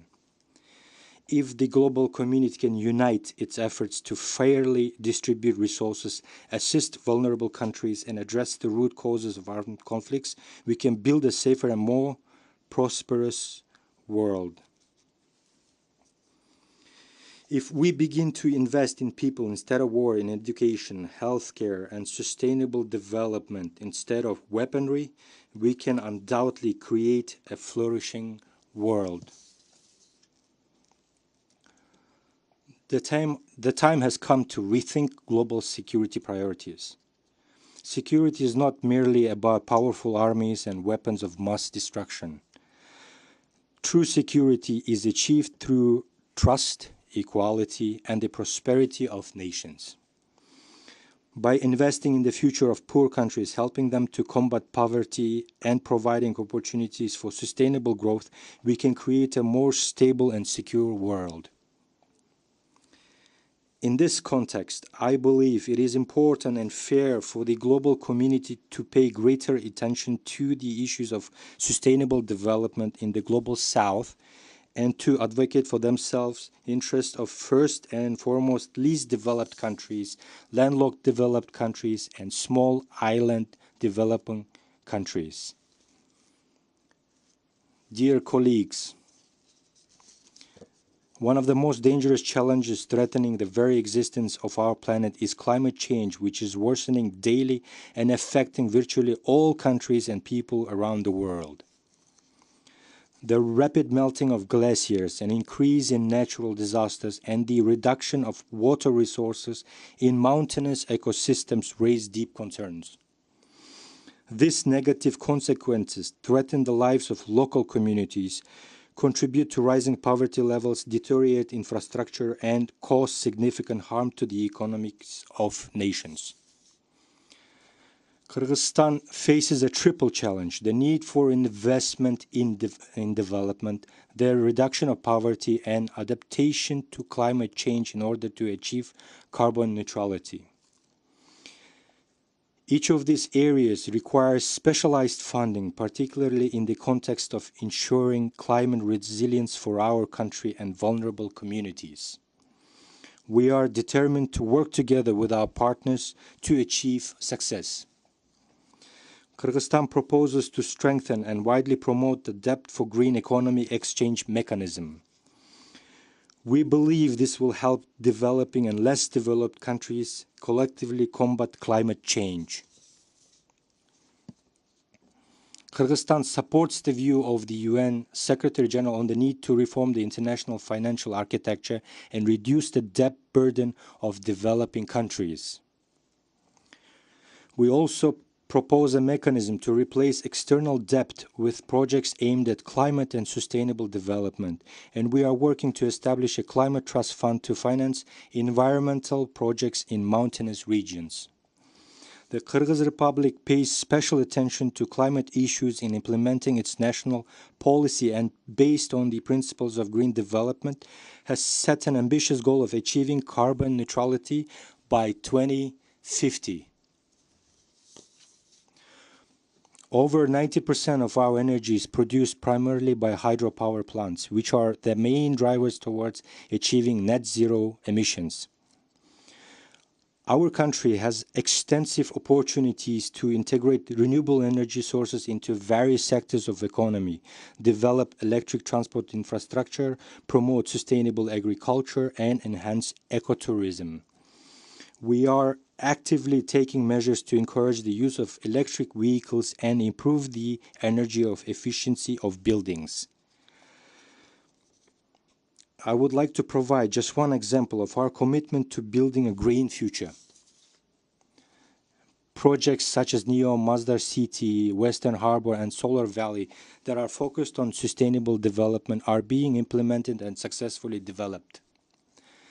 The dreams of the people in these countries have come true and serve as an example for us as well. We have begun constructing the modern and innovative city of Asman on the shores of Lake Esekul. Next year, we will start building the city of Kemin.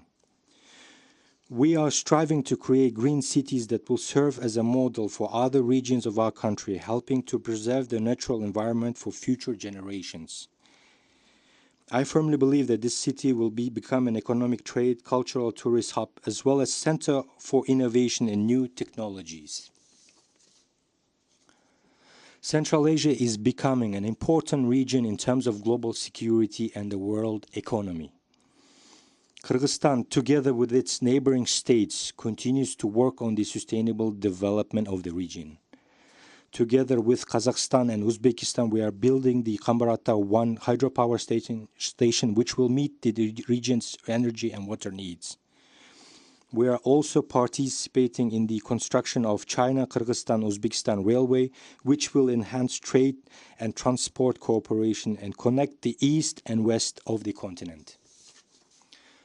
Ladies and gentlemen, the future of our world depends on the path we choose. We should not increase military spending, leading to further escalation of conflicts and disasters. Instead, we must direct our efforts towards building a just, safe, and prosperous world for all. Our choice today will determine what tomorrow will be like for our future generations. We all need to ease international tensions. The Kyrgyz Republic is ready to support the efforts of UN General Assembly and Security Council aimed at establishing a stable world order and achieving sustainable development goals, as well as to contribute to the international community's joint efforts to address global challenges and threats. At the same time, we propose our candidacy for non-permanent membership in the UN Security Council for the years 2027-2028. As a country that has never been elected, this country, Kyrgyz Republic hopes for your support in the elections scheduled to take place in New York City in June 2026. If elected, Kyrgyzstan will continue work towards enhancing the effectiveness and transparency of the Council's operations, as well as expanding its composition with consideration for balanced regional representation.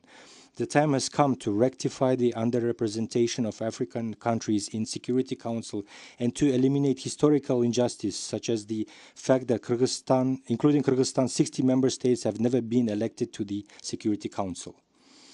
At the future summit, UN member states reaffirmed the importance of the Sustainable Development Goals and the need for their full implementation. Kyrgyzstan remains committed to the Global 2030 Agenda for Sustainable Development, and our achievements confirm our firm intention to achieve the goals, taking into consideration national priorities and financial capabilities. The UN Sustainable Development Goals are integrated into National Development Strategy of Kyrgyzstan until 2040, which creates opportunities for sustainable economic and social development, digitalization, entrepreneurship, as well as the introduction of innovative and environmentally friendly technologies for current and future generations. On July 22nd of this year, we adopted the law on protection of rights and funds of private entrepreneurs and foreign investors. This law defines the necessary measures for protecting investors in business activities. It also provides punitive measures against the relevant state officials for illegally and unjustly refusing state registration, illegally and unjustly denying the issuance of a license, unjustly and unlawfully restricting business activities, unjustly and unlawfully interfering with the activities of investors and private entrepreneurs. Severe penalties are imposed for the aforementioned violations. These include imprisonment for 2 to 5 years, confiscation of property, or large fines. Next year, our country will present its national voluntary review on the implementation of the SDGs. We are ready to share our experience, discuss the results achieved, and continue striving to be among the 30 countries in the world in implementing SDGs by 2030. As a mountainous country, Kyrgyzstan has drawn global attention to the challenges of sustainable development in mountainous regions since the 2000s.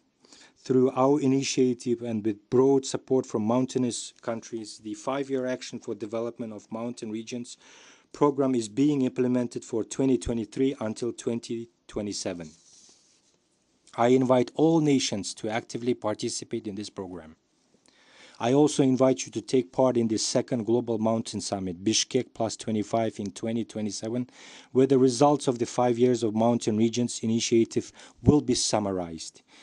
In addition, we are promoting the initiative to include the global dialogue on mountains and climate in the UN Annual Climate Change Conference agenda. Kyrgyzstan is actively working to protect the snow leopard, a symbol of long-term sustainable development in the region. In December 2023, the snow leopard was recognized as a national symbol of Kyrgyzstan. Together with 11 other countries within its habitat, we are working to protect this unique animal. In this regard, I am proud to announce that a resolution to declare International Snow Leopard Day will be introduced to the UN General Assembly, and I urge all nations to support this initiative. The inhabitants of mountainous regions face daily challenges such as water shortages, food insecurity, poverty, and lack of access to basic services. These countries should not be left alone with their problems. We call on the global community to take active steps to address these issues. Dear colleagues, ladies and gentlemen, the time has come for the international community to build a new consensus based on trust and the interest of all nations. In conclusion, I would like to share the following words from Manas epic, which embodies the profound depth of friendship, unity, and solidarity among people. Let us unite our strength as one head from one shoulder and one hand from one sleeve. Where there is unity, there is prosperity. Thank you very much for your attention. On behalf of the Assembly, I wish to thank the President of the Kyrgyz Republic. The Assembly will hear an address by His Excellency Javier Gerardo Milei, President of the Argentine Republic. I request protocol to escort His Excellency and invite him to address the Assembly.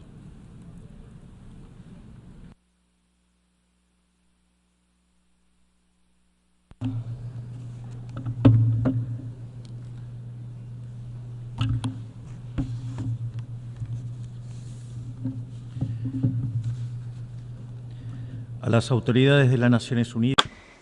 To the authorities of the United Nations, representatives of the various countries, member countries, and all of the citizens of the world that are watching us, good afternoon.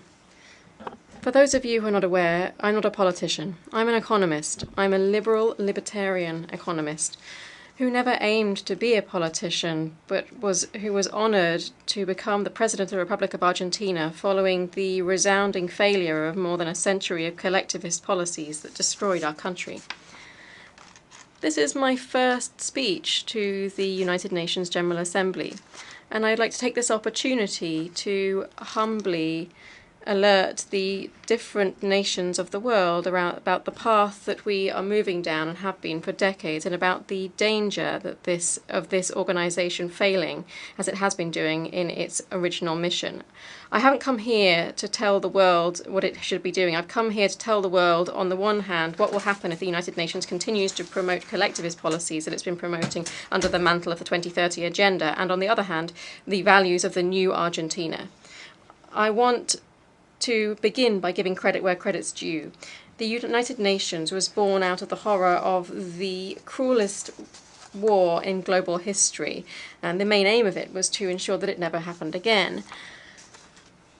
To do so, the organization engraved its fundamental principles in the Universal Declaration of Human Rights. From that was born a basic agreement around one maxim, that all human beings are born free and equal in dignity and rights. Under the watch of this organization, the adoption of this and the adoption of these ideas, over the last 70 years, humanity has experienced the longest period of global peace in history, which has coincided with the greatest period of economic growth in history. It established an international forum in which nations can resolve their conflicts through cooperation rather than resorting instantaneously to weapons, and it achieved something previously unthinkable: to sit the 5 great powers of the world around one same table with the same veto power, despite having completely counterposed interests.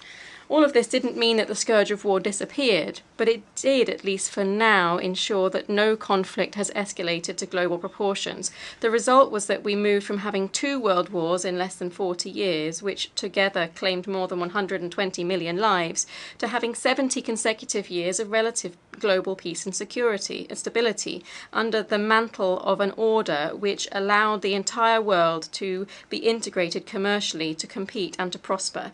Because where trade enters, we don't have bullets, said Bastia, because trade guarantees peace, peace guarantees, and freedom guarantees trade. Equality before the law guarantees freedom. It managed to ensure what Prophet Isaiah said, that he will judge between the nations and will settle disputes for many peoples. They will beat their swords into plowshares and their spears into pruning hooks. Nation will not take up sword against nation, nor will they train for war anymore. This is what's happened mainly under the watch of the United Nations in its first few decades. That's why we're talking about an outstanding success in the history of nations that has been achieved by the United Nations, and it cannot be overlooked. Now, at some time, and as often happens with the majority of bureaucratic structures that are created by men, this organization stopped looking after its main aims set out in its founding declaration and started to change. This was an organization that had essentially been thought up as a shield to protect the reign of men, and it became a leviathan with various tentacles purporting to decide not only what each nation state should do, but also how all the citizens in the world should live. That's how we moved from being an organization that pursued peace to an organization that imposes an ideology on its members about an endless list of topics in society. The model of the United Nations that had been successful, the origin of which we can see in the ideas of President Wilson, who talked about the need for peace without victory, and that was founded out of cooperation from nation states, has been abandoned. It's been replaced by a model of supranational government, of international bureaucrats that attempt to impose on citizens of the world a specific way of living. What we're discussing in New York this week at the Summit of the Future is nothing more than going further down this tragic path, the tragic path that this institution has adopted. going further down this path, which in the very words of the Secretary General calls on us to define a new social contract, redoubling our commitments in the 2030 agenda. On this, I'd like to be clear about Argentina's position. The 2030 agenda, although it's well-intentioned in its goals, is nothing but a supranational government program that is socialist in shape. It purports to resolve the problems of modernity with solutions that afflict the sovereignty of nation-states and violate the right to life, right to freedom, and property of persons. It's an agenda that purports to resolve poverty, inequality, discrimination with legislation that simply furthers these issues, because the history of the world has shown that the only way of guaranteeing prosperity is by limiting the power of the monarch, by guaranteeing equality before the law, defending the right to life, to freedom, and to the ownership and property of individuals. The adoption of this agenda is fully in line with these privileged interests and looks beyond the principles that were set out in the Universal Declaration of Human Rights.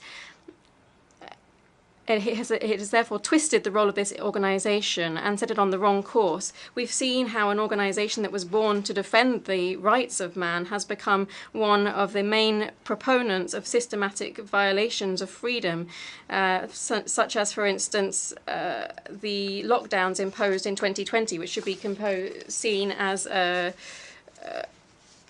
crime against humanity. In this same house, that purports to defend human rights, we have also included bloody dictatorships in the Human Rights Council, including Cuba and Venezuela, without reproach. In this same house, which purports to defend the rights of women, we've allowed on CEDAW, the CEDAW committee, countries that punish their women just for showing their skin. In this same house that had voted against the state of Israel, which is the only country in the Middle East to defend a liberal democracy, we have simultaneously shown a total inability to respond to the scourge of terrorism. On the economic level, we have promoted collectivist policies that undermine economic growth, violate property rights, and disrupt a natural economic process, preventing the most left-behind countries to freely enjoy their own resources. They have imposed regulations and prohibitions specifically because of countries that wish to develop themselves. We have further established a toxic relationship between global governance and international credit bodies, demanding that those countries that are most left behind commit resources that they don't have to programs that they don't need, making them perpetual debtors. We have also seen ridiculous policies with Malthusian stances, such as policies, zero emissions policies that harm all poor countries, policies related to sexual and reproductive rights, when birth rates in Western countries are plummeting, announcing a somber future for all of us. The organization has met its mission of upholding territorial sovereignty of its members. As we know, the Argentines have first-hand experience of this with the Malvinas Islands. We have also seen that the veto of the permanent members of the Security Council has begun to be used in the defense of the specific interests of a certain few. That's where we are today, with a powerless organization, powerless to provide solutions to the true global conflicts. For instance, the aberrant Russian invasion of Ukraine, which has costed the lives of more than 300,000 people and left behind more than 1 million wounded.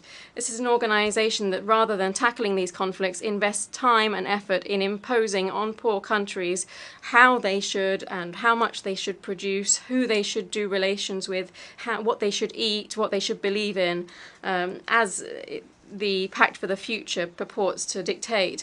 This long list of errors and contradictions has led to a loss of credibility for the United Nations before the citizens of the free world.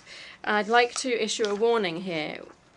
We are coming to the end of a cycle. Collectivism and the moral posturing and the woke agenda has is coming up against reality. There are no further credible solutions to the real problems of the world. If the 2030 agenda fails, as recognized by its own promoters, the response should be to wonder whether or not this was an ill-conceived program from the outset. We should accept this reality and change what we're doing. The same thing always happens with ideas that come from the left. They're designing a model in line with what human beings should do, and when individuals freely decide to act otherwise, they have no better solution than to restrict, repress, or cut off their freedom. In Argentina, we've seen with our own eyes what they have done at the end of this path of envy and sad passion, poverty, anarchy, and a total lack of liberty. We still have time to choose another direction. I want to be clear so that there's no poor misunderstanding here. Argentina, that is going through a profound process of change currently, has decided to embrace the ideas of freedom. These are ideas that say that all citizens are born free and equal before the law, that we have inalienable rights granted by our Creator, to life, to freedom, and to property. These principles that are setting the framework of the process of change that we're undertaking in Argentina are also the principles that will guide our international conduct from now on. We believe in the defense of life for all. We believe in the defense of property for all. We believe in freedom of expression for all. We believe in freedom of worship for all. We believe in freedom of trade for all. And we believe in limited government, all. And in these times, what happens in one country has a swift impact on others, and we believe that peoples should be able to live free of tyranny and oppression, be it political oppression, economic slavery, or religious fanaticism. This fundamental idea shouldn't be mere words. It should be supported by our acts diplomatically, economically, and materially through the joint force of all of the countries that stand up for freedom. This doctrine of the new Argentina is no more and no less than the true essence of the United Nations. That is, the cooperation of nations united in the defense of freedom. If the United Nations wants to resume the principles that led to its birth and adopt the role for which it was designed, it can count on the full support of Argentina in its struggle for freedom. You should be aware, though, that Argentina will not support any policy that implies restricting individual or trade freedoms, nor the violation of the natural rights of individuals, regardless of who promotes these or how big the consensus is in this institution. For this reason, I'd like to officially express our dissent on the Pact for the Future that was signed on Sunday, and I invite all nations of the free world to support us, not only in relation to this pact, but also in the establishment of a new agenda for this noble institution, that is, the agenda for freedom. From this day on, you should know that Argentina, the Republic of Argentina, will abandon its policy of historic neutrality and will be on the vanguard in the struggle for the defense of freedom. Because, as Thomas Paine said, those who expect to reap the blessings of freedom must, like men, undergo the fatigue of supporting it. Long live freedom, God damn it. Thank you very much. On behalf of the Assembly, I wish to thank the President of the Argentine Republic.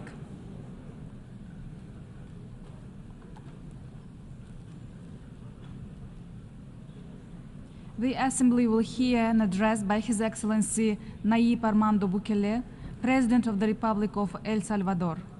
I request protocol to escort His Excellency and invite him to address the Assembly.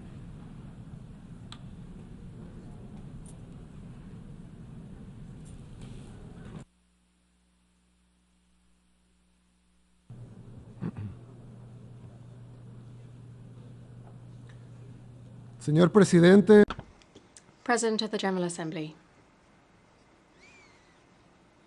Your Excellencies, heads of state and government, distinguished members of the delegations with us here today, ladies and gentlemen. When I came to this General Assembly for the first time in 2019, I know that many of you didn't know El Salvador or hadn't even heard of El Salvador.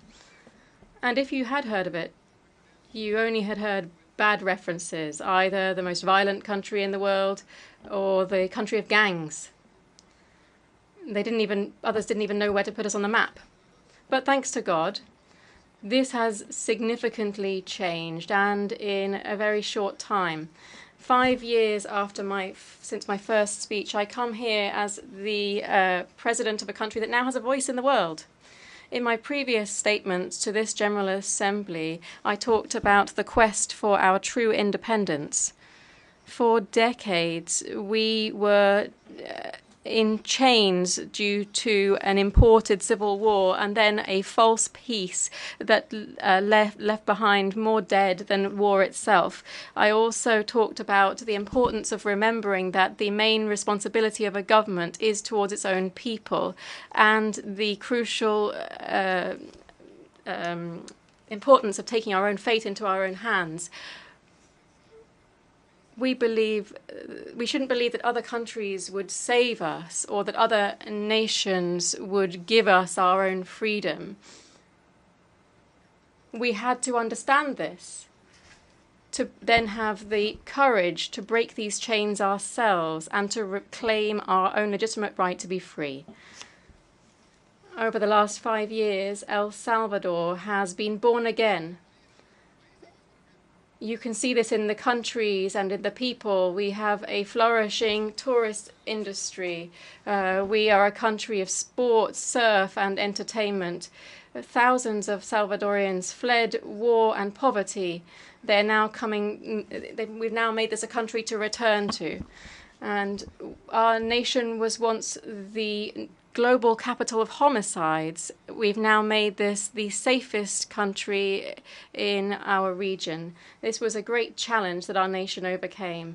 But we still have a lot to do and many things to achieve.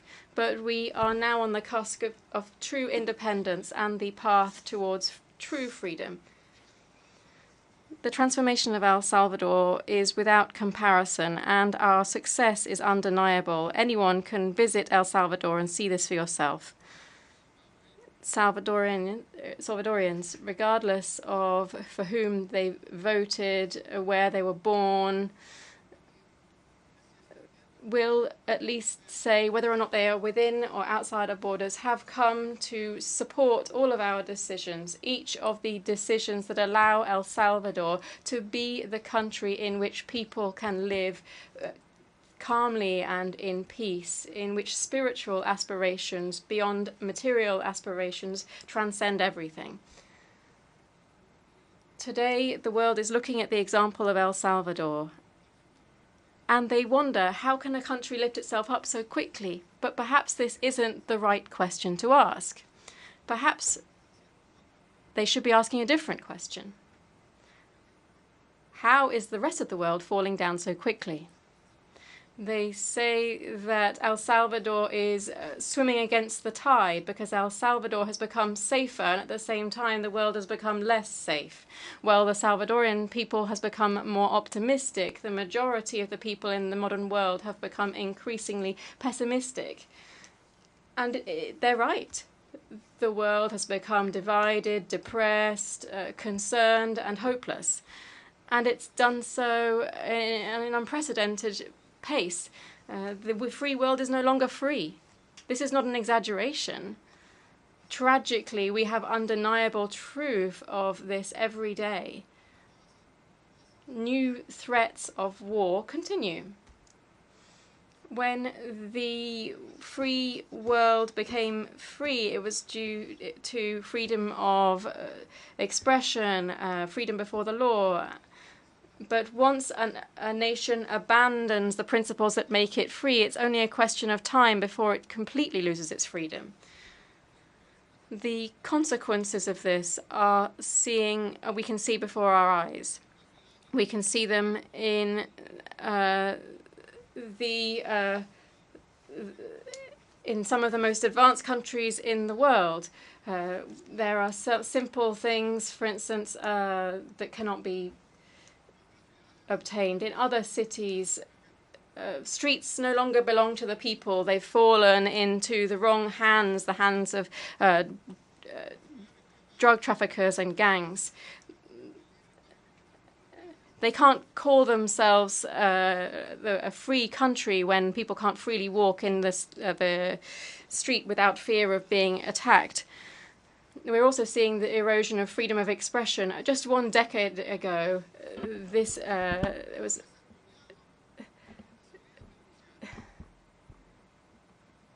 the biggest platform of social media in the world has had to use its citizens of Western countries have been arrested for their postings on social media. Governments have had to impose restrictions.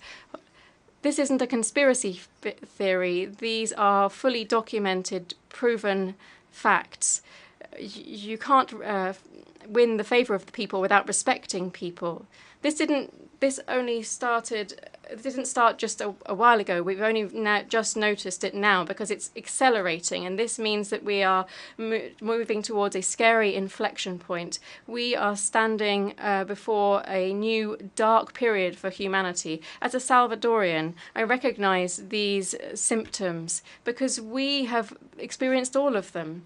We saw the collapse of our nation step by step, and we are seeing these same steps, but this time on a global scale. We cannot, nor do we want to tell other countries what they should do. Every country needs to take its own decisions and do what's best for its people. We can only offer a word of warning to a friend who's gone through a dark period and who has gone through a battle in their own lives. We can't change the direction of the world. El Salvador is too small a country for that. We are indeed the smallest country in the whole of the American continent. This is much bigger than us, and in fact it's much bigger than any nation. We can't prevent the obscure times that are ahead, but what we can do is become a small refuge in light of the approaching storm and try to have hope. In El Salvador, we will not renounce our position. We don't confiscate the goods of people, property of people who don't agree with us. We don't arrest people for their own ideas. In El Salvador, we have freedom of expression, and that will always be protected. In El Salvador, we prioritize public safety over the comfort of criminals. Some people say that we are the country that has imprisoned thousands, but actually we've freed millions. Now the good people are living free, without fear, without freedoms and with freedoms and human rights fully respected. We want our people to prosper. That's why we foster innovation and new ideas. We understand that we need to have a safe space for ideas to flourish so that we can have research and experiments. We shouldn't be focused through antiquated regulations or something that is opposed to change. In El Salvador, you will find a space to explore your ambitions, be that in technology, energy, medicine, arts, culture, music, or architecture. Just a few years ago, El Salvador was one of the darkest places on the entire planet. But in a short time, our country was born again because we remembered that freedom is something that you take. It isn't given to us. It isn't gifted to us. And that like anything that is worth taking in life, it should be looked after and maintained. Today, El Salvador is a safe country for progress and innovation, but also for families and also as we seek to pursue our own aims. In El Salvador, we welcome you all, mainly for our people, but also for anybody who wishes to contribute to our vision. It won't be easy to do this. The next step, in fact, is perhaps harder than the previous steps that we've had to take. We have freed our country, but we need to maintain this freedom and do so in a world that is increasingly less free. El Salvador has left its past behind that we never wish to return to again. Perhaps it will be too late to avoid the obscure times ahead for our world, but it's not too late to build a bridge and to escape the storm. May God bless humanity. Thank you very much. On behalf of the Assembly, I wish to thank the President of the Republic of El Salvador. The Assembly will hear an address by His Excellency Masoud Pezeshkian, President of the Islamic Republic of Iran. I request protocol to escort His Excellency and invite him to address the Assembly.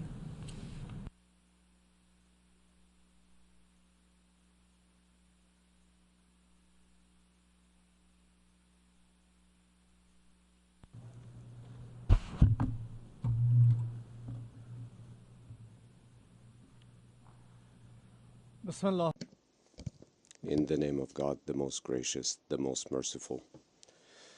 Mr. President, Excellencies, I extend my sincere congratulations both on the opening of the 79th session of the United Nations General Assembly and to you, Mr. President, on your well-deserved election. I trust that the crucial themes of this session, peace, sustainable development, and human dignity, will illuminate a bright path for both present and future generations. Last year, the devoted president of my country, Ibrahim Raisi, addressed you from this very podium. He was martyred in the service of the Iranian people. May his soul rest in peace.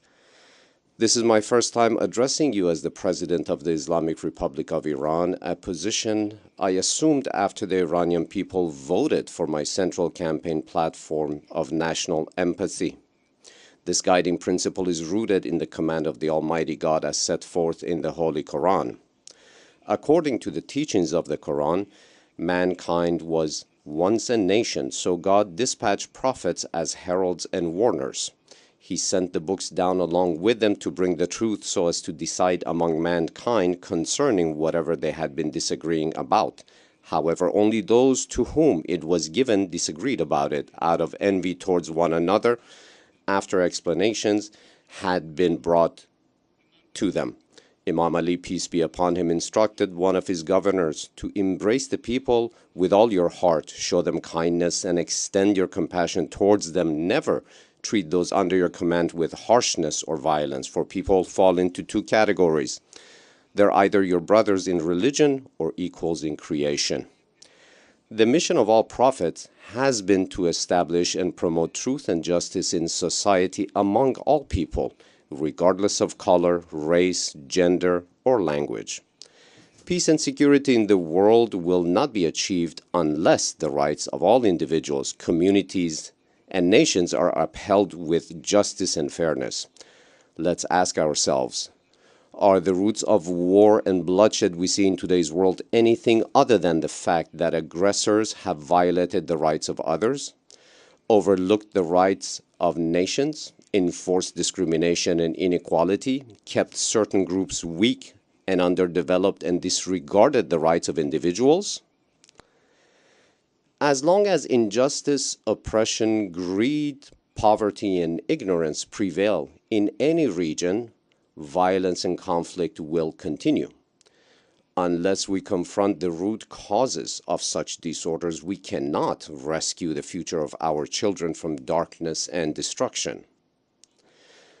Mr. President, I embarked on my electoral campaign with a platform focused on reform, national empathy, constructive engagement with the world, and economic development, and was honored to gain the trust of my fellow citizens at the ballot box. I aim to lay a strong foundation for my country's entry into a new era, positioning it to play an effective and constructive role in the evolving global order. My objective is to address existing obstacles and challenges while structuring my country's foreign relations in cognizance of the necessities and realities of the contemporary world. Mr. President, over the past year, the world has witnessed the true nature of the Israeli regime. It has witnessed how the regime carries out atrocities in Gaza, and in 11 months has murdered in cold blood over 41,000 innocent people, mostly women and children. Its leaders label this genocide, the killing of children, war crimes, and state terrorism as legitimate self-defense. They label hospitals, kindergartens, and schools as legitimate military targets. They label the freedom-loving and brave people around the world who protest against their genocide as anti-Semitic. They label and oppress people who have stood up against 7 decades of occupation and humiliation as terrorists. It is Israel that has assassinated our scientists, diplomats, and even guests on our soil, and supported, both covertly and overtly, terrorist groups like ISIS. Iran, in contrast, has supported popular liberation movements of people that have been victims of 4 generations of the crimes and colonialism of the Israeli regime. We have been siding with the people across the world who have flooded the streets in outrage against Israeli atrocities. We condemn Israeli crimes against humanity.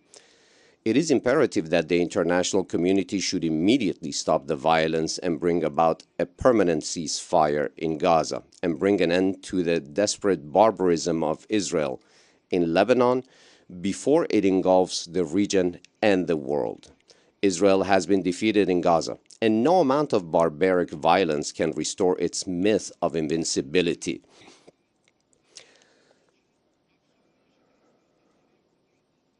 Naturally, blind Israeli state terrorism over the past few days in Lebanon, followed by a massive aggression with thousands of victims, cannot go unanswered.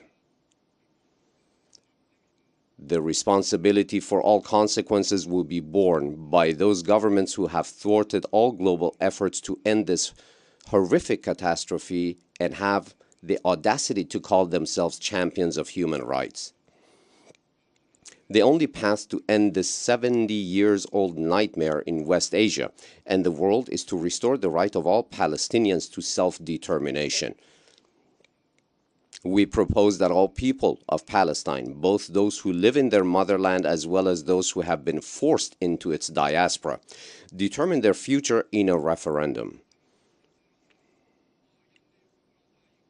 We are confident that through this mechanism we can achieve a lasting peace with Muslims, Christians, and Jews living alongside one another in one land in tranquility and peace and away from racism and apartheid. Excellencies, examine the contemporary history of the region. Iran has never initiated a war. It has only defended itself heroically against external aggression, causing the aggressors to regret their actions. Iran has never occupied the territory of any nation. It has not sought the resources of any country. It has repeatedly offered various proposals to its neighbors and international fora aimed at establishing lasting peace and stability. We have emphasized the importance of unity in the region and establishing a strong region. A strong region rests on several fundamental principles. First, we must recognize that we are neighbors, and because of this bond, we will always remain together. The presence of foreign powers in our region is temporary and leads to instability. Our development and progress are interconnected, and outsourcing security to extra-regional powers will not benefit any of us. Second, the new regional order must be inclusive and beneficial for all neighbors. An order that fails to safeguard the interests of each neighboring country cannot be sustained. Third, neighboring and brotherly countries should not waste their valuable resources on attritional rivalries and arms races. Our region suffers from war, sectarian tensions, terrorism and extremism, drug trafficking, water scarcity, refugee crises, environmental degradation, and foreign interventions. We can collectively address these common challenges for a better future for coming generations. I am the president of a country that has endured threats, war, occupation, and sanctions throughout its modern history. Others have neither come to our assistance nor respected our declared neutrality. Global powers have even sided with aggressors. We have learned that we can only rely on our own people and our own indigenous capabilities. The Islamic Republic of Iran seeks to safeguard its own security, not to create insecurity for others. We want peace for all and seek no war or quarrel with anyone. We seek lasting peace and security for the people of Ukraine and Russia. The Islamic Republic of Iran opposes war and emphasizes the urgent need to end military hostilities in Ukraine. We support all peaceful solutions and believe that dialogue is the only way to resolve this crisis. Mr. President, in the current globalized world, the security and interest of no country can be attained through undermining the security and interest of others. We need a new paradigm to address global challenges. Such a paradigm must focus on opportunities rather than being obsessed with perceived threats. Through such an engagement approach, we can find fresh opportunities for cooperation. Iran and global powers achieved a historic nuclear deal in 2015. Through that fresh outlook based on shared opportunities, Iran agreed to the highest unprecedented level of nuclear oversight in return for recognition of our rights and the lifting of sanctions within the framework of the JCPOA. Trump's unilateral withdrawal from the agreement manifested a threat-ridden approach in politics and a coercion-driven strategy in the economic domain. Unilateral sanctions targeted innocent people and seek to undermine the foundations of the Iranian economy. The goal is to securitize Iran, which instead leads to insecurity for all. The policy of the U.S. so-called maximum pressure was in fact implemented against the Iranian people when Iran was fulfilling all its obligations under the JCPOA, as was verified repeatedly by the IAEA. We are ready to engage with JCPOA participants if JCPOA commitments are implemented fully and in good faith. Dialogue on other. We are ready to engage with JCPOA participants if JCPOA commitments are implemented fully and in good faith. Dialogue on other issues can follow. Here I want to address the American people. It is not Iran that has established military bases along your borders. It is not Iran that has imposed sanctions on your country and obstructed your trade relations with the world. It is not Iran that prevents you from accessing medicine. It is not Iran that has restricted access to the global banking and financial system. It is not we who have targeted your military leaders. Rather, it is the United States that assassinated Iran's most revered military commander at the Baghdad airport. My message to all states pursuing a counterproductive strategy towards Iran is to learn from history. We have the opportunity to transcend these limitations and enter into a new era. This era will commence with the acknowledgement of Iran's security concerns and cooperation on mutual challenges. Sanctions are destructive and inhumane weapons designed to cripple a nation's economy. The deprivation of access to essential medications is one of the most painful consequences of the sanctions, endangering the lives of thousands of innocent people. This measure is not only a blatant violation of human rights, but also constitutes a crime against humanity. Our nation has demonstrated resilience in the face of numerous hardships throughout the past few years caused by sanctions. Although the wounds inflicted by these sanctions are deep within our society, confronting this bitter experience has transformed us into a stronger nation with unwavering resolve and self-confidence. In order to build a better future world, Iran stands prepared to foster meaningful economic, social, political, and security partnerships with global powers and its neighbors based on equal footing. The appropriate response to this message from Iran is not to impose more sanctions, but to fulfill existing obligations to remove sanctions, benefiting the Iranian people, hence laying the foundations for more constructive agreements. I hope that this message from Iran is carefully heard today. Thank you, Mr. President. On behalf of the Assembly, I wish to thank the President of the Islamic Republic of Iran.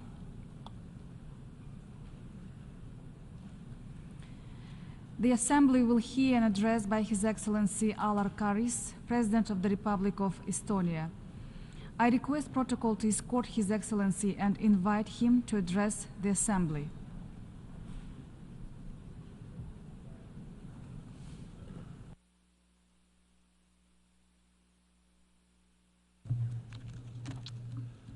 Madam President, Excellencies, dear ladies and gentlemen, I want to live in a world that is in peace, in a world that is not destroying itself, where proud, sovereign nations, big or small, old or young, modern or traditional, are not conquered and colonized.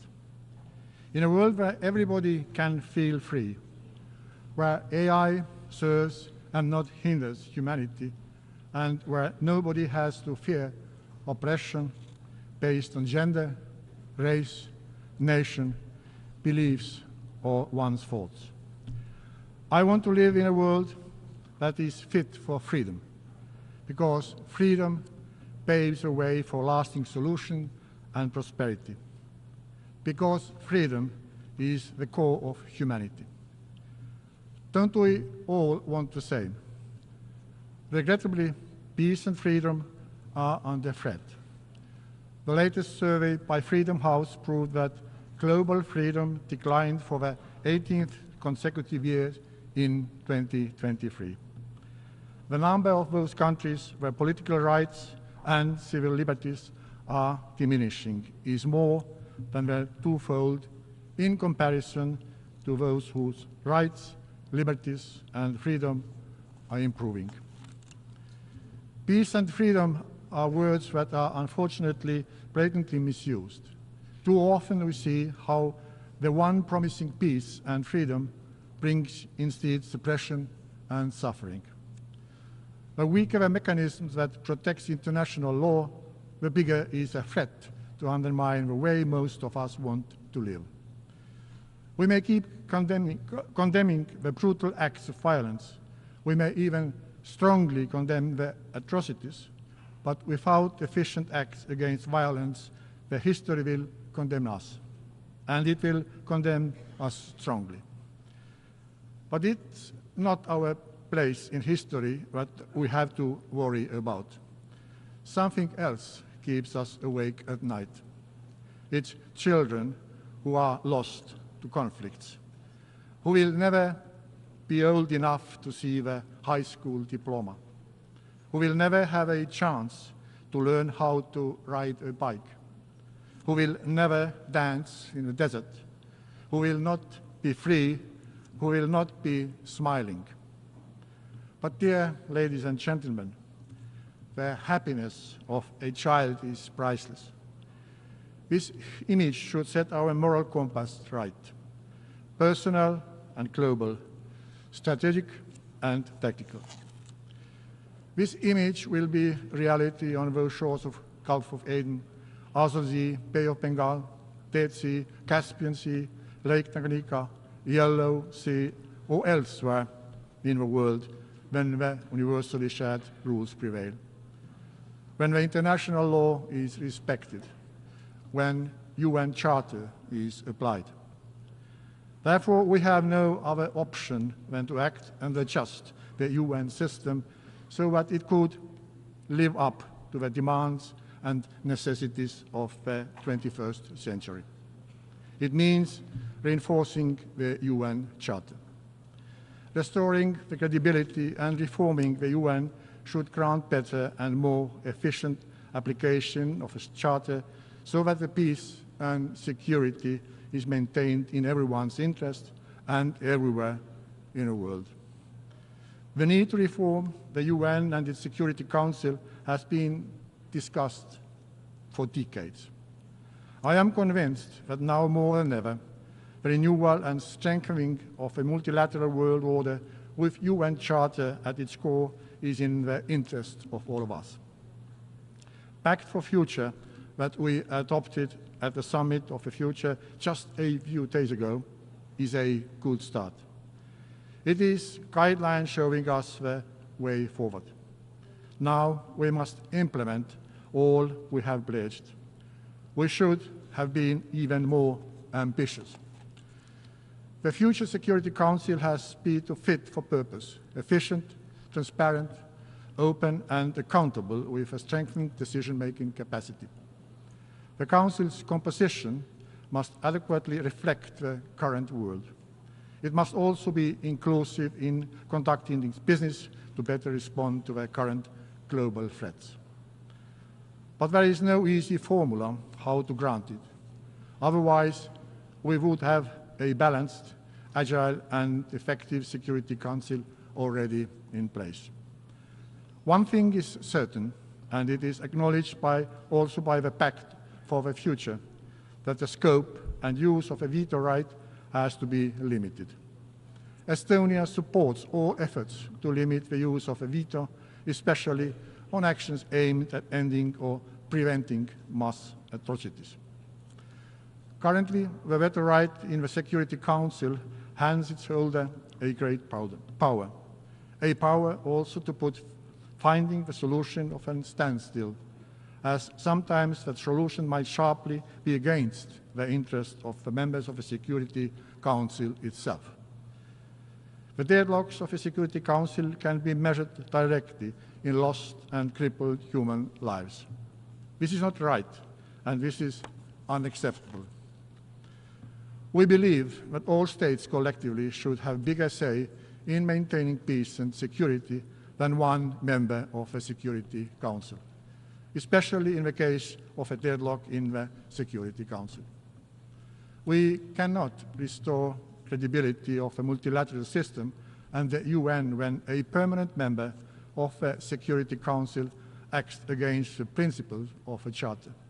Therefore, let us wisely use the powers of the General Assembly.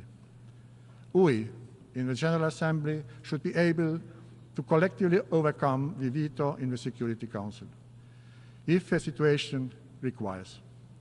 Let us analyze the options how General Assembly could gain more prominence. In addition, I recommend taking this analysis to our capitals, to different conferences around the world, collecting new ideas from the inclusive global debate. Pact for the Future acknowledges the need for revitalizing the work of the General Assembly, also in connection of strengthening the coordination with Security Council. Among other things, it means that the future peace operations would be better respond to existing challenges and emerging realities. The preciseness and sharpness of the Pact for Future allows us to believe that the United Nations 2.0 is an idea that is also capable of meeting the current challenges on the ground. Dear ladies and gentlemen, the pain of losing a close one is grave. It hurts us no matter where it happens. The life will never be the same after such a tragedy. Russia's aggression against Ukraine causes inhumane suffering, as does the war in Gaza, or the worsening fighting in Sudan, or the tensions, instability, human rights violations in Sahel, the war in Syria, the unresolved Rohingya crisis, the humanitarian catastrophe in Yemen, or the suppression and torture of girls and women in Afghanistan. Since the horrific terrorist attacks by Hamas against Israel almost a year ago, there has been too much suffering in Gaza and the region. The destruction, loss of life and trauma is unimaginable. It only leads to a vicious cycle of violence and deepening hatred. We believe it is high time for an agreement that would establish a ceasefire and allow for the release of hostages. Without being naive or blind to regional complexity, Estonia is deeply convinced that the two-state solution is the only way to just and lasting peace. Israelis and Palestinians both deserve to live in a free, sovereign country with secure and recognized borders. We must step up efforts to achieve this goal. Ladies and gentlemen, in this very room, the global community has condemned Russia's aggression against Ukraine. Russia has attacked international peace and security and the UN Charter. That is a fact, confirmed also by General Assembly. We must also firmly condemn the actions of those who arm Russia in this aggression, Iran and North Korea. It has been becoming increasingly important not to lose the sight. We cannot and will not accept blurring the realities of the ground. Russia's war against Ukraine is a clear black and white situation. Russia is the aggressor and Ukraine is the victim. Russian violations against international law are brutal and widely documented. Russia has systematically killed civilians. Ukrainian children are deported to camps far away from their homes and parents in order to teach how to think correctly. Unfortunately, sending people in the so-called correction camps where they are taught right behavioral patterns are not precedent in today's world. It makes me wonder in which century do we actually live in. What would any of us do if the aggressor, the murderer of our parents, would stand in front of us?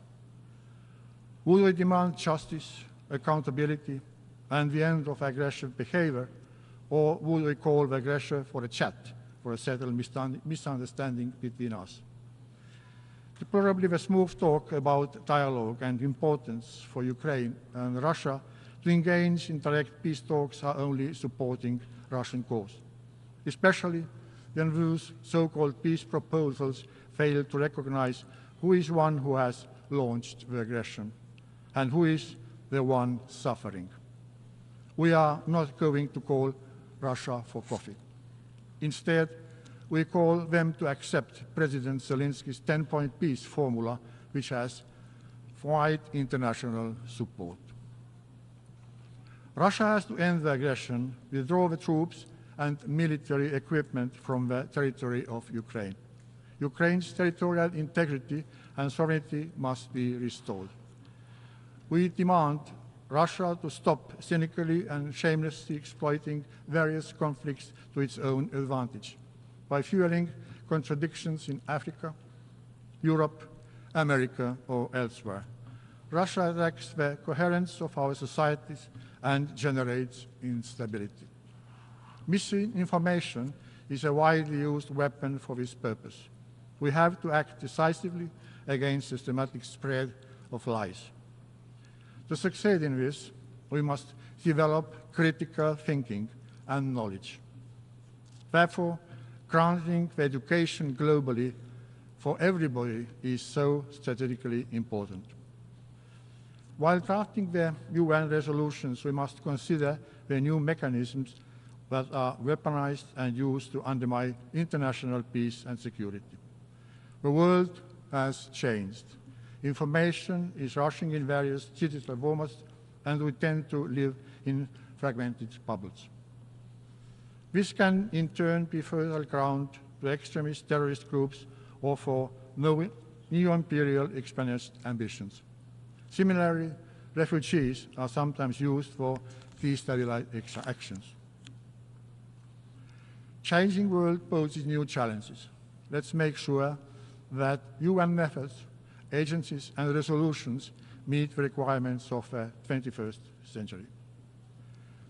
Dear ladies and gentlemen, last year, Estonia proposed the Fit for Freedom agenda that calls for global discussion.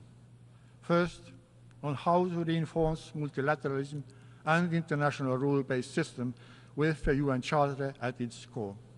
Second, how to foster inclusive decision-making of all states and societies.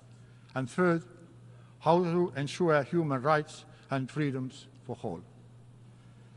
The central idea of Fit for Freedom is simple. International law must be upheld, the rules must apply. Only then we are all better off. We do not need global cataclysm to build something instead of the UN. We have learned from the past, and we are able to build on the structures of the UN already in place. Most of all, it takes political will to succeed. The possibilities to engage with the work of the Security Council and its subsidiary organs should be improved to all the members of the General Assembly.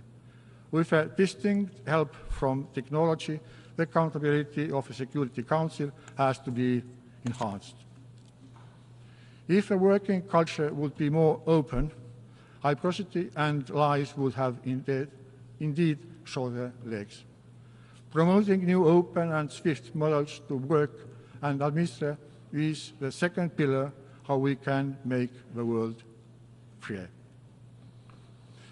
This year, Estonia chairs the Media Freedom Coalition, and next year, Freedom Online Coalition.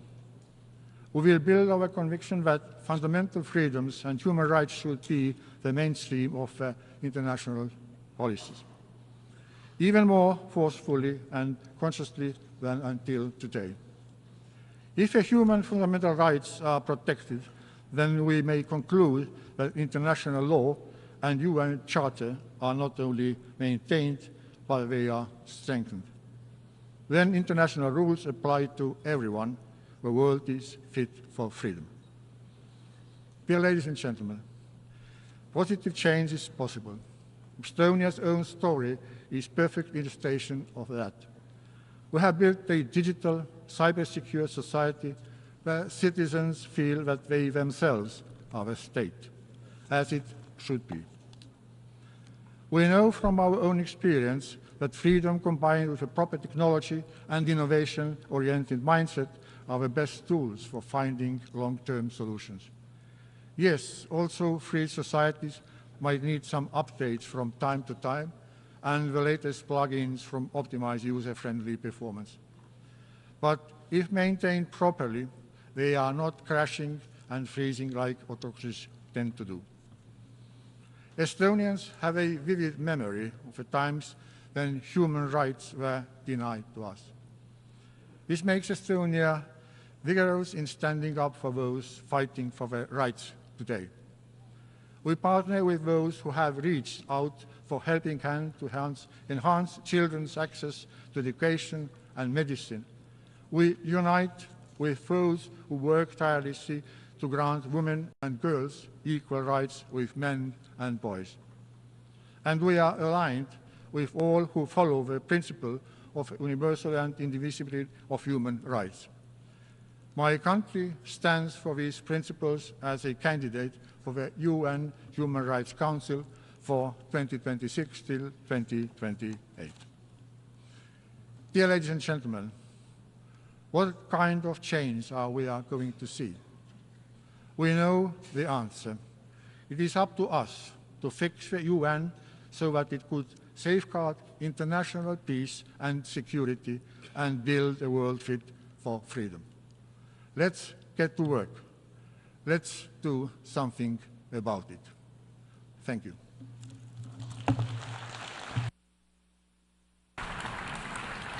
On behalf of the Assembly, I wish to thank the President of the Republic of Estonia.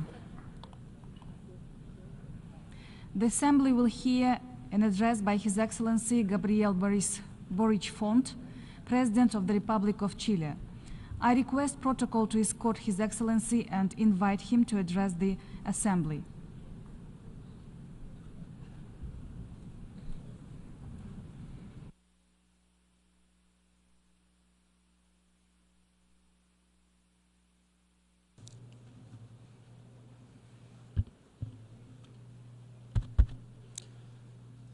Señor Presidente. Mr. President, members of the General Assembly, and to all inhabitants of the world listening to us. 2025 will mark 80 years since the day on which 51 countries took the momentous step of creating the United Nations. Our country, Chile, has always been a proud member of this collective effort. We were at that time one of the founding countries, and now, almost 80 years later, we continue to defend democracy, peace, multilateralism, and integral respect for human rights.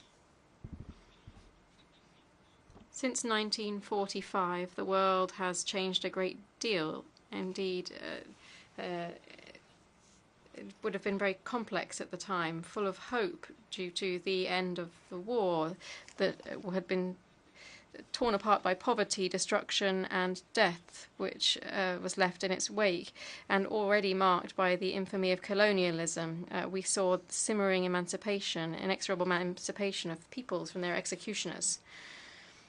Much time has passed since then, and the world has changed radically. Just imagine if a 20-year-old from that time were to magically wake up in 2024. I'm sure they wouldn't be able to believe what they see. The world has changed, but some things remain the same. One example of this that has been repeated since this rostrum is the UN Security Council. 2024's world is not the same as 1945's. This morning, I listened to the UN Secretary General. I listened to President Lula from Brazil and President Biden from the United States. They all explicitly expressed their agreement to reforming the Security Council to adjust it to today. What or who is holding this up? Is anybody in this assembly opposed to this?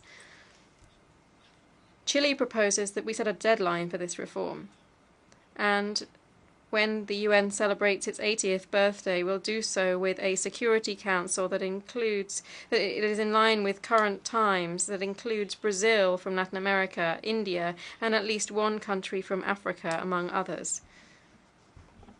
Nothing is stopping this except the lack of our own will. Human institutions depend on the will of their leaders, us. And those that are not able to adapt to their era run the risk of failing. It's worth remembering the swift collapse of the League of Nations. There are times at which change is the best way of ensuring the continuity of our history, and this is exactly one of those. The same goes for financial governance. We welcome the efforts that have been made by global financial institutions to modernize.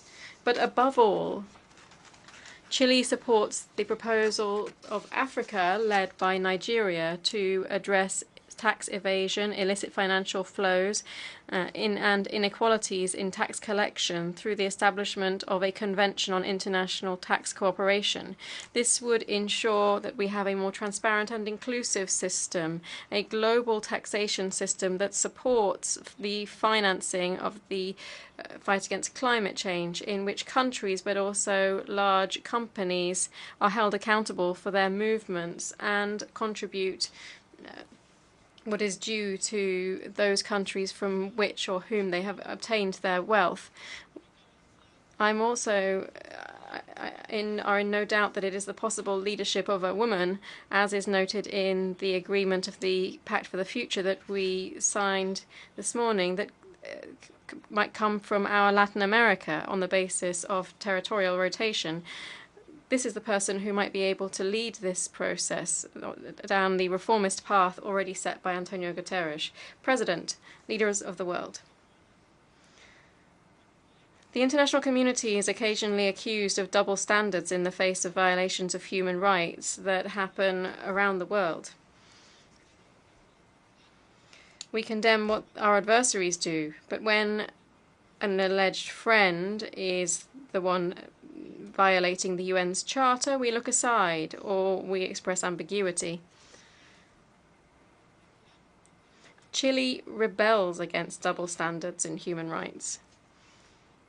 As a young Latin American and left-wing president, I would clearly, strongly like to say that human rights must always be respected everywhere. We must demand this respect regardless of the political colour of the dictator or the government that violates them.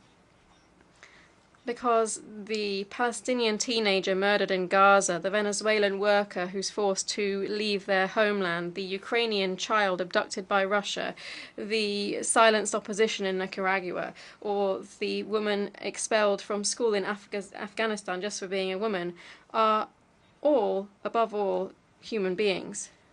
And the voice of all nations, regardless of their political position, should be raised in their defence.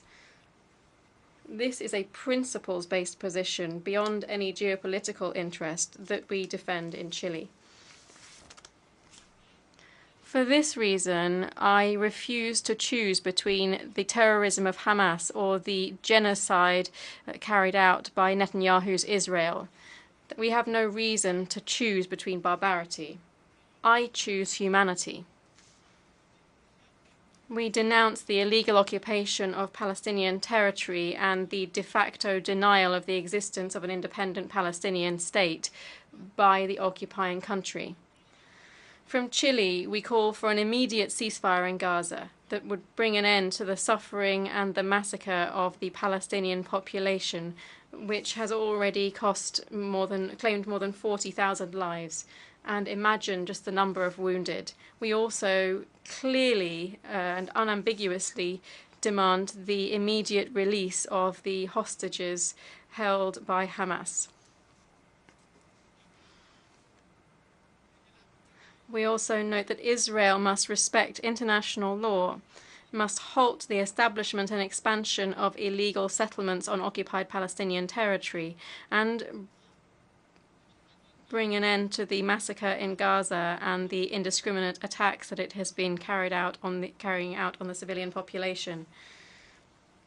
And in line with our consistent state policy, we insist on the need to reach a sustainable two-state solution behind defined, secure, internationally recognized borders in line with 1967 borders.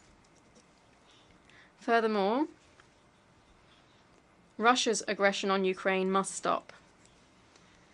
The United Nations is the right body to bring an end to this flagrant transgression of international law. We can't accept the normalization of one country invading another and taking away part of its territory.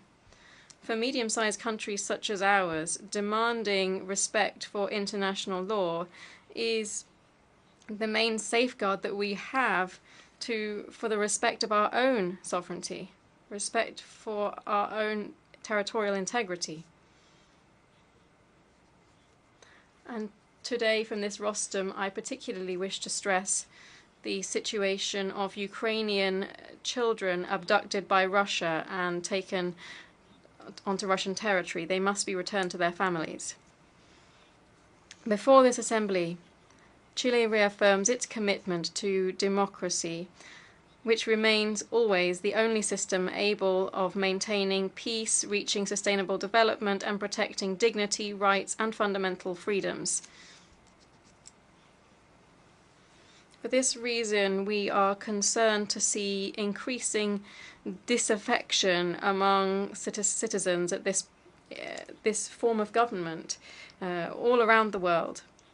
We also are concerned to see the emergence of authoritarian leaders who persecute or insult those with ideas different to their own. It's our duty to speak up and fight against those who erode democracy, be it through authoritarianism or by disseminating fake news unashamedly. At the same time, we must respond to the needs and anxieties of our people to ensure that they can once again trust in democratic institutions and mechanisms. We are concerned to see how these threats are closing in on our region. Chile will continue to take steps to build bridges between diverse societies, seeking the integration of voices from Latin America to promote peace and stability, as we've been doing recently in the meeting with the President of Spain and President of Brazil at the Summit of Progressive Leaders. This doesn't stop us from firmly condemning any violation of human rights or international law or violations of democracy in neighboring countries. We are particularly alert to the critical situation in Venezuela. Here we have a dictatorship which is trying to steal an election, which persecutes its opposition and is indifferent to the exile not only of thousands but rather millions of its citizens. We need a political outcome to this crisis, which recognizes the triumph of the opposition in the latest elections and undertakes peaceful transition towards a democracy. I also must say that unilateral sanctions imposed by the United States, as I personally said to President Biden, do not assist in resolving the conflict. Rather, on the contrary, they worsen it. That's because economic sanctions most affect the Venezuelan people. They affect the Venezuelan people more than their government. They affect the most humble, the workers. The political crisis combines with the economic crisis, and together these crises have pushed more than 7 million Venezuelans into exile. They've been forced to leave their country. Of these, around 800,000 are in Chile. And I'd like to be clear on this point, be responsible here. Chile is not in a position to receive more Venezuelan migrants. United States authorities, I call on you called on them to lift economic sanctions in the south, because we know that they only cause more poverty for peoples and not for dictatorships. None of us, not even the most powerful, can face phenomena such as the climate crisis, pandemics, digital revolution, transnational organized crime, etc. alone. We need each other. We also need the United Nations and a stronger, more active international community. This is the vision that we've promoted through our involvement in various United Nations bodies. I'd particularly like to highlight Chile's recent presidency of the Economic and Social Council under Paula Narváez. I'm also speaking on behalf of all of my fellow Chileans in noting our concern at the rising transnational organized crime and the devastating effects of such crime on the security and development of countries, as well as on democracy and on people's lives. It's fundamental for our governments to act together and to coordinate public policies, strategies, and operational capacity to curb financial crime, drugs trafficking, trafficking in persons and in weapons, which all affect our countries. Security is currently the main concern of the majority of people in Chile, but also in the whole of Latin America. And states cannot surrender to nor normalize violence and organized crime. Standing steadfast against crime, steadfast against corruption, tireless in building communities and social cohesion in our societies. Chile is also committed to developing regulations to channel the progress of artificial intelligence ethically, transparently, and responsibly. Such a development should respect human rights but protect personal data and promote the integrity of information and its use in the digital era. Today, and I'm sure that many of you already have AI apps on your smartphones, today artificial intelligence reproduces prejudices and stereotypes as a result of reinforced existing biases from the databases that they use. Should we trust that these large companies simply regulate themselves. History has taught us that this doesn't work. The international community must look after the weakest who are being excluded from this new world and ensure that they can be involved in it. If we don't act now, for instance, by demanding traceability in algorithms, data audits, and corrective human interventions, we might in a few years see a new form of extermination, digital extermination of non-hegemonic cultures. This would lead to the loss of the valuable diversity of humanity. Let's not allow this to happen. Artificial intelligence and new technologies can represent a tremendous contribution to the world.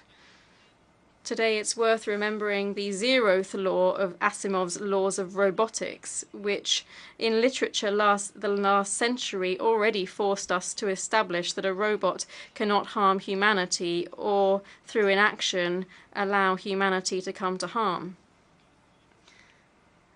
And finally, I'm obliged to call your attention to the greatest challenge that we face as a generation, the climate emergency.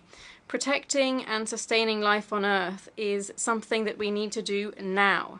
And I'm saying this from Chile, a country that has been affected by drought, floods, and fires that are increasingly frequent.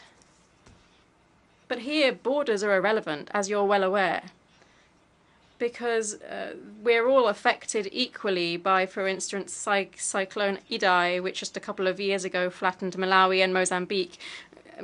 We also see fires in Australia, floods in Bangladesh, the dry corridor in Central America, rising sea levels affecting the Maldives, and fires that are currently raging in Cordoba, Argentina. Let's not deny science. Let's not deny our responsibility as humanity over this crisis. In Chile, we are playing our part. We're changing our energy matrix. We're leaving aside fossil fuels, moving towards carbon neutrality, protecting our seas and our woodland. We are also preserving the Antarctic. Chile is an Antarctic country and will continue to be so. We have ratified the Oceanic Governance Treaty, the BBNJ Treaty, and I invite all countries to join it. And further, to support Chile's position in particular of Valparaiso as the headquarters for the treaty that I just mentioned. In light of the scale of the challenges that we face, isolated efforts are not enough. We need all of us, particularly the big powers and those that benefit from the indiscriminate exploitation of natural resources around the planet and have done for decades, to shoulder their responsibility and to support with resources, not just good intentions, those who are left behind today. We can't forget that many of the countries that are developed today are so developed specifically because they plundered the wealth of other peoples for all too long, and did so facing impunity. We face many challenges, but our fate is not set in stone. I therefore hope, and I'm optimistic when I look towards our shared future. It falls to us to build a fairer and more dignified world for all of us and for future generations. A few weeks ago, Elvira Hernandez became the second female Chilean poet to obtain the National Literature Prize since Gabriela Mistral, who has a Nobel Prize for Literature. And here I would like to paraphrase a warning contained in one of her poems.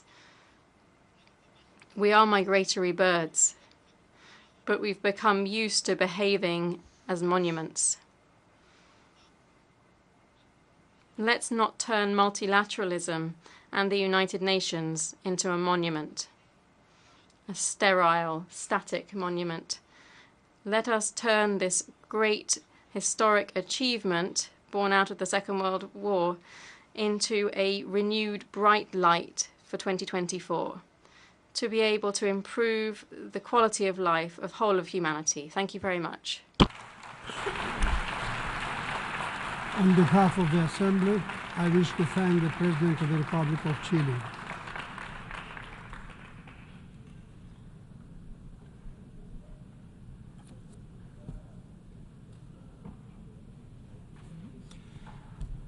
The Assembly will hear an address by His Excellency Edgar Rinkevics, President of the Republic of Latvia.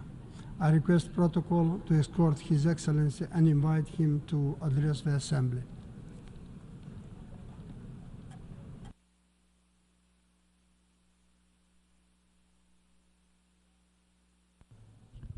Mr. President, Excellencies, distinguished delegates.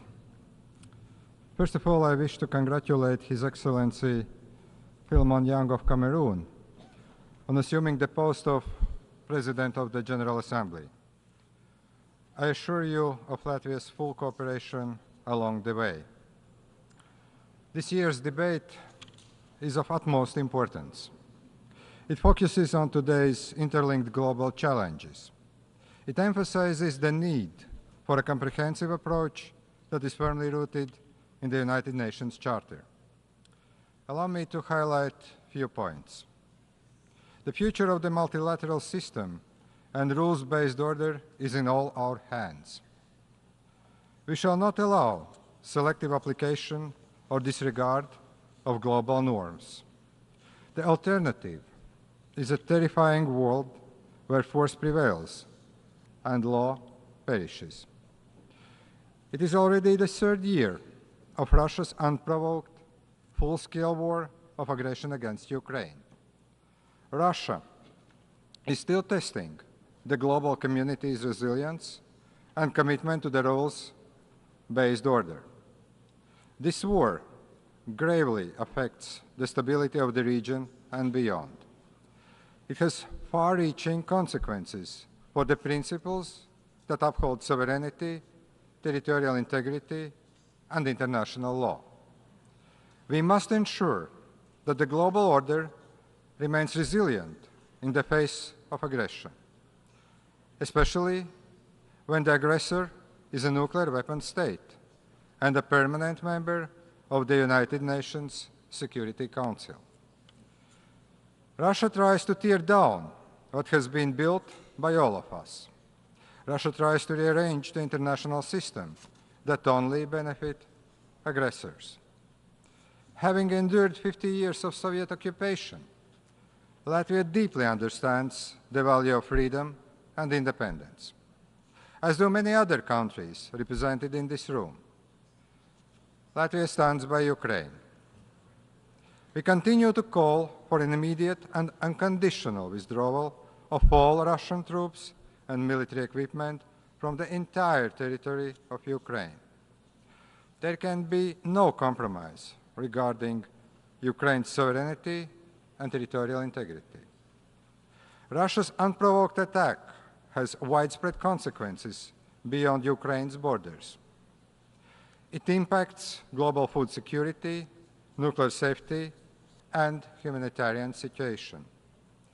Ladies and gentlemen, access to food is a human right. Hunger must never be used as a political tool. Latvia stands in solidarity with countries most affected by food crisis. Latvia has supported grain initiatives and released fertilizer cargoes. We implement partnerships for safe and responsible food production in Africa and Central Asia. Children's rights are human rights. Forcible deportations and illegal adoptions of Ukrainian children to Russia are of serious concern. We call on the United Nations to take a more active stand on this. We will contribute to the return of Ukrainian children and their recovery to the best of our ability. Right to life, liberty, and security is also a human right. Russia continues to deliberately target civilian and critical infrastructure. Its brutal attacks are supported by Belarus, Iran, and North Korea. In response, we are determined to help Ukraine in its fight and to rebuild what has been brutally destroyed. I call on all members of the United Nations to support and join the communiqué adopted at the Peace Summit in Switzerland, to start building a peace process based on the United Nations Charter principles. Russia must bear full legal and financial responsibility for its aggression. We must spare no effort to ensure comprehensive accountability for all crimes committed by Russia in Ukraine. It is crucial to support and strengthen institutions that investigate and prosecute these crimes, provide justice for victims, and uphold the rule of law. Establishment of a special tribunal that would be able to prosecute the main perpetrators of the crime of aggression would ensure full accountability. I encourage other countries to support this proposal. Distinguished delegates, our attention remains focused on the crisis in the Middle East. Tragically, innocent civilians, including countless children, bear the brunt of this crisis. It is imperative for the international community, the United Nations, to support efforts that ensure the protection of all civilians and work towards a durable resolution. Latvia, together with other European Union member states, has called for an immediate ceasefire in Gaza, the unconditional release of all hostages, and the provision of humanitarian access at scale. It is crucial to prevent the deepening of the crisis and avoid regional spillover. We remain hopeful that progress towards ending hostilities can soon be achieved. We condemn all terrorist attacks against Israel. We recognize Israel's legitimate right to self-defense, and it must be exercised in line with international law, and particularly international humanitarian law, the law that has been put in place to protect all civilians. We must also focus on revitalizing the political process, to break the cycle of violence, to strive for a just and lasting peace. Peace that addresses the legitimate aspirations and security concerns of both Israelis and Palestinians. The ongoing escalation reinforces the necessity of pursuing a two-state solution in accordance with international parameters. Mr. President, the United Nations is a place where no country's voice can be dimmed by more resourceful powers. The United Nations' commitment to principles of peace and security, justice and human rights empowers us to address challenges that otherwise cannot be tackled alone. Acting in solidarity for sustainable and inclusive development is more acute than ever before. The Summit of the Future has demonstrated our renewed commitment to sustainable development goals. It accelerates the efforts to eradicate poverty, reduce inequalities, and ensure environmental sustainability. The right path towards progress and achieving sustainable development goals is to advance in innovation, science-based and environmentally friendly economy, to enhance the quality of education and strengthen governance, to engage with women, youth, and non-governmental sector on these matters. Latvia has already progressed towards achieving 63% of the set targets. We are also helping those most in need. Latvia's development cooperation policy has become more global and more tangible, increasing year by year. There can be no sustainable development without peace and consistent global action on climate change. The ongoing conflicts and crises around the world aggravate the effects of climate change. We strongly believe that the United Nations Security Council must address climate change as an existing risk for global peace and security. Small island developing states are at the forefront of global environmental crisis. Latvia welcomes the recent advisory opinion of the International Tribunal for the Law of the Sea. We closely follow the International Law Commission's deliberations aimed at clarifying the impact of sea level rise on statehood. Latvia has meaningful experience in building resilience against disinformation and promoting media literacy. We support an online environment that is free and open, but also safe and secure. The rising capabilities of artificial intelligence provide a lot of opportunities for growth and development. However, misuse of these capabilities is a concern. Latvia also remains increasingly engaged in peacebuilding and prevention, but in words and in deeds. That includes continuous voluntary financial support and participation in United Nations peacekeeping missions, as well as support to women, peace and security agenda. Distinguished delegates, the United Nations is not without its flaws. Its potential to prevent aggression or resolve conflicts has frequently been questioned. We must acknowledge the shortcomings and effectively address them. Latvia strongly supports revitalization of the United Nations system and reform of the United Nations Security Council. The number of permanent members of the Security Council must be expanded. It must be expanded to make it more effective, inclusive, and accountable. It must be expanded to elevate the voice of underrepresented regions. It is high time for Africa to have permanent presence at the Security Council table. Africa has been neglected for far too long, and that has to be changed. Also, the small island developing states deserve a non-permanent seat. Their voices must be heard, especially given the existential threats they are facing. The decision-making process should be revisited as well. No single state should have veto power in the United Nations Security Council. Especially when it comes to conflicts, the permanent members are involved themselves. This is the way to ensure that the permanent members of the Security Council uphold their responsibility to protect peace and security. Dear friends, the United Nations once used to be a beacon of hope for the people. Not anymore. We must change that.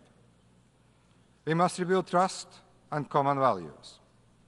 And we can do that only by working together. Latvia is fully prepared to shoulder its part of the responsibility. For the first time, Latvia is running for a non-permanent seat on the United Nations Security Council at the 2025 elections. We stand ready to re-energize this international body. Thank you. On behalf of the Assembly, I wish to thank the President of the Republic of Latvia.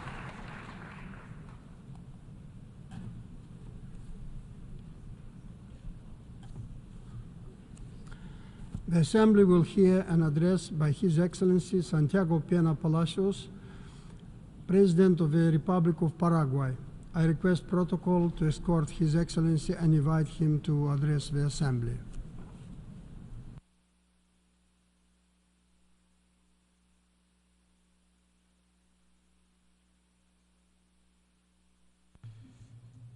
Señor Presidente de la Asamblea. President of the General Assembly, distinguished heads of state and government, distinguished ministers of foreign affairs, ladies and gentlemen.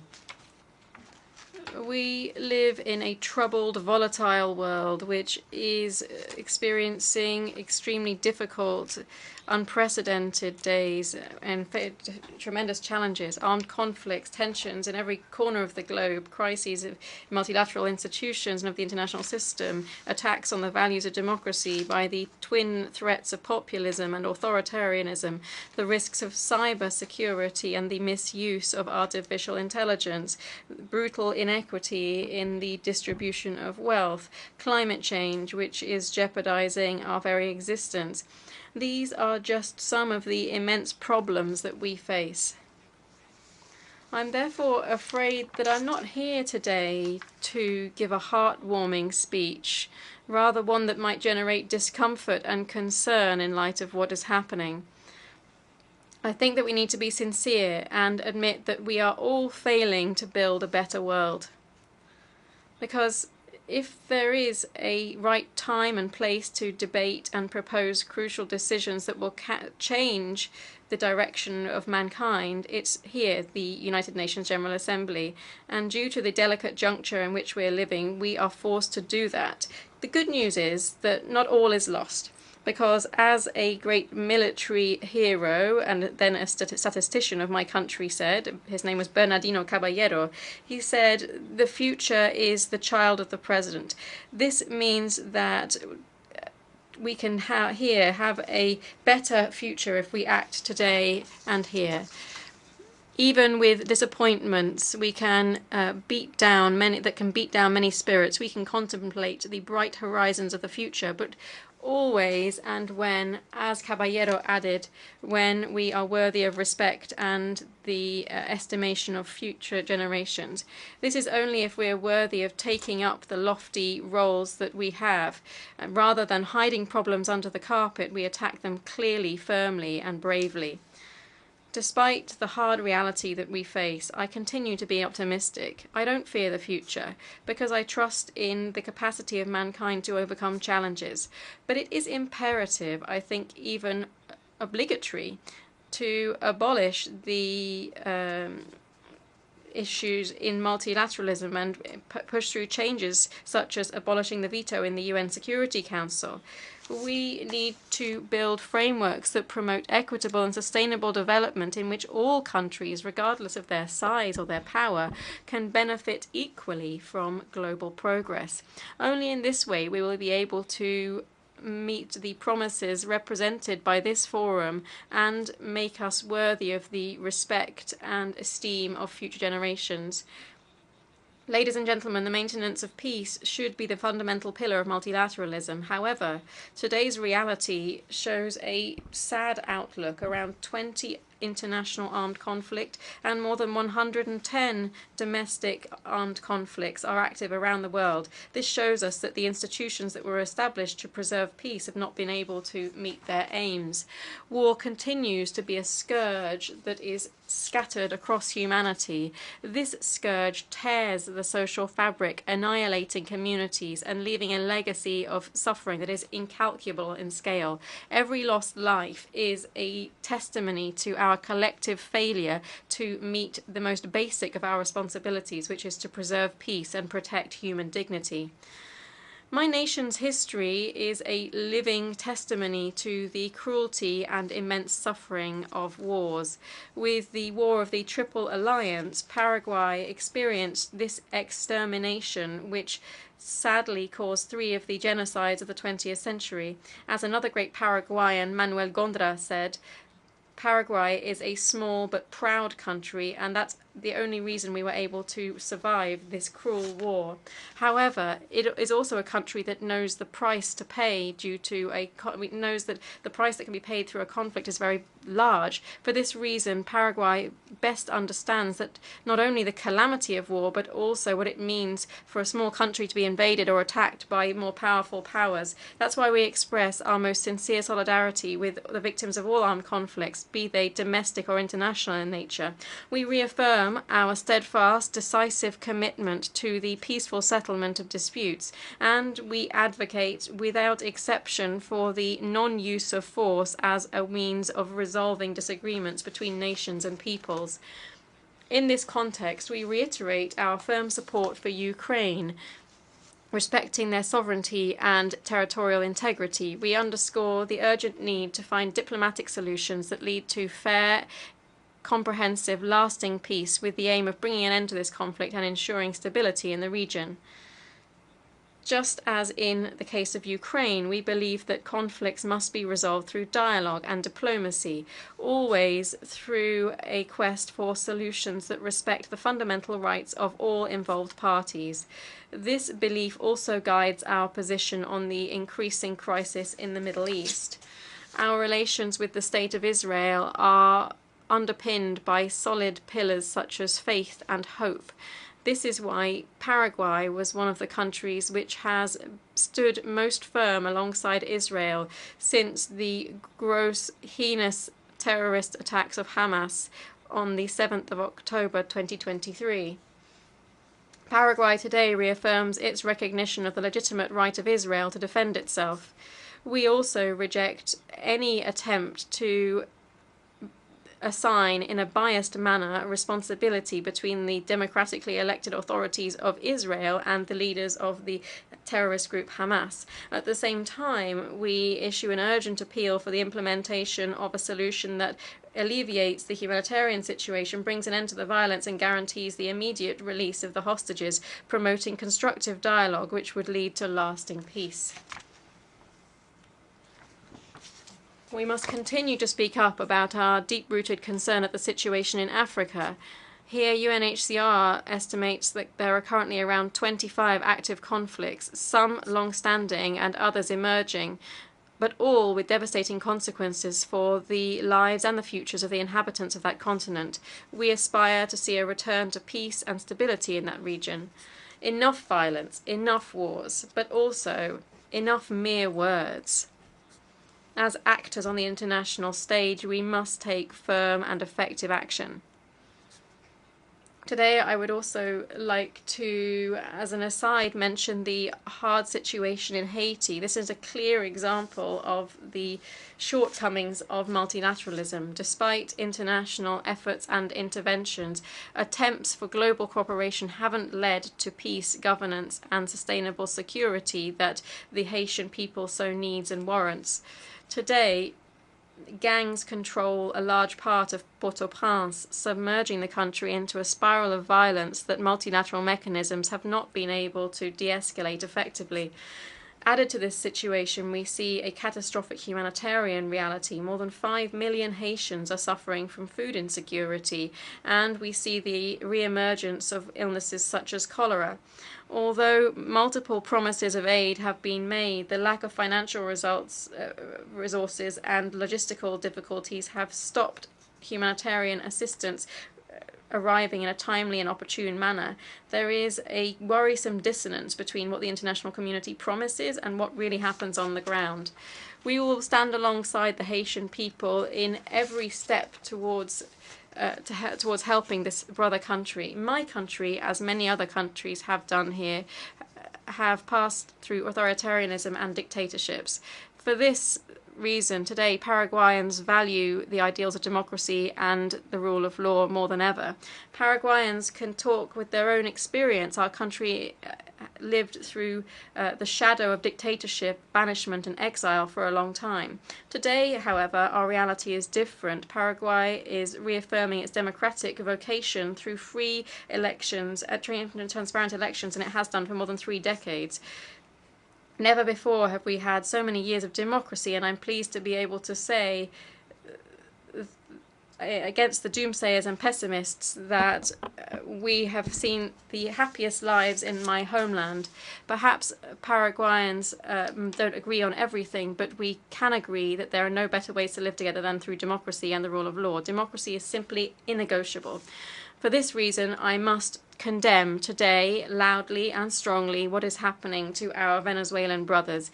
I would like to reiterate Paraguay's position as to the electoral process in the Bolivarian Republic of Venezuela, which culminated on the 28th of July this year. This process overlooked the will of the Venezuelan people and was characterized by serious acts by the regime, which led to persecution of the main opposition actors and to arbitrary detentions.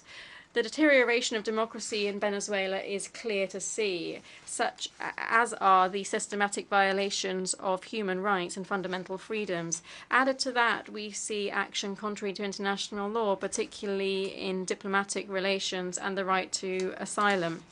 We reiterate our support for the democratic forces in Venezuela that are fighting authoritarianism for the return to a truly democratic system that is not merely a facade. One of the most important criticisms of global multilateralism is the idea one of the most important ideas behind multilateralism is the idea that all are treated on an equal footing. The concept of a vote for each nation often becomes a vacuous concept if nations are not obliged to transact their self-determination in order to not be left out of great international markets. However, we recognize that regional cooperation continues to be a crucial path towards physical and economic integration. The fight against the challenges that we face is impossible without convergence of wills from neighboring countries. Regional cooperation is the only way that we are able to work together to design national policies together with other nations. And it is through this spirit of cooperation and strengthening regional institutions that Paraguay decided to put forward the candidacy of our Foreign Minister, Rubén Ramírez Lezcano, as Secretary General of the Organization of American States. We're convinced that his leadership will contribute significantly to revitalizing the OAS, promoting more inclusive and efficient multilateralism that meets the challenges of the present and focuses on the well-being of all peoples in our hemisphere. In the context of our commitment to the most inclusive form of multilateralism that leaves no nation behind, Paraguay reiterates its unwavering commitment towards support towards those countries that, despite their outstanding contribution, are excluded from important international fora such as these. Paraguay not only recognizes but also profoundly values international cooperation with the Republic of China, Taiwan. This is a kindred nation with which we have for now more than 70 years forged robust and meaningful friendship. This friendship is based on the shared values of democracy, the rule of law, and free trade. It's a genuine friendship forged through the adversity of two geographically small countries living alongside great powers. Our combative spirit, however, is everything but small. In this assembly, we renew our firm support for Taiwan to be a full part of the United Nations. We believe that their exclusion is an injustice that we can't overlook, because the values that we share and their contribution to the international community should be recognized. If there is a country that today should be a part of the United Nations and is not yet so, that is Taiwan. Today, we've not only come to speak up about this injustice, but also to speak up firmly to alert the international community as to the threat to their integrity and the legitimate rights of self-determination of their peoples. I underscore the importance of peace and stability in the Taiwan Straits. In a world full of tensions in which conflicts constantly threaten to boil over, positive interactions in this region are not only vital for the Asian security, but also for global stability. For the same reasons, we uphold the principles of peace, justice, and international cooperation in all corners of the world, and it's important that we reaffirm our commitment to these values within our borders. In my country, as I was saying earlier, we have a vibrant and full democracy. We have a republican system that of a balance of powers, and while we have a political majority in the Congress, we continue to have dialogue with our opposition to carry out the great reforms that our country needs. We're convinced that democracy cannot be a vacuum. It should have content and, above all, results. Here, economic development is crucial to ensure the future strength of democracy. Prosperity, indeed, is the biggest enemy of crime, of division, of a lack of hope. Social policy, the most effective of social policy, I always say, is economic prosperity. But to ensure that this prosperity reaches everyone, we need to invest in human capital and generate the right conditions for families to be able to work. And here I'd like to cite two of the programs of my government. Firstly, Zero Hunger in Schools. This aims to completely eradicate hunger in school-aged children, because we believe that children who are hungry cannot learn. And we also have the Che Roga Pora program, which is the first policy giving access to housing focused on the working class. It will allow thousands of Paraguayan families to transform a monthly income into a monthly payment into a family asset. If we don't have development, we have no security. This is a national level view and an international one. And we understand the cooperation with different national and international agencies. This is our vision as the President of the Republic. Finally, we will continue to support institutions and transparency as fundamental preconditions for development. The recent obtention of investment grade by Paraguay is a clear reflection of our constant efforts to strengthen our institutions. Added to that, we have a long-standing economic stability that has been consolidated over the years. Dear friends, Paraguay wants to, can, and will be a true protagonist on the global stage. We are determined to play our role. Paraguay is a country that has abundant natural resources, valuable human capital, and has a clear approach in creating value chains that promote the green economy based on the development of sustainable technology. Our country is a beacon in the production of clean and renewable energy. Hydroelectric energy generation is not only a national project, but rather a joint initiative with our neighbours, which seeks to ensure a more developed, sustainable and emissions-free world. I firmly believe that Paraguay is an example of how economic development is entirely compatible with environmental sustainability. Paraguay shares common challenges with other landlocked countries, which will be addressed in the new Programme of Action for Landlocked Developing Countries, which will be adopted in Botswana this December. Far from giving up hope, we see in these challenges great opportunity. We are transforming our difficulties into strength, harnessing our geographic location as a strategic asset. Our position in the heart of South America means that we can be the motor of South American integration.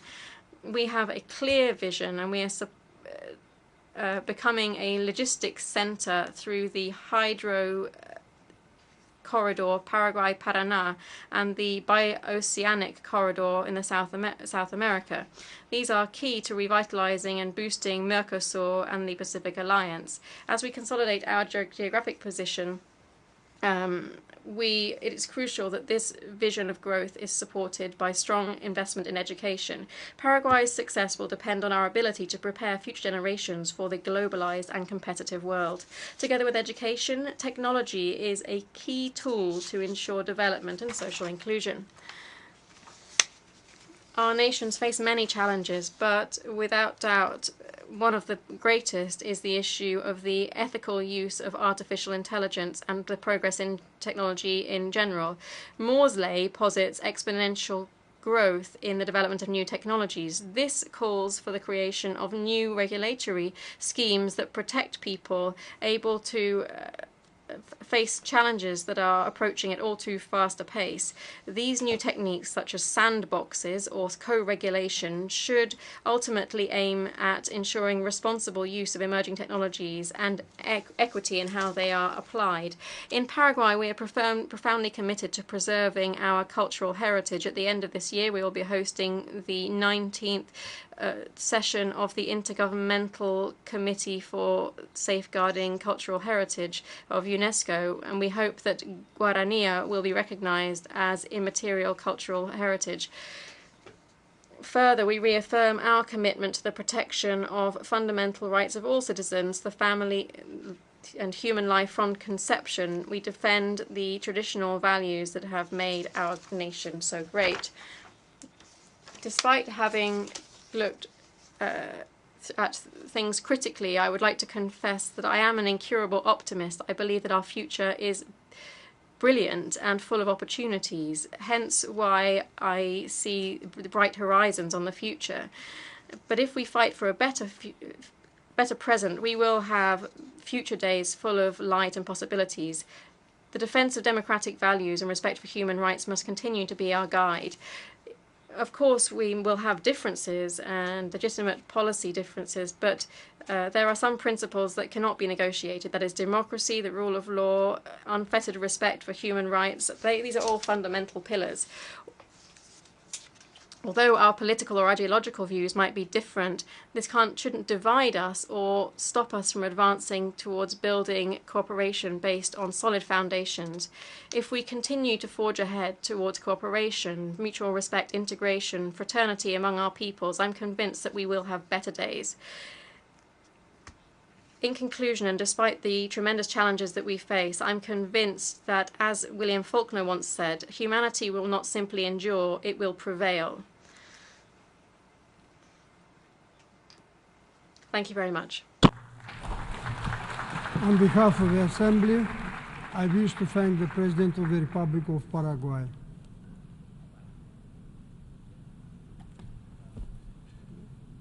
The Assembly will hear an address by His Excellency Thuong Lam, State President of the Socialist Republic of Vietnam. I request protocol to escort His Excellency and invite him to address the Assembly.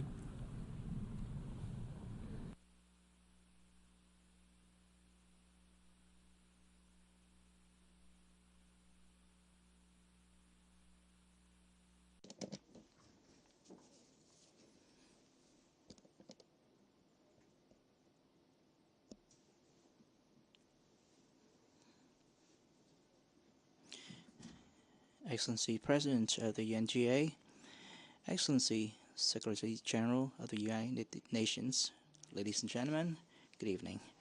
Let me first congratulate you, Excellency Philemon Yang, on your election as the President of the 79th session of the UNGA. I trust that this session will be a great success. I also commend Excellency Dennis Francis, President of the 78th session, and Excellency Antonio Guterres, the UN Secretary General, for their contributions and efforts in coordinating UN endeavors to prevent wars, maintain peace, and promote global development cooperation. Ladies and gentlemen, the world is undergoing transformative changes of historic significance. Although peace, cooperation, and development remain the dominant trends, they're facing new and more serious challenges. Strategic competition among major powers is becoming broader, fiercer, and more confrontational.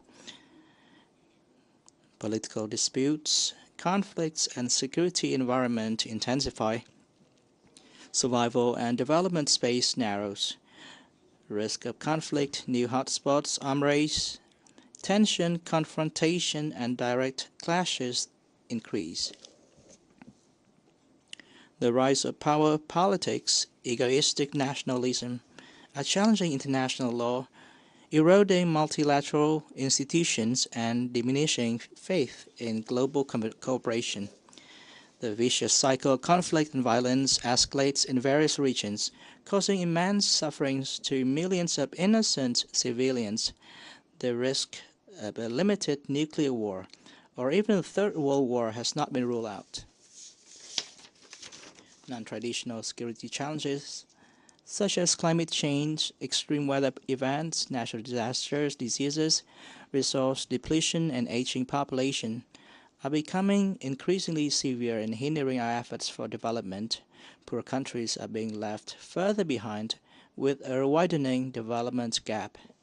Super Typhoon Yagi, which ravaged Vietnam and other countries in the region, serves as a stark warning of the severe impacts that natural disasters and climate change can have on sustainable development for all. Global food production is sufficient to feed 1.5 times the world population, yet famine is threatening over 780 million people, and 2.4 billion people endure food insecurity. Defense expenditure reached a record of $2.4 trillion in US dollars in 2023, yet we struggled to pull $100 billion US dollars for climate actions. With only a third of the SDGs timeline remaining, 80% of the targets may not be met. Global economic growth faces difficulties, and decoupling and fragmentation, along with economic pressures and sanctions, threaten rapid and sustainable development. The fourth industrial revolution offers opportunities for quantum progress, but it also poses security and safety challenges for society and individuals. These unprecedented challenges to peace, cooperation, sustainable development, and human dignity affect this generation and the next. They compel us to unite, act, and work together, upholding the role of international institutions, foremost among them the United Nations, regional organizations including ASEAN, to achieve the ultimate goal of ending war, abolishing all forms of oppression, exploitation, building peace, and creating a better world to bring happiness to all mankind. In that spirit, I would like to share Vietnam's vision for a more peaceful, stable, cooperative, prosperous, and sustainable future for everyone. First, as peace and stability are the foundation for a prosperous future, we must promote observance of international law and UN Charter by all states, particularly the major powers. Each state must act responsibly, fulfill its commitments, and abide by international law and UN Charter, including fundamental principles such as the peaceful settlement of disputes, non-use of force, sovereign equality, territorial integrity, and respect for the political systems chosen by the people of each nation. States should also contribute to the common work of the international community in line with their capabilities. We must strengthen solidarity, sincerity, and trust among nations, uphold dialogue, eliminate confrontation, and firmly oppose unilateral embargoes and sanctions that contravene international law and UN Charter. Second, we must ensure equitable development for every state, community, and individuals, and recognizing the diverse economic, social, and cultural conditions that they may have. Every resource must be effectively unleashed, marshaled, and utilized for development. According to each country's needs, we must prioritize resources where they're most needed for implementing the SDGs, with attention to assisting developing and less developed countries, especially through preferential loans, transfer of advanced technologies, investment and trade facilitation, and debt relief for poor countries. And third, we should urgently create smart global governance frameworks with long-term vision for science and technology, especially emerging technologies like AI. This will ensure we make progress and enjoy the benefits of these technologies while actively preventing threats to peace, sustainable development, and humanity. In that connection, I welcome the documents adopted at the Summit for the Future, especially the Global Digital Compact. This will serve as a crucial basis for advancing global governance and international cooperation in those areas. And fourth, we should adopt innovative thinking to build a transformative future across all sectors, focusing on digital transformation, green transition, and global governance transformation. Green transition and digital transformation are essential tools for countries, especially developing ones, to build resilience and self-reliance, enabling a timely and active prevention of and response to shocks, crises, and potential disasters. We must also prioritize reforming multilateral mechanisms, especially the UN system, international financial and monetary institutions, to ensure better representation, equity, and transparency. Enhancing the capacity, effectiveness, and future readiness is essential for remaining relevant in our changing world. And fifth, we must place human at the center in delivering on our visions. People should be the center, the goal, and driver of all policies and actions at all levels. And investments should focus on the holistic development of the youth, enriching their knowledge and culture, grounded in shared values and a sense of responsibility and contribution. Vietnam welcomes the UNGA's official decision to grant additional rights and privilege participation to the State of Palestine from this session onwards. Vietnam reaffirms its solidarity with the state and people of Cuba and calls on the United states to lift embargoes and sanctions against Cuba and to remove Cuba from the list of state sponsors of terrorism. We need to vigorously promote such actions since they are practical ways to foster equitable development and happiness for all. President Ho Chi Minh, a Vietnamese hero of national liberation and a man of culture, once stressed, unity, unity, great unity, success, success, grand success. Only through unity and cooperation with trust and by thinking and acting as one can we build a world of peace, sustainable development, and human dignity for the present and future generations, ensuring no one is left behind. In today's rapidly changing world, each state plays a vital role in the grand orchestration of our era. Vietnam is making every effort to move forward toward a future of peace, stability, prosperity, and sustainability, not only for all our people, but also for all nations worldwide. This is Vietnam's vision, goal, and strong commitment to the international community, today and tomorrow. Thank you for your kind attention. On behalf of the Assembly, I wish to thank the State President of the Socialist Republic of Vietnam.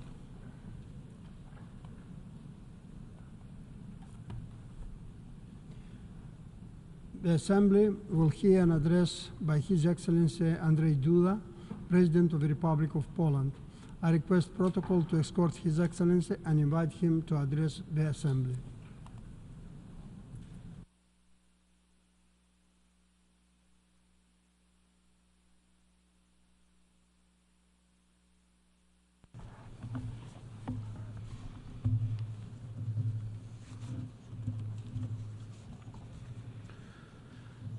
Distinguished Mr. President, Your Excellencies, honorable delegates, I would like to express my sincere congratulations to His Excellency Mr. Philemon Yang on his election to the honorable position of President of the 79th session of the United Nations General Assembly. Poland fully supports your mission, sir, and wishes you every success. I also extend my thanks to His Excellency Mr. Denis Francis for his effective presidency during the previous 78th session. Mr. President, ladies and gentlemen, I'm honored to address the United Nations General Assembly for the 10th time as the President of Poland. All the more so because today we are facing huge global challenges that require our solidarity, cooperation, and determination. Our presence here reminds us of the mission for the fulfillment of which the United Nations was established after the terrible tragedy of the World War II, to prevent further conflicts and ensure world peace. This year marks the 85th anniversary of the beginning of that massive conflict, the conflict which claimed millions of lives. It was Poland which became its first victim. On September the 1st, 1939, Nazi Germany attacked my homeland, starting World War II. 2 weeks later, on September the 17th, the Soviet Union also invaded my country. As the ally of Nazi Germany fulfilling the agreement between Hitler and Stalin, so-called Ribbentrop-Molotov Pact, both aggressors deprived us of our independence. Poland found itself in the midst of the brutal occupation of two totalitarianisms, becoming a witness and victim of war crimes that forever left a mark on our nation's and world's history. In my country, we know very well what war is, and we know what drama and suffering it brings.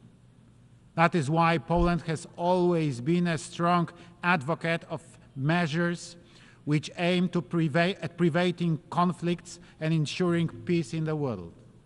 Our history and experiences incline us to constantly recall the need to respect international law and protect the sovereignty of states. Ladies and gentlemen, today we are facing yet again an extremely serious threat to global security. For the past 2.5 years, we have seen Russia's brutal aggression against neighboring Ukraine. This is a flagrant violation of fundamental norms of international law, such as the prohibition of the use of force in international relations. This unprovoked aggression is destabilizing the region and posing a direct threat to the global order and security. We cannot allow this war to turn into another frozen conflict. This is the most important task for the future. That is why it's so important today to stop the Russian war in Ukraine. Not only to end the suffering of the people and punish the aggressor, but also to prevent such heinous actions from becoming a model for others to follow. Ukraine's territorial integrity must be restored within its internationally recognized borders. The logic of conquest and disregard for international law must be stopped, unless we agree to live in a world where any country can become a victim of aggression regardless of its size and geographic location. Poland is following with equal concern the situation in the Middle East, where due to the brutal Hamas attacks of October the 7th, 2023, the conflict has escalated. Israel, like any other state, has the right to self-defense. However, these actions must follow international humanitarian law. Poland has consistently supported a two-state solution to the Middle East conflict that will guarantee both Palestinians and Israelis the right to live in peace and security in correct relations with all the neighbors. As proponents of the principles of equality and the right of nations to self-determination, we believe that the emergence of an independent Palestine will not contradict Israel's interests, whereas the right of Israel to exist cannot be questioned. The two nations are united by space and time, which will remain their common destiny. The current situation in Yemen is also of deep concern to us. The ongoing humanitarian crisis affects millions of people, and the struggle for control in a country poses a threat to regional security and freedom of navigation in the Red Sea. The international community must do everything possible to ease the suffering of Yemeni people and restore stability in their country. And we all see how the ongoing wars, conflicts, and terrorist actions in Africa undermine people's efforts to live and develop in safe and fair conditions. The world must stand with all those affected by insecurity and help them to restore peace through reconciliation and social cohesion. Ladies and gentlemen, peace and security in a world will not be possible to achieve without respect for the law. As President of Poland, I consistently repeat the phrase peace through law, always emphasizing the fundamental role of international law in maintaining global order. Our history, our experiences teach us that only adherence to international norms and the protection of the rights of every human being can ensure stability and development. Poland, as a country of freedom and solidarity, will always demand respect for human rights regardless of geographic location. Therefore, Poland has decided to apply for a seat on the UN Human Rights Council for 2029-2031. Our candidacy is an expression of our commitment to the promotion and protection of human rights around the world. We believe that human rights are the foundation of peace and security. Their violation leads to conflicts, while their protection results in stability and development. Ladies and gentlemen, Poles perfectly understand the perspective of countries that experienced colonialism.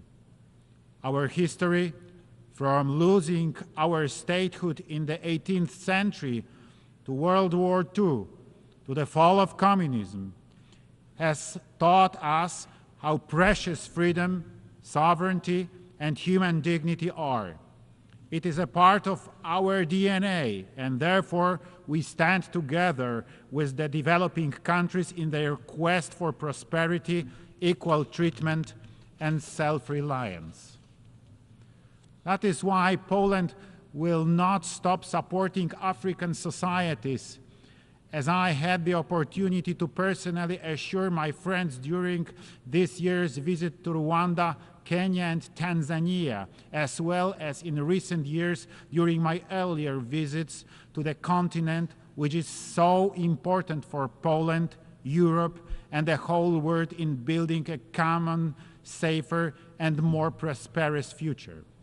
We believe that Africa has the potential to develop its own solution to its challenges. However, we recognize that global development in many parts of the world currently is facing serious obstacles. We note with concern that halfway through the deadline set by Agenda 2030 for achieving the Sustainable Development Goals, progress made in realization of its ambitions is still insufficient. During this session, Poland will serve as Vice President of the UN Economic and Social Council. The motto of our mandate in the ECOSOC is Developing in Solidarity, which summarizes well our vision of progress we need. With its presidency of the Council of the European Union starting on January the 1st, 2025, Poland will seek to give new impetus to relations with developing partners. There is a need for better cooperation, real partnership, more solidarity. Ladies and gentlemen, next year we will celebrate the 80th anniversary of the United Nations. Despite its imperfections, the UN remains the foundation of the world order, allowing us to work together for peace, development, and human dignity. We believe that the Summit for the Future has given us an opportunity to reflect on the effectiveness of our work and the possibility of improving the UN structures to make them more responsive to contemporary challenges. Poland is ready to discuss reforms to the Security Council, other key UN bodies, as well as international financial institutions. The world is changing, and our system must change as well in order to better serve the global community. Ladies and gentlemen, distinguished delegates, our common commitment enshrined in the UN Charter sounds to save succeeding generations from the scourge of war. Poland will remain faithful to this mission and will support efforts for peace, human rights, and sustainable development. Thank you for your attention, and I wish us all fruitful deliberations. Thank you. On behalf of the Assembly, I wish to thank the President of the Republic of Poland.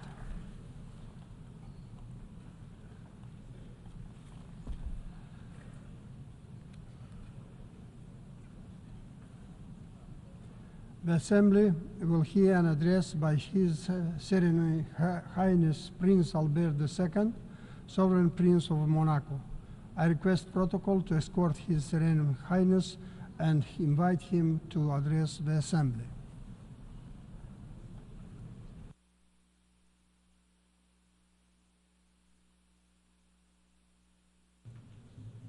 Monsieur le Président de l'Assemblée. Mr. President of the General Assembly, Mr. Secretary General, Heads of State and Government, Excellencies, ladies and gentlemen. Almost 80 years ago, the United Nations Charter was born and laid the foundations of our organisation to preserve future generations from the scourge of war. The founders then had a firm conviction that there was no power more legitimate than that we vested collectively in this new international organisation.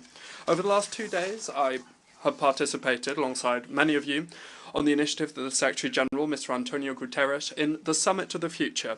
Between hope and concern, the summit allowed us to grasp just how much work we still need to do to leave a harmonious and peaceful future to our children. While we are facing an increasing number of challenges, we're currently seeing a multiplication of regional conflicts, an uptick in the arms race and nuclear proliferation, as well as an ebbing of our collective security. Extreme violence and conflicts that are currently raging, and the thousands of victims that they're claiming in the four corners of the world are intolerable.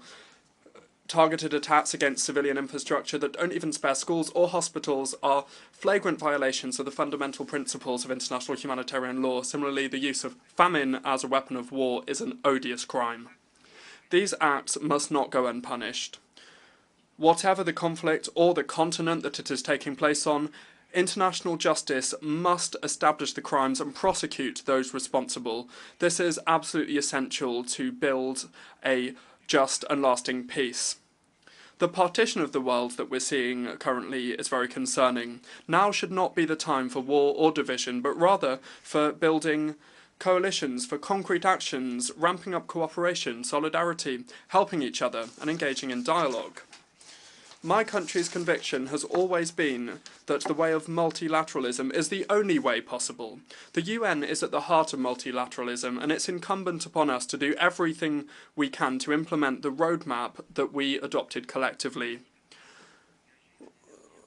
As we committed last year at the summit on the SDGs, and yesterday at the Summit of the Future, we must move away from the way of destruction and focus on the way that leads to prosperity.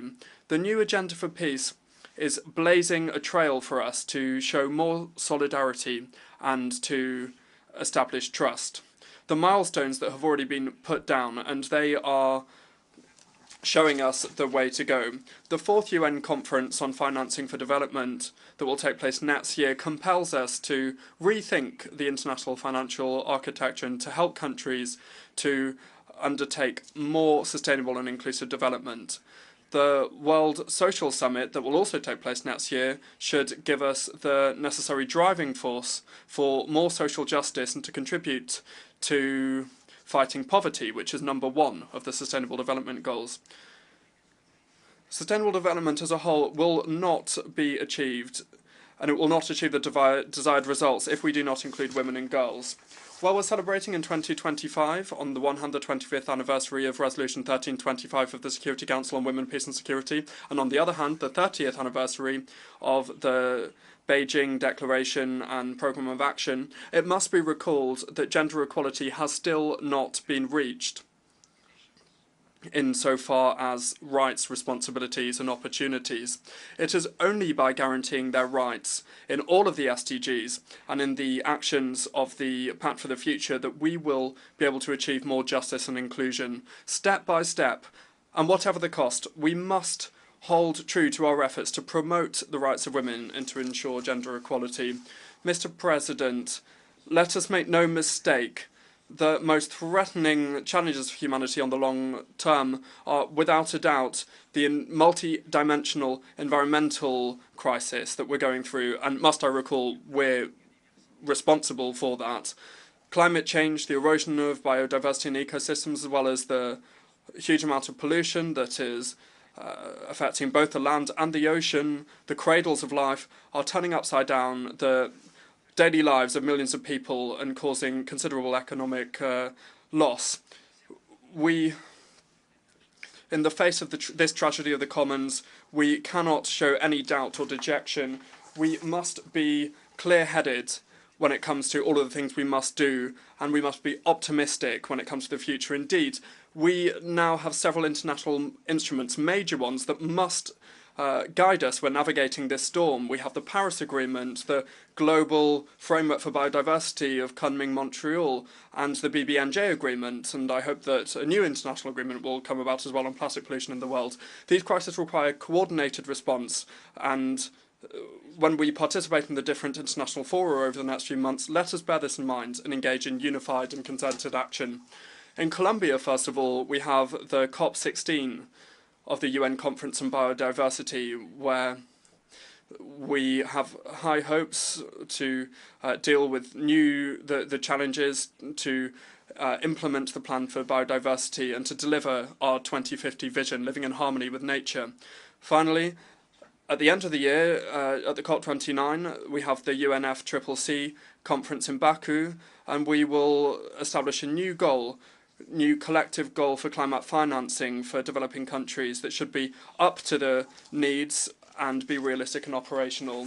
Creating the conditions for guaranteeing the right to a future in a healthy environment requires us to put an end to the upheaval of our ecosystems, and also to show wisdom and knowledge, and draw on the wisdom and knowledge of men and women present on the ground already suffering the consequences. For example, small island developing states that are particularly vulnerable to the consequences of rising sea levels, and they could potentially disappear. We could see a disappearance of habitable and productive land, and that's a real threat for their existence. The Principality of Monaco and its institutions committed to the preservation of the oceans is supporting the creation of an international panel of experts for ocean sustainability that would be headed by the Intergovernmental Oceanographic Commission of UNESCO.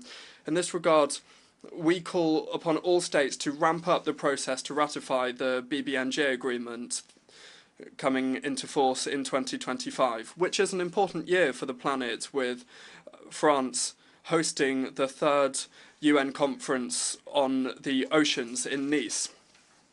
This conference should enable us to ramp up our actions and to mobilise all stakeholders to provide lasting solutions that we need for the ocean to overcome the challenges we face. The blue economy is also playing a key role, and the Principality intends to collaborate actively by hosting in June 2025 the Blue Economy and Finance Forum. Finally, beyond the framework provided by the BBNJ, I reaffirm the commitment of my country to the implementation of solid regulation grounded in the best scientific data, ensuring effective protection of the marine environment before we see any mineral exploitation of the seabeds. Ultimately, these interconnected crises compel us to completely rethink our relationship with nature, which is essential for our survival and well-being. Mr. President, when it comes to the challenges and changes that humanity is facing, the development of artificial intelligence is unavoidable. The emergence and the rise of this new technology is accompanied by so many opportunities for our daily lives, but it also comes with dangers, and we must deal with these. The Principality of Monaco is committed to seizing the possibilities provided by safe, secure and trustworthy artificial intelligence systems for sustainable development. Indeed, the staggering technological progress that we're seeing can help to increase development, as well as it could provide fertile ground for organised crime and terrorism. So it's incumbent upon the international community now to establish the right regulations imposing ethical use of this technology that respects human rights and fundamental freedoms, and ensure that it is not used or diverted for military or terrorist purposes. Further, disinformation today is one of the most insidious dangers for our societies. It is spreading rapidly, fed by social networks and digital platforms, sowing confusion and eroding trust in institutions and media. The consequences of this manipulation of information are grave, and they can include the destabilisation of our states and the exacerbation of international tensions. It is therefore essential to bolster verification mechanisms, fact verification mechanisms, to protect the truth and to preserve the health of our democracies. Mr. President, We have the tools we need, whether they be legal, technological or scientific, to bring lasting and effective solutions to our contemporary challenges. The Pact for the Future and the 80th anniversary of the UN in 2025 offer us up an historic and unique opportunity to make progress in the intergovernmental process to reform the Security Council, to make our organisation more inclusive and representative of current realities in order to resolve the crises that we face. While the Olympic Games and Paralympic Games in Paris were a resounding success, the athletes showed us that efforts and perseverance, including in adversity, lead to victory. They gave us a lesson of humility by teaching us that while victory is the ultimate goal, the journey and good competition are equally as important accomplishments. Let us therefore commit together with a sense of determination to the process that we have defined, step by step. Let us overcome the obstacles without ever losing sight of our goal, which is to preserve peace between nations and to guarantee the well-being of the peoples of the United Nations. Thank you for your attention. On behalf of the Assembly, I wish to thank the Sovereign Prince of Monaco.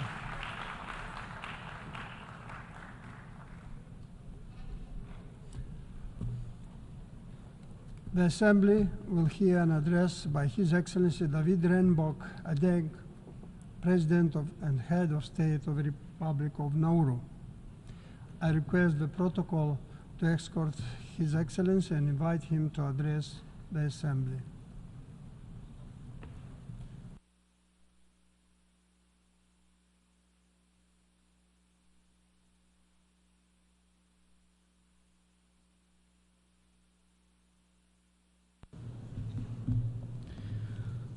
Mr. President, Mr. Secretary General, Excellencies and distinguished delegates. As the President of the Republic of Nauru, a small island nation with a vision for a more equitable and sustainable future, I bring you warm greetings from the government and the people of Nauru. In this 79th session of the United Nations General Assembly, we gather at a time of unprecedented global challenge and opportunity. As we navigate the complexities of the 21st century, Nauru remains committed to the principles of sovereignty, self-determination and international cooperation that have guided our collective progress since the UN's founding.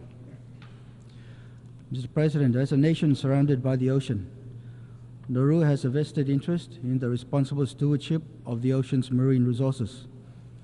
We have been at the forefront of international, including developing and adopting the BBNJ agreement and exploring the wealth of the deep seabeds mineral resources in line with our objectives under the 2050 Blue Pacific Strategy. The greatest risk we face is not the potential environmental impacts of mineral recovery, but the risk of inaction. There is a risk of failing to seize the opportunity to transform to renewable energy and to decarbonize our planet. We cannot let fear and misinformation hold us back. Instead, we must use the knowledge we have gathered wisely to ensure that deep-sea mineral recovery, under the principle of the common heritage of mankind, does not compromise the integrity of our marine environment. This is not just an economic opportunity, it is an environmental imperative.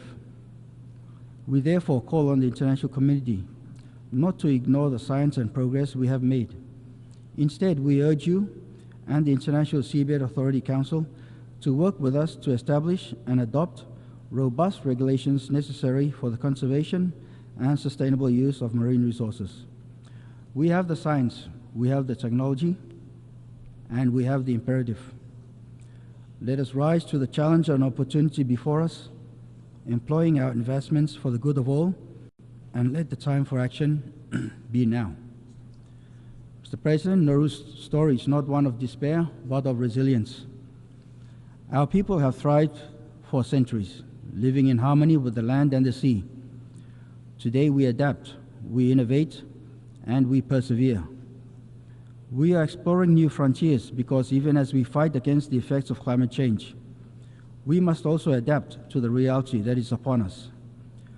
Through initiatives like the Higher Ground Project, we are reclaiming land, strengthening our infrastructure, and securing our future. Adaptation initiatives to address modern challenges and concerns demand more than technical expertise. They require substantial financial resources, which is an ongoing struggle. When it comes to climate finance, we are too often relegated to the back of the queue. We must also address the critical issue of access to basic financial services. For nations like Nauru, equitable access to banking is not merely a convenience, it is a lifeline. Yet we face the growing threat of de-risking and the loss of correspondent banking relationships. This challenge transcends financial concerns. It strikes at the heart of our sovereignty and our dignity. Our nation's struggles cannot be measured by income alone. We are vulnerable in myriad ways, and the global financial system must evolve to reflect this complex reality. We are encouraged by the recent adoption of the Multidimensional Vulnerability Index, or the MVI, and we further call upon the World Bank, IMF, IFI, and MDBs to integrate the MVI into their frameworks. It is not just another statistic, it is a tool that provides a more accurate picture of our national circumstances, our strengths, our challenges, our potential. Mr. President, one of the most pressing issues of our time is the rising tensions between global powers. Nauru has long believed in the importance of maintaining good relations with all nations, great and small. We are friends to all and enemies to none, guided by our national motto, God's will first. Our restored diplomatic relations with the People's Republic of China are a testament that even the largest and the smallest of countries can find common ground and work towards mutual benefit. Nauru is proud of our strong and growing relationship with China, and I take this opportunity to further commend their recent agreements with Japan on the ocean discharge of Fukushima nuclear contaminated water. This historic accord represents a significant step towards addressing a pressing issue of global concern. Mr. President, as a staunch friend, we continue to call for an immediate and unconditional end to the decades-long embargo imposed on Cuba. As we know, conflicts and tensions persist across many regions of the world. In our, in our shared pursuit of progress and prosperity, it is crucial to acknowledge that conflict impedes growth and undermines community stability. Therefore, we must intensify our efforts to foster peace and development free from the shadow of conflict. Let us reaffirm our commitment to building bridges of understanding, nurturing empathy, and promoting reconciliation. We must understand that peace and development are not separate entities, but intertwined pillars of human progress. Peace creates an environment where individuals can thrive, communities flourish, and nations prosper. In the absence of conflict, societies can better allocate resources to education, healthcare, infrastructure, and sustainable economic growth, fostering the advancement of all people.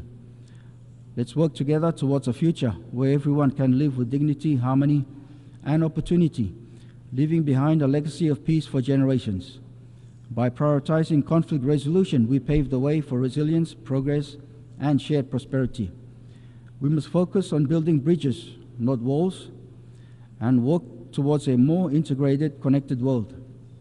Inclusivity and engagement are vital as we strive for full economic and financial participation, ensuring that no country, large or small, regardless of its development status, is left behind. This is a call for collective action, a call we must all heed for the sake of our shared future. The UN Security Council reform, long overdue, must reflect the geopolitical realities of the 21st century. It is evident that the current structure of the UN Security Council has been a subject of debate, with legitimate concerns about representation, effectiveness, and the ability to address contemporary security issues. The imperative for peaceful resolutions and pursuing lasting peace in conflict-affected regions further underscores the critical need for a reformed and strengthened UN Security Council. Let us be the leaders who bring about a new era of peace and reconciliation. In our pursuit against climate change, we continue to call on the UNSG to appoint a special representative on climate and security. We are pleased to endorse the call for a fossil, Fossil Fuel Non-Proliferation Treaty, and we urge countries to back this initiative for a sustainable and equitable future. And we also eagerly await the advisory opinion of the International Court of Justice on climate change, and will closely follow and support the implementation of the Court's guidance in the pursuit of climate justice. Nauru is pleased to welcome the Pact of the Future's ambition, yet we are disappointed in the removal of Action 21. My delegation, alongside members from the Group of Friends on Climate and Security, advocated for its inclusion to address the security threats posed by the climate crisis. Removal of Action 21 was a non-negotiable issue, and despite our flexibility to compromise, it is vital to stress the gravity of our decision. Mr. President, before I conclude, I call on the following. To the developed nations, we say, recognize your historical responsibility for emissions and honor your obligations under the Paris Agreement. Provide the climate finance and technology transfer you have promised. Support our efforts to transition to renewable energy, to enhance our climate resilience, and to protect our biodiversity. And to those who seek to block our efforts in sourcing renewable energy resources, do not dismiss the potential of deep-sea minerals outright. Do not ignore the science and the progress we have made. Instead, work with us to establish the robust regulations necessary for responsible mining. In line with this year's theme, we must accelerate our efforts without delay, because the climate crisis will not wait for us to get our acts together. To our fellow developing nations, we extend our hand in solidarity. Let us share knowledge, resources, and solutions. Let us amplify our collective voice, for in unity there is strength. And to the United Nations, we call upon you to fulfill your founding promise. Be a bastion of multilateralism, the resolute champion of the vulnerable, and the bold catalyst for the transformative change our world so desperately needs. Mr. President, I conclude my remarks by reminding us that leaving no one behind is not a mere platitude. It is a moral imperative. It is a call to action, a reminder that our fates are intertwined, and the advancement of all hinges on the advancement of the least among us. This is the vision enshrined in the United Nations Charter, and this is the promise of the Sustainable Development Goals. Nauru may be small in size, but our resolve is immense. We will continue to fight for our homeland and our future generations. Let us act together with urgency, with ambition, and with the conviction that a better world is possible. May God bless the Republic of Nauru. May God bless the United Nations. Matubakar. I thank you. On behalf of the Assembly, I wish to thank the President and Head of State of the Republic of Nauru. We shall now continue for general debate.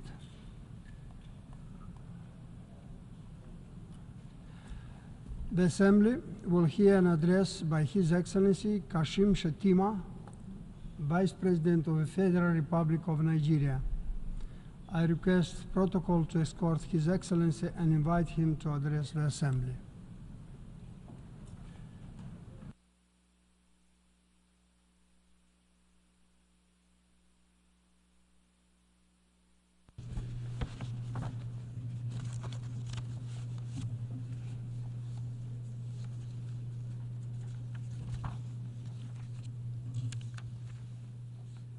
Mr. President, Your Excellencies, heads of delegation, distinguished ladies and gentlemen.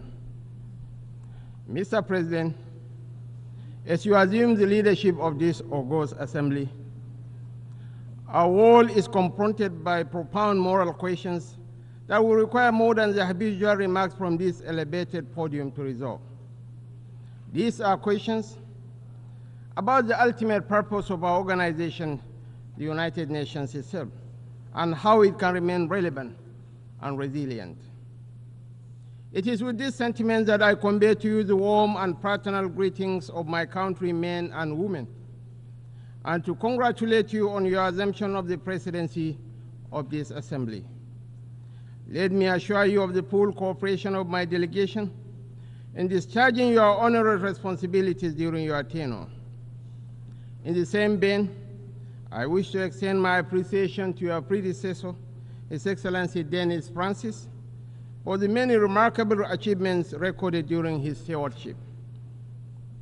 It gives me particular pleasure to commend His Excellency Antonio Guterres, the Secretary General of the United Nations, for his commitment to the cause of peace and development and the democratization of the United Nations to reflect the need to correct the historic injustice that has been done to Africa.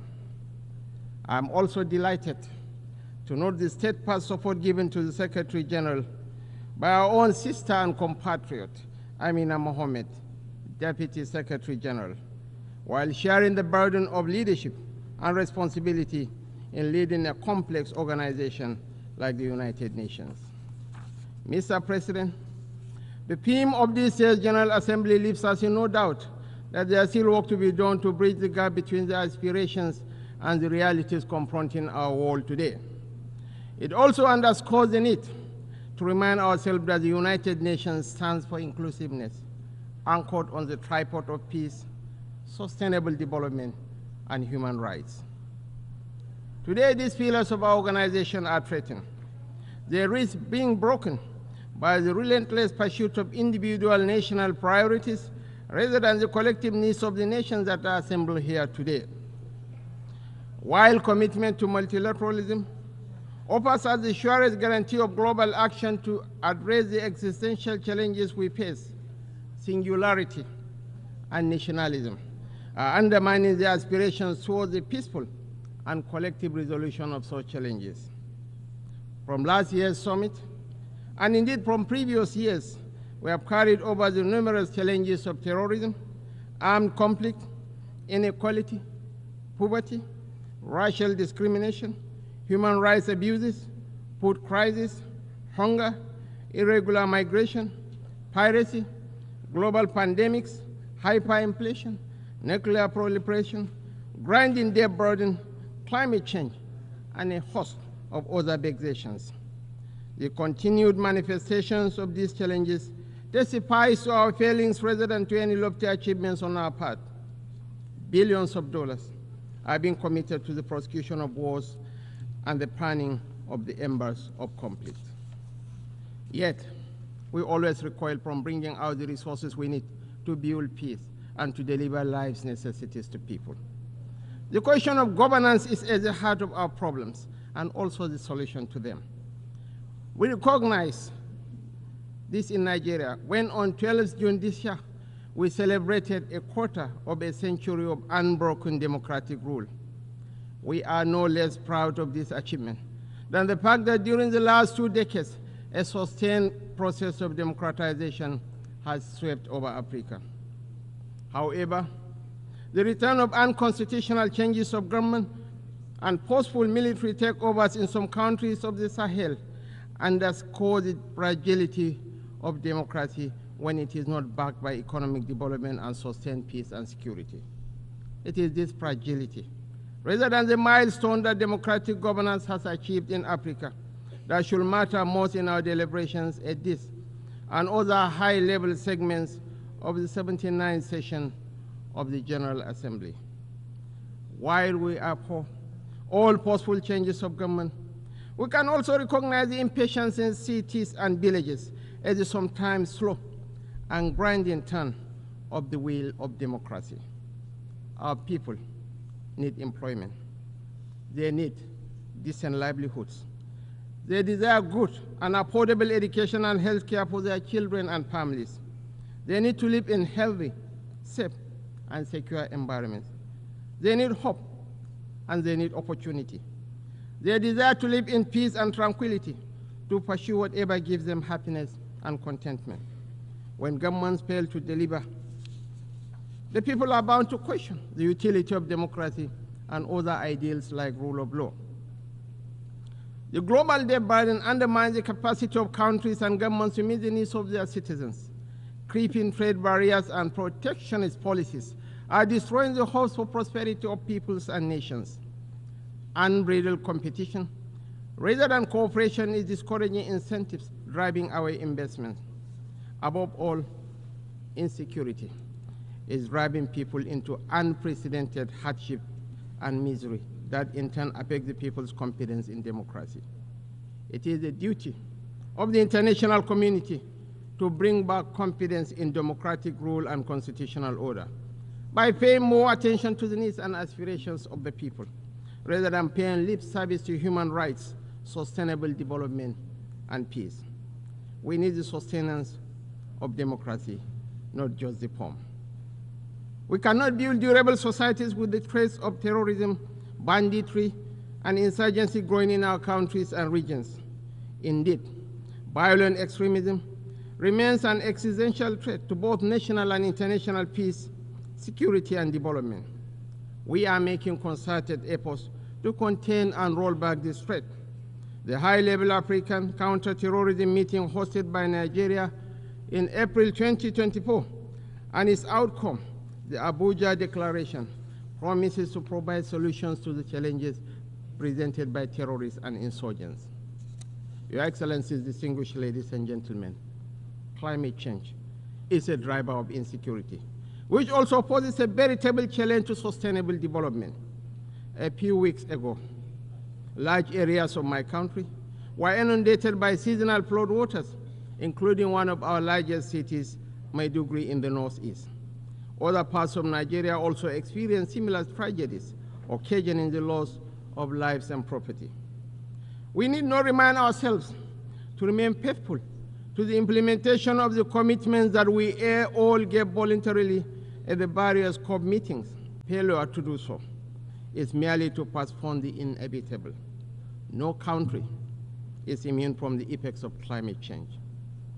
It is better that we cooperate and collaborate to meet this ever-increasing challenge, rather than remaining in our shells, waiting for the inevitable to happen. A common challenge requires a common solution. Nigeria stands ready to meet her obligations in terms of mitigation and adaptation measures nationally and regionally, with the active participation of other countries and international partners.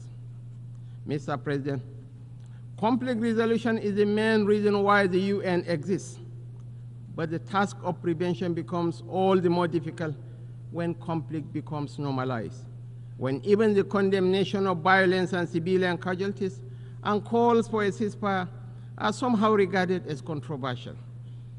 As we emphasize at the Abuja high-level ministerial meeting, we must renew our focus on conflict prevention. Indeed, addressing the root causes of conflict is often the first step towards providing long-term solutions. Clearly, some of the root causes of conflicts are social in nature, including poverty, hunger, ignorance, inequality, and exclusion, as well as other forms of injustice. In the Sudan, other parts of our continent and further afield, foreign actors are exacerbating these tensions to prolong conflict and deepen the suffering of innocent people. Today, we are all witnesses to the heart-wrenching situation in Gaza and other Palestinian territories. We cannot discuss war and peace, conflicts and resolution, or humanitarian imperatives today without reflecting on the Israeli-Palestinian conflict that has been raging since 7th August last year. Of course, the conflict predates this period and has been simmering for a better part of half a century. What it tells us is that the international community has failed to live up to the spirit and aspirations of the United Nations to rid the world of inequality, violence, and domination of one people by another. Justice is antithetical to revenge. Freedom is an inalienable right and a natural entitlement that cannot be denied to any people. The Palestinian people deserve their independence. They deserve to have a home of their own in territories already recognized by this very assembly and by international law, which is being routinely ignored. Nigeria continues to urge efforts to bring back on track the two-state solution that offers the prospect for a new beginning for the region. Nigeria reaffirms to supporting United Nations peacekeeping operations. We recognize the need for Africa to build strong and professional armies to meet the multiple challenges we face. Consequently, we reiterate the call for international support to operationalize the African standby post, in addition to the provision of requisite support and resources to ensure the upgrade, take-up, and effectiveness of a center of excellence on issues of counterterrorism in Africa. Mr. President, reform of the Security Council is critical if the UN is to strengthen its relevance and credibility in our rapidly changing world. Some permanent members of the United Nations Security Council have offered encouraging, if tentative, indications of support on the issue of reform of the Council. We welcome the change in tone and urge an acceleration in momentum to the process. The Security Council should be expanded in the permanent and non-permanent member categories to reflect the diversity and plurality of the world. We fully support the efforts of the Secretary General Guterres in this regard. Africa must be accorded the respect that it deserves in the Security Council. Our continent deserves a place in the permanent members category of the Security Council with the same rights and responsibilities as other permanent members. Mr. President, your assumption of the stewardship of the General Assembly presupposes that you will be seized with the progress of the implementation of the UN's Sustainable Development Goals.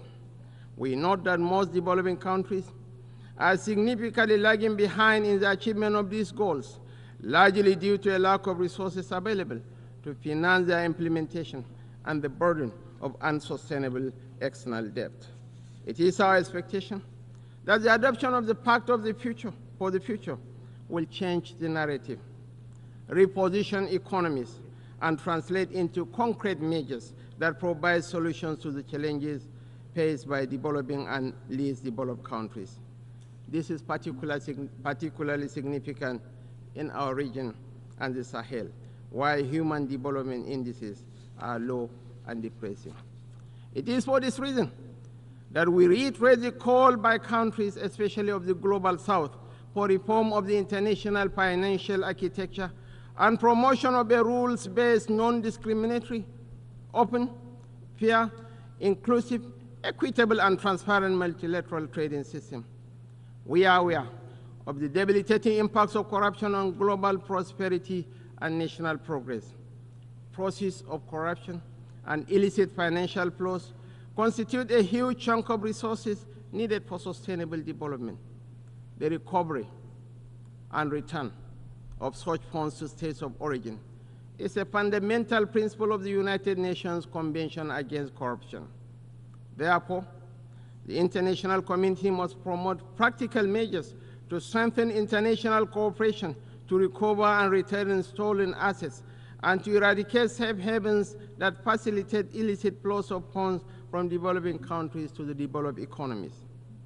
There is also the urgent need to promote fair and inclusive tax regimes in the world. Nigeria helped introduce the resolution on promotion of inclusive and effective international tax cooperation at the UN. We acknowledge the progress made in the adoption of the terms of reference of the UN Framework Convention on Tax Cooperation. We should deepen this initiative and work towards a UN Framework Convention on Tax Cooperation.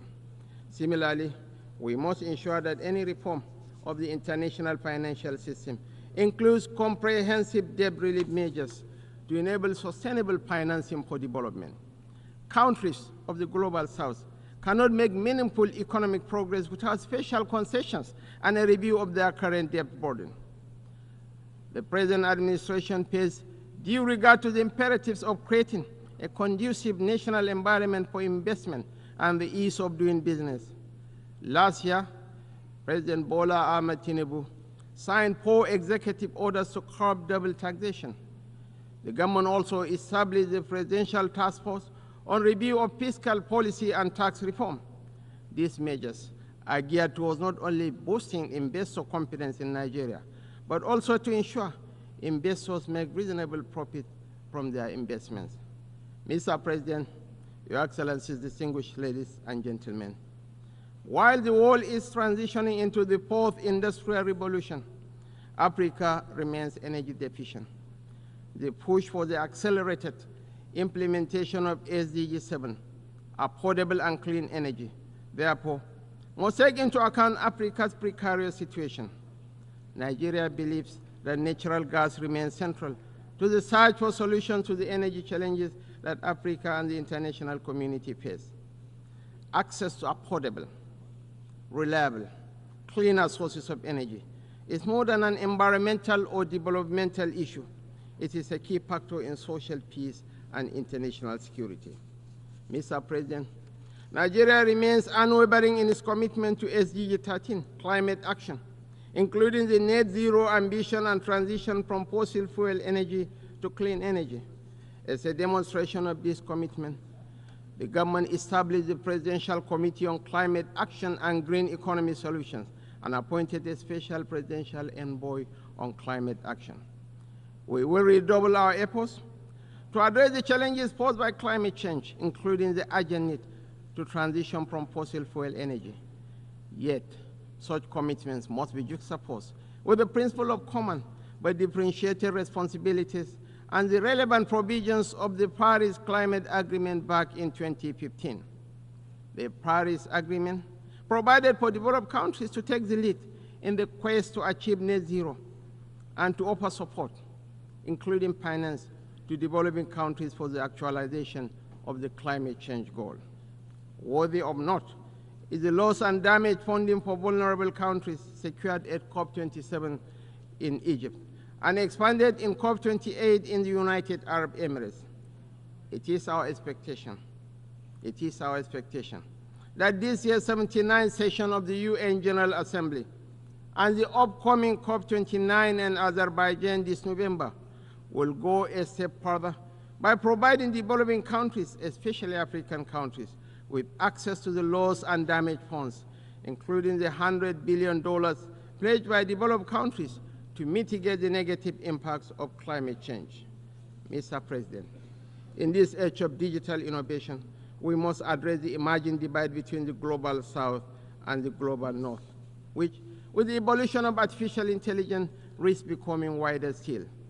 The UN should work towards eliminating barriers to digital economy in Africa, such as high cost of internet services and intellectual property rights. More so, there is a need to work towards common global standards to regulate cryptocurrency trading platforms. This is the most effective way to provide confidence in these markets and limit the potential for instability. Our own experience in Nigeria, as in other countries, shows that new technologies, when not properly regulated, can facilitate organized crime, violent extremism, and human trafficking. In our own case, the trading of cryptocurrency helped fuel speculation and undermine macroeconomic reforms. Separately, we have also witnessed in rich and poor countries alike the corrosive impact of unfiltered hate speech and fake news across social media.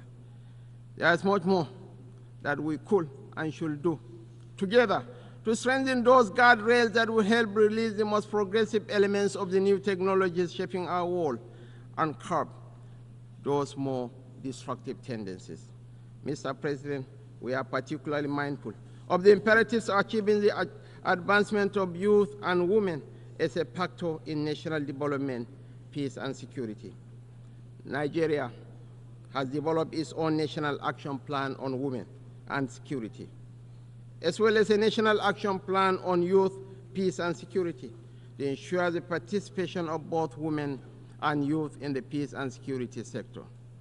The summit of the future cannot be deemed successful without setting clear, ambitious, and achievable developmental goals to address the various challenges facing our youth. In line with this aspiration, the Nigerian government will continue to invest in Nigerian youth through initiatives like the revitalization of the National Youth Investment Fund for 2024, focused on youth employment and entrepreneurship. Mr. President, as much as the global family still grapples with the crippling consequences of the COVID-19 pandemic, the greatest lesson that we have learned is never again to take any health situation with levity. In line with SDG 3, we must continue to work together to ensure the good health and well-being of all. There is no disease that should be relegated to the background due to some perceived classification of their seriousness or importance. Mr. President, migration is a complex and polarizing issue that impacts on rich and poor countries alike. Nigeria is a country of origin, transit, and destination. We are a major stakeholder in the global migration dynamic and understand the challenges and benefits it brings. Accordingly, I wish to reiterate our support for the Global Compact for Safe, Orderly, and Regular Migration, GCM. The GCM, which all of us should continue to support, represents our collective efforts at providing major safeguards for the treatment of migrants. Mr. President, I will conclude by reaffirming Nigeria's steadfast commitment to the deepening of multilateralism. Just as we did 65 years ago on this podium when we joined the United Nations as the 99th member state, we remain committed to that desire to remain friendly with all nations and participate actively in the works of the United Nations, as expressed by our founding Prime Minister, Sir Abubakar Tafawa Balewa. It is my hope that our deliberations this year will result in solutions that will address our collective challenges and accelerate the attainment of the Sustainable Development Goals, as well as the advancement of peace and human dignity for the sake of present and future generations. I thank you all. On behalf of the Assembly, I wish to thank the Vice President of the Federal Republic of Nigeria.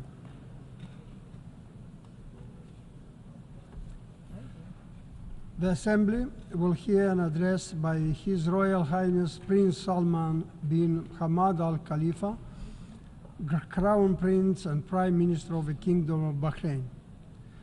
I request protocol to escort His Royal Highness and invite him to address the Assembly.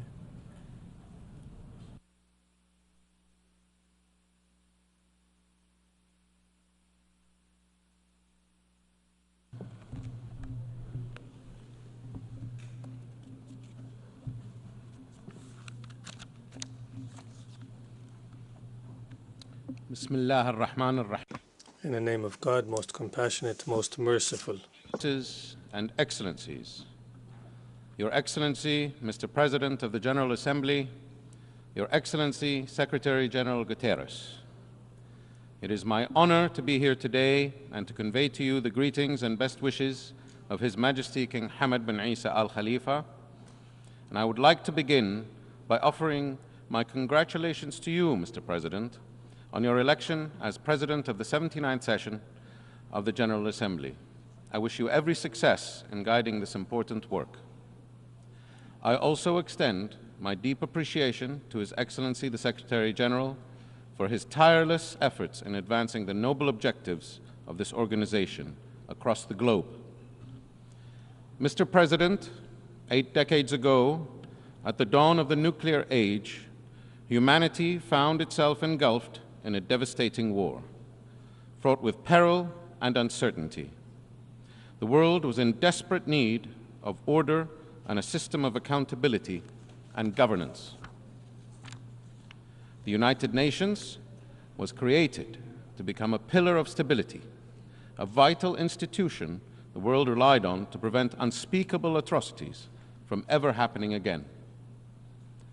Whether through the formation and application of international law, the promotion of diplomatic consensus, the investment in development programs, or the deployment of peacekeeping missions, the United Nations and its specialized agencies have together stood firm to reflect the spirit of global civic responsibility. The number of world leaders participating in this year's General Assembly is a testament to that enduring spirit. 19 years ago, I had the honor of standing here and addressing this historic hall, where I touched on the pressing challenges confronting our world at the time. Poverty, famine, deadly infectious diseases, civil wars, and weapons of mass destruction. these global challenges not only persist, but have intensified. We find ourselves in a far more dangerous and unpredictable time due to major tectonic shifts in the global geopolitical order. In addition, revolutionary new technologies have emerged that will fundamentally reshape the world as we know it. Environmental and health challenges that know no borders have also multiplied and grown in complexity, requiring us all to work together regardless of our differences. Mr. President, the very systems designed to uphold the international order are under strain. 80 years after its formation, as the threats and challenges we collectively face evolve, this important institution, which our global community relies on to safeguard the international rules-based order, must evolve as well. Today, we support the calls for reform of the United Nations to ensure that it reflects current geopolitical realities so that it is equipped to continue carrying out its important global mandate for decades to come. This reform should be holistic, consensus-driven, and encompass all the decision-making bodies of the United Nations, including the UN Security Council. The peace dividend that followed the end of the Cold War is now a distant memory. Today, we stand on the precipice of a new era with new challenges, and we must recommit to peace as the bedrock on which we build collective prosperity and enduring hope for all. For as we all know, it is far easier to destroy than it is to build. Today, we see governments disregarding the established rules-based order as they pursue policies rooted exclusively in self-interest. We see a preference for brinksmanship and the use of questionably legal force to resolve disputes. We see the rise of radicalism, extremism, and rogue non-state actors sowing chaos and discord. In Gaza, we see Palestinians living through an unprecedented humanitarian disaster, with over 40,000 people killed, many of them women and children. The protection of innocent life is enshrined in international law and a moral and religious responsibility. It is clear what is required is the implementation of an immediate ceasefire, the release of all hostages, and the adoption of an irrevocable path to the creation of a viable, independent Palestinian state. And it must happen now. This will achieve a comprehensive and lasting peace, deliver the security and prosperity to all nations in our region, and prevent the spread of a wider regional conflict. In the West, we witness widespread suffering as the intractable conflict in Ukraine persists. In the East, we see tensions continuing to rise in the South China Sea, raising grave concerns of wider military escalation and the further erosion of the integrity of the international rules-based order. The tolls of these conflicts are borne by humanity, by families, by communities, and by our future generations. These conflicts undermine growth, stifle opportunity, and endanger the hopes we hold for our children. Mr. President, the Kingdom of Bahrain has long been a vocal advocate of pluralism and multiculturalism. It's who we are. In August of this year, and in line with His Majesty King Hamad's vision that mutual respect for our shared humanity is essential for sustaining global harmony, Bahrain launched the King Hamad Award for Peaceful Coexistence. His Majesty the King has also called on the international community to convene an international peace conference on the Middle East.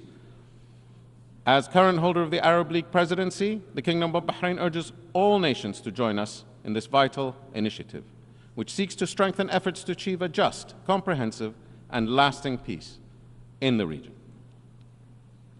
Diplomacy and dialogue must prevail. Indiscriminate violence, conflict, and fragmentation will only drive us further from this noble goal. Mr. President, in the Kingdom of Bahrain, we have committed ourselves to ensuring that our citizens are at the core of all our national development programs. We have worked tirelessly to ensure that they are equipped with the skills necessary to deliver prosperity and growth to themselves and their community.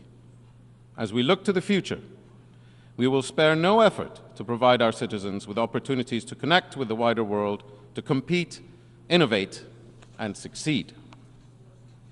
We prioritize the issues that unite us all: housing, healthcare, education, and delivering jobs and prosperity. We focused our government ministries and agencies on a set of priorities, reached out to the private sector, civil society, and wove together a spirit of one team focused on delivering those programs.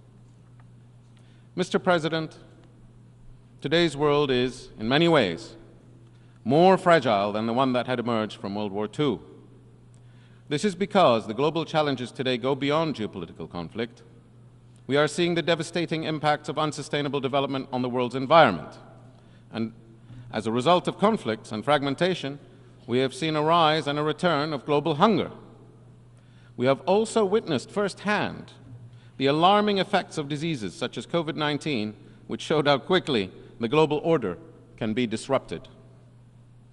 These crises must not be treated in isolation. They are interconnected, and they represent a systemic threat to humanity. It is imperative that like-minded countries come together with the objective of revitalizing, adapting, and renewing our institutions to effectively address today's significant challenges, and to effectively deliver on the ambitious commitments set by the United Nations SDGs and the recently adopted Pact for the Future. This can only be achieved through a system-wide reform that encompasses pivotal multilateral organizations such as the World Bank, the International Monetary Fund, and the World Health Organization, as well as the United Nations. The international rules-based order is not sustained by hopes or dreams. It is the product of robust international institutions and security constructs that are fit for purpose. Mr. President, as a member state of the United Nations, the Organization of Islamic Cooperation, the Arab League, and the Gulf Cooperation Council, the Kingdom of Bahrain has always been committed to the path of multilateralism. We hold firmly to the belief that working alongside allies and in accordance with the rules of international law is the surest way of guaranteeing our long-term prosperity. This is also why, in 2023, the Kingdom of Bahrain and the United States of America concluded a historic agreement to forge a new model for security and shared prosperity. The Comprehensive Security and Integration and Prosperity Agreement is designed not as a bilateral arrangement, but as the beginning of a multilateral framework that aims to bring together countries with an equal interest in delivering stability and prosperity. It is a model for how nations can promote an inclusive vision grounded in mutual respect and shared goals. Partnerships such as these can go beyond the geopolitical dimension and enter the world of emerging technologies as well. Through meaningful international collaboration, we can harness the transformative potential of technologies such as artificial intelligence to advance shared goals of global development, peace, prosperity. Doing so will require a united global front, though. And today, we call for an international treaty governing the development of artificial intelligence to ensure that these technologies contribute to peace rather than exacerbate existing conflicts, and that they become forces for creation and innovation, not destruction and division. The Kingdom of Bahrain believes that engaging in wide-ranging partnerships such as these will be crucial to advancing the cause of multilateralism and ensuring that cooperation becomes the cornerstone of our collective security frameworks. Through such agreements, we are confident that the Middle East and the global community can build a future rooted in peace, economic growth, and a rules-based international order that benefits all people. Mr. President, distinguished delegates, the challenges we face today are not insurmountable if we act with a collective will and the determination to define a revitalized international architecture built on shared values and a renewed commitment to multilateralism that prioritizes the well-being of all nations. Some issues are just too important not to rise above our differences. Let us together reaffirm our shared responsibility to uphold and protect human dignity and ensure that the international order remains a force for good. We owe this to future generations, to the values we cherish, and to the world we seek to protect. Learning to live together is indeed the noblest of endeavors. Thank you.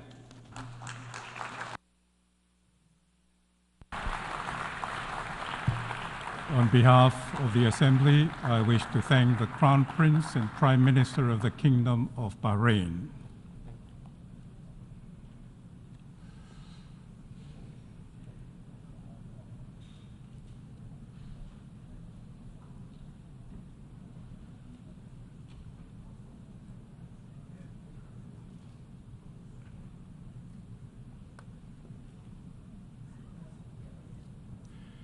The Assembly will hear an address by Her Excellency Giorgia Meloni, President of the Council of Ministers of the Republic of Italy. I request protocol to escort Her Excellency and invite her to address the Assembly.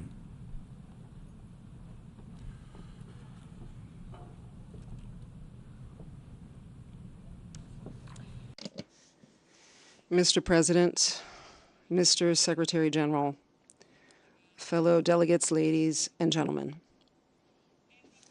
The times we are living are very complex, and the common characteristics of the challenges of these times force us to think about things in a completely different way. The wound caused to the international framework founded on rules from the war of aggression of Russia on Ukraine is indeed having destabilizing effects well beyond borders within which it is unfolding. And like a domino, it is contributing to reigniting or causing to explode other flashpoints of crisis. Democratic political systems are facing unprecedented dangers. Geoeconomic fragmentation is growing, bearing down consequences we must all deal with, especially the more fragile nations.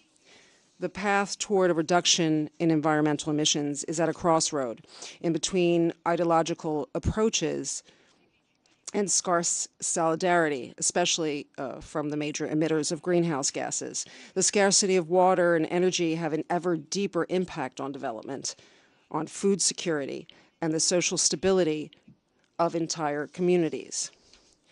The instrumental use of religious faith has become a source of tensions, or worse, of persecution. There are hundreds of millions of people throughout the world that suffer due to their profession of faith. And at the top, as victims, there are Christians. We are witnessing the groundbreaking advent of generative artificial intelligence, a revolution that brings us to ask questions we could never imagine, although I'm not certain it is correct to call it intelligence, because the intelligent being is the one who asks the questions, not the one to give answers through data processing. Either way, it's a technology that, unlike all the innovations we've seen through the course of history, sets a blueprint for a world in which progress is no longer meant to optimize human capacities, but to replace them, with consequences that risk being dramatic, especially in the labor market, verticalizing and concentrating wealth even more. It is not by chance that Italy wanted this to be at the top of its agenda of its G7 presidency, because we want to do our part in defining a global governance for artificial intelligence capable of reconciling innovation, rights, labor, intellectual property, freedom of expression, democracy. This complexity, compounded by profoundly interconnected challenges, tells us first and foremost one thing: the problems of the global South are also the problems of the global North, and vice versa. There are no longer homogeneous blocks, and the interdependence of our destinies is a fact. For this reason, we are called to think differently from the past. The challenge is to make a firm paradigm shift in our relations among nations and in the functioning of multilateral organisms. The goal is to build a model of cooperation that is completely new. I personally believe that this new model can and must be based on a few, unfortunately not granted, principles, that is mutual respect, fellowship, and concreteness. It means to have a rapport with one another on an equal footing, to recover that ability to listen to others, to understand their thinking, which is the basis for any form of mutual trust.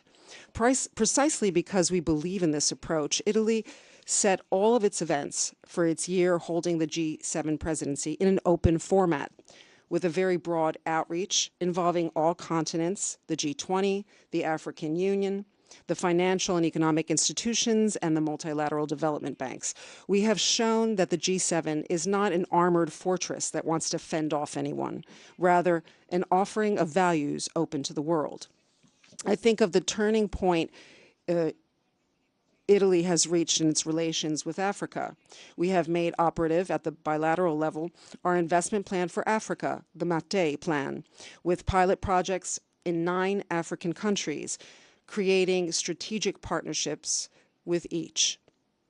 We structured operative synergies with the European Union's Global Gateway and the Partnership for Global Infrastructure and Investment of the G7. We built new financial instruments with the African Bank for Development and the World Bank to allow for a flow of public and private resources. We devised innovative solutions such as the Apulia Food Security Initiative to strengthen food production and food security, and the Energy for Growth in Africa to support the production and distribution of clean energy. We have decided to support strategic projects for Africa, such as the Lobito Corridor. We have done all of this without ever ceasing to involve and exchange inputs with our African interlocutors. We intend not to impose, but to share, and together choose priorities, sectors of intervention, areas of action. Where we could be an added value, we offered our perspective and our cooperation with projects that are already giving results. In Algeria, we will render fertile 36,000 hectares of desert land for crop cultivation and build a local facility for processing and production. In Kenya, with the development of a biofuel plant that will be completed by the end of 2025 and will sustain up to 200,000 small farming enterprises. In Ethiopia, with a large environmental recovery plan on the area of the Boy Lake in the west of the country. Because I want to reiterate this once again, our objective before tens of thousands of people who face desperate journeys to enter Europe illegally is to first guarantee their right to not have to emigrate and to not have to cut their ties with their homeland simply because they have no other choice. It's a desperation on which reckless criminal organizations that are more and more powerful and ramified profit. I proposed a year ago from this podium to declare a global war against human traffickers, and I am happy to see that that appeal did not fall on deaf ears. First, in the G7, we found an agreement that gave life to an agreement, coordination to dismantle criminal networks. The United Nations must do more, however, because these criminal organizations are reproposing themselves under other forms. For example, slavery, understood as the commercialization of the human being, that this assembly and other times had a fundamental role in ridding the world of this definitively. We are not turning back to the past. Defeating the slave trade of the third millennium is possible, and we can do so if we join forces with greater cooperation and joint initiatives among our police forces, intelligence services, judicial authorities in adopting the formula, follow the money. This was an intuition of great Italian judges, Giovanni Falcone and Paolo Borsellino, that became a model even at the international level to combat criminal organizations. It is a method that Italy intends to use to strengthen its cooperation with Latin America.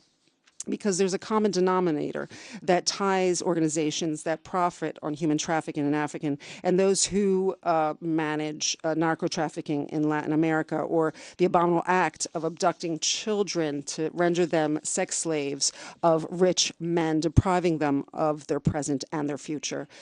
In America Latina, where unfortunately, as it happens in other regions of the world, it's legitimate aspirations of freedom and democracy that of tens of millions of people continue to be unfulfilled.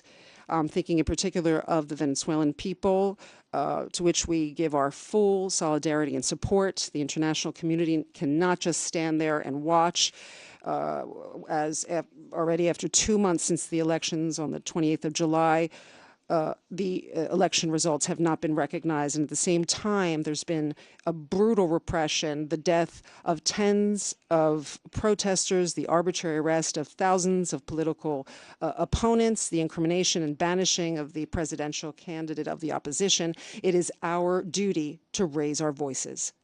Dear friends, in 2025, we will be celebrating the 80th anniversary of the Charter of the United Nations, the charter that enshrines the principles and values that at this time have been put into question by none other than a permanent member of the Security Council, but whose defense we will not back down, because these are principles and values that are made for all as a guarantee, especially countries that are less equipped to defend themselves. No one is above the law, but this is needed even more to defend the more vulnerable. And for this reason, we cannot turn our backs in front of the right of Ukraine to defend its borders, its sovereignty, its freedom, as we affirm the right of the State of Israel to defend itself from external attacks like the attack of the 7th of October. At the same time, we ask Israel to respect international law, protecting civilian populations. It too a victim of Hamas and of its destructive choices. And following the same reasoning, we believe obviously in the right of the Palestinian people to their own state. But for this to happen, we need Palestinians to entrust it to a leadership that is inspired by dialogue, by stabilizing the Middle East, and autonomy.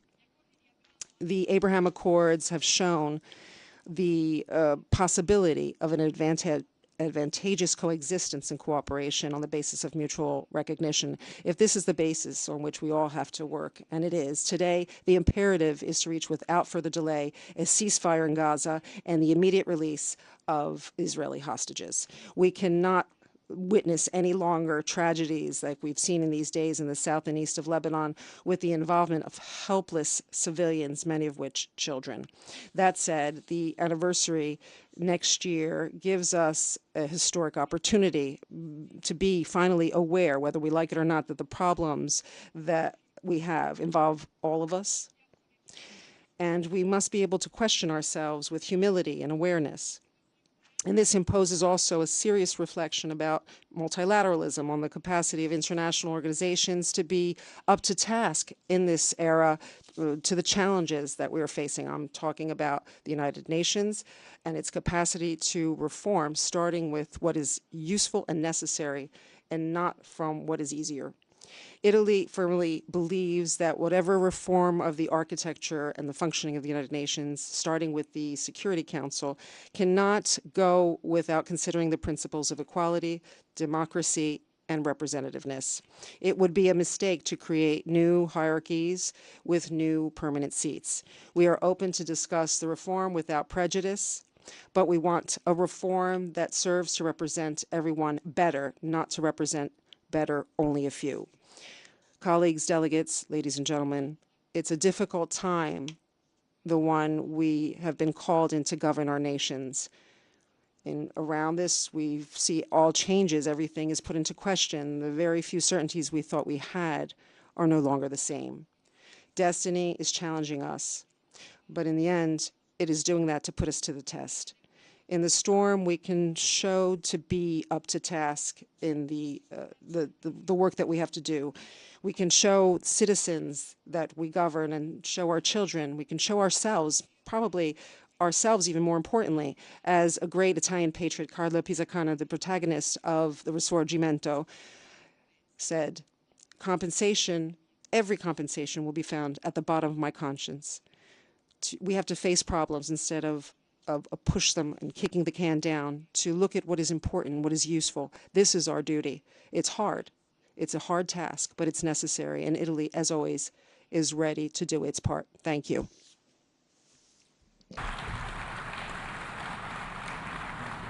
On behalf of the Assembly, I wish to thank the President of the Council of Ministers of the Republic of Italy.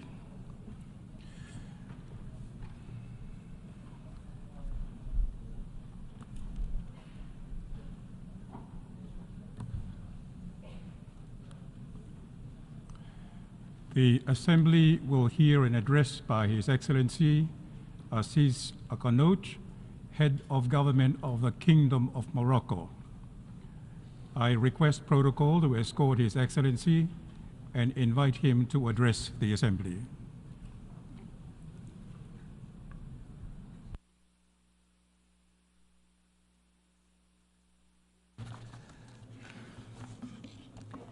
Bismillahi ar-Rahman ar-Rahim. In the name of God, the compassionate, the merciful, President of the Assembly General, Secretary General of the United Nations, Your Majesties, Your Highnesses, Excellencies, ladies and gentlemen, it gives me great pleasure to begin by congratulating Mr. Philemon Young upon his election to the helm of the 79th session of the General Assembly of the United Nations. I wish him every success in his mandate. I also wish to thank your predecessor, Mr. Dennis Francis, for his efforts at the head of the previous session. I should like to take this opportunity to affirm the total support of the Kingdom of Morocco to the initiatives and the efforts of Mr. Guterres to allow our organization to tackle global challenges, and in particular his initiatives on the Summit of the Future. Mr. President, every year we come together here and we face rapid, complex developments in the international context which we discuss. This transformation is fast. We have seen technological advances which have been very significant, especially in artificial intelligence. Of course, this aligns with the needs of our societies and the challenges that we face. The sense of collective security with regard to the very creation of the United Nations has given way to uncertainty now in many areas. These include the challenges that have to do with consumption, production, governance, and the very structure of our societies. This is what King Mohammed VI said, may God assist him, in the meeting of the World Bank and the IMF in Marrakesh. I have quoted the gist of what he said. Our planet faces climate change, which has imposed a new reality. In this context, data has shown that the problems that we are confronting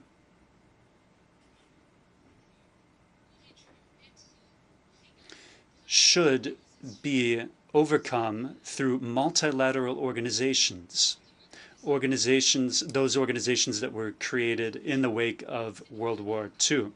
End of quote. What we're asking ourselves today is, has multilateralism run up against its limit today?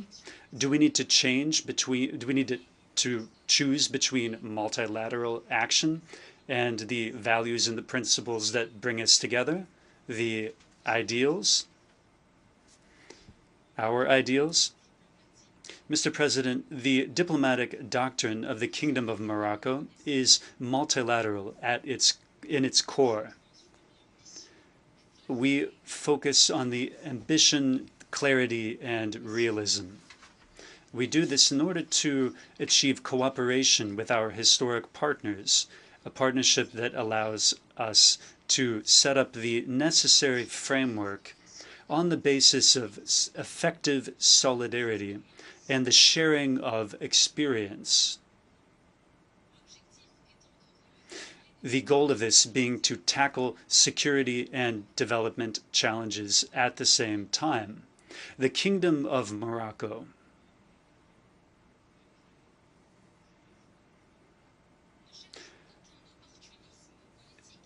does not look for any short-term political opportunism. However, given our sense of realism, we need to travel the same path in order to confront the same challenges and the same threats. Now, it is not possible today to focus only on the failures of multilateral action. We also cannot content ourselves with merely declaring good intentions. We need new momentum. We need new reform to which all segments, all strata of society, including women and young people, can contribute. In the wake of the Summit of the Future, we need to bring on board all of these groups.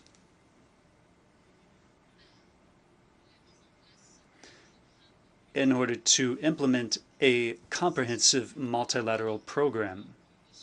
This is what developing countries need, including what they need is for us to bring our experience to bear for their benefit.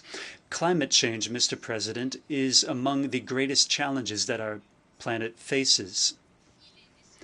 This is why there is a need to support the states of Africa. These states are most affected by the results and the consequences of climate change, while these states are very minor contributors to pollution, which causes climate change.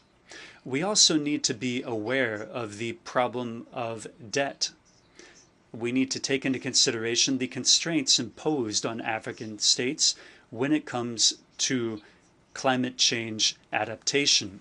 This is why we call for the creation of financing mechanisms that are innovative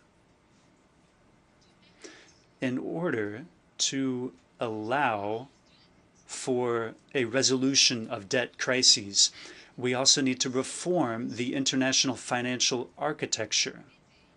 This in order to help developing countries achieve financing that allows for their economies to recover. These countries should also contribute to multilateral development banks, and these institutions must become more democratic in order to address debt crises more effectively. Indeed, such crises have a major impact on African countries' economies. This is why the Kingdom of Morocco, which chairs the group of middle-income countries, reiterates its call for multilateral actions to be taken, actions aiming to preserve the economic momentum that has been accumulated by these countries. Mr. President, in keeping with the vision of His Majesty King Mohammed VI, may God assist him, Morocco calls for pragmatic, realistic multilateralism to serve the needs of the African continent.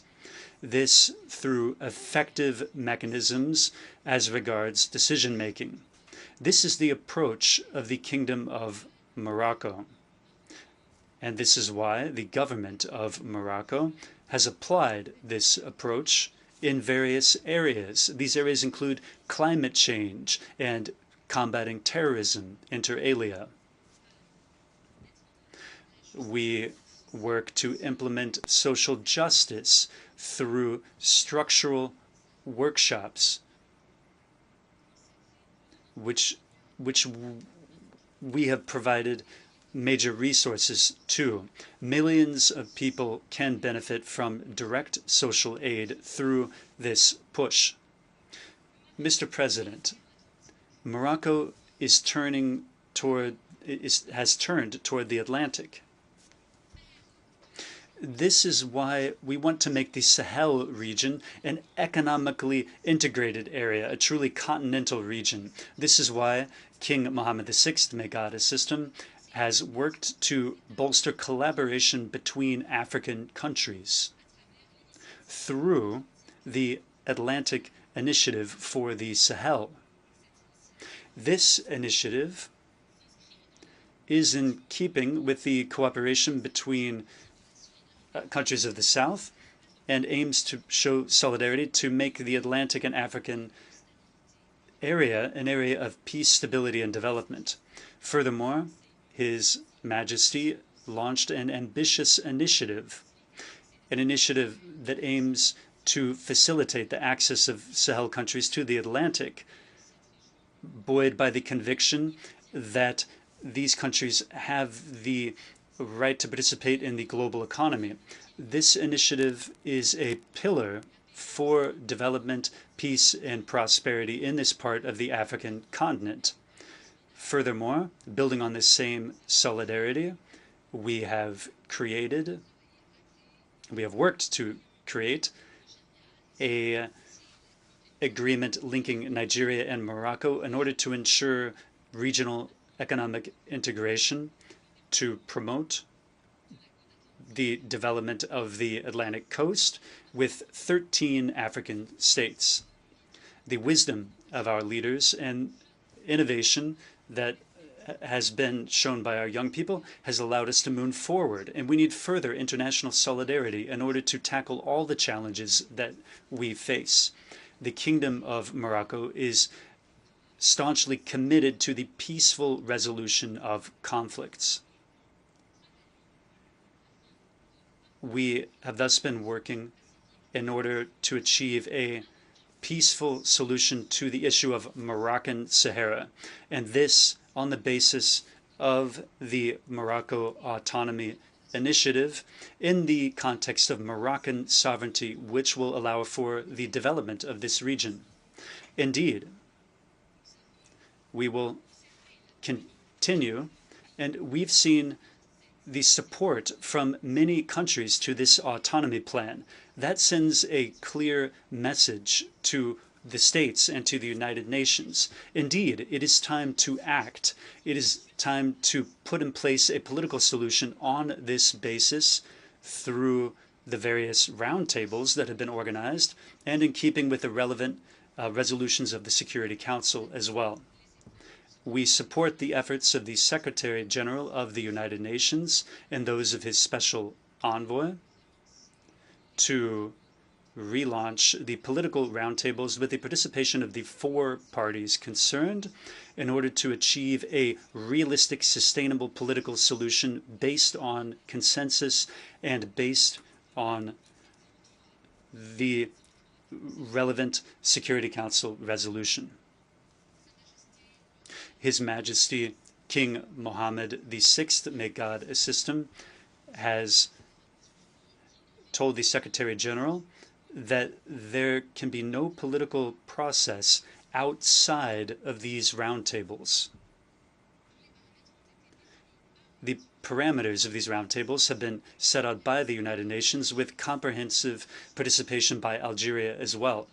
No solution other than this Morocco autonomy plan can happen. No political process without a ceasefire of the armed militias is possible. This was recalled by the members of the Security Council as well.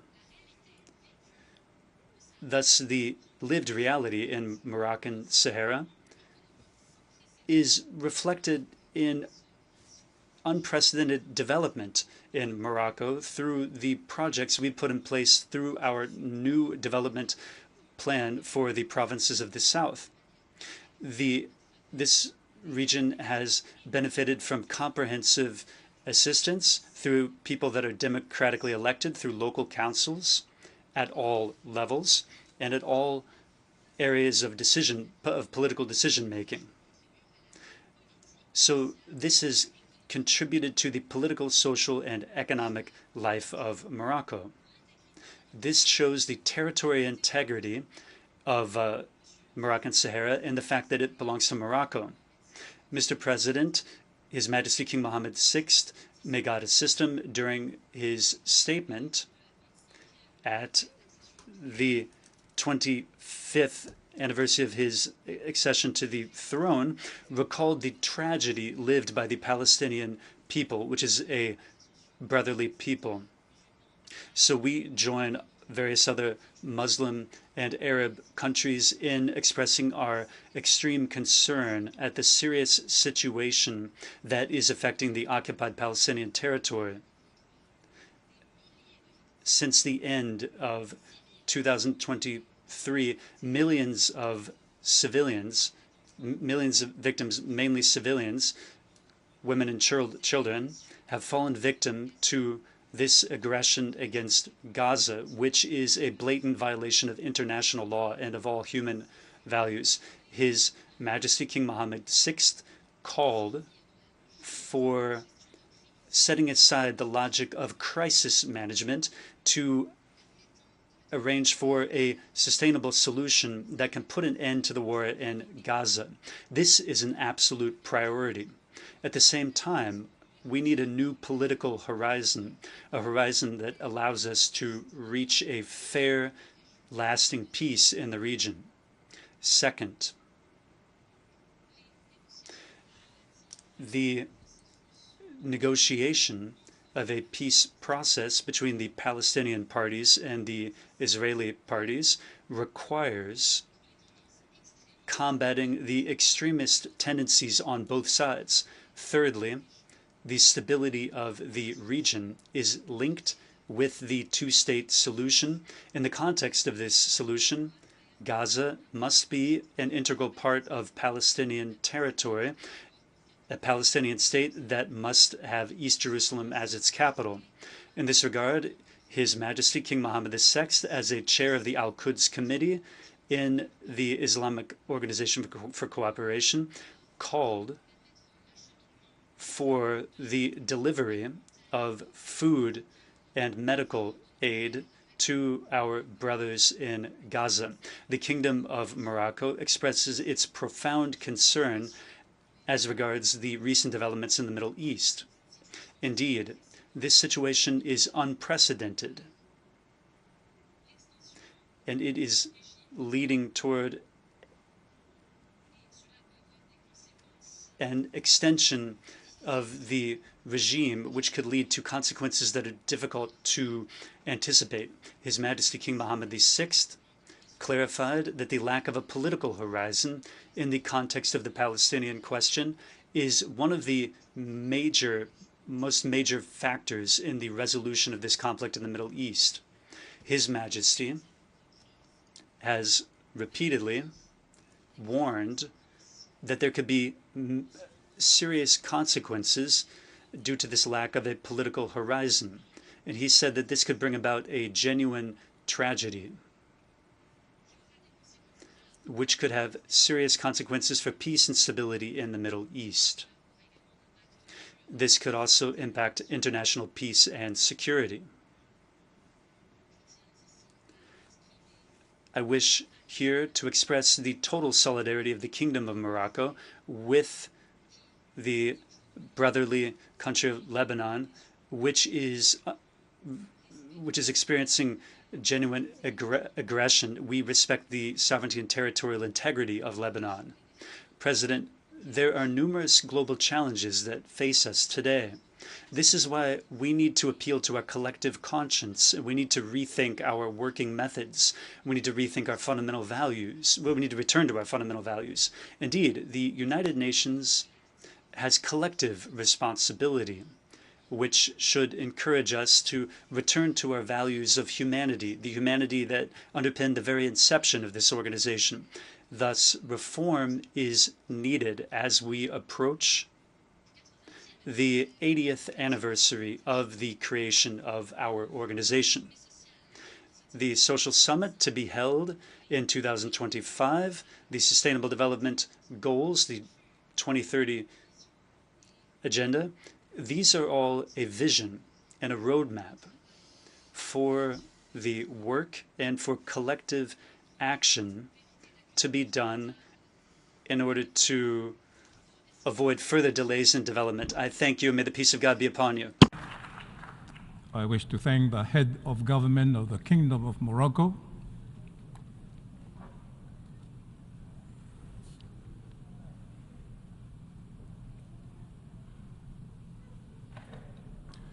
the Assembly will hear an address by His Excellency Alexander de Croo, Prime Minister of the Kingdom of Belgium. I request protocol to escort His Excellency and invite him to address the Assembly.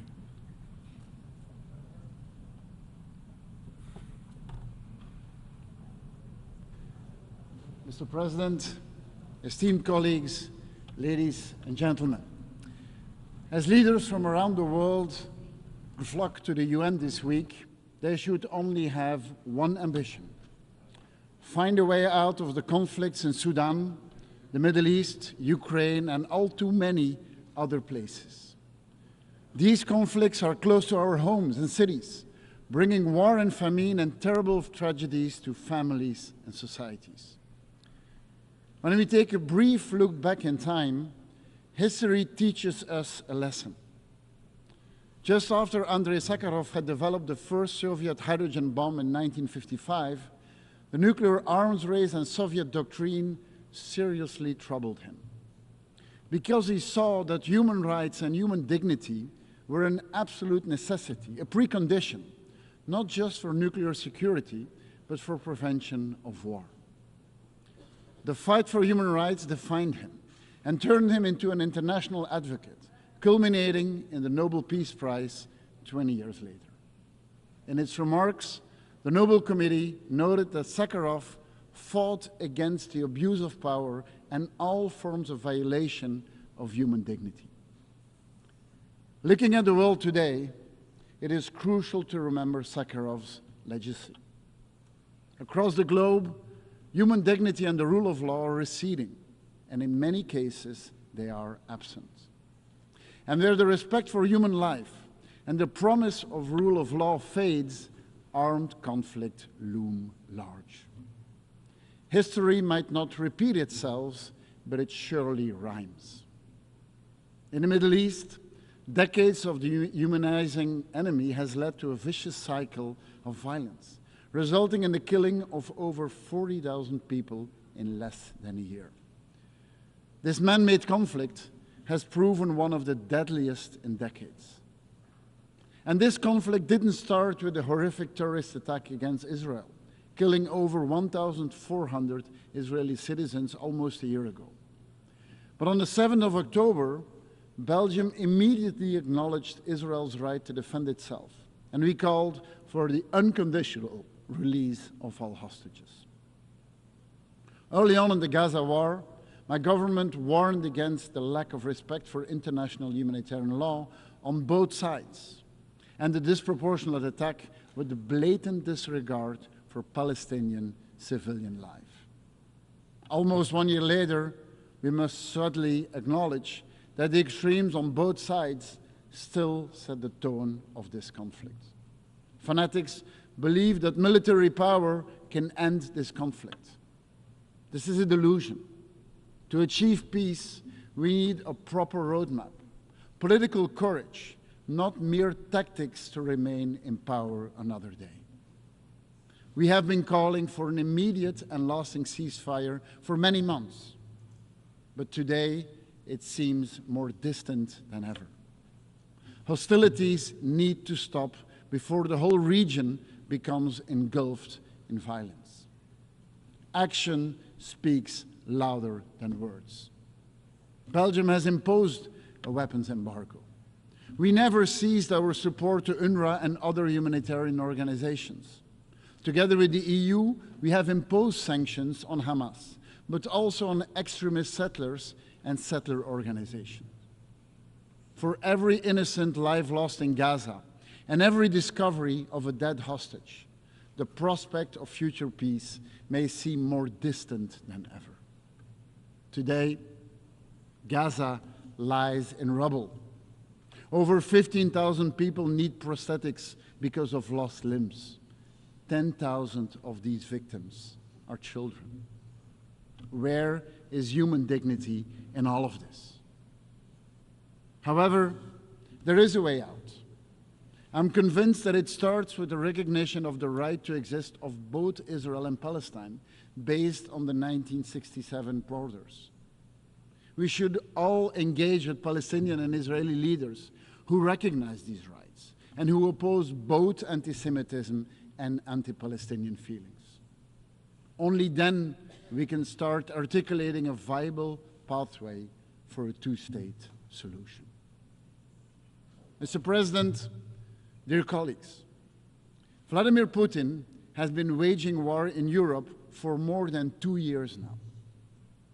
And there is one simple truth. He can stop the illegal and unprovoked invasion of Ukraine right now. His madness continues to have devastating consequences for the Ukrainian people. One man alone can stop the killing of thousands of civilians, can end the continuous violence against Ukrainians whose future has been put on hold.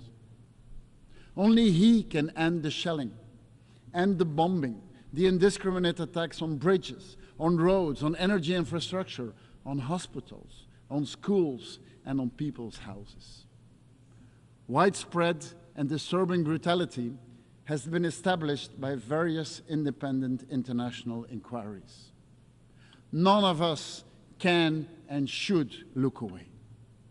Over the past year, the Belgian Ukraine Fund spent 1.7 billion euros on military equipment, humanitarian aid, and on the reconstruction of Ukraine's hardest hit regions.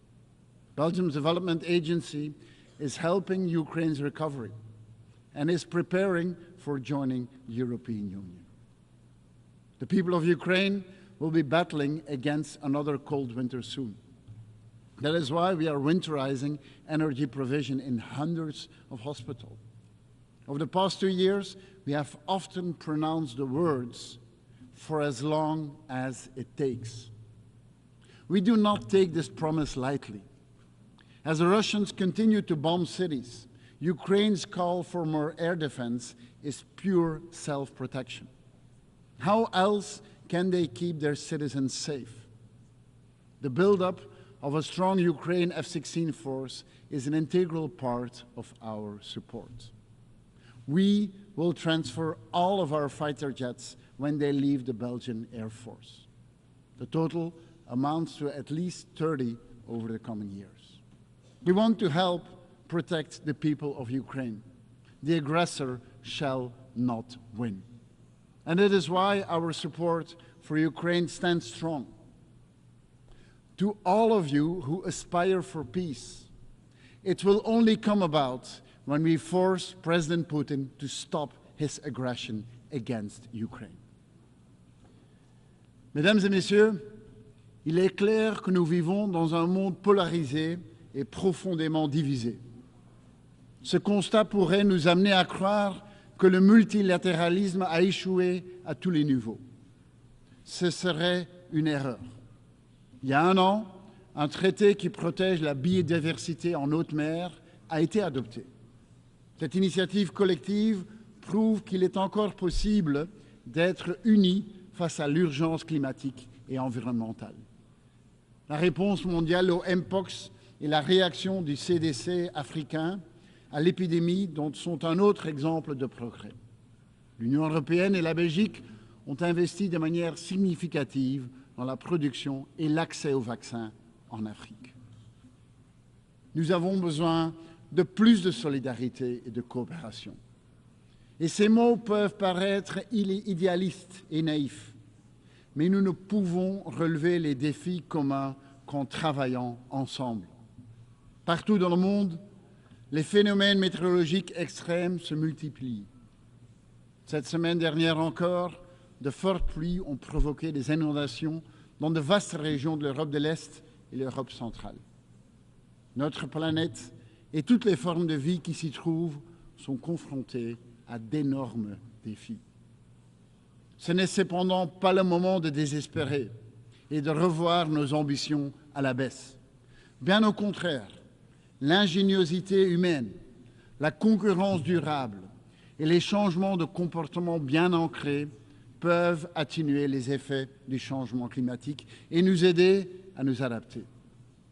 Nous avons redoublé d'efforts afin de relever encore nos ambitions en matière de climat et des océans.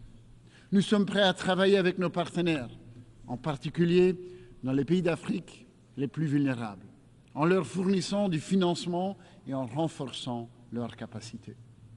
Cet automne, la CAP sur la biodiversité à Cali et la COP sur le climat à Bakou seront à nouveau des moments clés pour l'avenir des populations de la planète.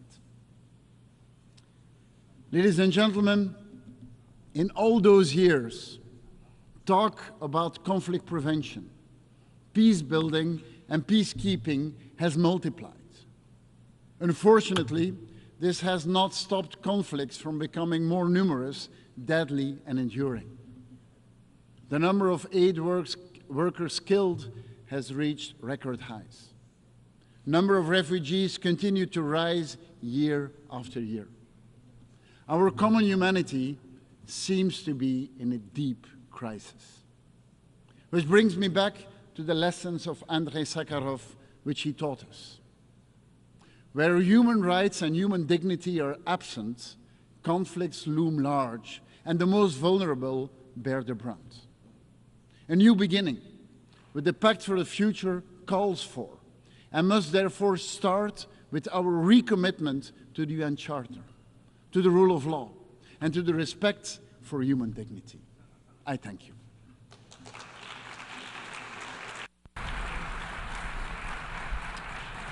On behalf of the Assembly, I wish to thank the Prime Minister of the Kingdom of Belgium. We have heard the last speaker in the general debate for this meeting. We will continue the general debate tomorrow at 9 o'clock a.m. in the hall. The meeting is adjourned.